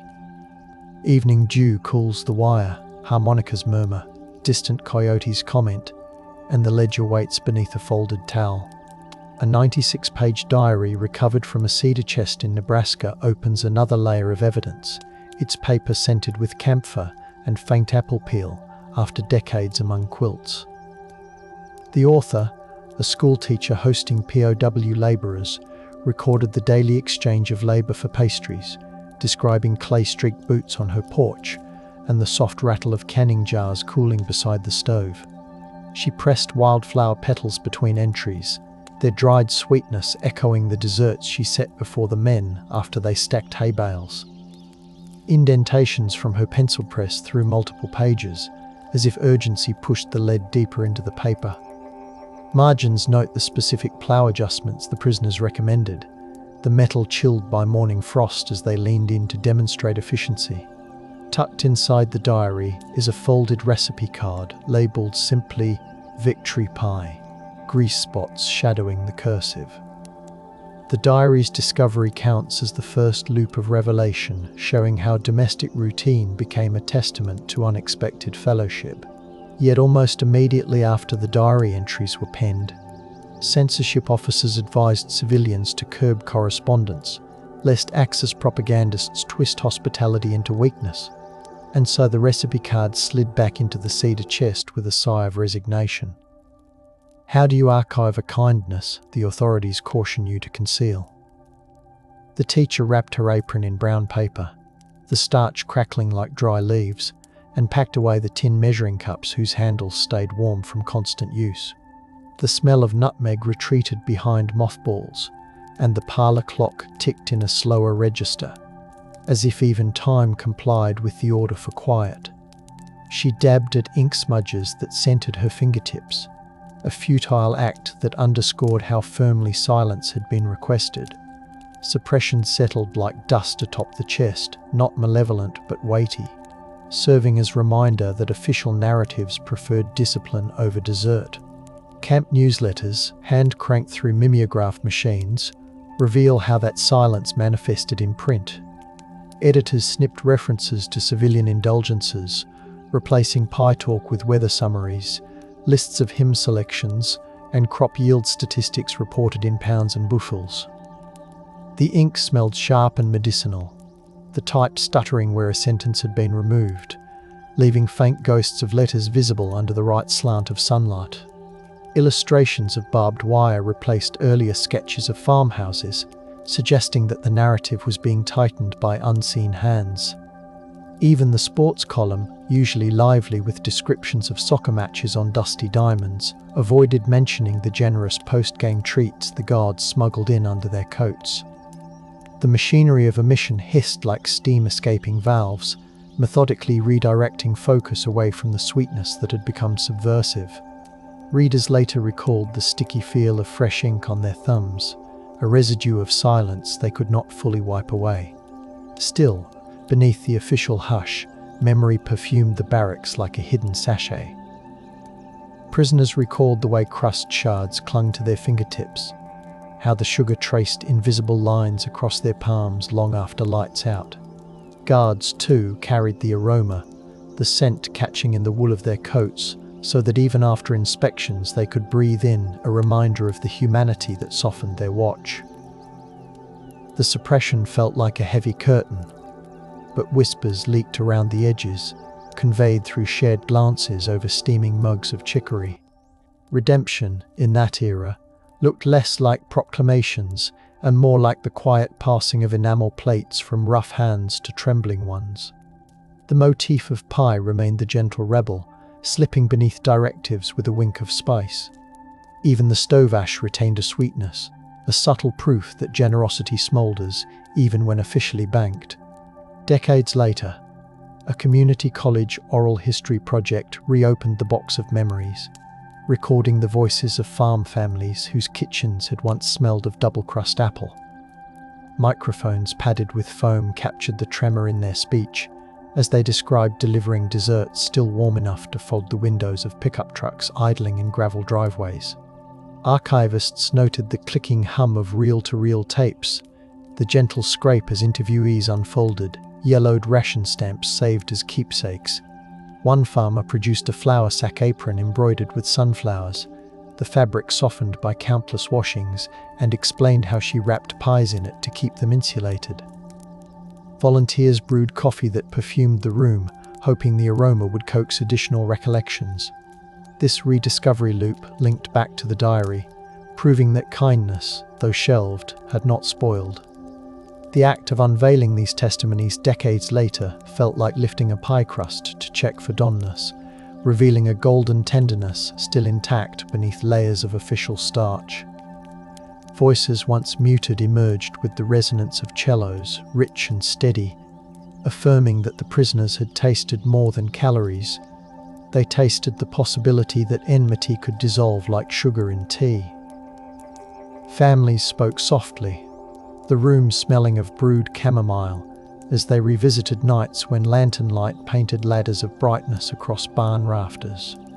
The rediscovery loop made the kindness newly potent, reminding listeners that hospitality can hibernate without losing flavor. Prairie dusk breathes slow, tape reels spin, kettle lids quiver, and soft footsteps revisit gravel lanes. Beyond the plains, the experience repeated in the citrus groves of Arizona, where prisoners harvested oranges under a sun that hammered down like brass cymbals. Farm ledgers there listed dessert quotas alongside irrigation schedules, noting how many pies could be transported without the custard turning watery in the heat. Refrigerated rail cars idled nearby, their compressors humming like distant bees, ready to chill produce and pastries alike. Civilian supervisors carried leather-bound notebooks, their pages smudged with orange oil and flour as they logged work hours and dessert deliveries, ensuring accountability to both crops and conscience. A wooden citrus crate repurposed as a serving tray bore knife marks and juice stains, evidence that the tradition of shared sweetness travelled even where dust devils spun. The camp chaplain recorded in his homily outline that mercy tasted of graham crust today, grounding the motif once more in tangible detail. That desert kindness carried the scent of sun-warmed fruit, a fragrance that mingled with sweat-soaked uniforms and the metallic tang of canteens. The prisoners, expecting blistering punishment under relentless light, instead found their palms sticky with syrup as farmers passed slices shaded by canvas awnings.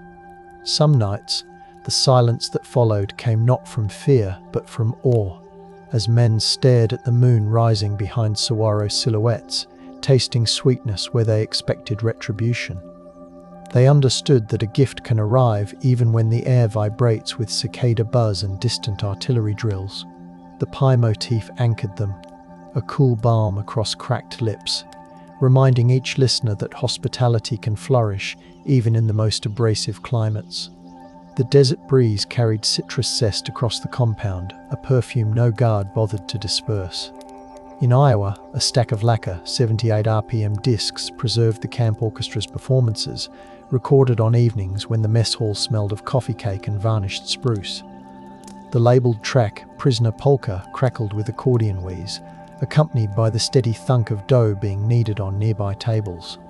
Notes scribbled on the disc sleeves mention that farmers attended rehearsals, carrying pies in cardboard bakery boxes tied with twine, setting them beside clarinet cases while musicians tuned. The camp's radio technician logged microphone voltages and ambient temperature, ensuring the wax would capture every bow stroke despite the humidity generated by simmering fruit fillings.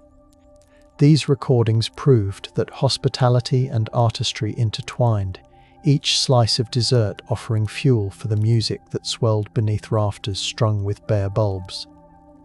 Listening to those discs now, with their pops and hisses, one hears a night where sweetness and melody met, where the scent of nutmeg wrapped itself around the tremolo of violins.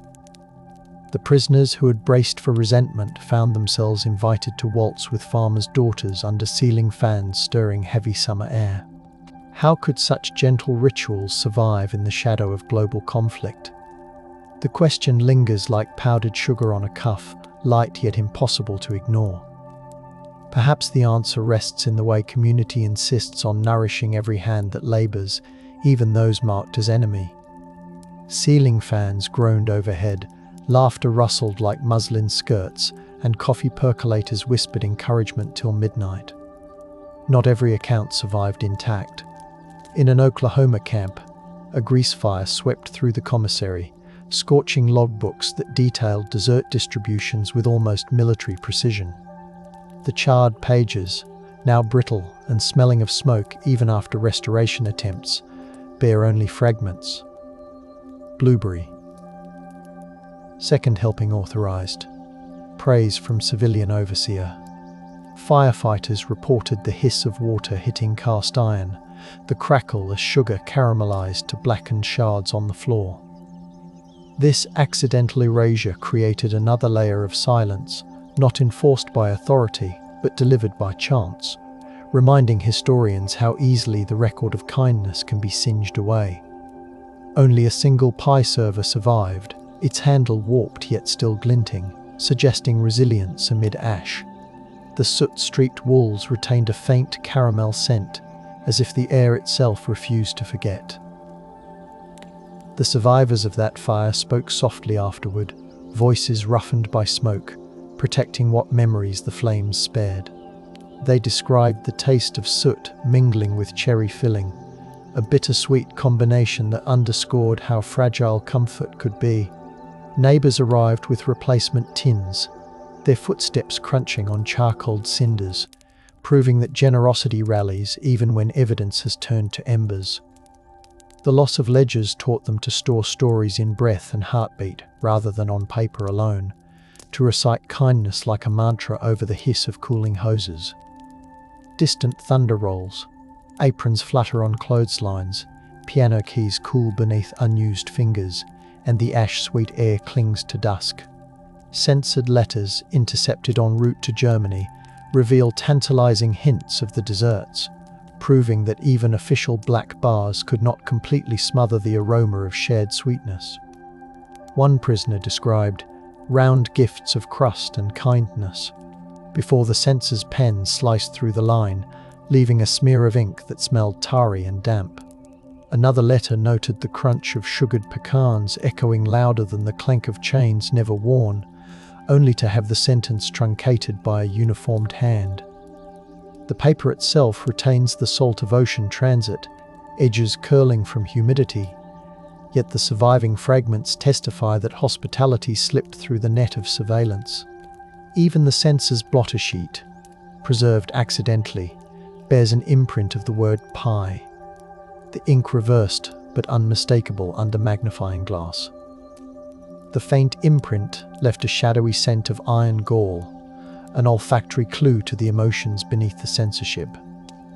For the families who finally received these letters, the smudged hints carried the scent of possibility, like warm dough rising behind a closed oven door. They traced the redacted lines with fingertips dusted in chimney soot, imagining what flavors their sons savored in distant farmhouses. The restraint in their replies felt respectful, a mutual agreement to protect the civilians who dared to share more than regulations required. They folded their hopes into parchment, thin paper, sealing envelopes with wax that perfumed the room with frankincense, letting silence carry the rest. In that quiet pact, hospitality became a guarded ember, glowing unseen yet steadfast. The letters were stacked beside coal scuttles, absorbing warmth as though words could be proofed like bread. Another layer emerges in oral histories from black soldiers assigned as guards, men whose own treatment at home was fraught, yet who participated in this unlikely feast. Sergeant Leon Carter recalled patrolling rows of ripening wheat as nightjars cooled, the air thick with dew and the aroma of blackberry pie he had helped bake in the segregated field kitchen. His testimony described how he coordinated with farm women to deliver slices during rest breaks, ensuring protocols were respected even as generosity crossed racial and national lines. He carried a pocket notebook smelling of tobacco where he tallied portions, determined that kindness be shared equitably despite the hierarchy stamped into uniforms. His account placed pie at the intersection of multiple struggles, revealing solidarity forged through shared labor and shared dessert. The low murmur of his voice on tape blends with the distant swish of grass, a soundtrack to intricate compassion. Carter's memory settles over the narrative like a bass note, deep and resonant, reminding listeners that hospitality can challenge more than one injustice at a time. He spoke of the bite of crisp night air against his cheeks as he watched German prisoners and African American guards savor the same crust, an equality more profound than any regulation dared acknowledge. The joy tasted tart sweet, like blackberries picked at the edge of a ditch where segregation signs once stood. He kept the story quiet for years, aware that some neighbors might misread kindness as betrayal. In that guarded hush, the motif of pie shimmered as an act of quiet resistance, its aroma threading through the cold, starlit watch. His pause before describing the final bite carried the weight of a hymn verse withheld for reverence. As repatriation trains loaded, manifests noted unexpected cargo, bundles of recipes, packets of dried apple slices, and hand-turned rolling pins gifted by farmers to departing prisoners. The station platforms smelled of coal smoke and butter as farewells were exchanged, the clatter of boots on planks punctuated by the soft thump of luggage stuffed with cookbooks. Military clerks inspected each item, their gloved hands lingering on the smooth maple of the rolling pins, searching for contraband and finding only culinary tools. Some prisoners left behind thank you notes etched on rough stationery stained with coffee, promising to recreate the pies for families across the ocean. The records catalogued these gestures under miscellaneous exchanges, yet the sensory tableau told a deeper story of gratitude baked into departure. Steam from locomotives mingled with the sweetness of cooling pastries, creating a farewell perfume. The journeys home carried the taste of pie as surely as they carried memories of battle, a sweetness tucked beside grief in every satchel. Prisoners pressed their noses to frosted train windows, letting the scent of the station linger as long as possible before iron wheels pulled them eastward. The hospitality they'd received became both comfort and burden, a secret they wondered whether relatives scarred by bombings could believe.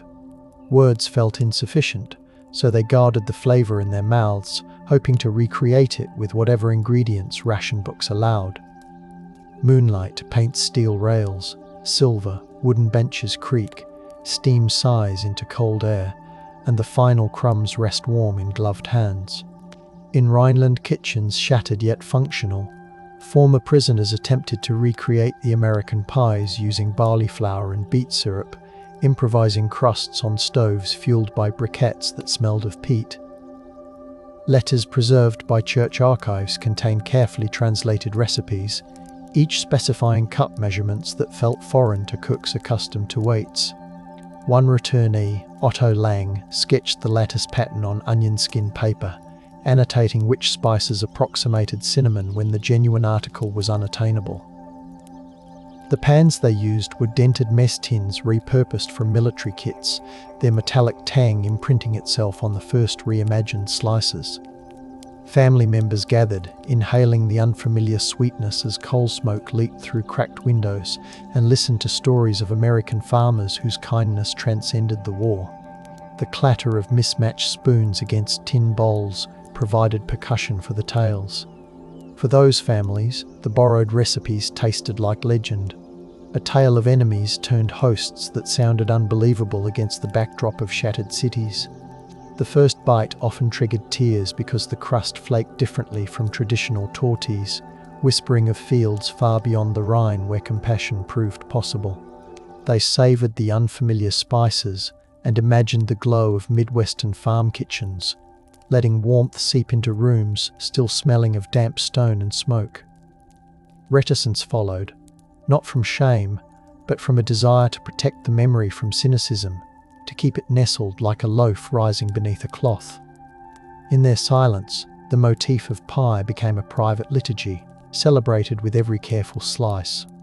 Even the echo of distant church bells seemed to soften, as if acknowledging the sacrament. When museums eventually curated exhibits on the homefront camps, they displayed the pie plate from Clay County alongside recipe cards, ration stamps, and photographs of farm suppers set under kerosene glow. Visitors leaned close to glass cases fobbed by their breath, trying to imagine the aroma that once clung to the tin. Docent scripts detailed the logistics. The convoy routes traced on maps smelling faintly of dry ink, the baker's schedules, the enforcement memos. Audio guides played excerpts from interviews where laughter mingled with the rustle of paper napkins, giving the display a layered texture that appealed to ear and imagination alike. The exhibit reasserted the motif, proving that dessert became documentary evidence when preserved with care. Even the polished floor reflected the tin's sheen, doubling the glimmer of remembered kindness. Visitors often lingered longer before that case than before the weapon displays, their shoulders relaxing as they absorbed a gentler counterpoint to the harsh clang of history. Some swore they could almost taste cinnamon as they read the captions, a phantom flavour triggered by imagination and empathy. The gallery lighting cast a soft sheen on the aluminum, highlighting scratches like constellations that traced journeys from oven to barracks to archive. Many walked away in silence, unwilling to break the contemplative spell that settled like flower dust in late afternoon sunbeams. In that quiet, the story continued to nourish, offering a calm counter-rhythm to narratives of violence. The faint hum of climate control units became a lullaby, underscoring the display. Scholars pushed further, commissioning lab analyses of residue scraped from preserved pie tins to confirm ingredients despite decades of exposure.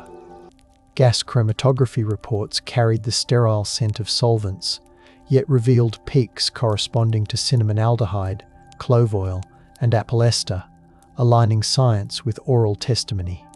Anthropologists measured the tin's alloy composition, noting how repeated heating left a patina that shimmered under microscope lights. The research papers referenced agricultural supply chains, tracing sugar deliveries along rail lines that rattled through night air laced with cinder grit. These analytical instruments sang a quiet hymn to kindness, validating that the desserts were as real as the fences they crossed. Technicians jotted notes with gloved hands that rustled like parchment, bridging lab precision and memory. Even in scientific jargon, the narrative tasted sweet, because every chromatograph peak translated into proof that intangible generosity had a tangible recipe. Readers could almost hear the scrape of knives across tin as they interpreted the data. The cool logic of the report suffused with the warmth of remembered ovens. The contrast between clinical precision and homely subject matter soothed like a lullaby, showing that compassion can be quantified without losing its softness. Researchers acknowledged the aroma in their field notes, noting how the lab's filtered air briefly filled with imagined spice as they handled the artifacts. Windstrokes bare branches, data columns glow, late-night lamps hum, and the pie story breathes steady within graphs. Digital archivists later scanned these documents under cool LED beams, the machines emitting a soft whir that blended with distant HVAC sighs. They catalogued thousands of images, ration cards smelling faintly of cardboard, photographs where prisoners bit into crusts while sunlight striped their uniforms, radio transcripts recounting dessert menus. Metadata fields captured farm coordinates, the cadence of oral histories, even background sounds like crickets chirping during interviews. By translating tactile artifacts into pixels, archivists risked flattening their sensory richness, so they embedded audio clips of crackling crust and cheering cicadas to preserve atmosphere. This modern rediscovery loop ensured that hospitality carried forward into new media without losing flavour. The glow of monitors painted their faces in soft blues, contrasting with the warm stories they preserved. Listening to those digitized sounds through headphones, one hears rustling leaves and soft laughter layered beneath the crack of crust, and the mind drifts to nights when kindness wore work boots. The glow of the screen bathes the viewer in cool light, yet the story warms like cocoa cupped in chilled fingers. Does the pie lose meaning when translated into pixels, or does the hospitality expand with every download? The uncertainty tastes like vanilla lingering on the palate, gentle and open to interpretation. In that virtual hush, the motif continues to nourish, inviting reflection more than proclamation. The faint buzz of electronics becomes background harmony for the sleeping history. Some schools incorporated pie baking workshops into history lessons, filling classrooms with the aroma of butter and nutmeg as students measured ingredients using replicas of wartime ration cups. Teachers projected photographs of the camps onto whiteboards while mixers whirred, the sound illustrating how daily life blended industry with domesticity. Students kneaded dough on desks dusted with flour, feeling the tacky pull that once gripped prisoners' palms as they turned labour into sustenance. They read aloud excerpts from diaries, voices echoing against cinder-block walls painted institutional beige, grounding abstract history in tactile experience. Finished pies cooled on wire racks, their steam curling around stacks of textbooks, proving that learning can taste as fragrant as remembrance. The halls smelled sweeter than cafeteria lines, teaching through scent as well as story. The students ate in near silence, not from reprimand, but from the awe that settles when a story moves from page to palate. Sweetness coated their tongues as they imagined the surprise these desserts offered to men who had braced for punishment instead. They watched crumbs scatter across lined notebooks, symbols of how history fragments yet still nourishes. Teachers dimmed the lights, letting the soft hum of the HVAC and the faint clink of forks create a lullaby rhythm. In that mellow glow, the motif of pie bridged eras, telling young listeners that compassion can outlast conflict. Their laughter, when it returned, sounded softer, wrapped in the comfort of shared taste. On modern Midwestern farms, descendants of those generous families host twilight gatherings where pies still bake in cast iron skillets seasoned by decades of use. The kitchens smell of browned butter and rain, soaked soil tracked in from fields, while vintage radio programs play softly in the background. Guests sit on reclaimed church pews polished smooth, listening to elders describe the nights when German prisoners filled their barns with laughter instead of fear. Mason jars of preserved fruit gleam on shelves, their syrup catching lamplight as stories pour forth with the slow cadence of rivers. Each gathering ends with slices served on mismatched china, the clink of forks echoing past hospitality. The walls, coated in fresh paint, still harbour echoes of flour-dusted hands and hushed gratitude. Those twilight circles cultivate a hush that feels verdant, as if kindness sprouts again whenever crust meets filling. Elders pause between sentences, letting the scent of cardamom and the drone of cicadas fill the gaps that words cannot. The younger generation listens with hands still dusted from chores, recognizing that memory can be as tactile as the wooden table beneath their palms. The stories roll forward gently, reminding everyone present that expectation of punishment can dissolve when hospitality arrives steaming and sincere. Lantern light sways, meadowlarks settle, enamel plates glow softly, and the night air carries cinnamon deeper into the fields. In recent decades, sister city programs invited former prisoners and farmers to share commemorative meals, forging reconciliation around long tables draped with linen smelling faintly of lavender starch. Chefs recreated the wartime pies using heirloom apples and locally churned butter, their knives tapping rhythmically against wooden boards. Translators hovered nearby, though often they were unnecessary because the language of tasting proved sufficient.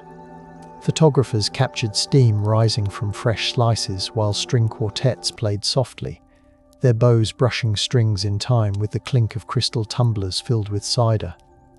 These events provided a new archive, alive and resonant, anchoring the motif in present-day fellowship. Candles flickered in glass hurricanes, throwing warm reflections onto smiling faces.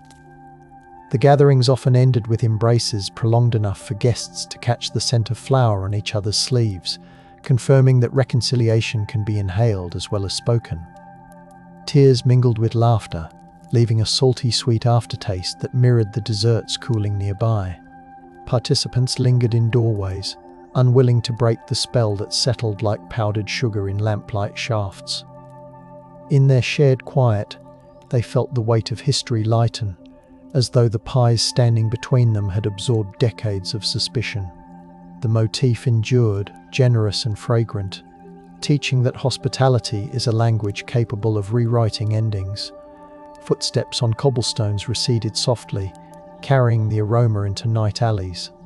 Now, when night deepens and train horns stretch across fields that once echoed with the cadence of marching boots, the story breathes in the spaces between scents. Somewhere, a pie cools on a sill, steam drifting like a messenger toward anyone still listening for a sign that compassion can arrive without fanfare. The expectation of punishment remains part of the history, a shadow trailing every retelling. Yet the warmth of pastry keeps softening its outline, inviting consideration of how fragile choices change the texture of conflict. Lamplight trembles on metal tins, mixing with crickets and distant threshers, suggesting that hospitality never fully settles into archive pages. It flickers on, asking to be tasted anew. The mystery endures because no ledger can fully capture why enemies accepted dessert or why hosts offered it. And so the aroma wanders through barns and museums alike, promising another unseen night when crust, spice and courage will meet in quiet company. Long after the last watchtower silhouette blurred into sunrise haze, the story drifted into the era when television sets glowed blue in farmhouse parlours, their cabinets smelling faintly of varnish and ozone. Families gathered at night, the volume turned low so as not to disturb sleeping infants, and watched documentaries that spoke of battlefields while pies cooled unseen in the kitchen. Between commercial jingles, elders leaned toward the screen and whispered that the program had missed something essential, that no narrator mentioned the taste of cinnamon that once softened guard shifts. The television light flickered across enamel pie plates, stacked like symbols in a glass front cupboard, each plate a quiet witness to a hospitality the broadcasts forgot. When late-night test patterns hummed, the elders rose, padded across linoleum chilled by prairie drafts, lifted a cloth shrouding a pie, and inhaled a fragrance that kept their memories awake in gentler ways than the images on the screen. In those years when jukeboxes crooned in diners built along two-lane highways, truckers hauling wheat paused for coffee and percussion of ceramic mugs, meeting former guards who now wore seed company jackets instead of uniforms. They traded stories over slices of chocolate chess pie laid on formica counters that still smelled of fresh wax, and the jukebox glow painted the chrome with muted rose. A jazz trio playing on the radio folded trumpet sighs into the conversation as the men compared the sweetness before them to pies baked for the prisoners under their watch. The counterwoman, tie-dyed scarf pinned neatly, refilled cups and listened. The clink of ice against glass punctuating the revelation that kindness had once shared a bunkhouse with razor wire. Outside, rain tapped the diner awning like a snare drum, the rhythm steady enough to lull even the most restless veteran. When the first long-distance phone calls crackled across continents, their static carrying the salts of undersea cables, a former prisoner dialed the Kansas farmhouse number from a small village nestled among vineyards. The call connected through an operator whose headset smelled of Bakelite and lavender hair tonic, and the voices met again in a space filled with hissing line noise and the faint ticking of wall clocks separated by oceans. They hesitated, expecting time to have crusted over their bond, yet the sound of shared laughter returned with the ease of slicing through butter-soft pastry. The prisoner described the way German flour now rose in homage to those Midwestern lessons. The farmer spoke of grandsons learning to lattice crusts during winter evenings. The crackling call ended with promises of exchanged recipes mailed in padded envelopes scented with cedar drawliners, proof that even technology carried hints of warming spice when guided by memory. During the era when vinyl records spun with psychedelic colours at campus listening parties, history students at a liberal arts college uncovered a box labelled Camp Correspondence in a library basement that smelled of damp stone and old glue. They threaded brittle tapes through a reel-to-reel player rescued from the drama department, its indicator lights glowing soft amber as the machine hummed to life. Voices from the past unfurled through the speakers like lullaby fog, recounting the astonishment of prisoners who expected shackles but tasted rhubarb. The students baked pies in communal dorm kitchens, their aprons splattered with berries, as they transcribed the testimonies on onion skin paper that rustled like leaves. Those late-night sessions left the hallways perfumed with butter and dust, and their new journalism essays, typed on machines whose keys echoed like muted typewriter percussion, reintroduced the story to a generation learning to protest with both fists and open palms. As astronauts began orbiting above cornfields, families carried transistor radios into backyards smelling of mown hay to hear the voices describing liftoff over the same frequencies that once carried farm reports. During these watch parties, the older generation used the lulls between capsule updates to explain how German prisoners had looked up at those same night skies, expecting punishment and receiving pie instead. Children chewing on apple turnovers wrapped in waxed paper listened with wide eyes. The pastry flakes catching in the glow of citronella candles meant to keep mosquitoes at bay. The radios crackled with telemetry beeps, a rhythm reminiscent of the heartbeat they felt when first daring to feed enemies, and the aroma of fresh dessert braided itself with the metallic scent of lawn-folding chairs. Stars wheeled overhead, indifferent yet somehow companionable, reflecting off the aluminum tins arranged on picnic tables like miniature lunar surfaces. Around the time when protest songs strummed through folk festivals held in meadows flattened by footfalls, a violinist tuned her instrument beside a patchwork quilt spread on dewy grass. Between sets she told the audience, her breath visible in the cool evening, about her grandmother who smuggled pies past camp gates while humming lullabies. The violin's spruce body carried the scent of rosin and aged varnish, and each note she drew seemed to echo the rising steam of a freshly cut slice. Festival goers sat on overturned apple crates, their hands wrapped around tin mugs of mulled cider that misted the night air, and listened as the musician explained that kindness can be as radical as any march. Fireflies blinked in sync with her bow strokes, and when applause rolled across the meadow, it had the gentle hush of wind caressing wheat. In the era when community theatres revived radio plays, using Foley tables crafted from barn doors and washboards, actors rustled paper to mimic footsteps on straw, while narrators spoke of German labourers expecting discipline so sharp it could cut their tongues. Instead, the script described enamel plates heavy with pie, and the Foley artist crushed pastry crust beside a microphone to replicate the tender crackle. The studio smelled of stage makeup mixed with coffee brewed in percolators that hissed like old radiators, and the audience, tuning in from living rooms illuminated by floor lamps with tasseled shades, heard the story anew. Old metronomes salvaged from music classrooms kept time for dialogue cues, their wooden cases polished by hands that once recorded crop rotations. The drama's closing line floated through static, assuring listeners that true authority sometimes tastes like clove and butter instead of iron.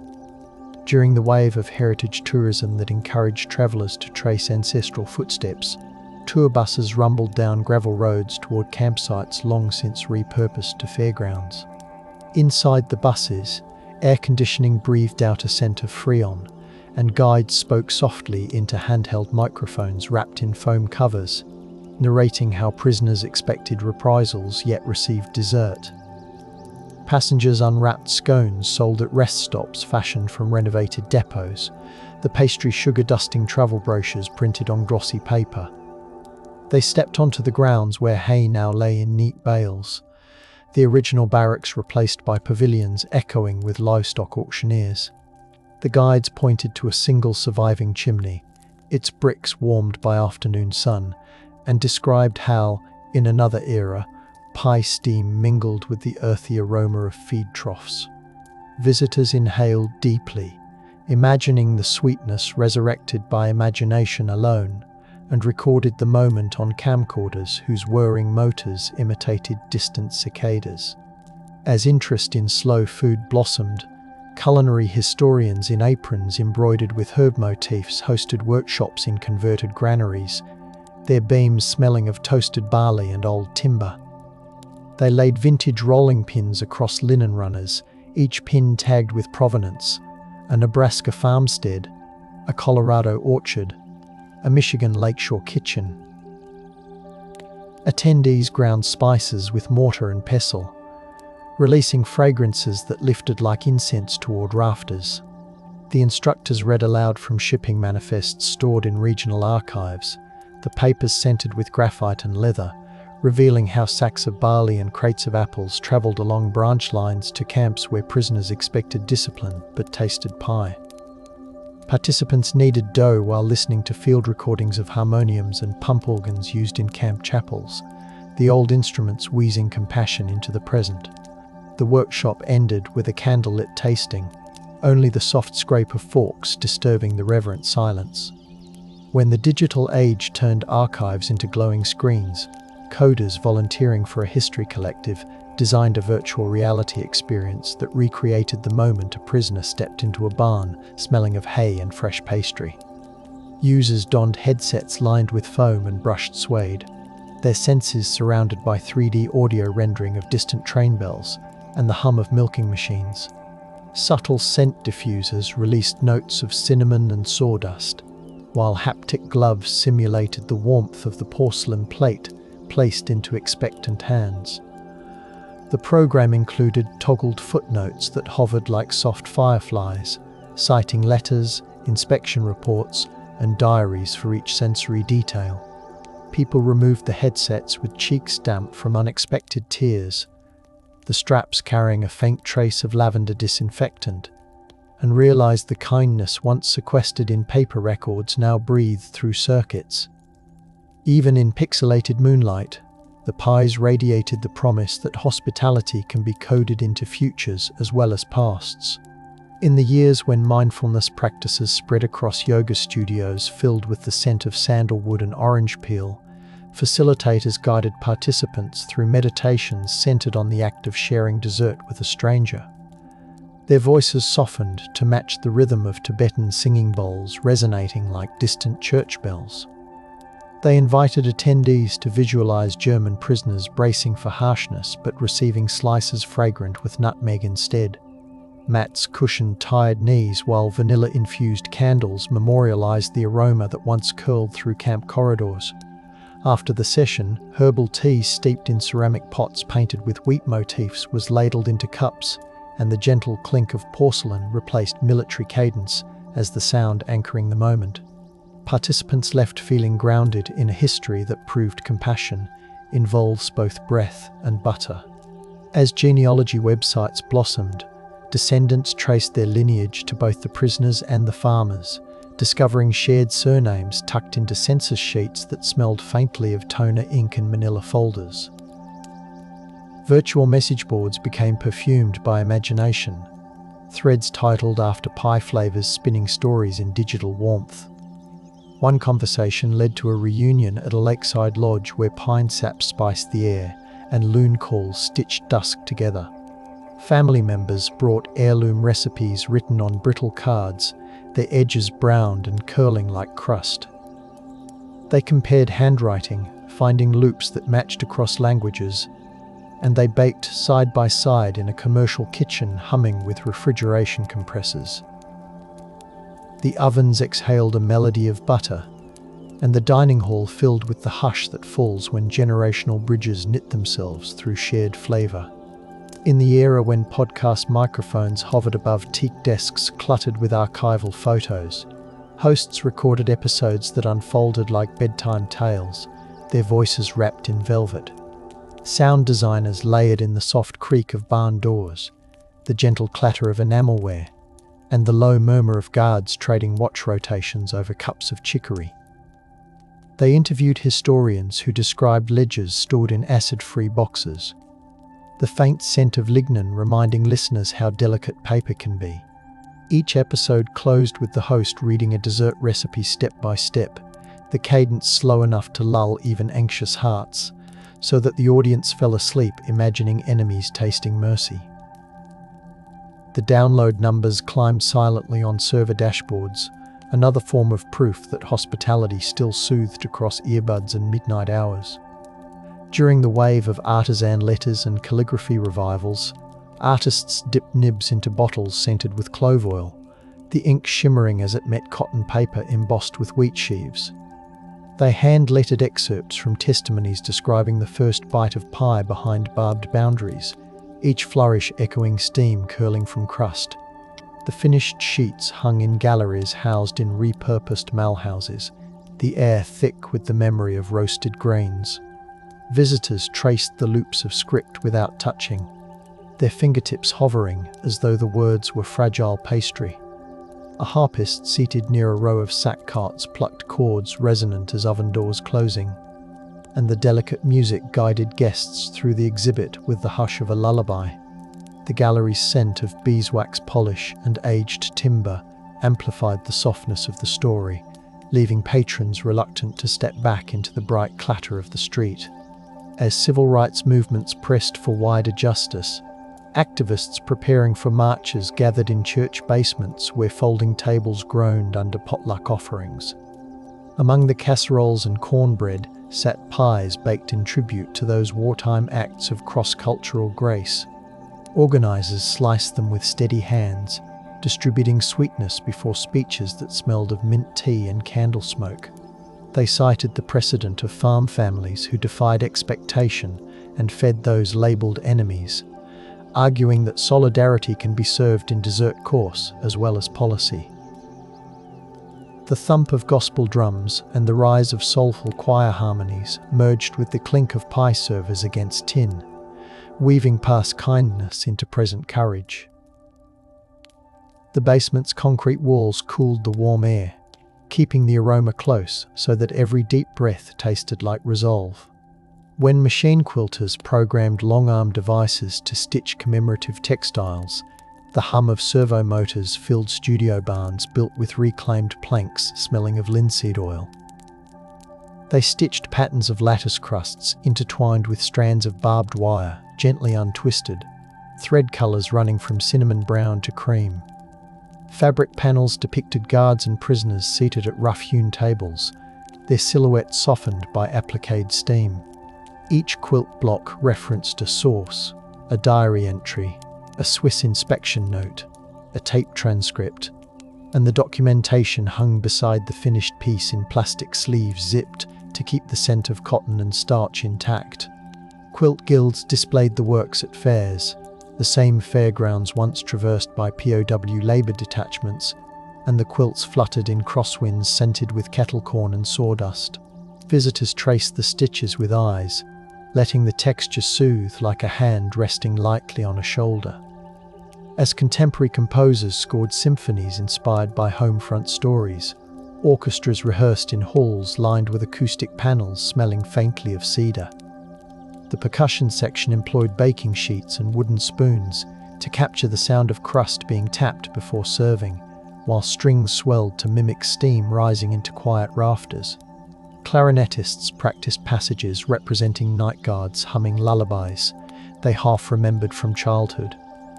The conductor, her baton polished to a satin sheen, guided the musicians through movements named after ingredients: cardamom dawn, molasses dusk, custard midnight.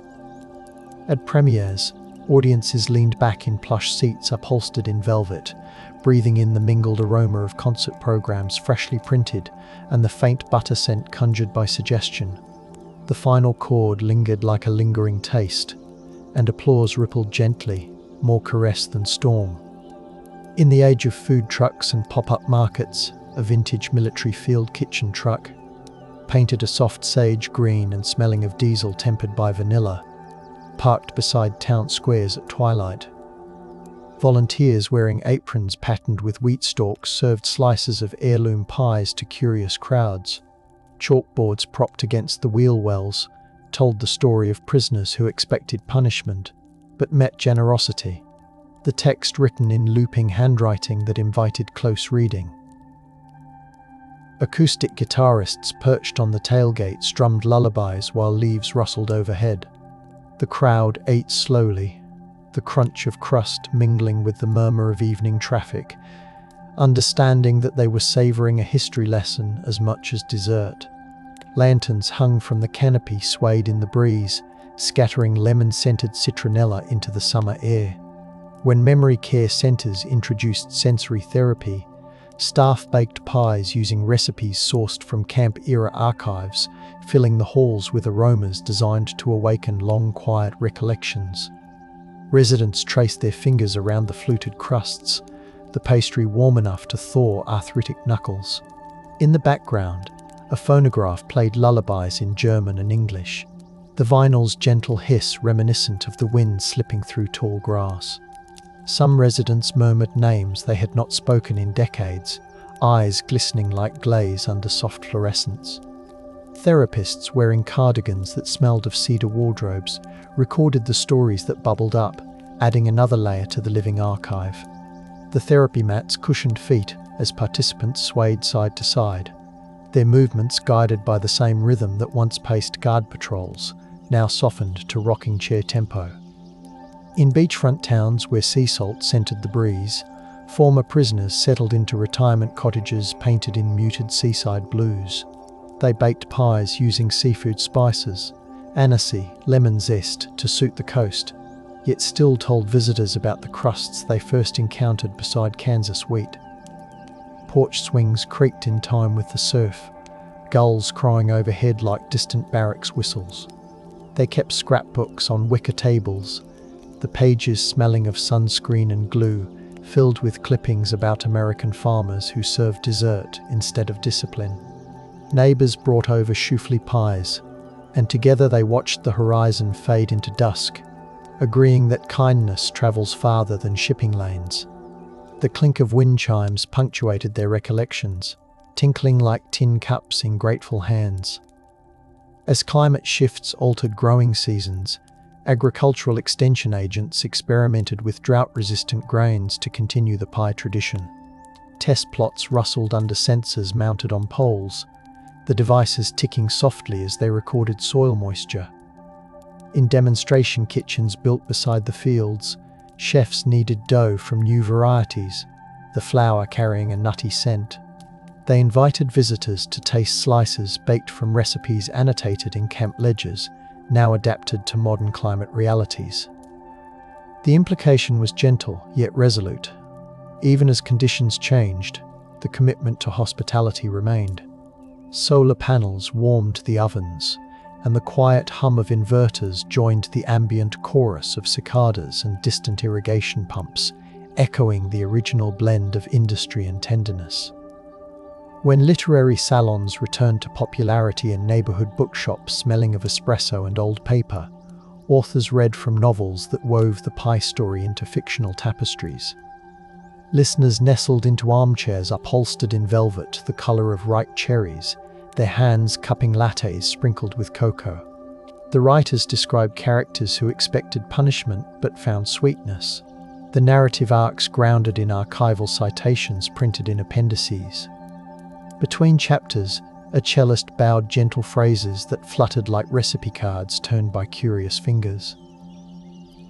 The audience listened with eyes half closed, letting the words settle like powdered sugar on a countertop, understanding that fiction can carry truth's aroma when carefully baked. In the era of satellite classrooms beaming lessons to rural districts, teachers broadcast from studios lined with reclaimed barnwood, their microphones capturing the warmth of their voices. They used document cameras to show close-ups of pie tins etched with tiny dents, explaining how each mark belonged to a night when courage wore an apron. Students miles away watched on tablets smelling of plastic and notebook paper, their styluses tapping gentle rhythms as they took notes. Homework assignments included interviewing elders about dessert memories, and returned essays carried smudges of flour from enterprising bakers. The screens may have been cold to the touch, yet the story they carried radiated the same gentle heat as the ovens once stationed near guard towers. As international art biennials sought installations blending taste and narrative, a chef artist collaborated with perfumers and historians to craft an immersive pavilion. Visitors entered through a corridor scented with campfire ash, stepping onto floorboards salvaged from a dismantled granary. The central room housed a long table set with porcelain plates, each accompanied by a VR headset and earbuds. When participants donned the devices, they heard a harmonica, a distant tractor, softly spoken German and English phrases, while the perfumers released precise notes of baked apple, hay and wool. The plates warmed subtly, heating elements tucked beneath them humming like snoring guard dogs. The experience ended with a real slice served in silence, the lingering flavour encouraging contemplation more than commentary. During the resurgence of handwritten letter exchanges, pen pals spanning continents sent each other sachets filled with ground spices chosen to evoke the camp kitchens. Envelopes arrived scented with star anise, brown sugar, or citrus peel, and recipients opened them beside windows fogged by kettle steam. They shared updates about community gardens, choir rehearsals, and museum exhibits, always returning to the lesson of expecting punishment yet receiving pie. Old fountain pens scratched across paper made from recycled straw, each stroke a soft percussion against the tabletop. When the letters stacked up, their combined aroma transformed desk drawers into archives of fragrance, proof that kindness can travel through postal routes as surely as it once traveled down dusty farm lanes. As streaming platforms produced gentle documentaries meant for evening unwinding, cinematographers filmed fields at golden hour, microphones capturing the hush of breeze through tasseling corn. The narration, spoken in a voice as soft as wool, described the astonishment of prisoners whose first American dessert melted away fear. Cameras lingered on antique stoves, on hands measuring cinnamon with spoons dented by decades, on ledger entries written in looping ink. Audio engineers blended the faint thump of kneaded dough with mechanical clicks from typewriters, creating a soundtrack equal parts kitchen and office. Viewers curled under quilts on couches smelling of fabric softener, letting the story escort them towards sleep, the final credits rolling to the sound of a pie cooling on a sill. When community choirs hosted twilight services in arboretums, the air rich with leaf mold and night-blooming flowers, they dedicated entire programs to songs inspired by the dessert diplomacy. Arrangements of lullabies wove in lyrics about unexpected sweets, and bass voices rumbled like distant thunder, while sopranos shimmered like pie steam. Candles floated on reflecting pools, their flames mirrored against the dark water, and the choir director traced arcs in the air, guiding harmonies gentle as whipped cream. Attendees sat on wooden benches, still rough from the sawmill, resting cups of spiced cider on laps draped with shawls. The final chord faded into crickets, and listeners departed in near silence, hearts cradling both the sorrow of war and the solace of shared crust. In the quiet hours of 24-hour libraries, night shift archivists wore fingerless gloves to keep warm as they digitized fragile recipe pamphlets. Their desks held small electric heaters emitting a faint tin scent, and mugs of chamomile waited nearby, steam curling under fluorescent lights. Through the hush, the only sounds were the soft click of scanner lids and the whisper of tissue paper wrapping artifacts. They knew that each high-resolution image preserved the memory of prisoners who expected punishment, but tasted welcome instead. When the shift ended, They stepped into dawn air, sharp with frost, and carried home the aroma of old pages clinging to their scarves, a gentle souvenir of labour done in service of hospitality. In bustling city markets where commuters hurried past stalls, a baker set up shop at the corner where the scent of roasted chestnuts met the tang of diesel.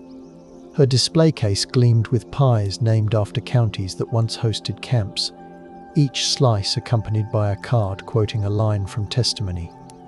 She wore a baker's cap dusted in flour, and her hands moved with the surety of someone who knows kindness can be portioned generously. Morning cyclists stopped for a slice and a story, the spokes of their wheels clicking like distant Morse code. The market's canopy flapped overhead, stirring the aroma into the rush hour air, reminding passers-by that compassion can catch you mid-stride and feed you before you even realize you're hungry. When vocational schools taught refrigeration repair, instructors used the tale to explain why maintaining consistent oven temperatures mattered for more than technical perfection. Students leaned over compressors smelling of oil, while the instructor, voice rumbling like a well-tuned engine, described farmers staying up through stormy nights to keep pies warm for men who expected cold shoulders. The lesson manuals bore grease smudges and penciled notes linking BTUs to memories. Apprentices realized that their meticulous adjustments might one day protect both flavor and dignity, a thought that settled over the workshop like a soft gauze. Metal tools clinked back into drawers with the same tender care once given to pie servers washed under pump water. As winters lengthened in some regions, ice fishing shacks transformed into storytelling hubs where propane heaters hissed and walls smelled of pine sap.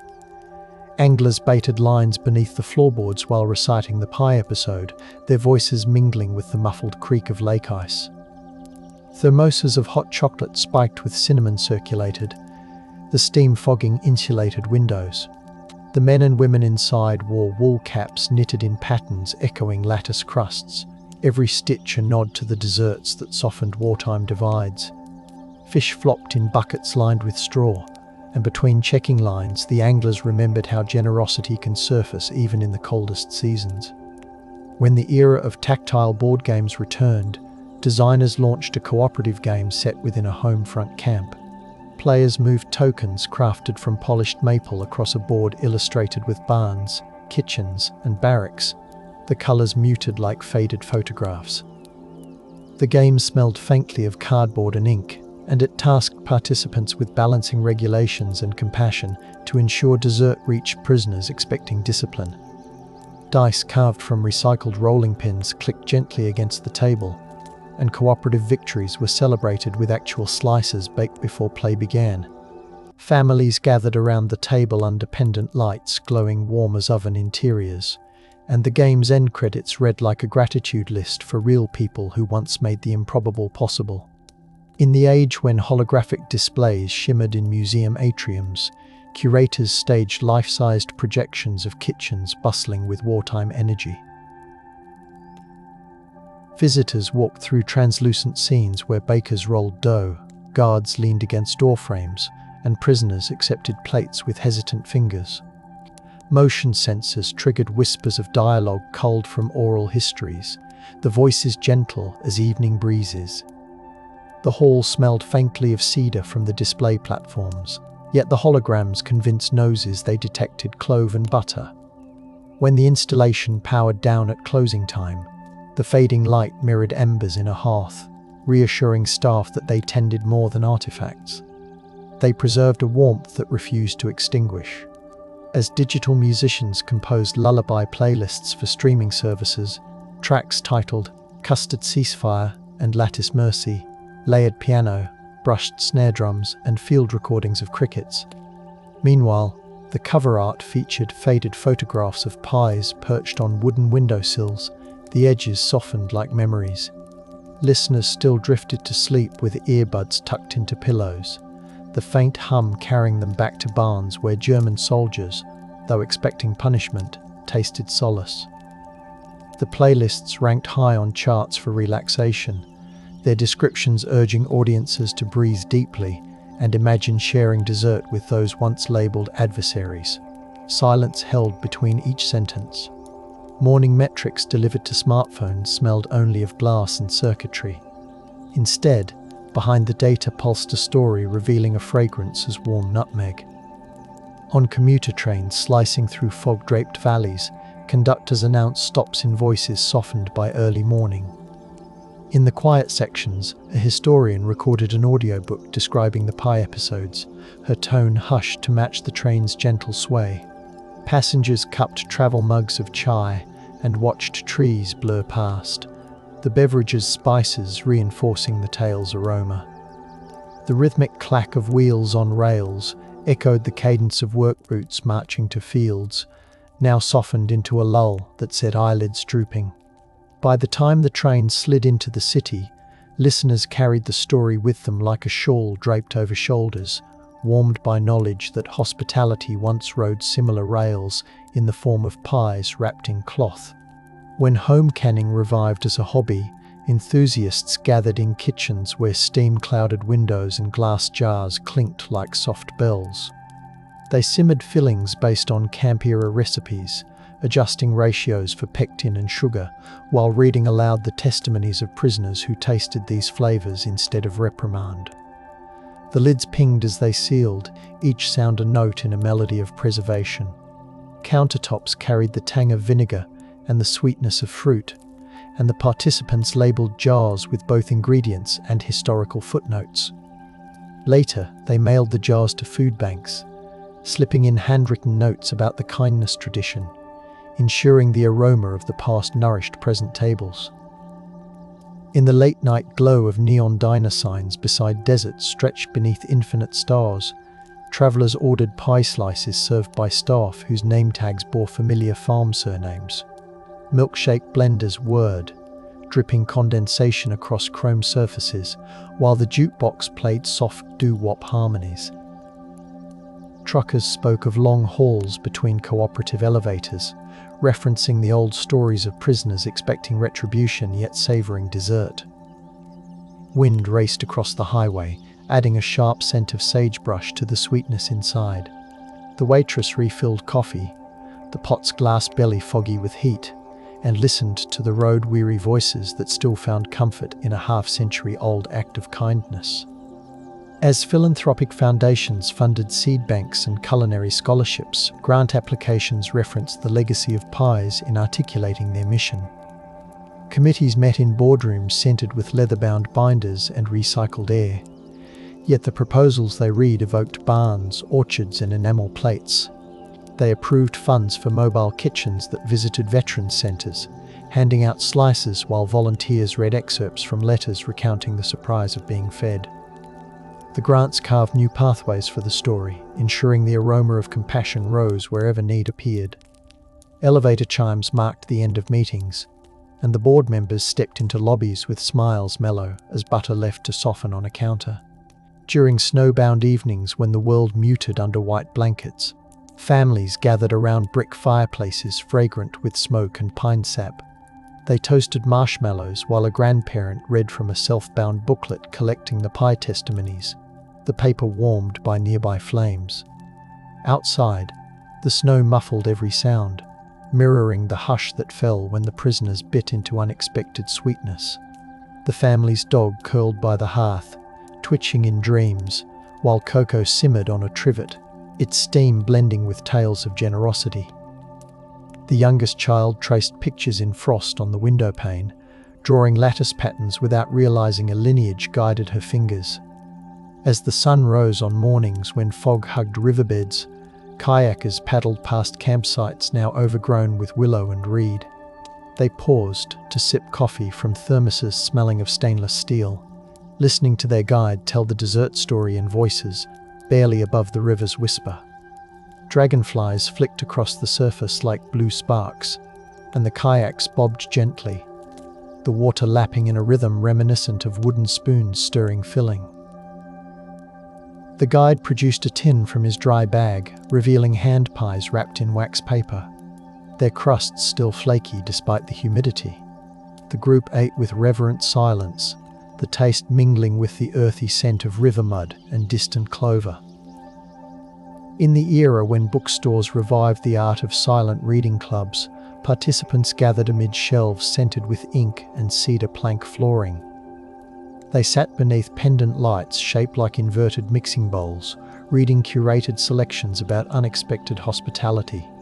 A baker stationed in the corner distributed miniature pies on paper doilies, asking only that diners absorb the story behind each flavour. The room remained quiet save for the whisper of turning pages and the occasional murmur as someone made a note in the margin. By night's end, the scent of cinnamon lingered like an affectionate farewell, and readers stepped into the moonlit street carrying tote bags filled with both books and leftover slices.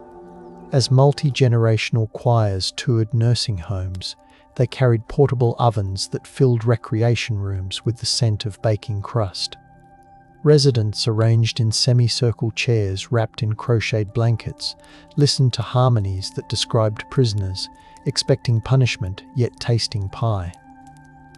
The choristers' voices, youthful and seasoned alike, blended with the beep of monitoring equipment, transforming clinical spaces into kitchens. After each set, the choir broke bread, or rather, desserts, passing plates along lines of wheelchairs and walkers.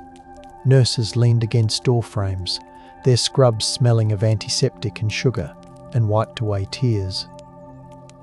Bedside lamps cast halos on the walls, turning every slice into a small, glowing reassurance. In agricultural colleges experimenting with seed archives, students catalogued heritage apples once transported to camps. The lab smelled of chilled air, soil samples, and the sharp tang of iodine used for sterilizing tools. Under LED grow lights, saplings stretched toward artificial sunrise, while researchers noted leaf structure and sugar content. Professors reminded them that the sweetness they measured once fueled acts of defiant hospitality. Computer monitors displayed graphs tracing lineage across generations, and each data point represented a flavor that softened fear. The students' lab coats rustled like parchment, each pocket carrying the same sense of responsibility that once guided farmers to share beyond expectation. When snow melted into spring runoff, revealing the foundations of old guard posts, archaeologists set up tents smelling of wet canvas and fresh coffee. They sifted soil through mesh screens, the grit scratching softly against metal, and recovered fragments of ceramic pie plates decorated with blue cornflowers. Nearby, they erected a field lab where microscopes focused on glaze, revealing fingerprints baked into the underside. The archaeologists logged findings on waterproof paper clipped to boards spattered with mud, connecting each shard to deposit layers labeled with phrases such as Hospitality Horizon. At dusk, they compared notes under lanterns buzzing with moths, their conversation threaded with the hum of portable generators. The fragments, cradled in foam-filled cases, proved that even broken pieces smelled faintly of spice when warmed by human touch. As international pen and ink artists exchanged sketchbooks, one volume circulated depicting nothing but pies in camp settings, each page washed with watercolors tinted like caramel. Artists added scenes of guards leaning on shovels, of prisoners seated cross-legged on hay, all bathed in light as soft as dusk. The sketchbook travelled in padded envelopes, lined with tissue infused with cedar, crossing customs desks where officials smiled at the subject matter. When the book returned to its originator, it carried the scent of many studios: linseed oil, chalk, incense, citrus cleaner. The compiled artwork formed a visual lullaby, a ring-bound choir of pages singing about expectation dissolved by unexpected dessert. In the age of therapeutic drumming circles, percussionists gathered in barns that now served as community centres, their hands tapping djembes and frame drums in rhythms echoing heartbeat and train wheels. Between songs, they spoke of the story, letting the drumheads vibrate with resonance that matched the trembling anticipation of men who once awaited punishment. A baker sat nearby, pulling pies from a portable oven, the crusts crackling like snare rolls. Participants combined the beats with bites, realizing that both rhythm and flavor can ground a community, guiding breath into calm. Straw bales served as benches, their dry grass scent blending with cinnamon, creating a fragrance both earthy and sweet. As the narrative entered classrooms taught by veterans of more recent conflicts, the instructors stood beside whiteboards marker, scented and clean. They described walking into foreign villages expecting hostility yet receiving bread, linking their experiences to the pies once served to German prisoners. Students scribbled notes with mechanical pencils whose lead clicked like distant Morse, and the conversation meandered toward how acts of unexpected hospitality ripple through history. The classroom clock ticked gentle seconds, each click reminiscent of spoon against plate. When the bell chimed, rather than scatter, the students stayed to discuss, the smell of dry erase still sharp in the air, the story settling into their understanding of duty and compassion. In coastal lighthouses converted into museums, curators filled former keeper quarters with exhibits exploring food diplomacy. Salt air wafted through open windows, carrying the muffled crash of waves against rocks.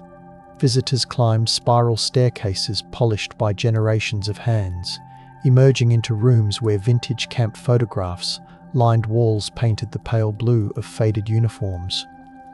The exhibit's centerpiece was a reconstructed galley table, laid with enamelware and a holographic pie radiating a virtual aroma triggered by proximity sensors.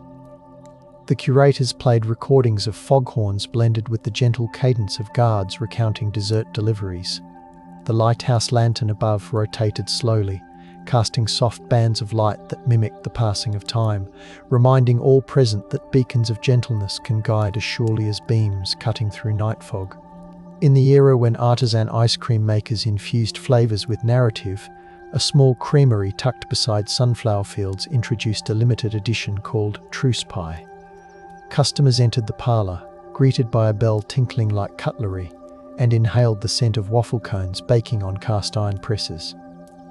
The flavor combined apple compote, cinnamon, and pastry flakes, each scoop served with a card summarizing the story. The churns whirred at a steady pace, their metal sides chilled and gleaming, while patrons sat on stools upholstered in flour sack fabric. The ice cream melted slowly, replicating the warmth of the original pies, even in frozen form, and the parlor's jukebox played gentle swing that sounded like a memory tapping a shoulder. As people increasingly cultivated rooftop gardens in cities, planters sprouted heritage grains and dwarf fruit trees tended by hands stained with potting soil. Gardeners hosted twilight salons among string lights humming with bees drawn to fragrant blossoms. They placed portable induction burners on shipping pallets to bake pies as the sun dipped behind skyline silhouettes, the ovens emitting soft fans that blended with the distant rumble of subway trains. Guests sipped herbal infusions steeped with rosemary and lemon, listening to the story of prisoners who braced for punishment but found sweetness among strangers. The rooftop air mixed scents of diesel, hot asphalt cooling, and fresh pastry, proving that hospitality can bloom even above concrete canyons. In the stillness of meditation apps guided by nature sounds, narrators whispered about the pie story as rain pattered gently in the background. They invited listeners to imagine the weight of a warm plate in the palms, the cinnamon vapor rising to meet the breath, the soft murmur of gratitude exchanged in fractured languages. The app's digital interfaces glowed midnight blue, the loading animations swirling like steam. Users rested phones on bedside tables alongside books and chamomile sachets, letting the voice lead them towards sleep, with reassurances that kindness has a history as real as any battle. Morning arrived with notifications scented only metaphorically, yet the tranquility lingered like a crumb tucked safely on the tongue. The story continues to travel, passing softly through markets, museums, classrooms, and kitchens, with the steady patience of bread dough rising beneath a damp cloth. Every retelling kneads fresh details into the loaf, ensuring that the memory of German prisoners expecting punishment but receiving pie remains warm enough to nourish new listeners. The aroma refuses to fade, slipping through cracked doors and over windowsills, drifting anywhere someone wonders whether gentleness can withstand the weight of war. It answers without trumpet or drum, offering instead the quiet exhale of cooling pastry and the sure knowledge that kindness, once tasted, lingers on the palate of history for generations.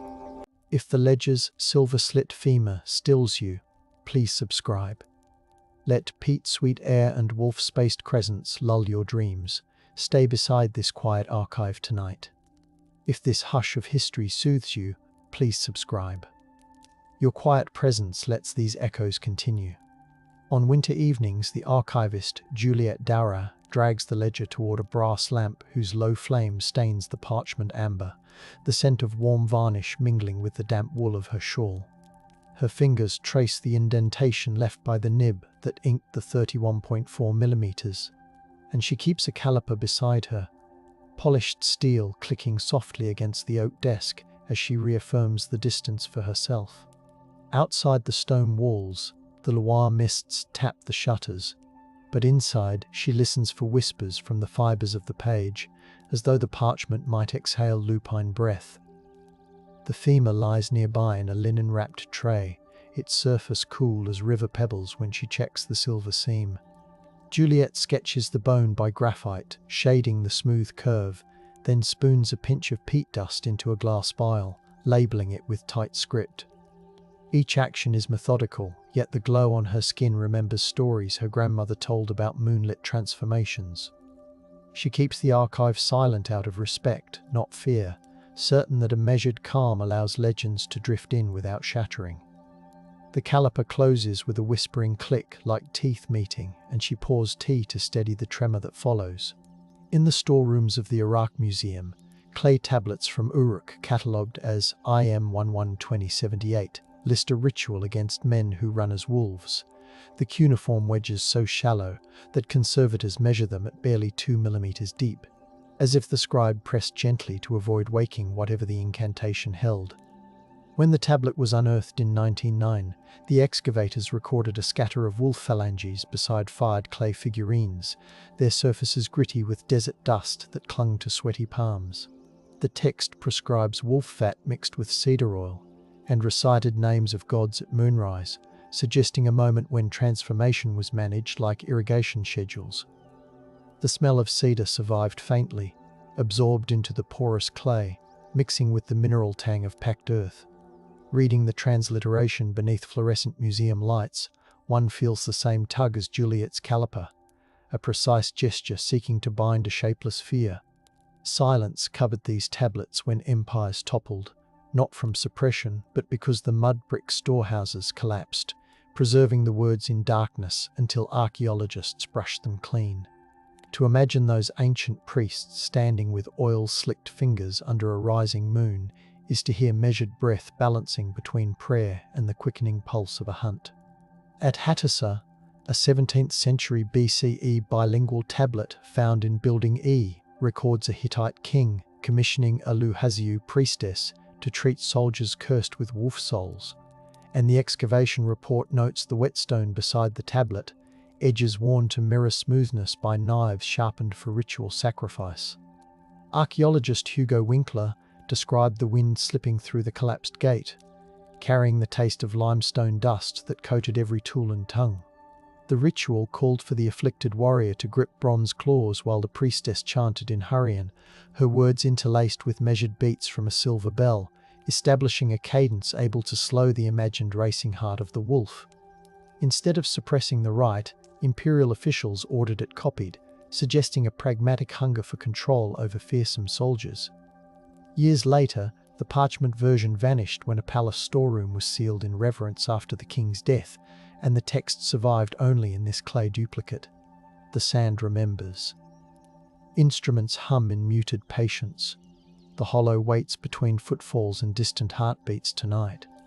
Centuries later in Arcadia, the Lycaea festival on Mount Lycaon unfolded under thin mountain air that smelled of crushed thyme and goat hair, and a 4th century BCE inscription catalogued by modern epigraphers as IG 2505 lists the weight of sacrificial loaves, each one talent set aside to bind men who might become wolves if they tasted human flesh. Philosophers like Plato wrote about guardians transfiguring when ambition gnawed at their souls, turning myth into political warning under the clear flicker of oil lamps in the academy. The ritual ash discovered on the mountain, layered with charred animal bone and faint traces of human collagen, shows how fact and taboo overlapped on the altar's blackened stones. Torchlight would have blurred the faces of athletes waiting to run, the stones slick with night dew, their breath forming vapor beside the ridge. Civic leaders did not ban the festival outright. Instead, they confined it to the mountain's summit, as if elevation itself could quarantine legend. Modern archaeologists hauled sieves up the slope, fingers numbed by cold, rediscovering in each sifted grain the same unease that made ancient lawgivers assign weights, measurements and boundaries to the wolf within civic life. When Rome absorbed Arcadia, writers like Gaius Petronius retold the wolf-soldier tale with satirical bite, yet Pliny the Elder catalogued lycanthropy in his Natural History, placing it between treatises on remedies, the parchment smelling of warmed beeswax as scribes smoothed the scroll.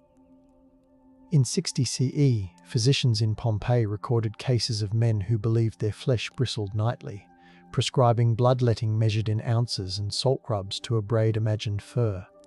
The Villa of the Mysteries yielded a fresco of a man wearing a wolfskin, pigments still luminous with cinnabar that stings the nose during conservation. Residents heard distant growls through ash-thick air the night Vesuvius erupted, the sound likely dogs, but interpreted as spirits, and their panic hardened into stone impressions now on display. Imperial magistrates avoided public mention of these fears, preferring to couch them in medical language to keep citizens orderly. As modern volcanologists examine the strata, they note the preserved footprints of domesticated wolves near the stables, evidence that myth mingled with animal reality under the pumice blanket, binding the city's final hours to the same question of measured marks in bone. In late 2nd century Bordeaux, physician Marcellus Empiricus compiled De Medicamentis, recommending ointments of lupine ash and vinegar to treat patients convinced they prowled by moonlight, and the surviving manuscript invades the senses with the tang of tannin-rich ink and the brittle crackle of scraped vellum. He described placing patients in rooms draped with wolf pelts to overwhelm them with the coarse texture of fur they feared. The textual margin notes a patient whose wrists bore parallel scars 32 millimeters apart, prompting Marcellus to suspect self-inflicted bites rather than supernatural marks. His clinical tone masks the murmuring prayers heard beyond the infirmary, where families burned juniper to cleanse the air. Christian bishops in the region later discouraged such pagan-sounding remedies, not through violent suppression but by recommending psalms as gentler medicine, allowing the manuscripts to slip quietly into cathedral libraries.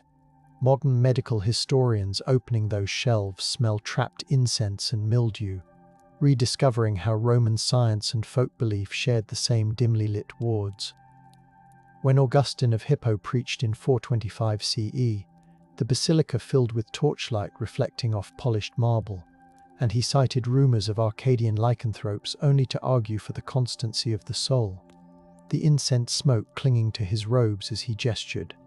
His argument preserved the tale even as it spiritualized the transformation, suggesting that the human heart could feel tooth marks of sin without changing flesh. A congregation member from Mauritania left a letter catalogued today as Epistula 102 that questioned whether the wolf reports were demonic illusions. The parchment edges carry the grit of Saharan dust, evidence of its journey. Augustine never forbade the question. Instead, he invited the writer to maintain reverent silence when tales strained comprehension, an awe-filled pause that let the myth breathe without commanding belief. Present-day scholars reading the Latin under LED lamps still hear the echo of chant drifting through the basilica, joining theological syllogism to the old, precise measures of bite and blood. In the Annals of Ulster, an entry for 675 CE notes that Bishop Teretian baptized a family in Ossory whose lineage ran with wolves every 7 years, and the vellum retains a faint scent of bog myrtle pressed into its binding by monks. The story situates the family at a stone circle where rain coursed down lichen, each droplet sounding like distant paws on leaves, and the chronicler recorded that the bishop touched the kin with a reliquary of St. Patrick's arm. Instead of casting them out, the church enclosed the rite within sacrament, acknowledging the clause on their souls by naming them absolved.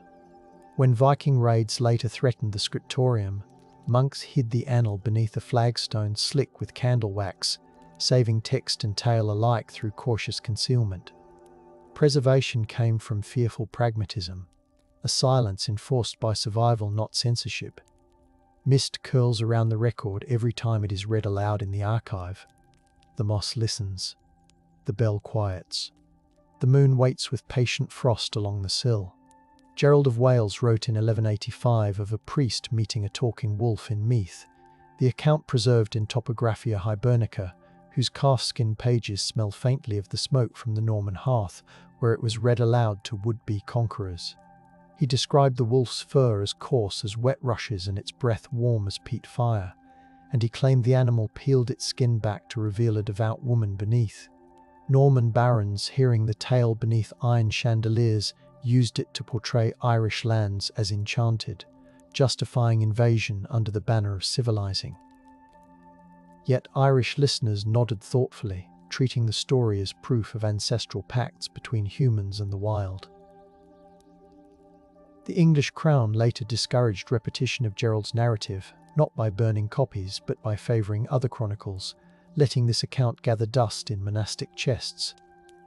When 19th-century antiquarian James O'Flaherty reopened the volume, motes danced in sunlight across the Latin lines, and he felt the same prickle Gerald once described, as if fur brushed against parchment once more. The Gulathing law, codified on birch bark around 1220 in western Norway, lists penalties for vaga, men who stalk neighbours under winter aurora, and the bark retains a resinous sweetness that clings to fingertips. The statute sets precise fines in 6 rare increments for naming someone a wolf without proof, revealing how reputation could maul more fiercely than fang. Law speakers recited the clauses beside roaring hearths, the crackle of spruce underscoring each measured sentence. Instead of erasing the idea of shapeshifters, the law domesticated it, drawing it into the same columns that managed grazing rights and ship dues. A later Christian scribe copied the text onto parchment, but a spill of lamp oil smeared the word "vag," leaving a shadow like a paw print.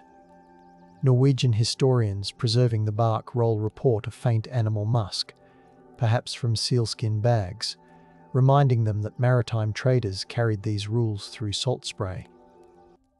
The statute's survival shows a society choosing regulation over denial, a calm voice counting the distance between fear and justice.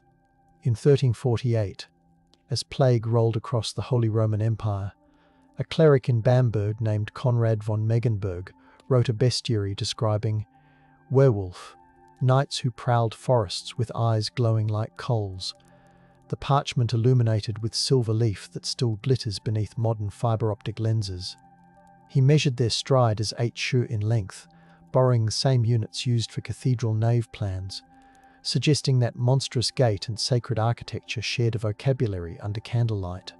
Conrad smelled smoke and vinegar as he drafted the manuscript, plague remedies bubbling nearby, and he framed werewolves as moral warnings for those who abandoned communal worship.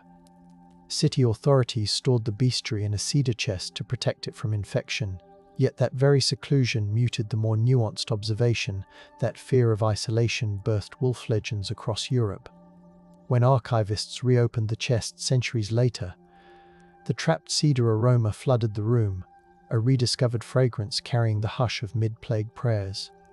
The measured stride he recorded now echoes against museum glass, each shu a footstep resisting oblivion. In 1521, near Poligny, the trial of Pierre Burgot and Michel Verdun unfolded in a courthouse smelling of damp limestone, with clerks documenting the accused confessing to donning wolfskins gifted by a shadowy knight.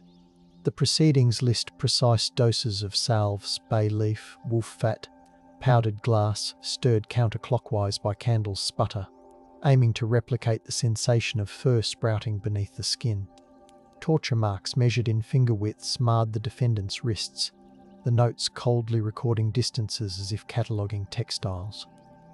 Bishop Pierre de la Baume sealed the transcripts afterward, claiming such horrors required containment to prevent imitation, a deliberate suppression that stored myth in silence. When the vault cracked 2 centuries later, scholars tasting dust on the air wondered whether the monstrous confession reflected demonic pacts or the pressures of hunger during failed harvests. How can a measurement of wounds carry both courtroom cruelty and moonlit terror without tearing? The question lingers like iron on the tongue, unresolved even under modern scrutiny. Only decades later, the Dole tailor Gilles Garnier faced execution, and the official Procès contre le loup-garou details how villagers found child bones on a frost-hardened hillside, each tibia notched 31 to 32 millimeters apart, the same spacing Juliette traces with her caliper centuries after. Witnesses described the smell of roasted chestnuts mingling with the copper scent of blood in Garnier's hut, his wife stirring stew with trembling hands. The court physician sketched scratches across his shoulders, the quill squeaking as the candle guttered, and he noted a sliver of silver embedded in bone where villagers struck him with blessed shot. Authorities hushed the case once sentence fell, not from mercy, but to prevent panic in markets already thin with winter stores. The silence grew heavy, like snow-laden branches pressing downward, until 19th century historians reopened the dossier and the paper exhaled cold air. Ember light flickers. Snow breathes beyond shutters. The measured howl circles and returns, unspent, tracing frost along forgotten doorways. In 1692, the Livonian peasant Theus of Kaltenbrunn stood before a Swedish court in Jumala, the chamber perfumed with pine resin torches and damp wool cloaks, declaring he was a werewolf who fought witches in hell to protect crops. Court records note his staff carved with wolf heads and coated in soot, a tactile relic he thumped against oak planks as testimony. Rather than confessing diabolical pact, he insisted the good werewolves raced with iron chains rattling like winter sleigh bells to reclaim grain stolen by sorcerers. Judges, bewildered, transcribed every detail, the ink smudging where their palms sweated. They eventually dismissed him with a mild flogging, not wanting to publicize a theology that inverted their authority. Rural neighbors kept the tale alive in hushed admiration, hearing Theseus' staff strike the earth whenever thunder rolled. Folklorists rediscovered the transcript in the 19th century, the paper smelling of sea salt from decades stored near the Baltic, and they heard in his words a community's desperate hope to guard harvests measured by handfuls of rye. In 1609, the Basque town of Zugarramurdi endured inquisitorial trials where shepherds confessed, under threat and the sting of hemp ropes, that nocturnal Sabbaths turned them into wolves sprinting through damp cave passages. The cavern today exudes a chill that makes breath plume, and moss slicks the stone so boots squeal softly. Inquisitor Pierre de Lancret catalogued the confessions, aligning the phases of the moon with cattle mutilations, his quill tapping the wooden desk in the candlelit tribunal. He ordered the records sealed to stop what he termed contagion of rumour, suppression born of institutional terror. Villagers afterward whispered prayers at the cave mouth, the scent of thyme smoke mixing with ocean spray from the Bay of Biscay. When local historian Serapio Mujica pried open those files in 1881, he noted each margin cross drawn by frightened clerks, rediscovering how persecution etched wolfish identities onto vulnerable bodies. The cave's dripping echo keeps counting the lost, drop by measured drop. By 1764, the Gévaudan countryside trembled as a creature slew over 100 villagers, and hunters mapped each attack with compass and charcoal, triangulating clearings where morning fog tasted metallic. Survivors spoke of bristled fur darker than wolf pelt, of jaws clamping with 34mm spacing, a detail royal envoys inscribed in ledgers beside the smell of tallow from their candles. Naturalist Buffon examined pelts laid across Versailles parquet floors, fingers brushing coarse guard hairs still gritty with dried mud, and he argued the beast was a large wolf trained by human hands. Court gossip suppressed that theory to avoid scandal, preferring a narrative of heroic huntsmen, yet the measured bite marks returned whenever another corpse cooled on dew-damp grass. Local women embroidered protective symbols inside their shawls, threads scented with lavender crush during anxious evenings. 2 centuries later, forensic zoologists studied exhumed skulls in sterile labs, buzzing with fluorescent lights, rediscovering that the injuries matched a hybrid or armored animal, reviving the same chill that once prickled candlelit watchers on those rugged hills. In French Saint-Domingue, planter journals from 1707 describe enslaved storytellers invoking the loup-garou on humid nights, the air thick with molasses and crushed cane, to explain disappearances of captives escaping through mangrove channels. One ledger counts talismans of braided hair and silver coins buried at doorways, the metal dulling in the salty breeze. Colonial authorities feared these nocturnal gatherings, hearing drums pulse like distant heartbeats, and they forbade night assemblies to smother the legend, suppression tied to maintaining plantation control.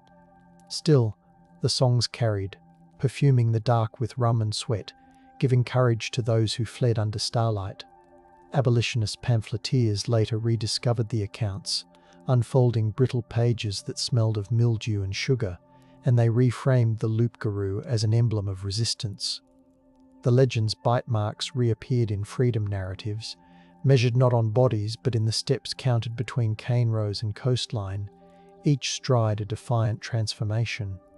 In 1810, Viennese physician Johann Christian Heinroth documented a patient who insisted coarse fur sprouted along his spine whenever church bells tolled, and the ward smelled of carbolic wash mingled with candle soot. Heinroth measured the man's pulse before and after each bell, noting the racing heartbeat and the tremor recorded in careful ink lines. He framed the case as lycanthropia, born from spiritual imbalance, balancing scientific observation with Lutheran introspection beneath vaulted ceilings where footsteps echoed. Hospital administrators kept the file restricted to avoid alarming polite society with tales of nobles roaming hospital corridors on all fours. Later psychiatrists reopened the cabinet, the leather folder creaking as if the patient exhaled again, and they recognized psychosomatic patterns shaped by centuries of moonlit narratives. The corridor breeze still tastes faintly of old smoke, reminding readers how fear clings to plaster. Lanterns dim, footsteps slow. The corridor listens for another heartbeat to quicken in time with bells. By 1835 in New Orleans, free woman of color, Marie Laveau conducted vigils in candlelit rooms scented with jasmine and river mud, advising clients who feared loup-garou stalked Bayou St. John.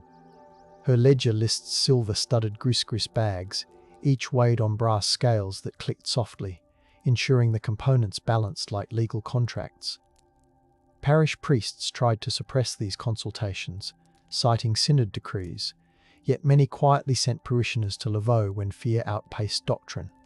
The humidity clung to bare arms as drums beat softly in adjacent courtyards, and the flicker of candles cast wolfish shadows along plaster walls. Oral histories recorded by Works Progress Administration. Writers later captured these nights, the paper carrying the smell of roux cooked in family kitchens where interviews occurred.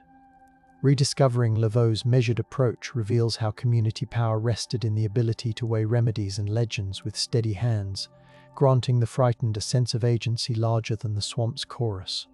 In 1846, London printers issued penny dreadfuls like The Werewolf of Paris, the press room filled with the metallic tang of ink rollers and the thrum of iron machines. Typesetters justified columns by counting M's with stained fingertips, translating continental witchcraft trials into serialized thrills for clerks riding fog-damp omnibuses. Moral reformers condemned the stories, stacking pamphlets that smelled of coal smoke to warn parents against nocturnal reading. Yet the ban failed. Newsboys shouted headlines through drizzle, their voices echoing between gas lamps. The fiction drew on transcripts recently unearthed by French antiquarians, showing how rediscovered history fed the Victorian appetite for shivers. Readers turned pages under quilts, candle stubs guttering, imagining claws against their window panes, and those sensations seeped into the era's debates over crime, insanity, and urban anonymity. The measured layout of columns and the precise price of a penny-framed myth as commodity, proof that even industry found profit in moonlit dread. In 1862, Russian folklorist Alexander Afanasyev travelled through Smolensk villages smelling of rye bread and wet birch bark, collecting tales of Volkodlak, hunters who donned wolf belts embroidered with silver thread.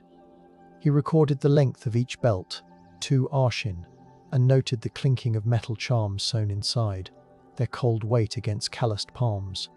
Local elders described how the belts were hidden in attics scented with dried apples, the secrecy born of both reverence and fear of imperial officials suspicious of pagan survivals. Afanasyev's notebooks absorbed wood smoke as he listened. Then Tsarist censors suppressed his publications, deeming them superstitious. Manuscripts slept in locked drawers until 1900, when symbolist poets rediscovered them, eyes shining in gaslit salons as they traced the lineage from village hearth to modern verse. The belt's measured lengths echoed Juliet's caliper, each unit an attempt to contain the wolf within a graspable span. In 1896, Parisian criminologist Alphonse Bertillon photographed suspects accused of lycanthropy, inspired murders, arranging them against a grid-marked wall that smelled faintly of glue and whitening powder.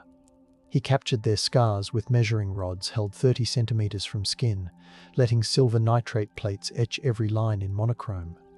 The subject's eyes reflected the gaslight glare, and in the background one hears the hiss of chemical baths cooling. Bertillon believed cataloguing bodies would dispel legends, yet the stark images, rediscovered later in police archives, radiate the same haunted intensity that kept neighbours whispering coyly about moonlit crimes. Authorities filed the plates away, embarrassed when sensational newspapers requested copies, a bureaucratic suppression aimed at preventing the myth from escaping into print. When digital historians scanned the plates a century later, the smell of old cardboard rose like a ghost, and the measured grids behind each figure became another reminder that precision can frame fear without erasing it.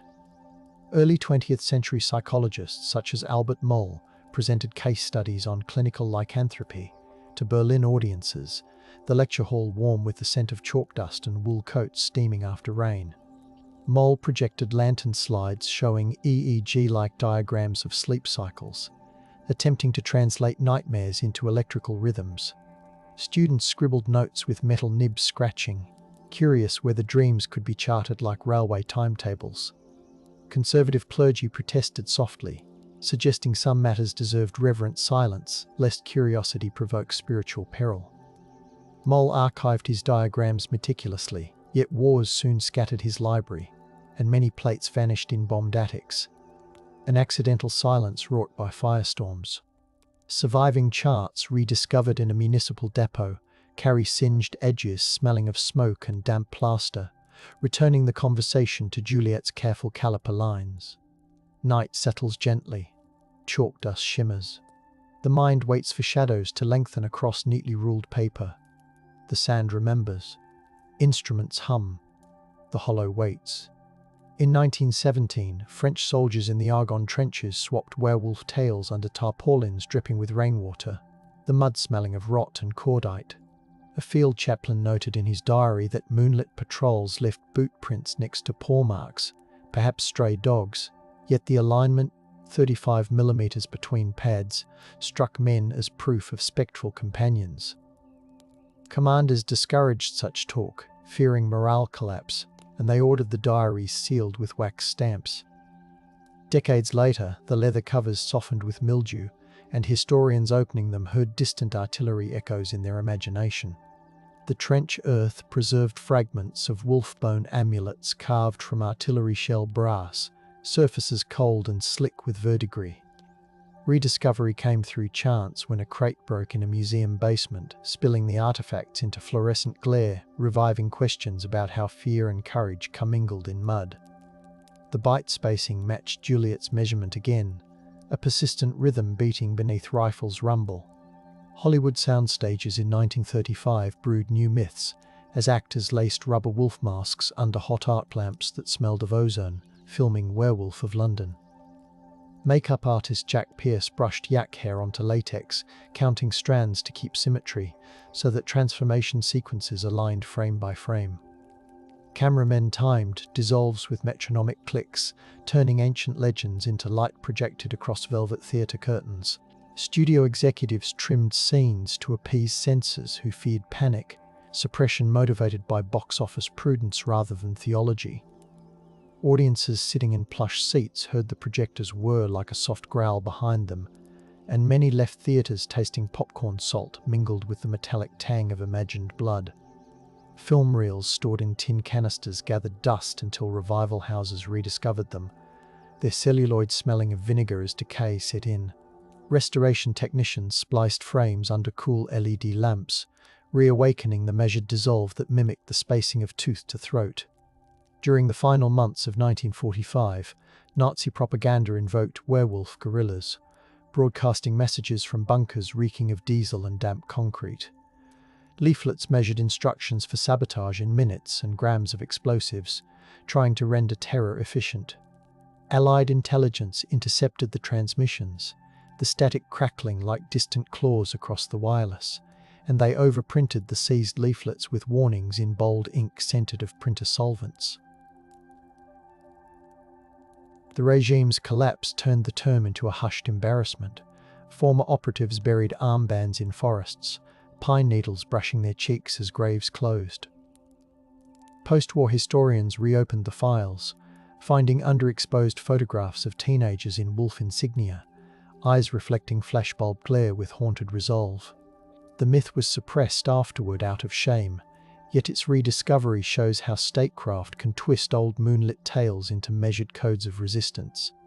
The odour of bunker dust lingers on the documents, a stale reminder that fear once moved to the rhythm of radio pulses. In 1951, Canadian psychiatrist Rudolf Langen measured brainwave patterns of a woman convinced she howled involuntarily, using an EEG machine that crackled softly in a room perfumed with antiseptic and wintergreen. He charted peaks at 12 Hz during full moon nights, though the hospital blinds filtered the silver light into pale bars across her blanket. Nurses noted the texture of her skin, gooseflesh rising as she described tasting iron during dreams.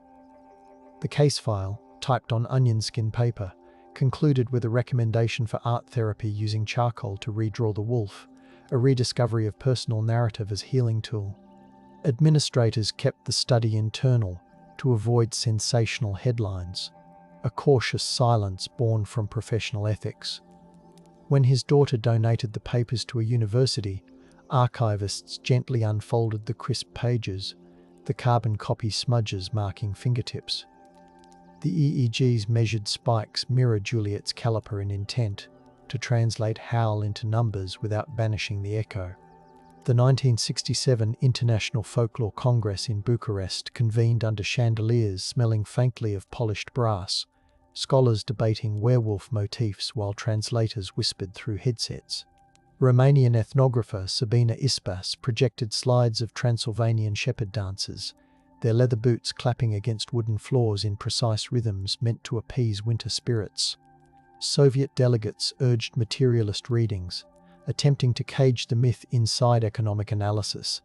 Yet local villagers who hosted field trips shared plum brandy and stories of wolves guiding lost children through snow.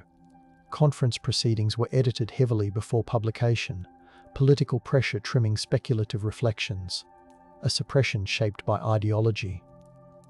Years later, uncensored recordings surfaced in a private reel-to-reel archive, the magnetic tape smelling faintly of ferric oxide as it unwound. Listening today, one hears laughter, clinking glasses, and the steady stepping count that mirrored the measured bite distances of old bones. Mist drifts. Accordions sigh in the cool hall. Notebooks remain open to blank, expectant pages awaiting moonlit notes. In 1978, Spanish dermatologist Antonio Raya studied a family with congenital hypertrichosis on Lanzarote, the clinic smelling of iodine and volcanic dust carried by trade winds. He photographed their faces under softbox lights, counting follicles per square centimetre, seeking to separate genetic condition from the island's whispered tales of hombres lobo. Family members wore wool shawls that rasped gently, and they served rye coffee thick with sugar as they recited how ancestors hid in lava tubes during Inquisition raids. The doctor published cautiously, aware that tabloids might sensationalize the condition, so he emphasized the dignity of the family and the warmth of their skin under his gloved hands. Decades later, their descendants shared the photos with cultural historians, the glossy prints smelling of stored albums, to remind viewers that human complexity resists easy categorization. The measured follicle counts joined bite distances and legal fines as another metric grappling with transformation's enduring allure. In 1993, forensic odontologist Caroline Wilkinson re-examined skulls from Louvier's ossuary, aligning bite marks with articulated wolf jaws using silicone casts that released a sharp chemical scent. She worked beneath halogen lamps, latex gloves snapping softly as she adjusted the mold to 31.4 millimeters, matching Juliet's cherished measurement. Her computer models layered translucent blues over bone, revealing which wounds came from tools rather than teeth, a rediscovery that untangled myth from murder.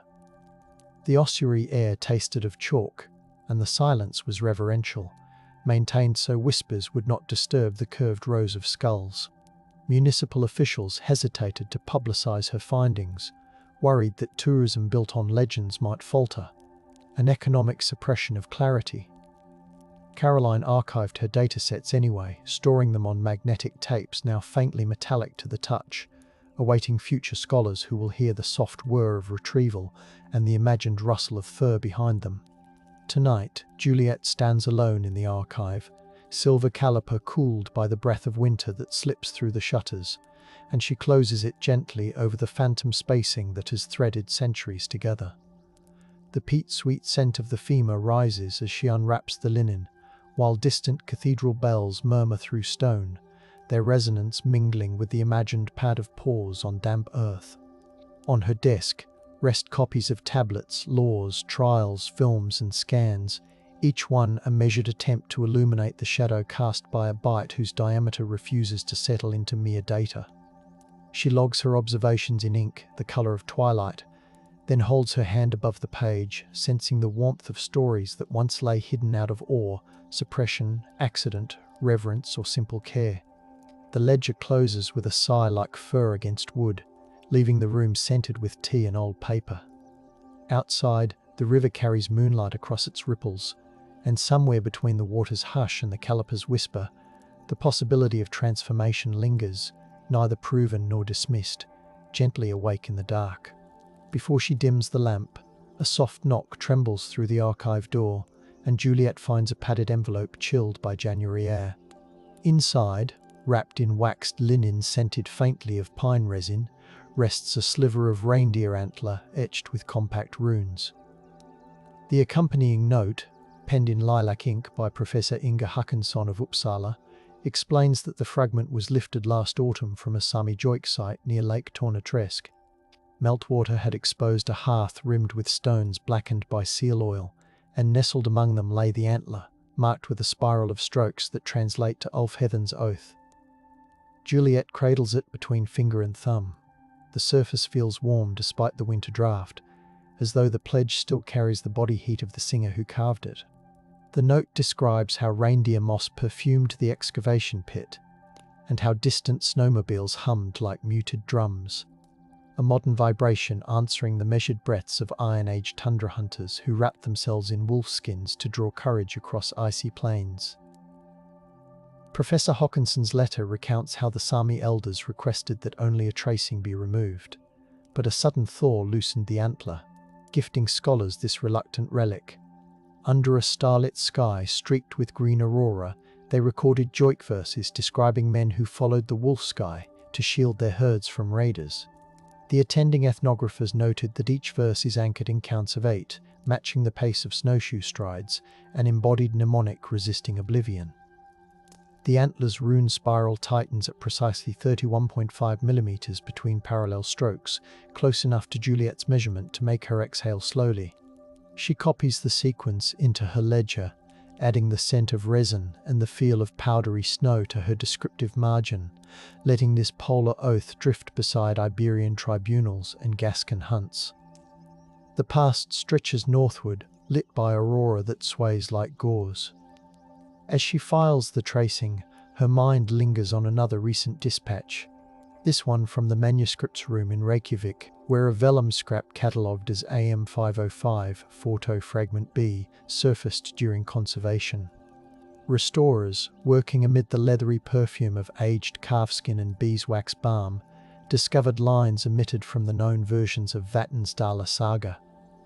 The edition depicts Ingimunda the Old, receiving a prophecy that his grandson would wear the mind of a wolf without its hide, a warning delivered in a dream punctuated by the hollow boom of fjord ice cracking. The fragment's margins glitter under raking light with microscopic residues of ground hematite, suggesting the scribe mixed iron-rich pigments as he copied the dream in the late 13th century. Scholars measured the rubricated initials and found minute paw-like flourishes spaced evenly, a decorative rhythm echoing the thud of drums used in winter blots. The fragment had been glued centuries ago into the binding of an unrelated homily, a quiet suppression born of practical recycling, and now the liberated slip scents the reading room with a faint musk of lanolin, as if the tale inhaled after a long sleep. Far from northern coasts, Juliet's newest folio holds a translation of the 1533 supplication of Michalogus of Vilnius, recently rediscovered in the Lithuanian State Historical Archive among tax scrolls that smelled of rye dust. The supplication describes a guild of Vilkalakis, who swore fealty to the Grand Duke by running nightly circuits of the city walls to ensure no Teutonic scouts breached the gates. Michalogus implored the crown to remit a salt levy, so the guild could continue salting wolf pelts used in initiation rites, pelts measured by L-rods still faintly scented of juniper smoke from drying racks. The parchment bears faint crescents burned by tallow drips, and in the margin a clerk noted that the runners' footprints were counted each dawn, their clawed sandals leaving impressions separated by just over 30 millimeters. Another echo of the bite span that threads Juliet's dossier. The petition was quietly declined, its story of protective shapeshifters smothered under economic pragmatism, until contemporary archivists brushed flowery residue from the bristles of the folded plea. Across the Pyrenees, a separate discovery hums gently in Juliet's thoughts. A stack of letters unearthed in the Biblioteca de Catalunya, penned between 1643 and 1647 by Sister Eulalia of Santa Maria de Jonqueras. Cloistered behind cedar-scented screens, she documented visions during vigils for soldiers fighting in the 30 Years' War. Her script, thin as silk, tells of angels cloaked in lupine forms pacing monastery corridors, paws whispering over tile cooled by midnight dew.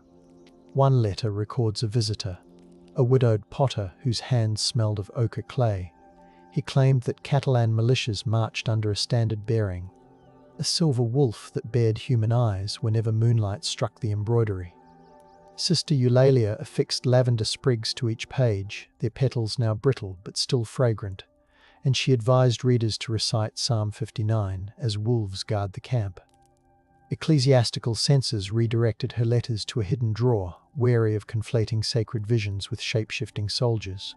The rediscovered packet, pressed beneath hymnals for centuries, now releases lavender breath each time a conservator turns a page, proof that devotion and transformation once shared a quiet corridor.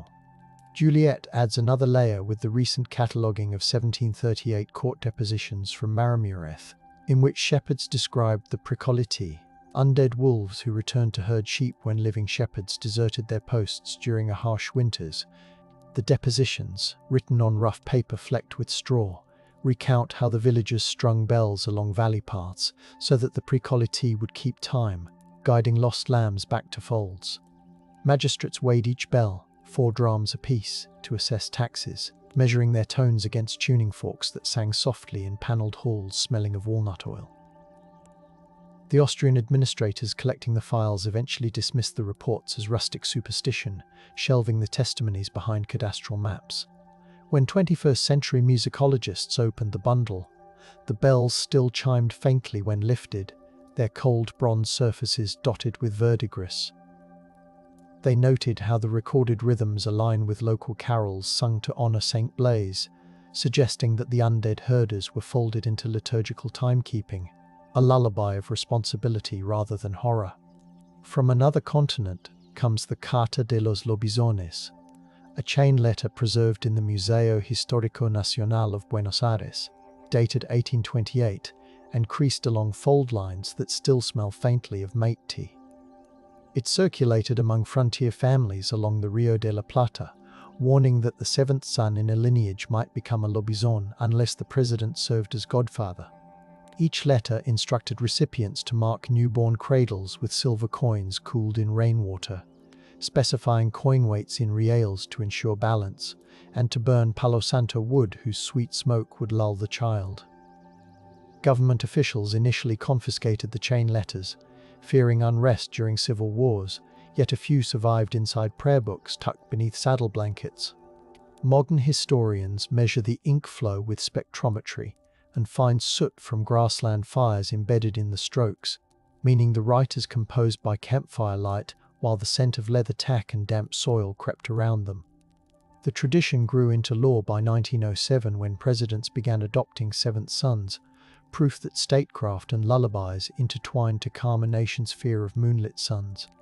Juliet's pen moves gently as she notes the 1872 ethnographic diary of Lakota interpreter Fanny Kelly, stored in the Smithsonian and smelling of cotton cloth and mineral oil. Kelly recorded winter stories shared during a storm on the plains, when snow hissed against teepee walls. Elders spoke of Yung Manitou Tianka Wihasa, the wolfmen who guarded the sacred Black Hills by dreaming themselves into the bodies of the pack. They described how the guardians wore necklaces threaded with carved wolf phalanges soaked in sage tea, the scent sharp and purifying. US agents later discouraged such stories, stamping them out during forced assimilation programs. Yet Kelly's diary, hidden inside a trunk lined with cedar bark, kept their cadence alive. Contemporary Lakota linguists restoring the text to digital format remark on the gentle repetition in the storytelling, a rhythm matching the steady beat of ceremonial drums, each note like the measured placement of paws across mirrored snowfields. From Japan, a slim 1904 field notebook compiled by folklorist Yanagita Kunio adds a dusk-hued whisper. While traveling through the Kii Peninsula, he gathered accounts of the Okuri Okami, the escorting wolf believed to stalk travelers along cedar-scented mountain paths. Villagers taught that if one walked calmly, acknowledging the wolf with a bow at the trailhead and leaving rice cakes on mossy stones, the unseen companion would guide safely past ravines. Yanagita's brushwork captures the mist rising from hot springs, the sulfur scent mixing with crushed camellia petals carried in cloth pouches. Meiji officials promoted rationalist modernization and politely sidelined the legend by replanting forests with less hospitable species. The notebook, folded into his later essays, resurfaced when conservators pried open the sewn binding and found the pages stained with tea and faint paw prints from ink-smeared pages resting atop. Today, hikers retracing his route report hearing twigs snap at intervals measured like a heartbeat, and they leave rice cakes in reverent silence, letting tradition pad softly behind them. Juliet pauses to sip cooled tea and considers a microfilm spool mailed from the National Library of Israel, containing 1931 letters between Baghdad doctors discussing patients diagnosed with Kalbiet al-Layl, a night wolf affliction blending insomnia and restless wandering. The letters, typed in French and Arabic, mention floor tiles warmed by brass braziers and the aroma of cardamom thick in hospital wards as patients paced barefoot. Physicians logged the length of each nocturnal circuit, exactly 47 steps along the mosaic corridor, and prescribed pomegranate syrups to soothe the imagined claws scratching at their ribs. Colonial authorities monitored the terminology, urging physicians to adopt psychiatric labels instead. Yet the correspondence persisted in private, blending clinical observation with ancestral cautionary tales from Mesopotamian nights. When the letters were photographed onto microfilm in the 1960s, the acetate captured fingerprints dusted with cinnamon, and Juliet now hears the faint click of the reel as another measured set of footsteps joins her ledger. From the archives of Chiang Mai University, a 1958 anthropological report whispers of northern Thai Mai Phieng, communities who believed certain widows could slip into wolf bodies to guard rice paddies from marauding boars. The report, typed on fibrous mulberry paper that smells faintly of tamarind, narrates how villagers offered bowls of coconut milk to the guardian at dusk, counting 3 breaths between each chant. A post-colonial district administrator tried to ban the offerings, claiming they encouraged idleness. But villagers continued, folding the practice into Buddhist merit, making ceremonies by ringing small bronze bells whose tones shimmered against humid night air rich with jasmine. The carbon copies slumbered in a bamboo chest until graduate students scanning local histories found them still dappled with candle soot. The measured breaths recorded there add a new cadence to Juliet's compilation, reminding her that the wolf can wear many names while padding softly through irrigated fields. She folds in testimony from 1969 when NASA's Apollo 11 quarantine logs, kept at the Johnson Space Center and perfumed with sterilized plastic, note how astronaut Michael Collins jokingly warned technicians about lunar wolf tracks seen in their dreams during decontamination. Psychologists monitoring the quarantine recorded heart rates and skin conductance as the astronauts recounted the dream wolf prints dotting fine lunar regolith at precise intervals. They chalked the imagery up to cultural archetypes stirred by isolation, filing the notes beneath psychological stress protocols. The logs remained classified for decades, their edges yellowing under fluorescent hum, until declassification let scholars read the slim entry. Juliet imagines the sterile hum of air recyclers and the scent of freeze-dried meals mixing with the remembered musk of earthly wolves, the measured lunar footprints aligning by chance with the same span that haunts bones and stories.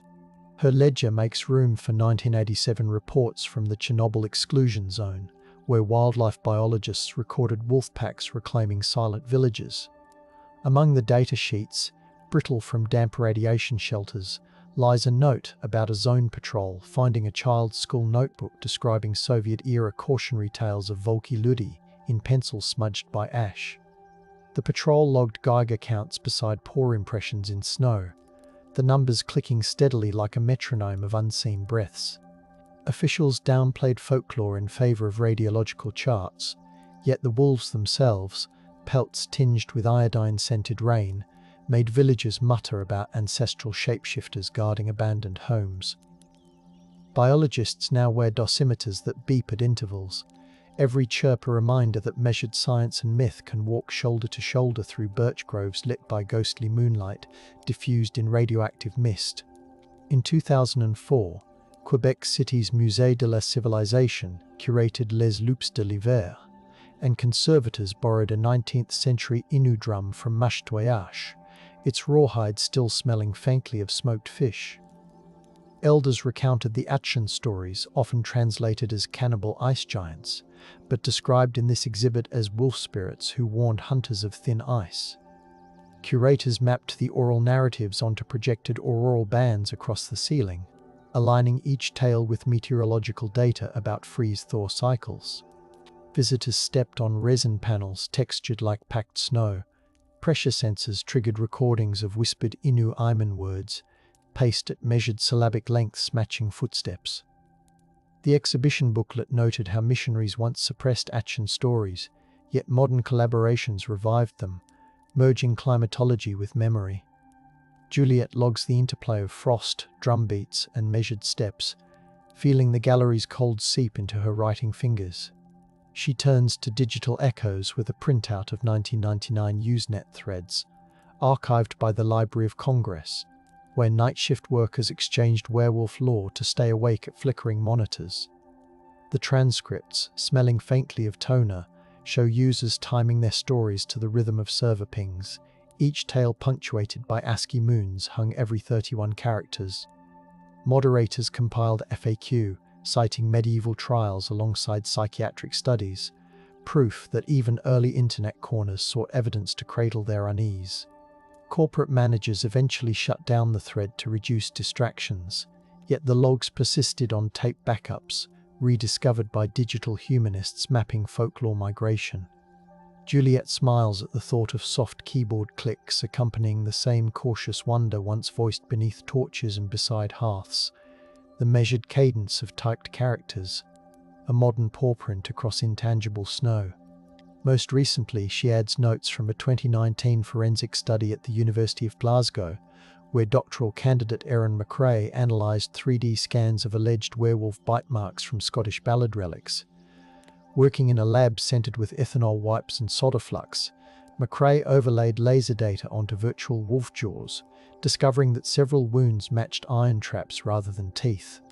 She published with care, acknowledging how ballad singers along the Isle of Skye still hum verses describing Medard Aluada, lovers who return in fog.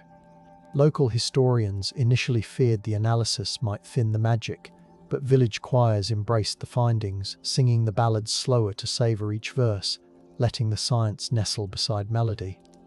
The digital files, stored on servers humming softly like distant wind, carry metadata noting the exact distance, 31.37 millimeters, between simulated canines, another reverent whisper in Juliet's growing constellation. Juliet leans back, the chair creaking like old timbers in a ship's hold. Outside, the Loire drags moonlight toward the Atlantic, marked by gentle ripples that glow silver against inky blue. She breathes in the mingled scents of peat dust, lavender, cedar, sage, jasmine, and sterile plastic that cling to her notes, each aroma a thread stitched through centuries of measured awe. Closing her eyes, she imagines the Sumi Joik, the Lithuanian runners, the Catalan nuns, the Lakota guardians, the Thai widows, the Innu drummers, the astronauts, biologists, programmers, and students, all walking a shared path mapped by careful counts and whispered blessings. She does not seek a confession, a verdict, or a final proof. Instead, she listens to the ledger's hush, hears the caliper's faint kiss against metal, and lets the story breathe like a sleeping wolf whose heartbeat steadies the dark. When she finally closes the ledger, the parchment exhales warm air scented with centuries, and the room settles into a quiet that feels companioned rather than empty, as if transformation still curls nearby, content to keep watch until dawn blushes the shutters. The file from the records room looks ordinary, a 3x5 index card, pencil-shaded lines neat as rice rows, a clipped metal corner smelling faintly of oil and dust. Under the lamplight's amber circle, the archivist's calipers whisper across its edge, the thin cardboard just under a millimeter thick, its weight barely felt in the palm. On one side, a notation, POW requested death, request refused, the words tight, cautious, routine. It rubs against an old wartime myth, the one that insists there were no choices, only frenzy and annihilation, only men who never surrendered and others who never hesitated. The card offers a quieter measurement, a refusal shaped by policy, by practice, and by human hands. It comes from a pile of thousands, each clipped, stamped, and filed as grey as the dust that settles on the clerk's sleeve. Among these slips, men speak without shouting. Many asked for an ending. Someone listening said no and then wrote it down. If this calms you, please subscribe. The lamp in the medic's tent is a trembling globe of yellow far out on a damp island night where the canvas walls smell of iodine and mildew. A Nisei interpreter kneels on the packed earth beside a wounded Japanese conscript whose eyes shine like polished obsidian in the low light. The soldier's whisper creaks like an unstopped door. The request is simple, the word for death heavy in air that tastes of salt and iron. The interpreter steadies his voice, the corpsman lays a dry hand on a wet wrist, and the American rifleman stands just outside the flap, listening to rain stitch thin needles through the dark. The request is refused without grandeur, no ceremony, only a practiced gentleness, weapon removed, bandage tied, stretcher lifted. The interpreter promises rice tomorrow, writes a note on a small tag that pricks his thumb. The prisoner stares at the canvas roof and closes his eyes. The tent sighs as wind presses it inward and then lets it go. Field orders spoke plainly in that era. Prisoners would be taken whenever possible, treated, questioned, logged and guarded. That directive, stamped in carbon paper and pushed through clattering typewriter keys, made a ritual of refusal. A request for death might come as a murmur from a litter, as a gesture toward a sheathed blade, as a throat's single sharp syllable, as the quiet slide of a grenade toward a belly. The Americans had a structure for that moment. The glove snapping into place, the muzzle angled high, the grenade lifted away like a hot potato, the interpreter's hand raised, palm out. The value of that structure was not abstract. It shielded those who followed it from a different kind of injury, the collapse of boundaries, the erosion of the law's shelter. It also gave shape to intelligence work. If a prisoner lived, maps were drawn, supply routes traced, tiny truths stacked like coins. The typewriter rang at the end of each line and the paper smelled faintly of gum and ink. On black sand that clung to boots and lips, a Marine remembered the first time a captured man asked for a blade.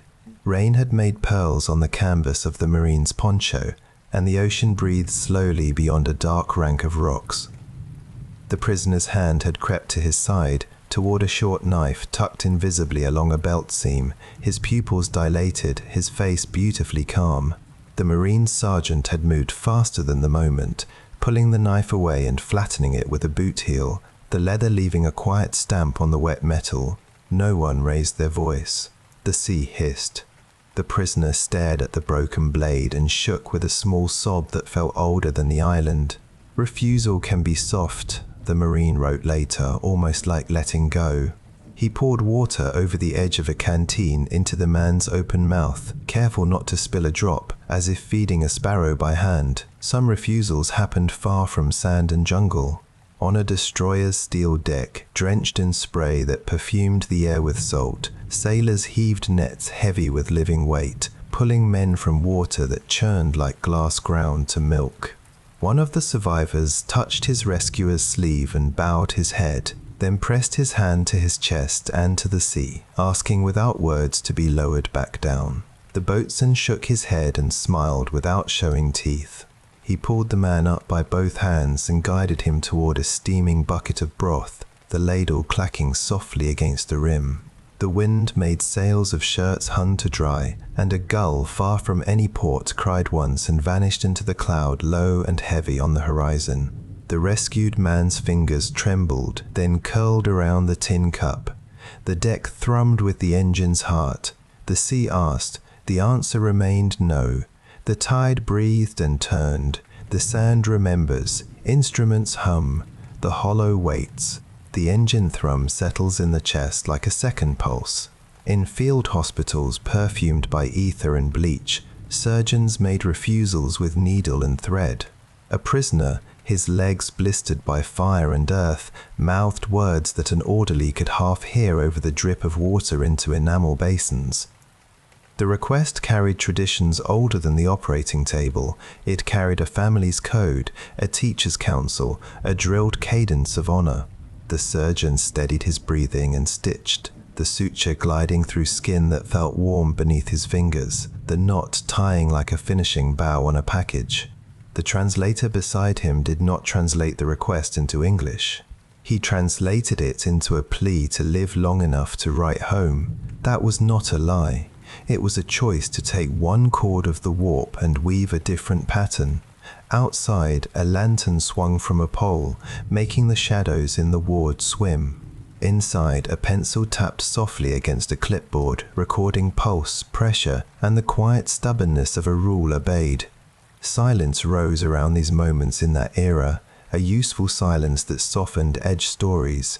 At home, posters declared the enemy fanatical, monstrous, relentless, suggesting there would be no prisoners and no mercy, as if the war had stripped all bodies of their ordinary longings. In camp newsletters and hometown papers, the tales that made easy sense were told first. A corporal who wrestled a suicide from a prisoner's hands sometimes found the story gently edited away, not because it was shameful, but because it disrupted the cadence of certainty that kept distant kitchens quiet. The censorship of kindness can be tidy. A public information officer with sleeves rolled to the elbow reads a passage and draws his pencil through it. The graphite leaves a pleasingly smooth line. Meanwhile, pocket diaries sourced with sweat and mildew survive under cot mattresses and in sea bags, waiting to be opened by later hands. Those diaries smell of mildew and the sweet ink of a fountain pen nib making a slow trail across paper. On Saipan in 1944, a Marine corporal wrote of a boy soldier, face scarcely shadowed by stubble, who crawled from a hollow salted with coral dust and lifted both hands, empty and shaking. The boy's voice, brittle as old bamboo, carried a request shaped like resignation. He asked for a bullet with the steadiness of someone holding back a tide. The corporal did not understand the words, but he knew the tone, a tone heard in the sickly glow of pre-dawn when rain finds the seams of your tent, when you half dream of your own pillow. He called softly for the interpreter, who came with a handkerchief tied at the neck and a pencil tucked behind one ear. The interpreter's answer was slow and low. The corporal knelt, took the boy's canteen and poured water into a cupped hand. Rice would come later. The boy cried without sound, tears mixing with gritty dust, and then pulled the blanket tighter around his shoulders. The act of refusing created intelligence that sang on maps, in marks of grease pencil that didn't wash off with one wipe. A prisoner's living memory traced the path of a hidden track through tall grass, or the location of an artillery telephone cable draped invisible beneath a footbridge. That refused bullet became a saved patrol the next night. It materialized as a stack of lives placed back on shelves. In a dim room where the fan blades chopped the warm air into even pieces, a lieutenant leaned over a green felt table, pushed pins into a chart, and moved a string a fraction of an inch. What does a refusal weigh in a storm? The answer appeared in a different column, in lighter casualty figures, in a convoy arriving with fewer holes. Sometimes the prisoner spoke only after soup, sometimes after a cigarette's ember collapsed, sometimes not at all.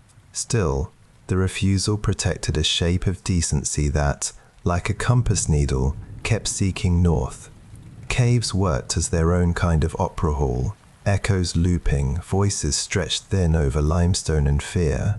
Interpreters carried megaphones shiny as kettle sides and called down into throat-like openings, promising food and bandages, pointing to leaflets that showed cups of tea and a rice bowl, a tent with a red cross painted in careful strokes. A handful of men emerged blinking like turtles, the rock sweat clinging to them, their hands lifted, their eyes cautious. On the lip of the cave, one man bowed and asked softly, not for water, but for a chance to die as a soldier, and pressed his palms together in a prayer gesture. The interpreter looked down to the megaphone, a silly thing now, and then up into the man's face. He shook his head, slowly. He held out a biscuit that flaked under fingers. The cave exhaled stale air that tasted of bat guano and damp cloth. The men followed the biscuit onto the path into custody, step after step. The surf lulls. The cave breathes. The paper megaphone gleams. Somewhere, a kettle starts to sing without a stove. Even bureaucracy had a pulse. In a tent with an uneven floor of wooden slats, a clerk typed on a portable with a ribbon that left words slightly ghosted at the edges. His desk rattled when someone walked by. He recorded, among a day's worth of routine, the note that a prisoner preferred death to captivity, the phrasing formal but not unkind. He pulled a thin blanket over his lap in the draft and licked the tip of his pencil before adding a reference number.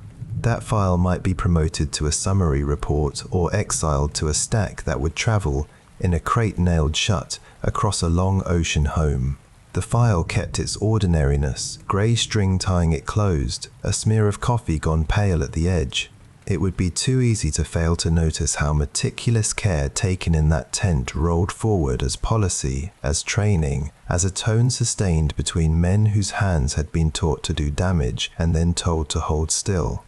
Letters crossed the same ocean with hand-stamped censor blocks and neat kanji tucked between folds, stitched by family ritual into lacquered boxes that hid among incense and framed photos. Some letters survived storms and storage and a grandchild's careful curiosity. One described a soldier preserved by strangers who would not grant his hunted wish.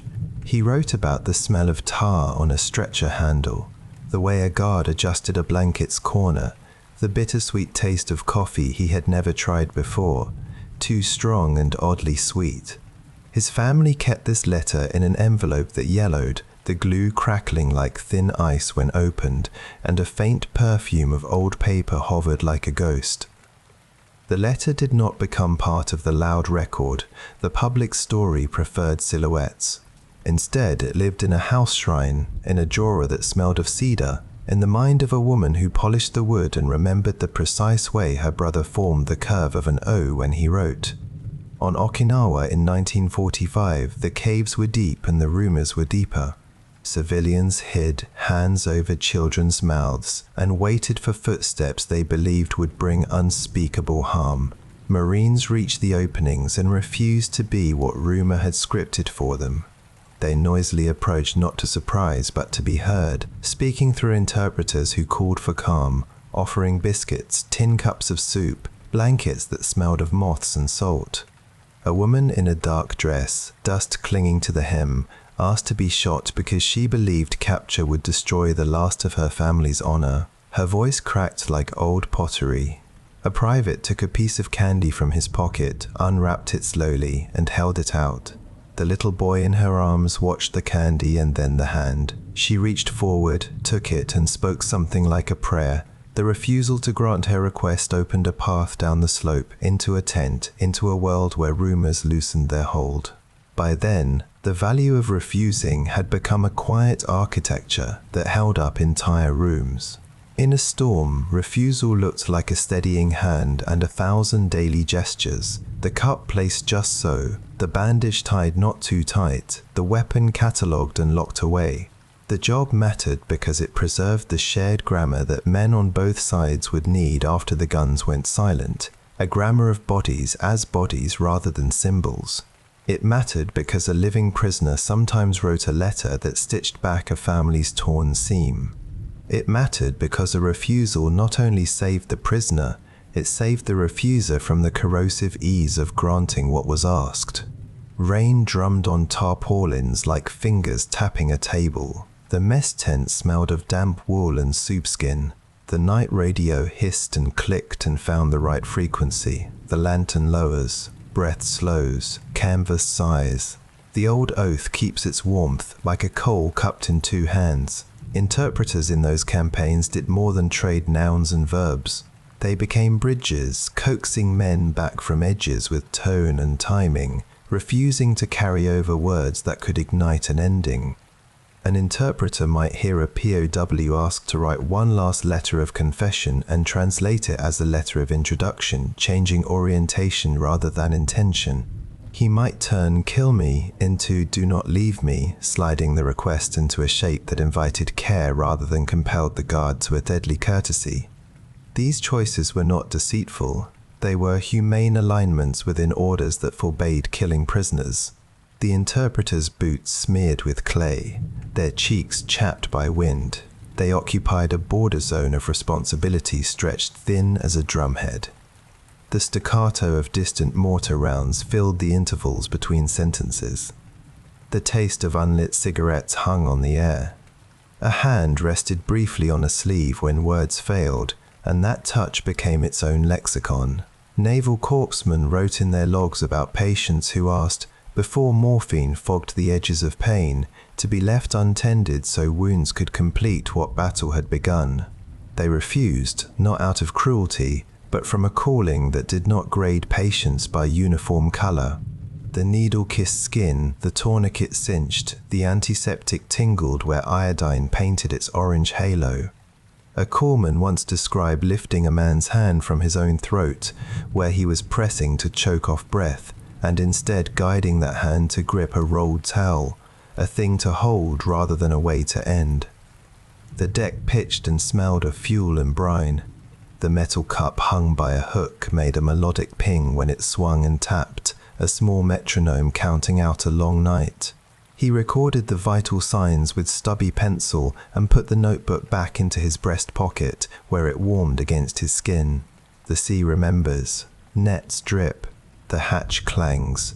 Commands that save lives can be whispered, and they still hold. A pilot whose plane had folded like paper into the sea drifted in a raft, the sun a white disk behind thin cloud.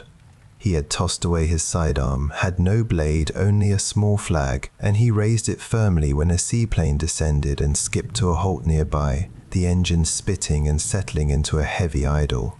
He signaled that he would not be rescued, the gesture crisp, as if executing a drill.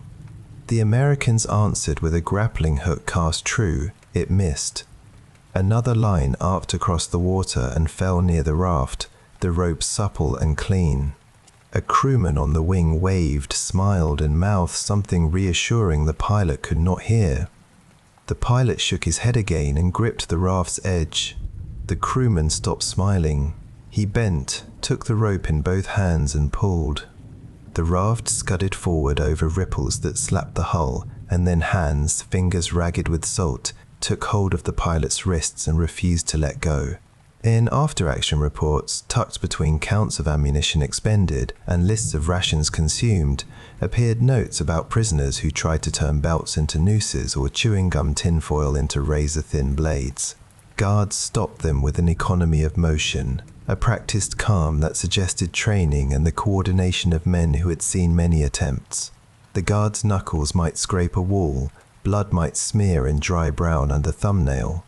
The prisoner would be placed back onto his cot, perhaps with his ankles gently bound with cloth to prevent another attempt. The tin cups on a shelf rattled when a truck passed outside. The chalk on the floor marked the next shift's post, a square of duty. The report language flattened the adrenaline into something countable, and yet between the lines, anyone who has sat with a friend through a bad night would sense the same ritual: stay awake, breathe together, keep sharp objects out of reach, wait for dawn. The myth that surrender never happened, that requests to die were always granted in the field by one side or the other, feels comfortable to some because it cleans the scene, sweeps away complexity like a broom pushing sand into a smooth, obedient line. But the record resists that smoothing. Men asked to be killed and were not. Men asked to be spared death and were. The refusal opened a channel for intelligence that included small details easily overlooked. The password traded at a fork in the road, the way rations smelled near a fuel dump, a sergeant's habit of humming a certain hymn that carried through foliage. In a room with a single bulb, a question came, then a second, then a third. Patience added depth. How often is compassion in war nothing more and nothing less than the stubborn application of a rule? The bulb's filament glowed and buzzed, the sound like a mosquito that never quite settled. Across inspection lines chalked on dirt and cement, Red Cross visitors clicked pens, inked forms that kept track of names and numbers as if they were stitching a net that could catch men who might otherwise fall through.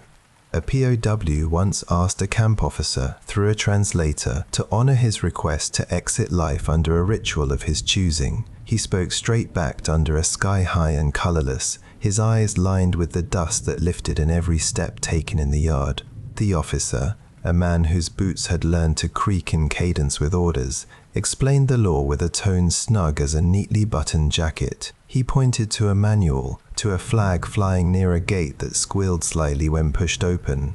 The prisoner nodded slowly, his face a mask that gradually released its stiffness. He signed the book and was given a number. The number clicked into its place among other numbers that, together, represented a promise kept. The yard calms, ledger lines straighten. A bell somewhere rings once, then waits. The shaded porch collects the day's heat and holds it gentle as breath. A hospital ship glided like a white loaf through swell, its paint unmarred, the red emblems blooming on the hull, while below decks the air smelled of talc and laundry steam. Nurses in white smocks passed bunks where men breathed in uneven chorus. A prisoner, sutured along the ribs, asked softly for a draught that would quiet him forever, a pharmacopoeia's final note. The pharmacist's mate shook his head and instead pressed into a paper cup 2 chalky tablets meant to restore and steady. He opened the little envelope and wrote, with a pencil dulled by use, a name and a time, for sleep, not for ending. He turned labels away so curious eyes would not read wrong promises. The ship's propellers churned a line of bubbles into a long broken necklace that curled behind the stern, Floorboards hummed softly. Somewhere above, a gull's cry found a path through an open porthole and walked along the ward, then drifted away. On a tiny atoll where palms leaned in toward a shallow bowl of lagoon, a captured officer in a tunic that still smelled of starch asked for permission to end his life with a ritual blade. His scabbard was lacquered like wet coal, his sword hilt elegantly wrapped.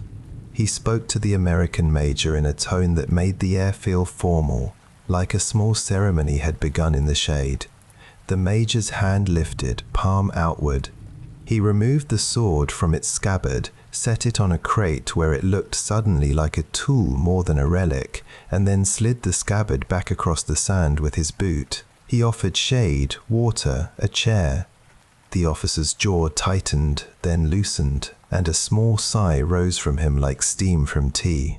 Later in a camp, the officer wrote that refusal had felt like anger in the moment, and mercy in retrospect, the way a doctor's pressure can pain and heal in the same touch. The sea hushes. The palm fronds clack softly, steel rests. The wind traces the sword's old path without cutting, like a finger over a scar. A chaplain in a canvas collar stretched to a shine pressed his palms together and lowered his head near a prisoner's cot. The prisoner had asked for a blessing before taking his own life, a benediction to speed him along pathways he believed would lead back to his ancestors. The chaplain could bless, but not for that purpose. He instead gave words that hung like beads on a string, patience, peace, courage, and a firm refusal braided through them like a stout thread in a garment. With his other hand, he brushed crumbs from the blanket, a simple caretaking that grounded the moment.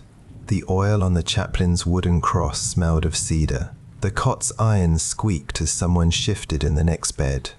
The prisoner stared at the chaplain's mouth, watched it form sounds that carried meaning beyond vocabulary. Finally, the prisoner drew a slow breath and turned his face toward the tent wall, where a pencil sketch of a mountain stood faint and sure. Leaflets printed in flat grey ink, with gentle drawings of cups and tents and nurses with neat hair, promised food and treatment and the chance to live beyond the clamour. They never promised any other ritual. The teams that flung them through the air from small planes or pushed them into cave mouths refused to trade in the currency of death as a negotiable term. The paper's texture felt like an old book page. When wet, it softened and adhered to skin. Some leaflets were folded into little airplanes by curious hands waiting in darkness, their creases sharp.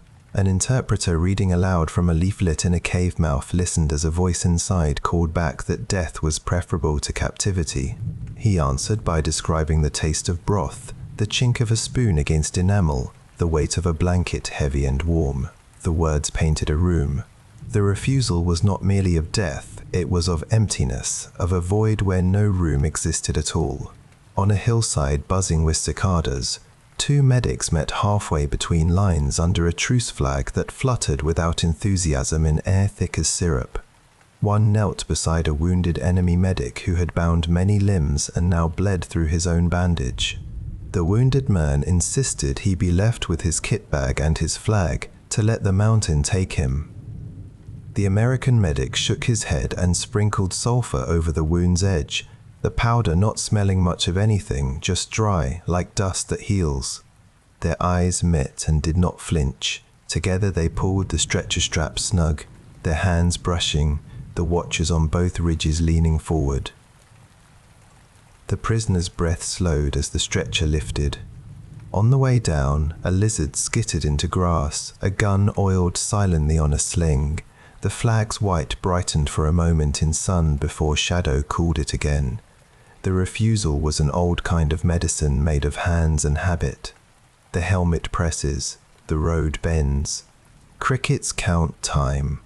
The hill keeps its secrets, yet the path down stays open through stubborn care.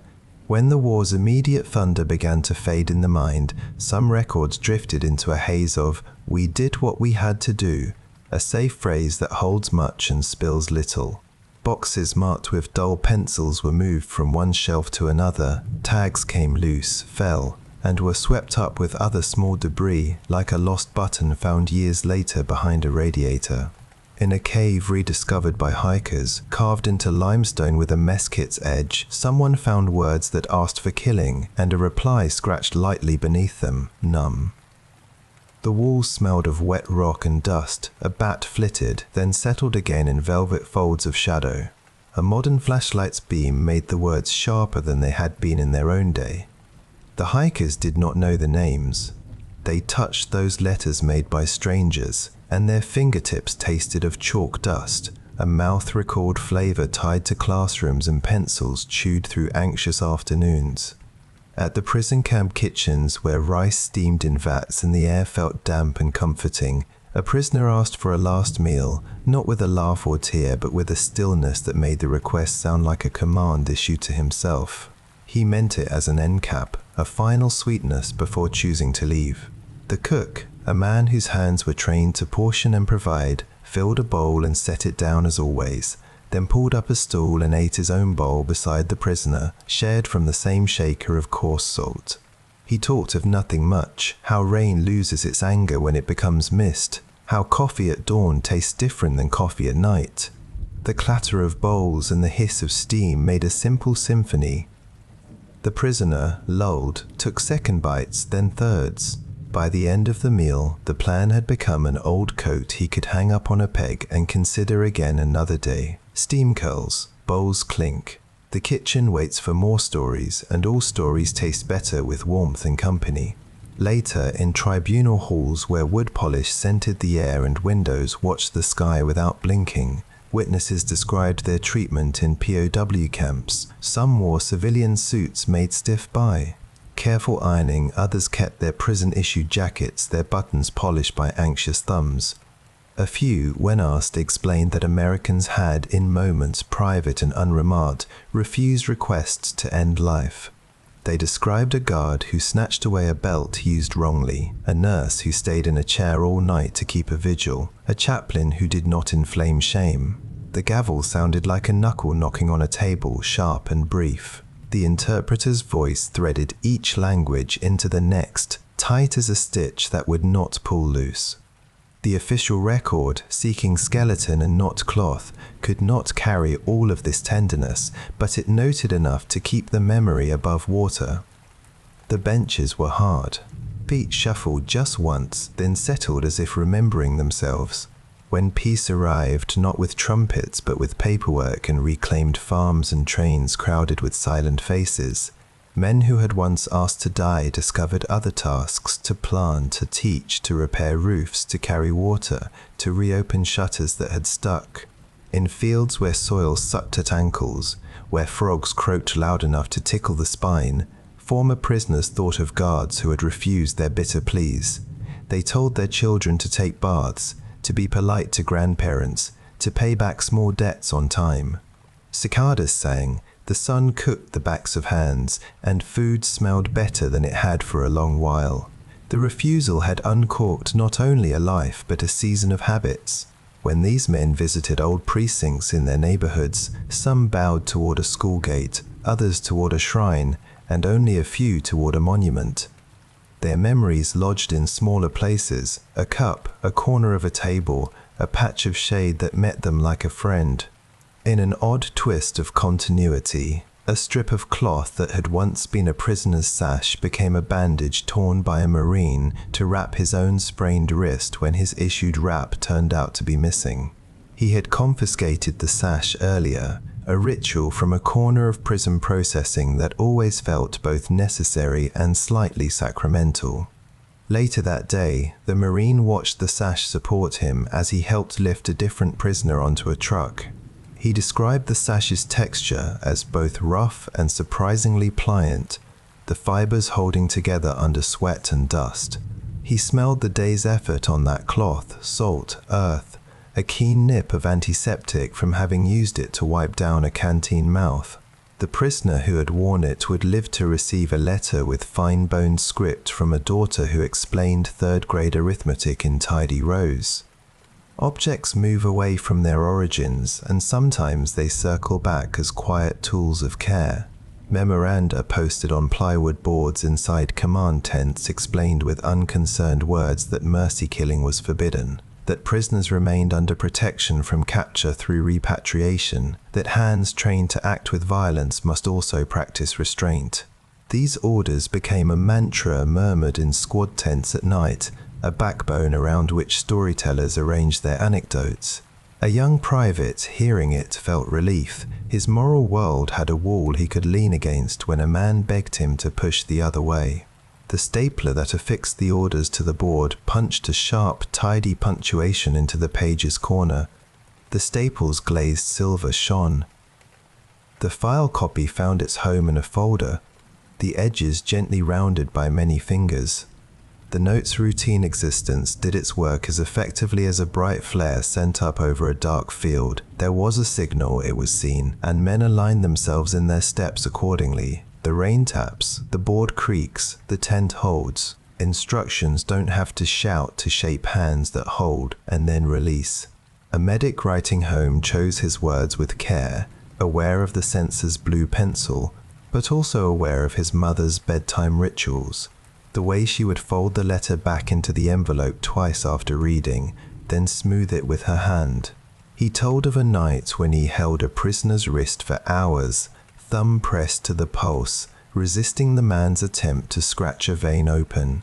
The medic skipped names and locations. He described instead silly details like the way his boot heel had worn through and how the iodine bottle cap stuck. He mentioned that the night smelled of wet wood and coffee that had boiled too long.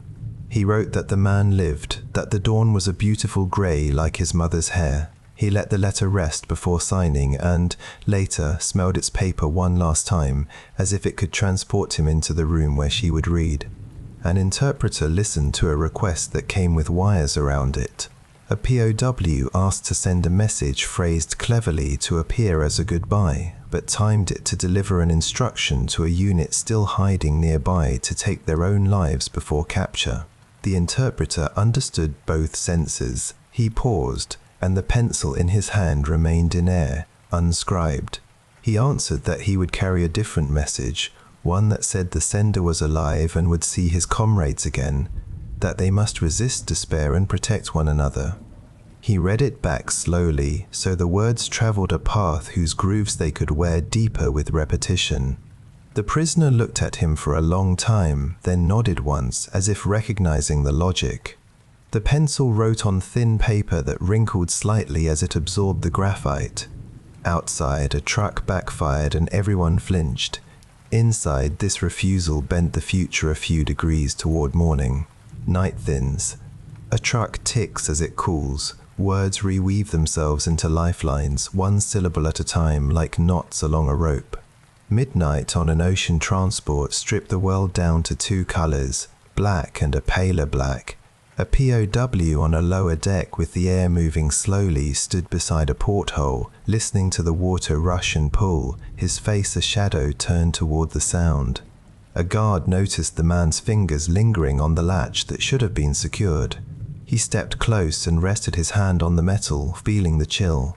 The prisoner did not move away. He spoke, soft and urgent. The guard, heart slowing again after that quick drum, answered by sliding the porthole shut and then drawing up a stool. He talked about his hometown's small baseball field, where the sour smell of spilled soda gathered under bleachers. He offered a cigarette, which was declined. They sat in companionable quiet, letting their breaths find a synchronized rhythm.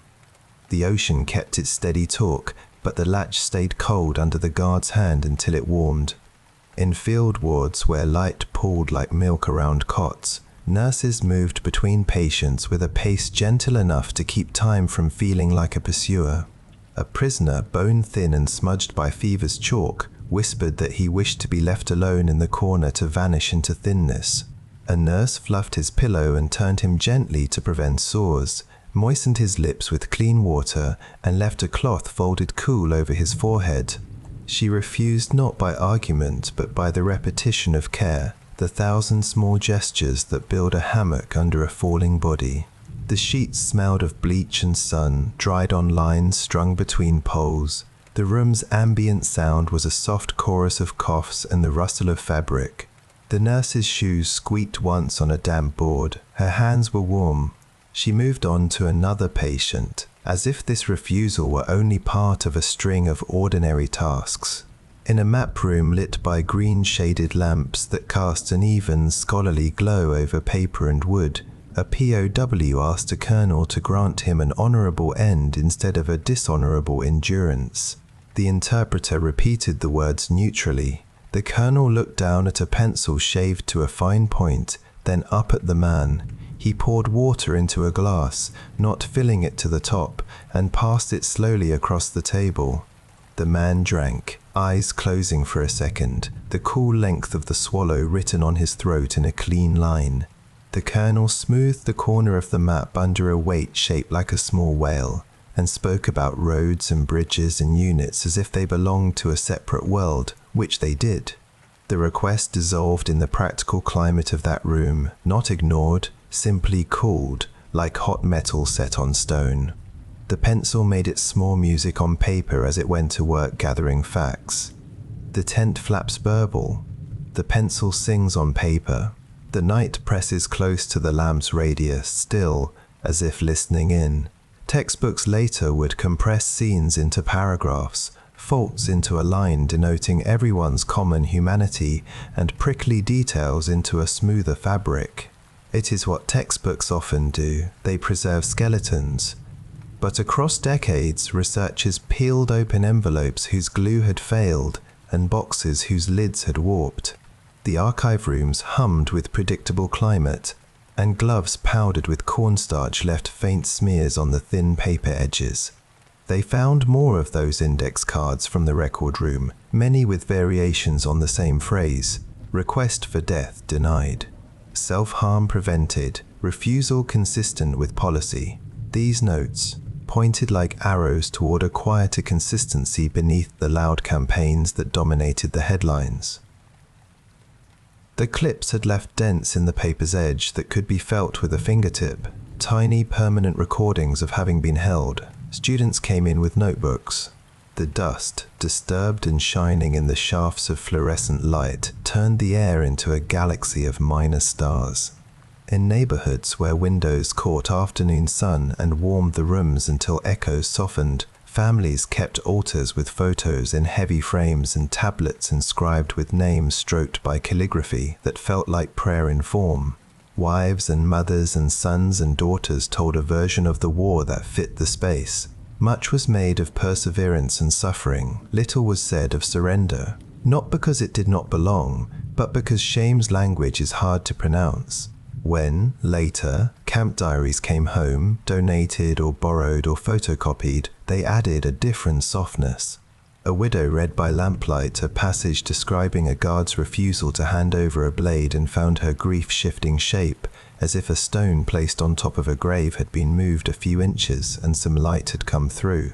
The incense smoke rose and perfumed the air. She blinked into it and found no tears, only the careful focus of someone absorbing a truth she could live with. The altar warms, smoke curls, paper breathes. In rooms that keep memory, even small changes in story can lift a heavy lid. Veterans who returned to the ridges where they had once been ragged and cold found the air gentler than they remembered, a salt sweetness in it like a hint of fruit. They put palms on rocks that had been cover, tried to find old fighting positions with the muscle memory of their knees. They recalled a man with empty hands asking to be shot, his voice so calm the moment could have been a domestic scene, a request to pass the sugar. They remembered the grip on their own rifles, the debate that passed without words across a glance with their sergeant, the relief in a quiet refusal. They walked to the cliff's edge and looked down into white foam. Their breath made little clouds that lifted and vanished, like the fog of the rising tide dissolving at the shore. Below, waves pressed lace against stone in endless repetition. Rocks warmed in the sun, and the veterans stood like posts modestly marking an unbuilt fence.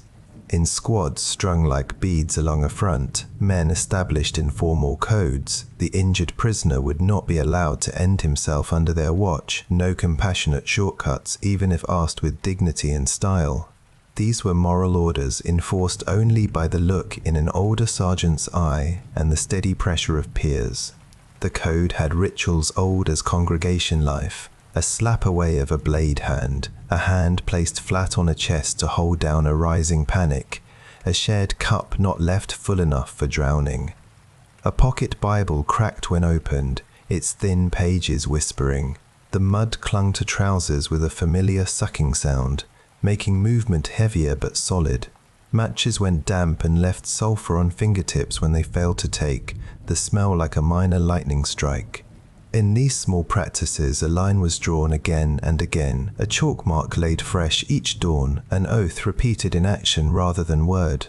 Reports from international visitors, stamped with symbols recognizable as belonging to a neutral metric of care, recorded moments when ritual attempted to intrude into controlled space, a prisoner, improvising a blade from unexpected objects, a guard's anticipatory knowledge dismantling the attempt with quiet efficiency.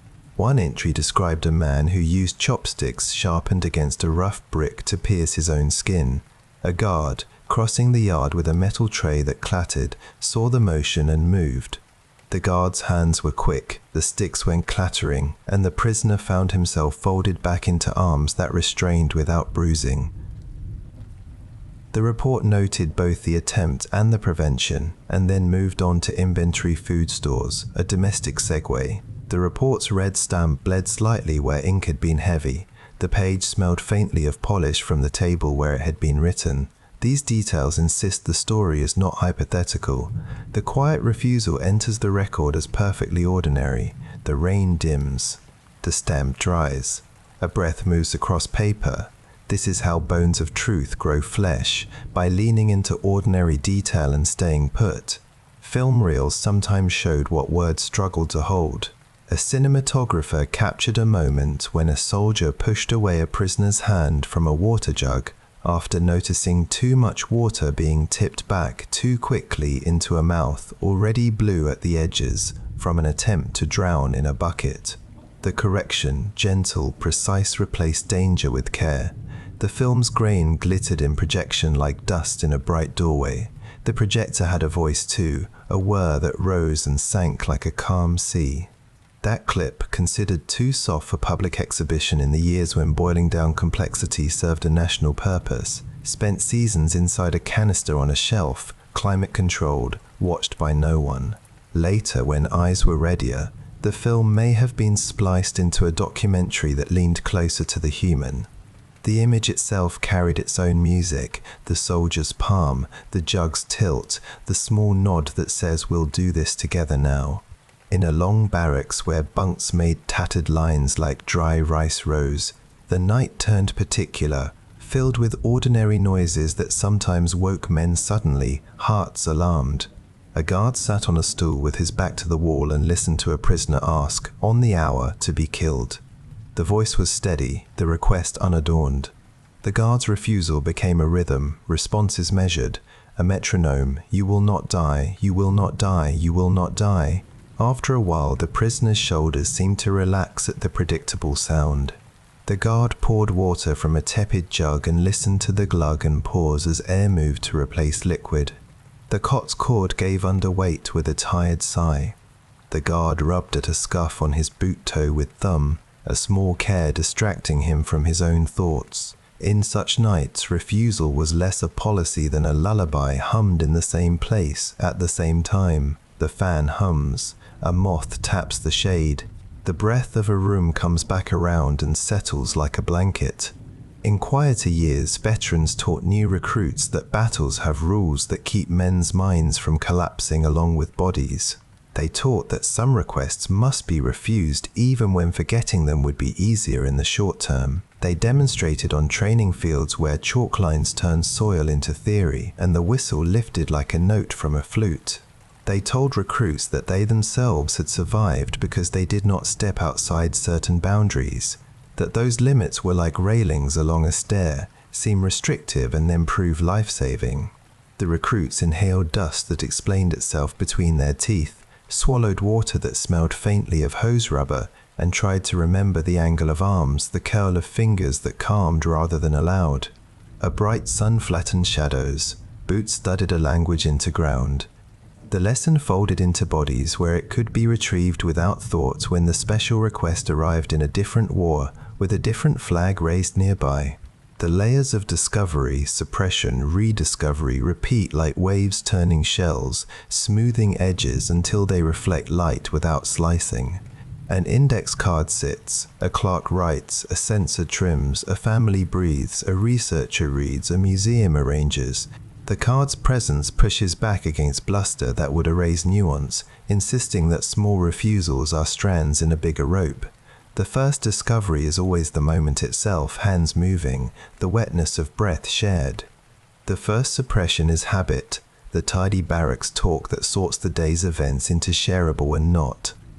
The rediscovery often happens quietly, in stacks, in murmured discussions over coffee brewed too strong in staff rooms. The rain hisses on the windows. The muffled joy of insight feels like finding a forgotten bill in a coat pocket. Unexpected relief and affirmation that you have more resources than you thought. Then you write it down and make a place for it on a shelf. The horizon is wide. The file sits. Cabinet drawers breathe in and out. We do not finish. We assemble patience and let it show. It is tempting to chase closure, to wrap up the moral with string and place a label, to reassure ourselves that refusal inevitably made every participant a saint. It is not so clean.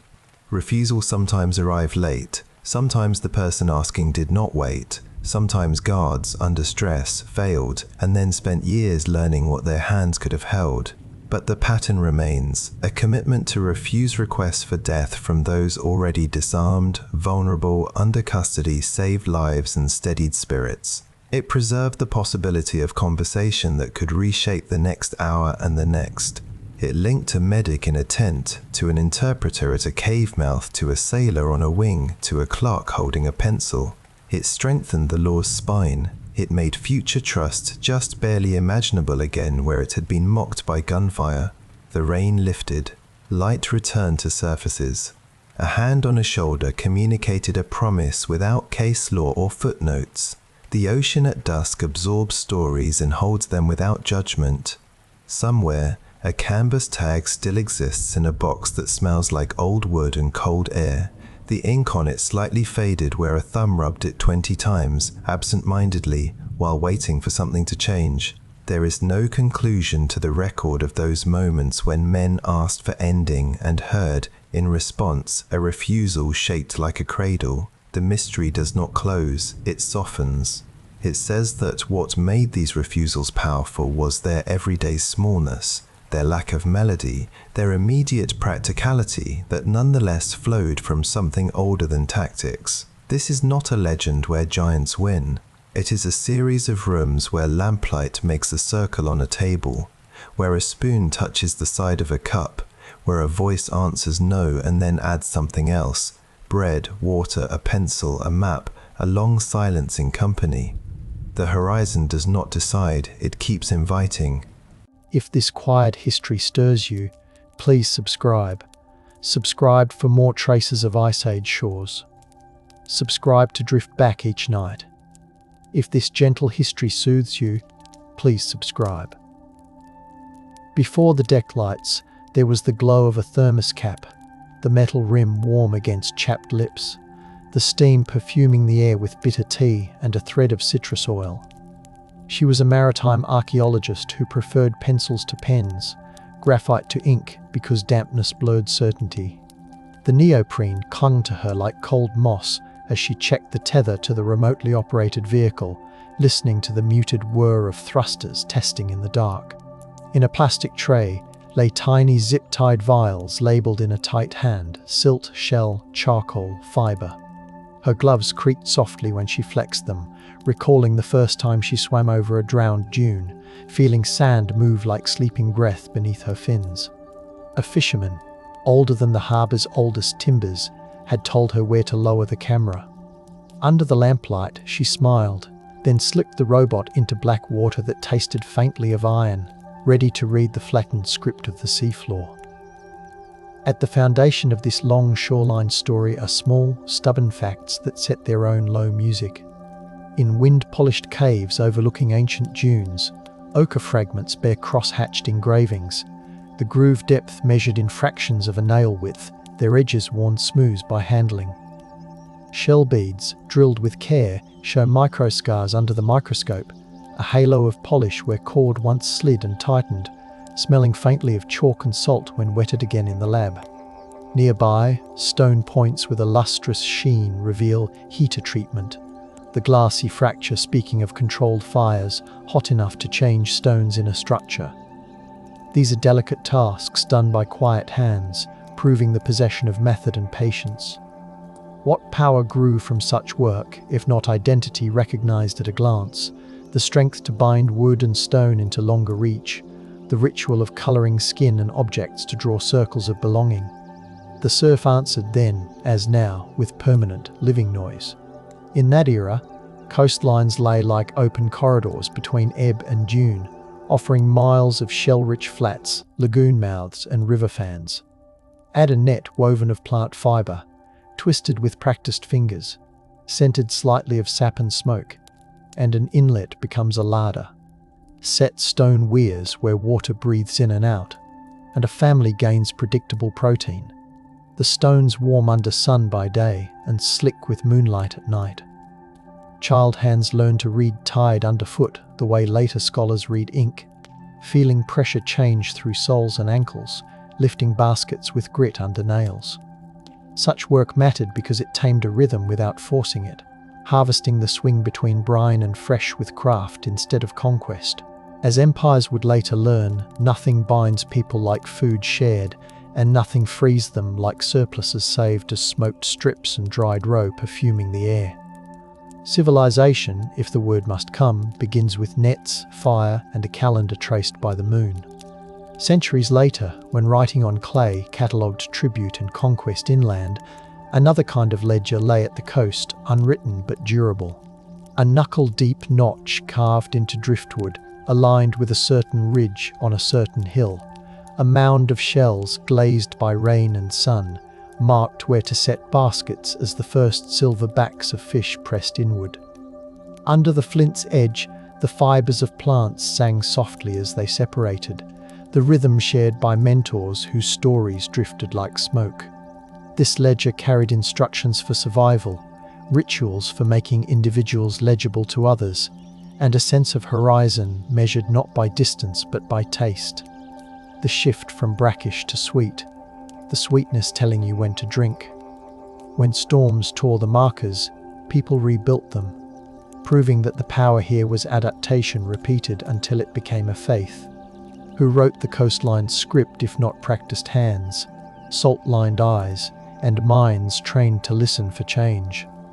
Alongshore travel, instead of high-risk marches inland, threaded communities together like beads on a cord, the cord itself braided from kelp and sinew, oiled so it would slide without squeal. Charring wood to lighten and harden it, they shaped small watercraft that echoed drift logs, paddles that entered quietly and left no splash that would spook fish or seals.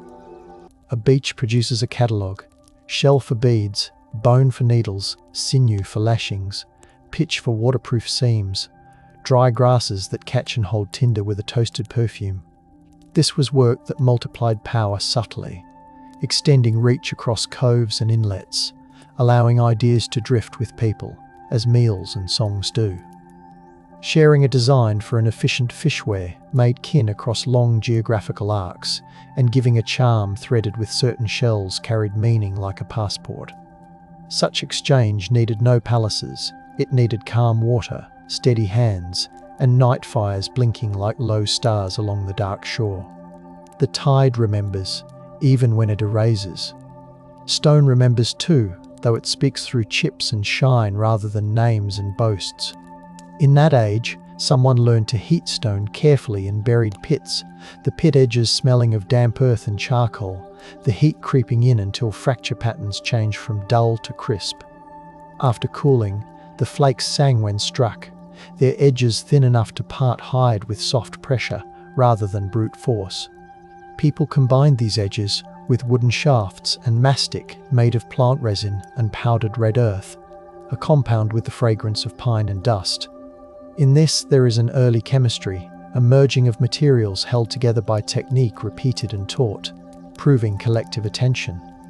The value created lay not in the artifact alone, but in the teaching line. The way a child's hand steadied under an elder's touch. The way songs timing the steps kept embers aligned with breath. The sand remembers in muted ripples. Instruments hum softly. The hollow waits, patient as moonlit water. Many generations later, tales of the city under the waves appeared in coastal myth, told in low voices beside windy fires where sparks leaped and vanished. The myth made hierarchies from the sea itself, imagining welled courtyards cut from living stone and staircases worn smooth by ritual feet, echoes bouncing in chambers smelling faintly of damp limestone. Yet as diving became possible and instruments improved, the camera's unblinking eye found patterns less grand and more intimate. Post holes in parallel, indicating fences or pens, cobble lines tracing fish traps, patches of burned sand that told of repeated fires. An underwater microphone picked up the ocean's tremor, and, between pulses, silence where voices might once have been. The collision of legend and measured evidence did not accuse the legend, it refined it. Instead of a drowned palace, we see a drowned neighborhood, its value born of chores repeated until they became liturgy, and its power expressed in meals secured against uncertainty, in warm hands and full bellies. Centuries after that, when coastal maps grew precise and land grants stretched to tidal flats, another silence formed, smelling mostly of paper, glue, and dust. Records of submerged features, entries in logbooks, and sketches of regular stones were often filed under fisheries or dismissed as natural, the ink fading while tides carried sand across memory. Some suppression came from misaligned incentives, declaring old structures meant regulation and scrutiny that owners did not desire. Some came from awe, wearing the mask of disinterest, a reverence that refused to meddle with the quiet below. In the archives, drawers stuck before sliding open with a sigh. A map's faint blue grid revealed dots a hand had added with patience, suggesting a knowledge kept to a small circle. The power in such suppression was control over narrative, and the cost was the fading of techniques that had fed families for generations. The surf broke outside, and the building's windows rattled like a distant drum. In the language of instruments, truth arrives as a pattern. A sonar return sharper than surrounding chaos, a magnetometer twitch where iron should not be, a sub-bottom profiler drawing ghost lines beneath silt. The boat's hull creaked softly. Light blinked on screens in a dim cabin perfumed with coffee and engine oil. On one pass, a grid of pushers in the sand matched a known spacing for basket posts used in certain tidal ponds. On another, a U-shaped feature with a narrow throat suggested a weir designed to coax fish into a trap with the rising tide. These shapes, measured and mapped, added up to routine rather than spectacle, to lives structured by calendars made of water and moon. That is, civilization, writ small and stubborn, prearranged cooperation, shared skill, rituals at predictable intervals, power from predictability rather than force. We study it with humming devices now, but it was built by hands that moved to the rhythm of waves. By then, genetic evidence had begun to whisper alongside the stones, a song of population movements that smelled, faintly somehow, of smoke and earth, because lab machines run hot and gloves gather dust. It suggested threads of kinship along coasts, a braided pattern consistent with boat crossings sheltered by islands and beach ridges. A shell bead type clustered in one region appeared far away, carried perhaps as a gift or as a token of obligation that outlasted a voyage. Such threads imply a ledger of debts and favours, the kind of bookkeeping that keeps groups whole without written marks. A person who arrived with smoked fish, green seal fat, and stories could claim shelter in exchange, proving the worth of remembered routes and seasonal timing. The smell of dried seaweed and the creak of leather carried news as surely as any crier. The ghosts of maps in our blood align with the ghosts of fences and fires checked by machines. The tide holds its counsel. Through ages of low sea, this littoral commonwealth persisted, adapting as wind patterns shifted and rivers braided new mouths. When the coast stepped back as if inhaling, salt marshes spread, their grasses rustling with insect song like rain on paper. Communities shifted their markers, retied their nets, and traced new lunar calendars with sticks poked into damp sand. Value mattered here in two directions. Inward, as families prospered on steady protein and craft work. Outward, as exchange bound distant groups into mutual care. Power never required walls. It required flexible attention and a willingness to share precisely timed knowledge. Reverence filtered through work. A chant softly sounded when the first run of fish arrived. Pigment daubed on cheeks when a boat returning heavy made a channel bright with scales. These rites washed away quickly in literal water, yet they trained minds to believe in cycles, in return, in the dignity of repetition. Who would not build faith on dependable tides? Still, accidents also wrote silence across this world. A storm pitched steeper than memory lifted anchors and scattered weir stones, the sea tasting of torn plants and ground shell, the air carrying the metallic tang of shredded flotsam. Fire, sometimes escaped from a pit, ran through dry grasses and charcoaled the posts meant for baskets. A disease, unrecorded by script, passed through a camp and counted its victims in hush rather than tallies. When hardship layered with a shift in the shoreline, families moved, shoulders bowed under baskets that smelled of smoked fish and hope, leaving only footprints that wind erased. The sea later advanced with its usual patience, filling footprints with foam and then with sand. We speak of suppression by law or politics, but accident is the most ordinary librarian of forgetting, stamping books with silence. The ocean's long exhalation covered the shelves and left only the faintest index visible to instruments and eyes that learned to see. Across a bay, millennia later, a monk with red-stained fingers copied a passage about floods and lost gardens by lamplight that perfumed the scriptorium with wax and faint animal glue. He added a margin note about fishermen who pointed at an old alignment under clear water, a line of stones they avoided out of respect. His superior frowned, suggesting that such matters drew minds from higher truths, and the note remained small, tucked like a sigh against the main text. Books moved through hands and shelves, pages were rebound, the margin shrank until the note almost vanished under a new leather seam. Yet when a later restorer lifted the binding, the little voice returned, telling of stones in water arranged by someone's intention. Reverence had silenced the observation, not through malice, but through piety misapplied, transforming a community technique into a whisper.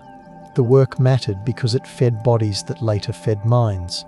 The copyist felt the gentle asymmetry, but let the wax cool. In that same chain of memory, a coastal steward under a distant crown kept records of nets and taxes in a brittle notebook flavoured faintly with salt from his damp sleeve. He knew of submerged traps but omitted them, suspecting that acknowledging them would invite claims he would have to enforce against neighbours who kept his boat repaired in winter. He heard the low, rattling laugh of old fishers when younger men mentioned the forgotten lines, and he understood that laughter as warning, a shoreline way to maintain commons knowledge by making it seem foolish to outsiders. Some silence is a fence made of humour, of stories shaped to keep strangers away from certain coves. The value in such an omission was local stability. The power was the ability to keep a shared resource intact. Centuries later, the ledger where he wrote mended nets and collected coin sits flat in a museum drawer, the salt gone, the smell of cardboard rising like a thin fog. At low tide, some evidence refuses burial, standing like ribs when water drains. A line of stakes, softened and blackened, protrudes from a bay floor, their tips coated with velvet weed that smears fingers green. A careful hand can press a fingertip into the soft, damp wood and feel fibres that once yielded to an adz's rhythm. Nearby, necrotic sand gives underfoot with a hollow sigh, the underlayer holding a lens of charcoal where fires burned, the grains coated in sheen like sugar. These features do not ask to be palatial. They ask to be recognized as intention. We made a wall here, a funnel there. We cooked many nights here. We kept a memory of procedure that outlasted a lifetime. The wealth was accumulated in the form of regular dinners and the power to predict hunger's end, stored as songs about when to set and lift and eat. The air tastes briny and gulls call like knives hung on a line. As empires rose inland with noise of bronze and later iron, their captains often dismissed the literal arts as peasant craft, beneath notice except as catch tallies. A general's journal, smelling of lamp soot and oiled leather, might list coastal villages in columns of tribute, yet it rarely records the weird placements that quietly ensured those figures. Suppression by disinterest is still suppression, and it shapes what later scholars consider civilization. Yet the very smoothness of inland roads was subsidized by the quiet abundance of coastcraft, as dried fish traveled far and lit fires in mountain towns. The power relationship inverted elegantly. While armies marched, the sea kept feeding their step. In that era, a person who could read the smell of the tide iodine sharpness on the edge of a storm, the sweet rot that promised shellfish, held knowledge as valuable as any cuneiform scribe. The sea wrote in salt, and the script endured. Centuries flowed, and a surveyor, standing on an exposed sandbar at dusk, peered through a level that sipped at the fading light, the metal cool against his brow. His assistant held a rod steadily, boots sinking with a hiss into wet sand that smelled like cold pennies. Between them stretched a sheet of water whose surface trembled under an offshore breeze, the ripples blurring margins that maps demanded to fix. As the line steadied, he noted an anomaly, a regularity of bumps beneath a shallow channel that refused to be random. Later, rubbing his eyes gritty with sand, he inked the bumps as dots on a margin, not daring to clutter the official map. That reluctance was self-preservation, not malice. Still, under the dots lay a shape that would, in another age, look like a fishweir, a knowledge architecture stubborn and plain. Ripples made a soft, stroking sound along the measure's legs, as if urging something said, something not yet safe to remark loudly. The wind carried it away. On a different shore, far away but joined by the long necklace of human drift, a potter's pit near an ancient dune held bits of fired clay with finger imprints smooth as river stones. The impressions showed hands accustomed to knotting cord, the ridges patterned like woven mats, suggesting that textiles, now vanished, organized daily life as thoroughly as stone. The pit still carried a faint char smell when excavated, a surprise to noses used to dust and faint mold. Plant fibers imprinted into clay hovered at the edge of sight, proving that perishable arts had a registry in the underworld of fragments.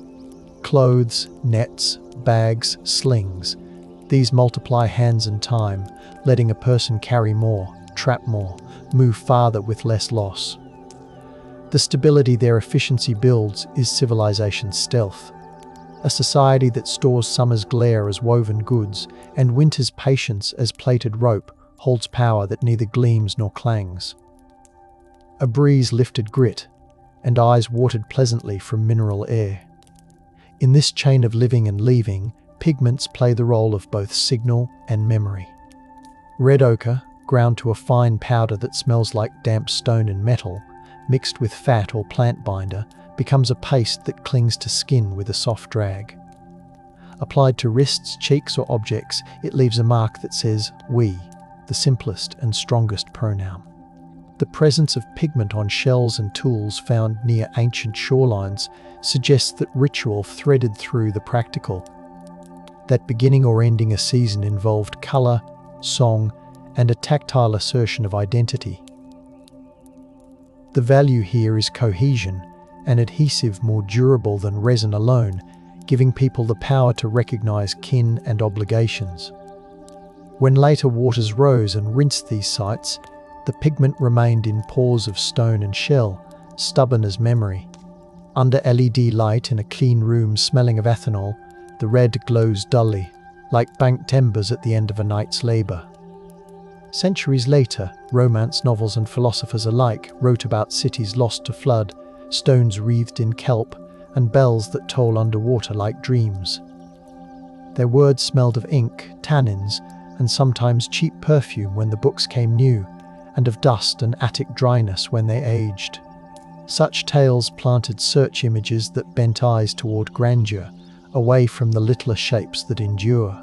If one expects a temple, one will misread a pen, and so many divers passed over the true veins of civilization in their hunt for marble. Suppression by glamour is a form of forgetting, beautiful and effective. Yet gradually, the patience of small studies accumulated, revealing that elaborate simplicity stones placed at proper distances, baskets woven to precise diameters, fires tended to steady heat, was the architecture of thriving lives. The power in this recognition is the restoration of dignity, a righting of a scale. The sea tasted of salt then, as now, refusing to sweeten anyone's fantasies. In 1963, a coastal survey ship lobbed an unexpected echo in a shallow bay, a tight V-shaped return repeated across several transects, the paper chart curling as warm air met cooler hull. The captain sniffed the air and declared it nearly windless. The smell of fuel faint but present, and the operator poured coffee that tasted of tin and patience. A botanist on board, hitching a ride to reach marsh sites, peered and murmured that the returns matched a certain fish trap geometry she had seen in an old ethnographic drawing. The report, filed, sat at the bottom of a stack. A decade later, a storm scoured the bay floor, and the trap stones surfaced in neat, regular arcs. The rediscovery arrived not with trumpets but with gloved hands lifting stones that slicked palms. Power often hides in persistence, and the value here was the enduring utility of a design that made the sea do the work. The instruments hummed, and gulls cried like laughter on the wind. Back in the core lab, optically stimulated luminescence teased time from grains that tasted of nothing and smelled faintly of plastic trays and rubbed latex. Each sample, taken from beneath the drowned shore, told of the last moment sunlight touched those grains before burial, a clock hidden in sand. The numbers translated into phrases before many thrones, after many droughts, aligned with sea level curves traced from coral terraces. No need to count exact years beyond a handful. Better to feel epochs like breezes that warmed or chilled the shore. The laboratory's hum seemed, to the tired listener, like surf stripped of its liquid body, yet the results anchored dreams.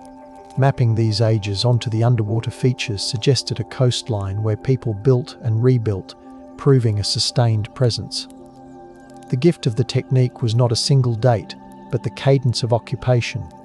Soft light reflected off the clean benchtop, and a technician breathed slowly, as if careful not to wake the sleeping sand. The instruments blinked, then settled. Even inland, rivers carry coastal stories. Their braided mouths, now drowned, once perfumed the air with tannins, mud and flour, even near their estuaries. LiDAR over deltas shows drowned levees, faint under meters of water, hints of raised ground where camps could rest above spring floods. Canoes, or simple floats, sealed with sticky resins, would have slid along reed walls that rustled like parchment, carrying food inland and returning with stone from quarries, bone from hunts, or gossip about who fished where. These upstream and downstream exchanges gave shape to obligation networks that knit people into larger wholes without needing to stand in ranks. The river's surface, slick and glassy at dawn, would carry voices, the timbre softened by fog. In this way, value travelled, and power spread without lording over anyone, shared under the maxim that tide and flood both return. When these channels later drowned, they left traces that, once seen, appear obvious, as if always waiting for the right angle of light. Across an ocean, on a different shelf, the same economies appear as different accents, tidal pools fingering basalt, seaweeds with different tastes, shellfish with unfamiliar heft. Yet the pattern repeats, reliable as the hush before a wave breaks. This does not diminish local genius, it amplifies it, showing how the environment and human skill weave together to make civilization scale by pattern rather than empire. Where hardwoods grew, paddles thinned toward edges and smelled of sweet sap. Where softwoods dominated, paddles broadened and satiny oils soaked in to prevent splitting. In places where certain barnacles attached and cut feet, woven sandals spread with velvety friction underfoot. Inlet to inlet, the precise recipes of pitch varied. The breath timing of heat matched to local resins. The power this created was diversity overlapping with continuity, a tapestry that worked because errors could be corrected locally without issuing decrees. The sea taught this lesson and kept repeating it with every tide. Suppression sometimes came with force, not merely neglect. When raids from inland threatened, communities along the shore unbuilt their obvious structures, scattering stones and hiding posts under silt, the work quick and efficient, the sound more shuffle than crash. Better to disappear a trap than gift it to an enemy. Fire again played its role. A pen burned rather than captured. Memory moved into people and banished itself from the ground out of caution. Generations later, those structures remained absent, and without survivors to point the way, archaeologists could only hypothesize from scattered clues. This is where breath and patience matter, where a brushed chalk smear on a rock that shouldn't have been there means more than a fortress would. Power becomes the ability to vanish without losing technique, value stored in minds and hands curated by elders. The smell of wet ashes from a controlled burn lingers in soil grains, and devices can still taste it when people cannot. Silence protected them. Rediscovery often arrives through craftspeople rather than scholars. A basket maker, tracing a pattern inherited through unbroken lineage, recognizes a rhythm in the spacing of posts shown on a diver's tablet. "We build fences like that under the moon," she says, touching the screen with fingers that smell of willow bark and river. Her observation collapses time, connecting living practice to drowned geometry. Suddenly, a shape in mud becomes a sentence, and scholars listen to the voice that never stopped speaking. The value of this bridge is humility that increases accuracy, and the power is a restoration of rightful authorship. Not everything lost is gone. Some of it is simply living elsewhere, in hands that never abandoned the task. As instruments draw maps, gently buzzing and glowing, a human voice with the vocabulary of practice can name what lines truly mean. The tide runs, and the hoop of willow creaks as it bends, a sound like a door reopening. The story steps through. Sometimes, reverence stops the shovel before spade meets earth. A coastal community, guarding a cove that provided safe harvest for generations, prefers not to expose ancestral work to tourism's bright eyes and noisy boats. They offer access to data, to patterns and measures, but ask that the stones remain water-dark and quiet, smelling only of sea. In this choice, there is power that refuses spectacle and insists on living relation over extracted finds. The archaeologist understands, recognizing that the work's purpose was always nourishment and cohesion, not display. A compromise forms, images shown with coordinates removed, techniques described without sacred details. Suppression here is not erasure but stewardship expressed as discretion. Value accrues to trust. For the outside listener, the hush may feel like denial. For those within, it tastes like bread shared across seasons. Machines idle softly, and the surf speaks louder. The patience of waves becomes the model for publishing. Not everything needs to be loud to be real. Later, a student in a city far from any coast reads an index of shell bead distributions laid over bathymetry, and the pattern resolves into a necklace of exchange that once clung to the world's wet edges. She eats lunch at her desk, rice cooling, tea cooling faster, and draws a line across shelves that were once dry, her pencil whispering. The beads have different hues, not that any color is permanent underwater, but the distribution carries a logic that smell and taste could once confirm. The lemony bite of certain seaweeds near one region, the coppery note of marsh water in another. With this map, she proposes a pilot radio of sorts, where subtle tastes and textures linked to memory gave reliable directions without fixed stars. The value is simple: more households fed for more days, fewer crises flaring into die-offs. The power is cumulative and quiet. The desk lamp warms her hand, and a draught from the window stirs her notes like leaves.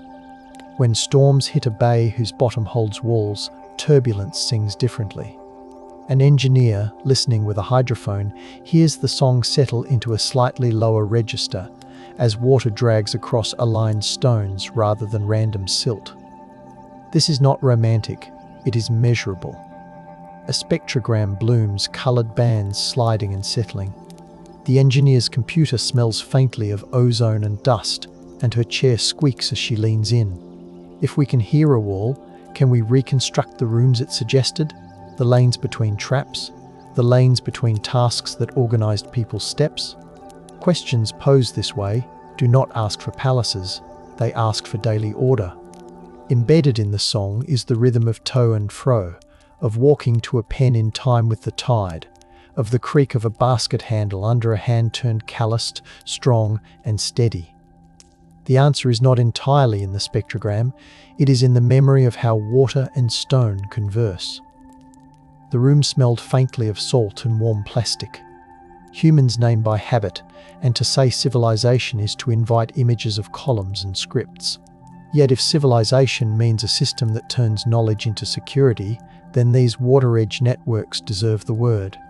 The job of a weir keeper mattered because it transformed uncertainty into manageable risk, and the ritual of setting and lifting at proper moons created a clock that gave power to families across lean seasons. The night air carried songs, not to entertain only, but to coordinate. The same phrase rising, the same phrase falling, aligning many hands like gears softly meshing. When people paint shells or their own faces in sequence, they are writing, just not in strokes preserved on sidewalks. The sea is poor at keeping paper, it is excellent at keeping patterns in the collective mind. What would an empire at the tide line profit to demand monuments, when the only monument that lasts here is technique, and the only bronze is the burnish on a well-used tool? The sand remembers. Instruments hum. The hollow waits. Silence also arrived as an accident of attention. Scholars focused inland for reasons that smelled of book glue and stone dust, of large grants and classical languages. The literal arts seemed too wet, too messy, too perishable, as if only ruined stones deserved respect. Meanwhile, on the seafloor, baskets softened, wood turned to shadow in mud, and posts dissolved into a sugar of cellulose that fed invisible lives. Rediscovery therefore required new tools, and those tools, even when precise, needed new metaphors. A sub-bottom profile looks like layers of cake disturbed, then re-smoothed. It takes a chef's sense to know where someone sliced and where the batter simply swirled. The gift of turning this knowledge into bedtime narrative is to let the perishable return, in words, as something you can taste again: salt, smoke, the crisp end of a dried fish. The power to narrate becomes a restoration, stitched from evidence and restraint. The lamp's shade glows with warm light. Breath steadies. Across a different sea, a diver pushing through clouded water feels fingers brush across a row of pebbles arranged too evenly to be storm-thrown. Silt puffs like breath in cold air, the cloud tasting chalky. He moves away, waits, returns, and the line persists. He follows it to a curve that suggests a throat, to a widening pool, to posts sunk and rotted smooth. He surfaces, spits, and laughs in the damp, describing the feel of it to friends on a boat smelling of diesel and fish scales. Later, a scientist listens, not discounting the sensation of touch as evidence. Rediscovery is often tactile first, cerebral second. The value of trusting hands is accuracy. The power is a partnership between embodied knowledge and measured calm. When the diver that night scrubs his hands with rough soap that smells like citrus, he keeps feeling the line under his skin. He calls it a voice that speaks through grain. The boat rocks softly at anchor. Suppression returned in a more modern costume when salvage and development needed clean narratives to support projects. Declaring a bay floor, naturally chaotic, simplified permits. Acknowledging underwater heritage invited constraints that investors found inconvenient. Reports softened observations into generalities, the language carrying the back-scent of bureaucracy, neutral, denatured, a little antiseptic. Yet storms continued their audit, revealing order again and again, strokes of stone under dull light that looked like writing in an alphabet we were trying to forget. Some young staffers, unable to sleep for the compromise, leaked images, not to inflame, but to invite precision. The leak carried the perfume of printer toner and paper warmed by a hidden desk lamp. The result was a new survey, and the pattern returned fresh, as if it had waited patiently while we played the old game of convenience. Value shifted toward protection. Power moved back toward place. On the mud, crabs went on with their own long history, unbothered by our papers. Centuries after the first hands tied the first clever loop, technology shifted again. Satellites read the world's skin, and computers subtracted tides and waves to reveal the land beneath the ocean's pulsing veil. What emerged were plains, ridges and river mouths that once flared into fans, now drowned in green and blue. The maps smelled of new ink and ozone, and a trace of hot plastic from the plotter. The feelings they stirred smelled older, grass warmed by sun, the dryness of dune, the mold of shaded caves. Over these maps, one can draw paths where people could have walked without getting feet wet for weeks, thousands of breaths along shorelines now swallowed. In those spaces, the techniques we discuss would have multiplied, connecting, trading, arguing, loving. Civilization's full mixture of noise and warmth. The value in this view is context. The power is a rearranged humility. The present coast is a moment, not the truth. The tide knocks lightly at the map's edge. Rediscovery through songs and stories continued too. A lullaby, carried across generations, mentions stones that catch fish by moon's bite. A phrase dismissed as metaphor by modern minds. A linguist, soaked in tea and charts smelling faintly of fennel, heard in the cadence a set of instructions. Place stones at intervals that match a certain stepping pattern. Tighten the throat when the moon is thin. She walked with elders at low tide, and they nodded without speaking much, letting her count with her body. In the cadence was information that we could test, a code hidden in music. The value in carrying technique as song is resilience under stress. Learning never looked like study. Power expressed as melody is hard to confiscate. It returns when lips part. On bare flats where the sea pulled back, the mud reflected sky like a tarnished mirror, and footsteps printed and filled and printed again. We forget to listen in this way. The cove did not forget to answer.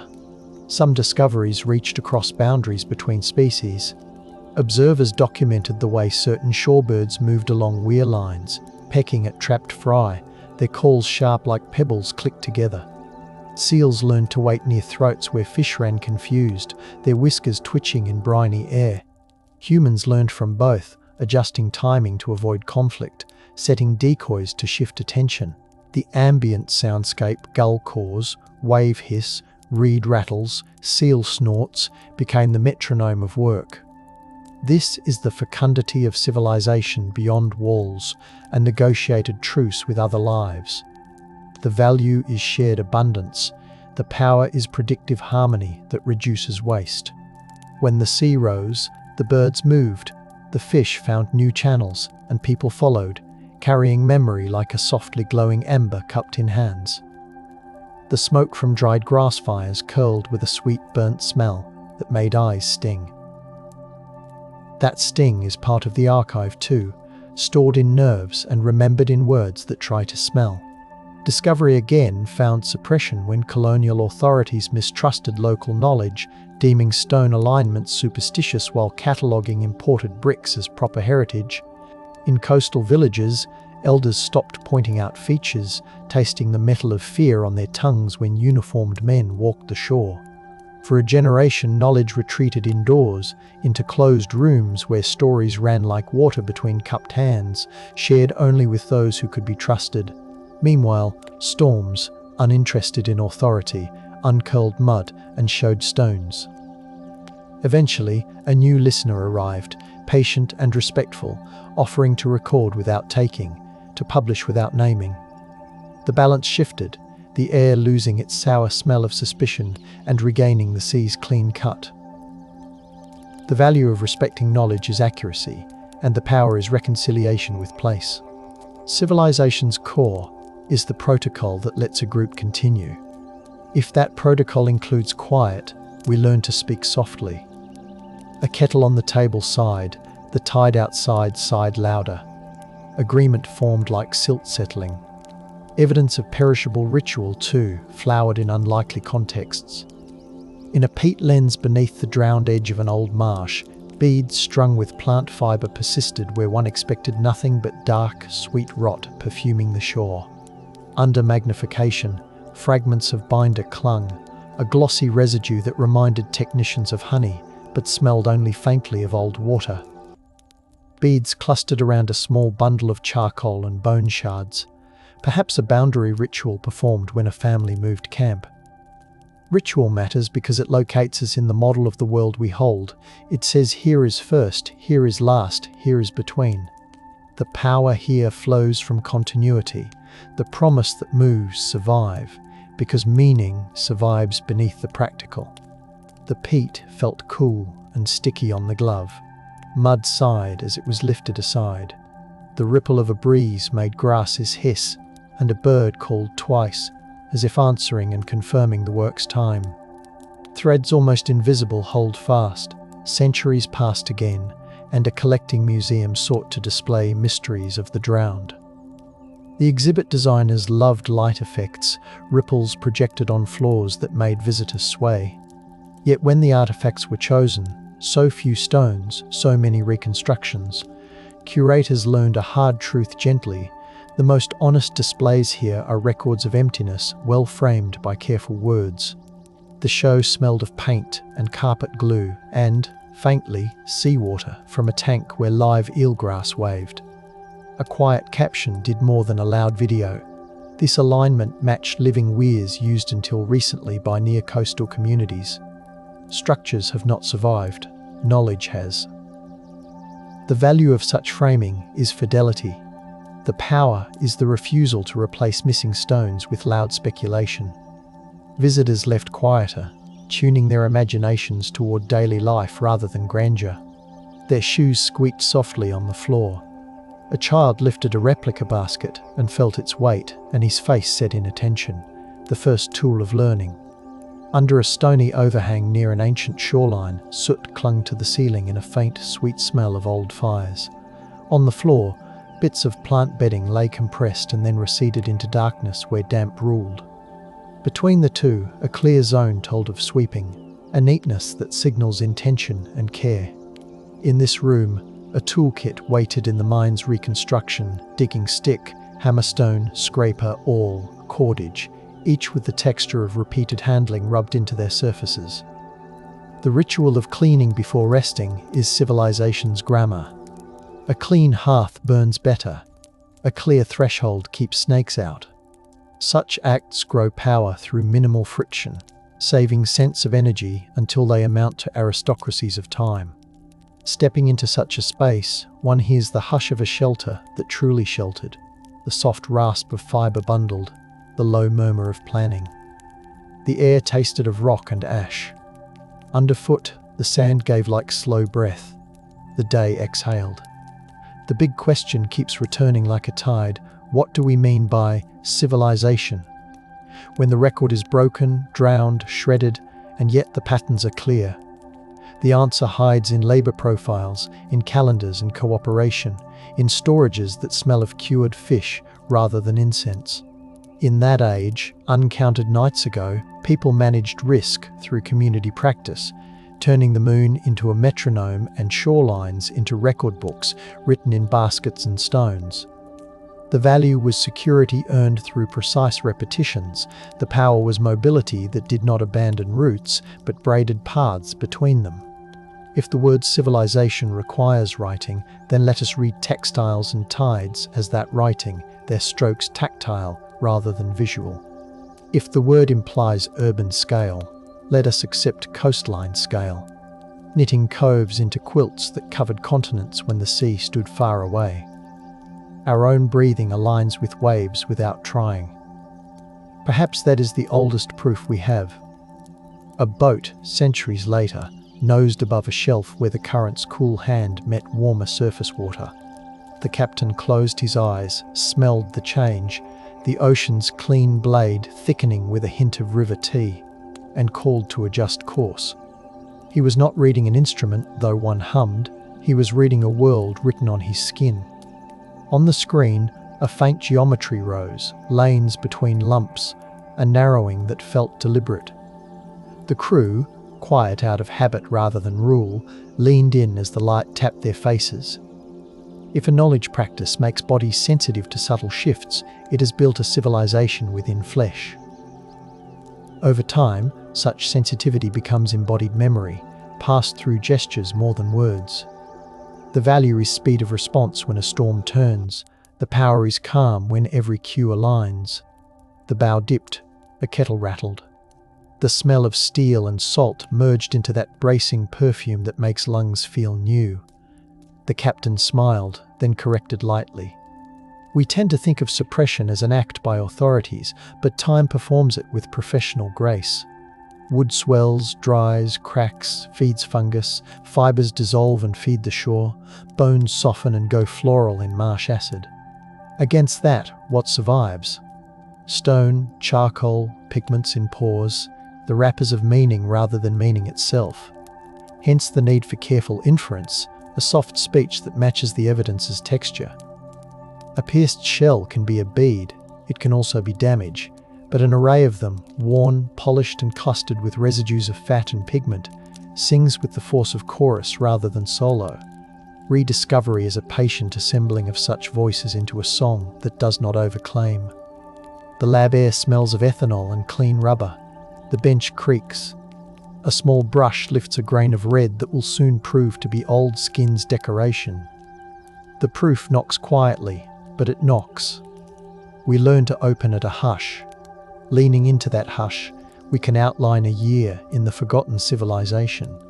In spring, when river waters sweetened estuaries and the taste shifted from briny knife to gentle sap, traps were cleared and repaired, the smell of wet wood rising as posts seated deeper. Ritual joined repair, a smear of ochre under the left eye, a chant naming the moons. In summer's warmth, nets dried on racks, the fibres tightening with the smell of warm plant oils, hands moving with the efficiency of long-learned patterns. In fall, smokehouses perfumed the camp, thin plumes like threads weaving into clouds as fish carne dried into leather soft strips.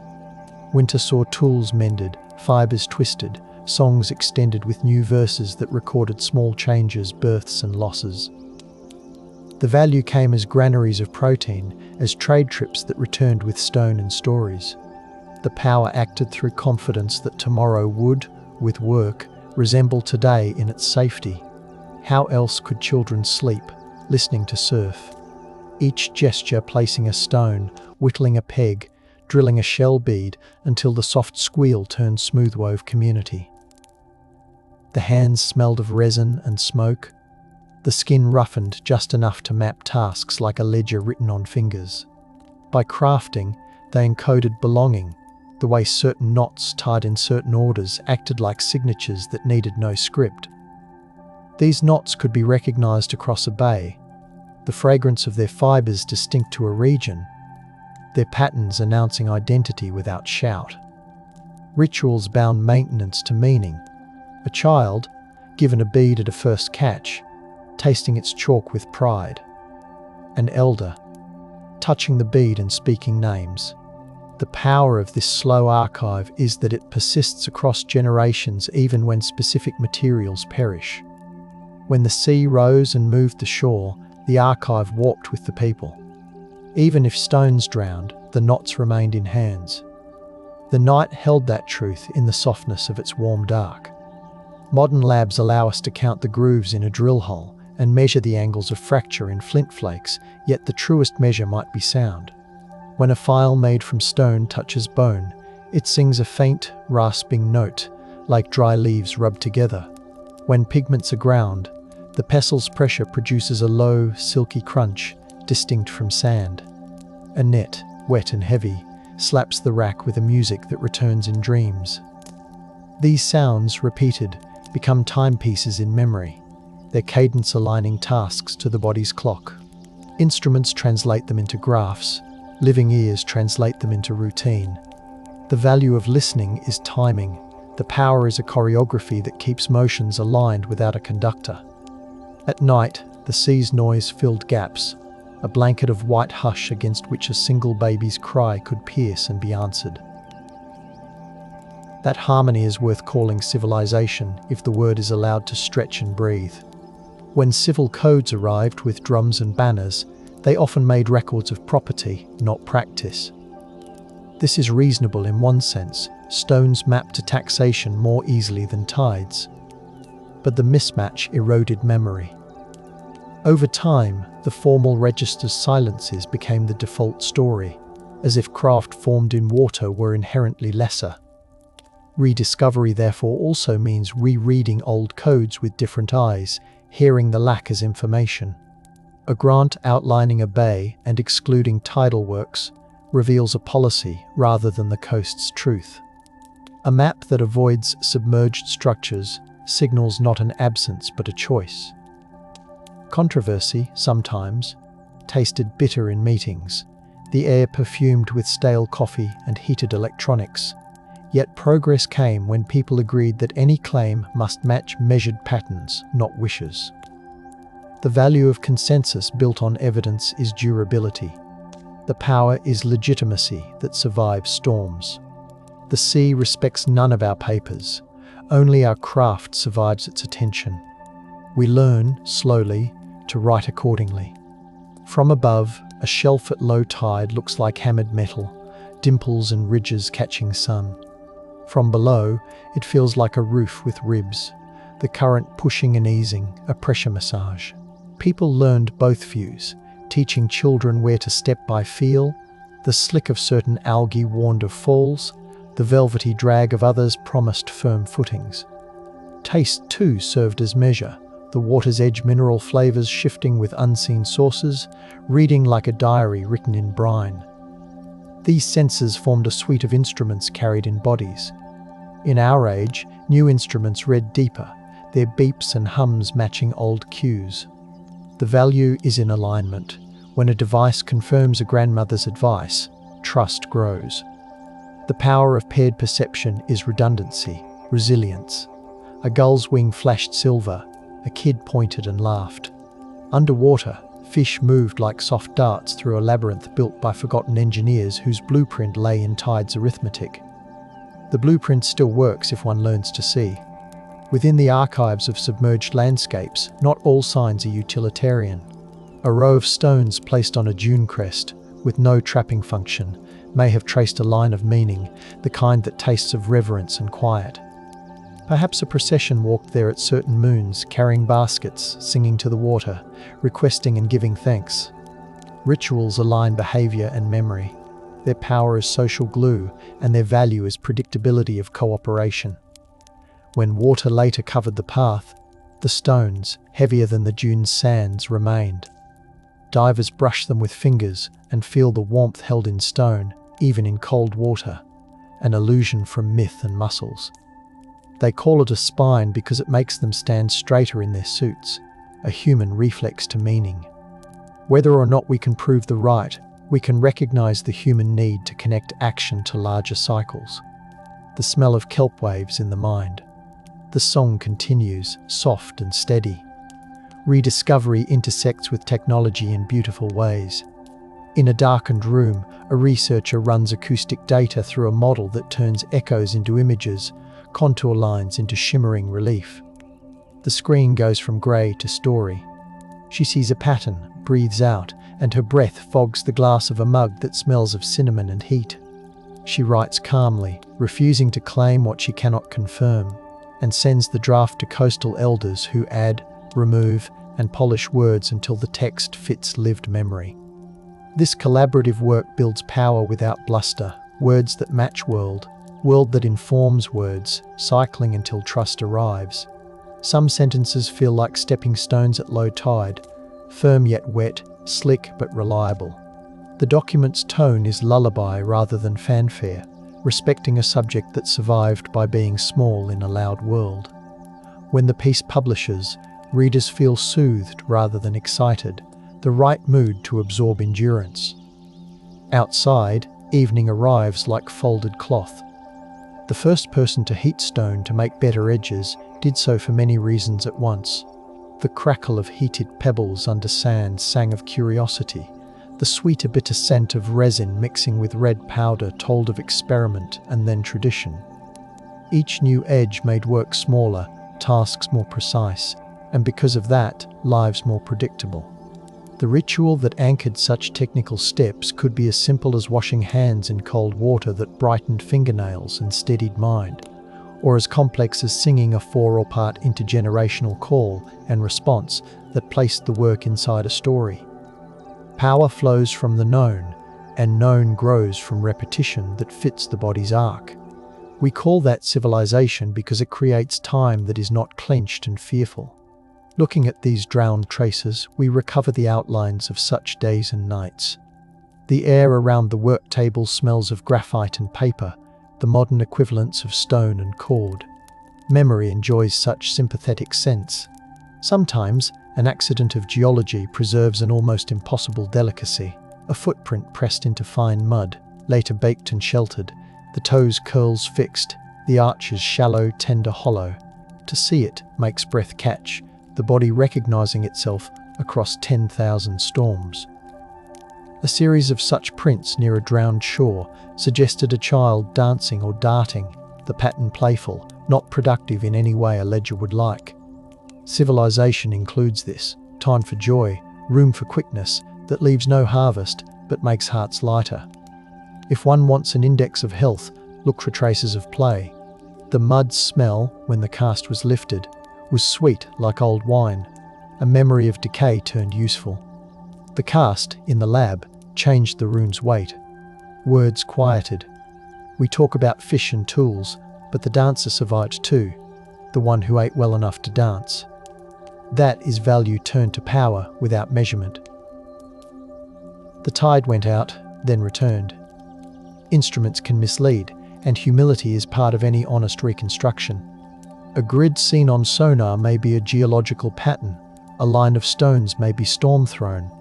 We guard against the romance of pattern recognition with tests and counter-tests that smell of acetone, ethanol, and sometimes burned dust as circuit boards warm.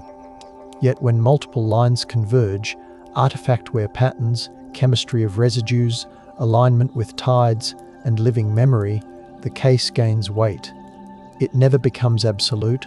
The sea dislikes absolutism. This built-in uncertainty creates a civilized habit in us. We learn to hold stories gently, to honor them without squeezing them into shapes they resist. The value is sustained inquiry. The power is in building a culture of attention that will not be swayed by loudness alone.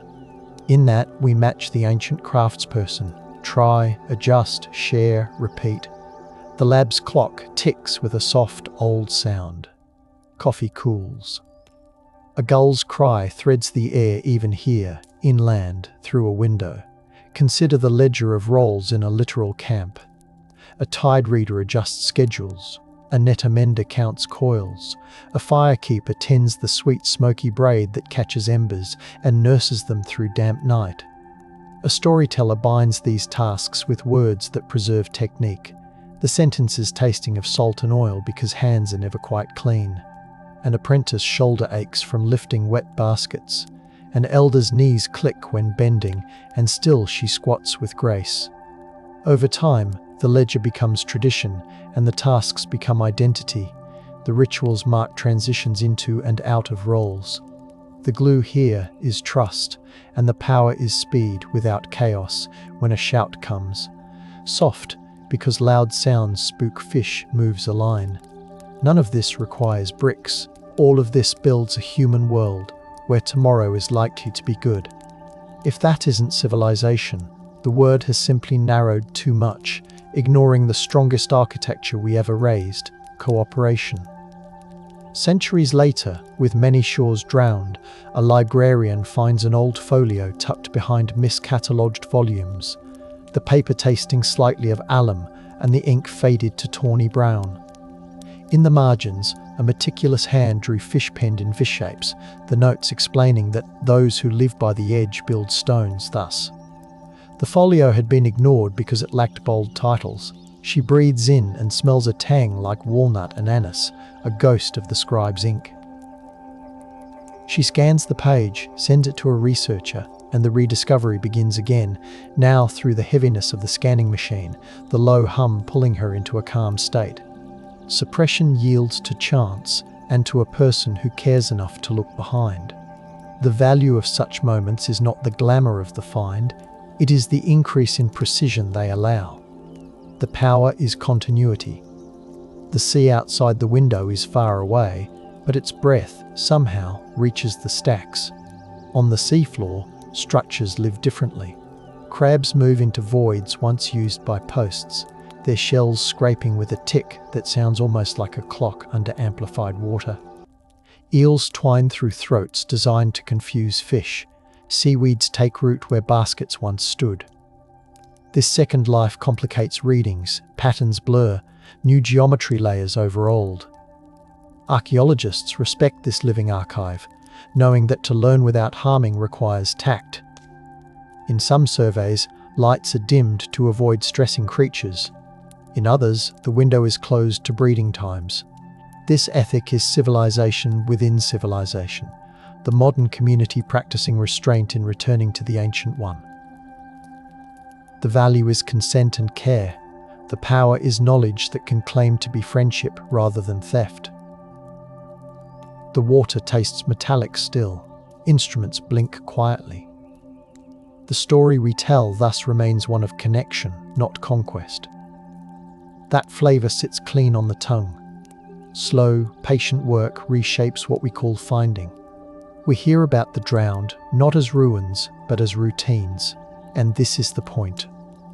The forgotten civilization of 97,000 winters was not an empire. It was the shore's way of making people into a structure that lives in the cycle of fish and moon. Its monuments were lines of stones warmed by sun for kettles.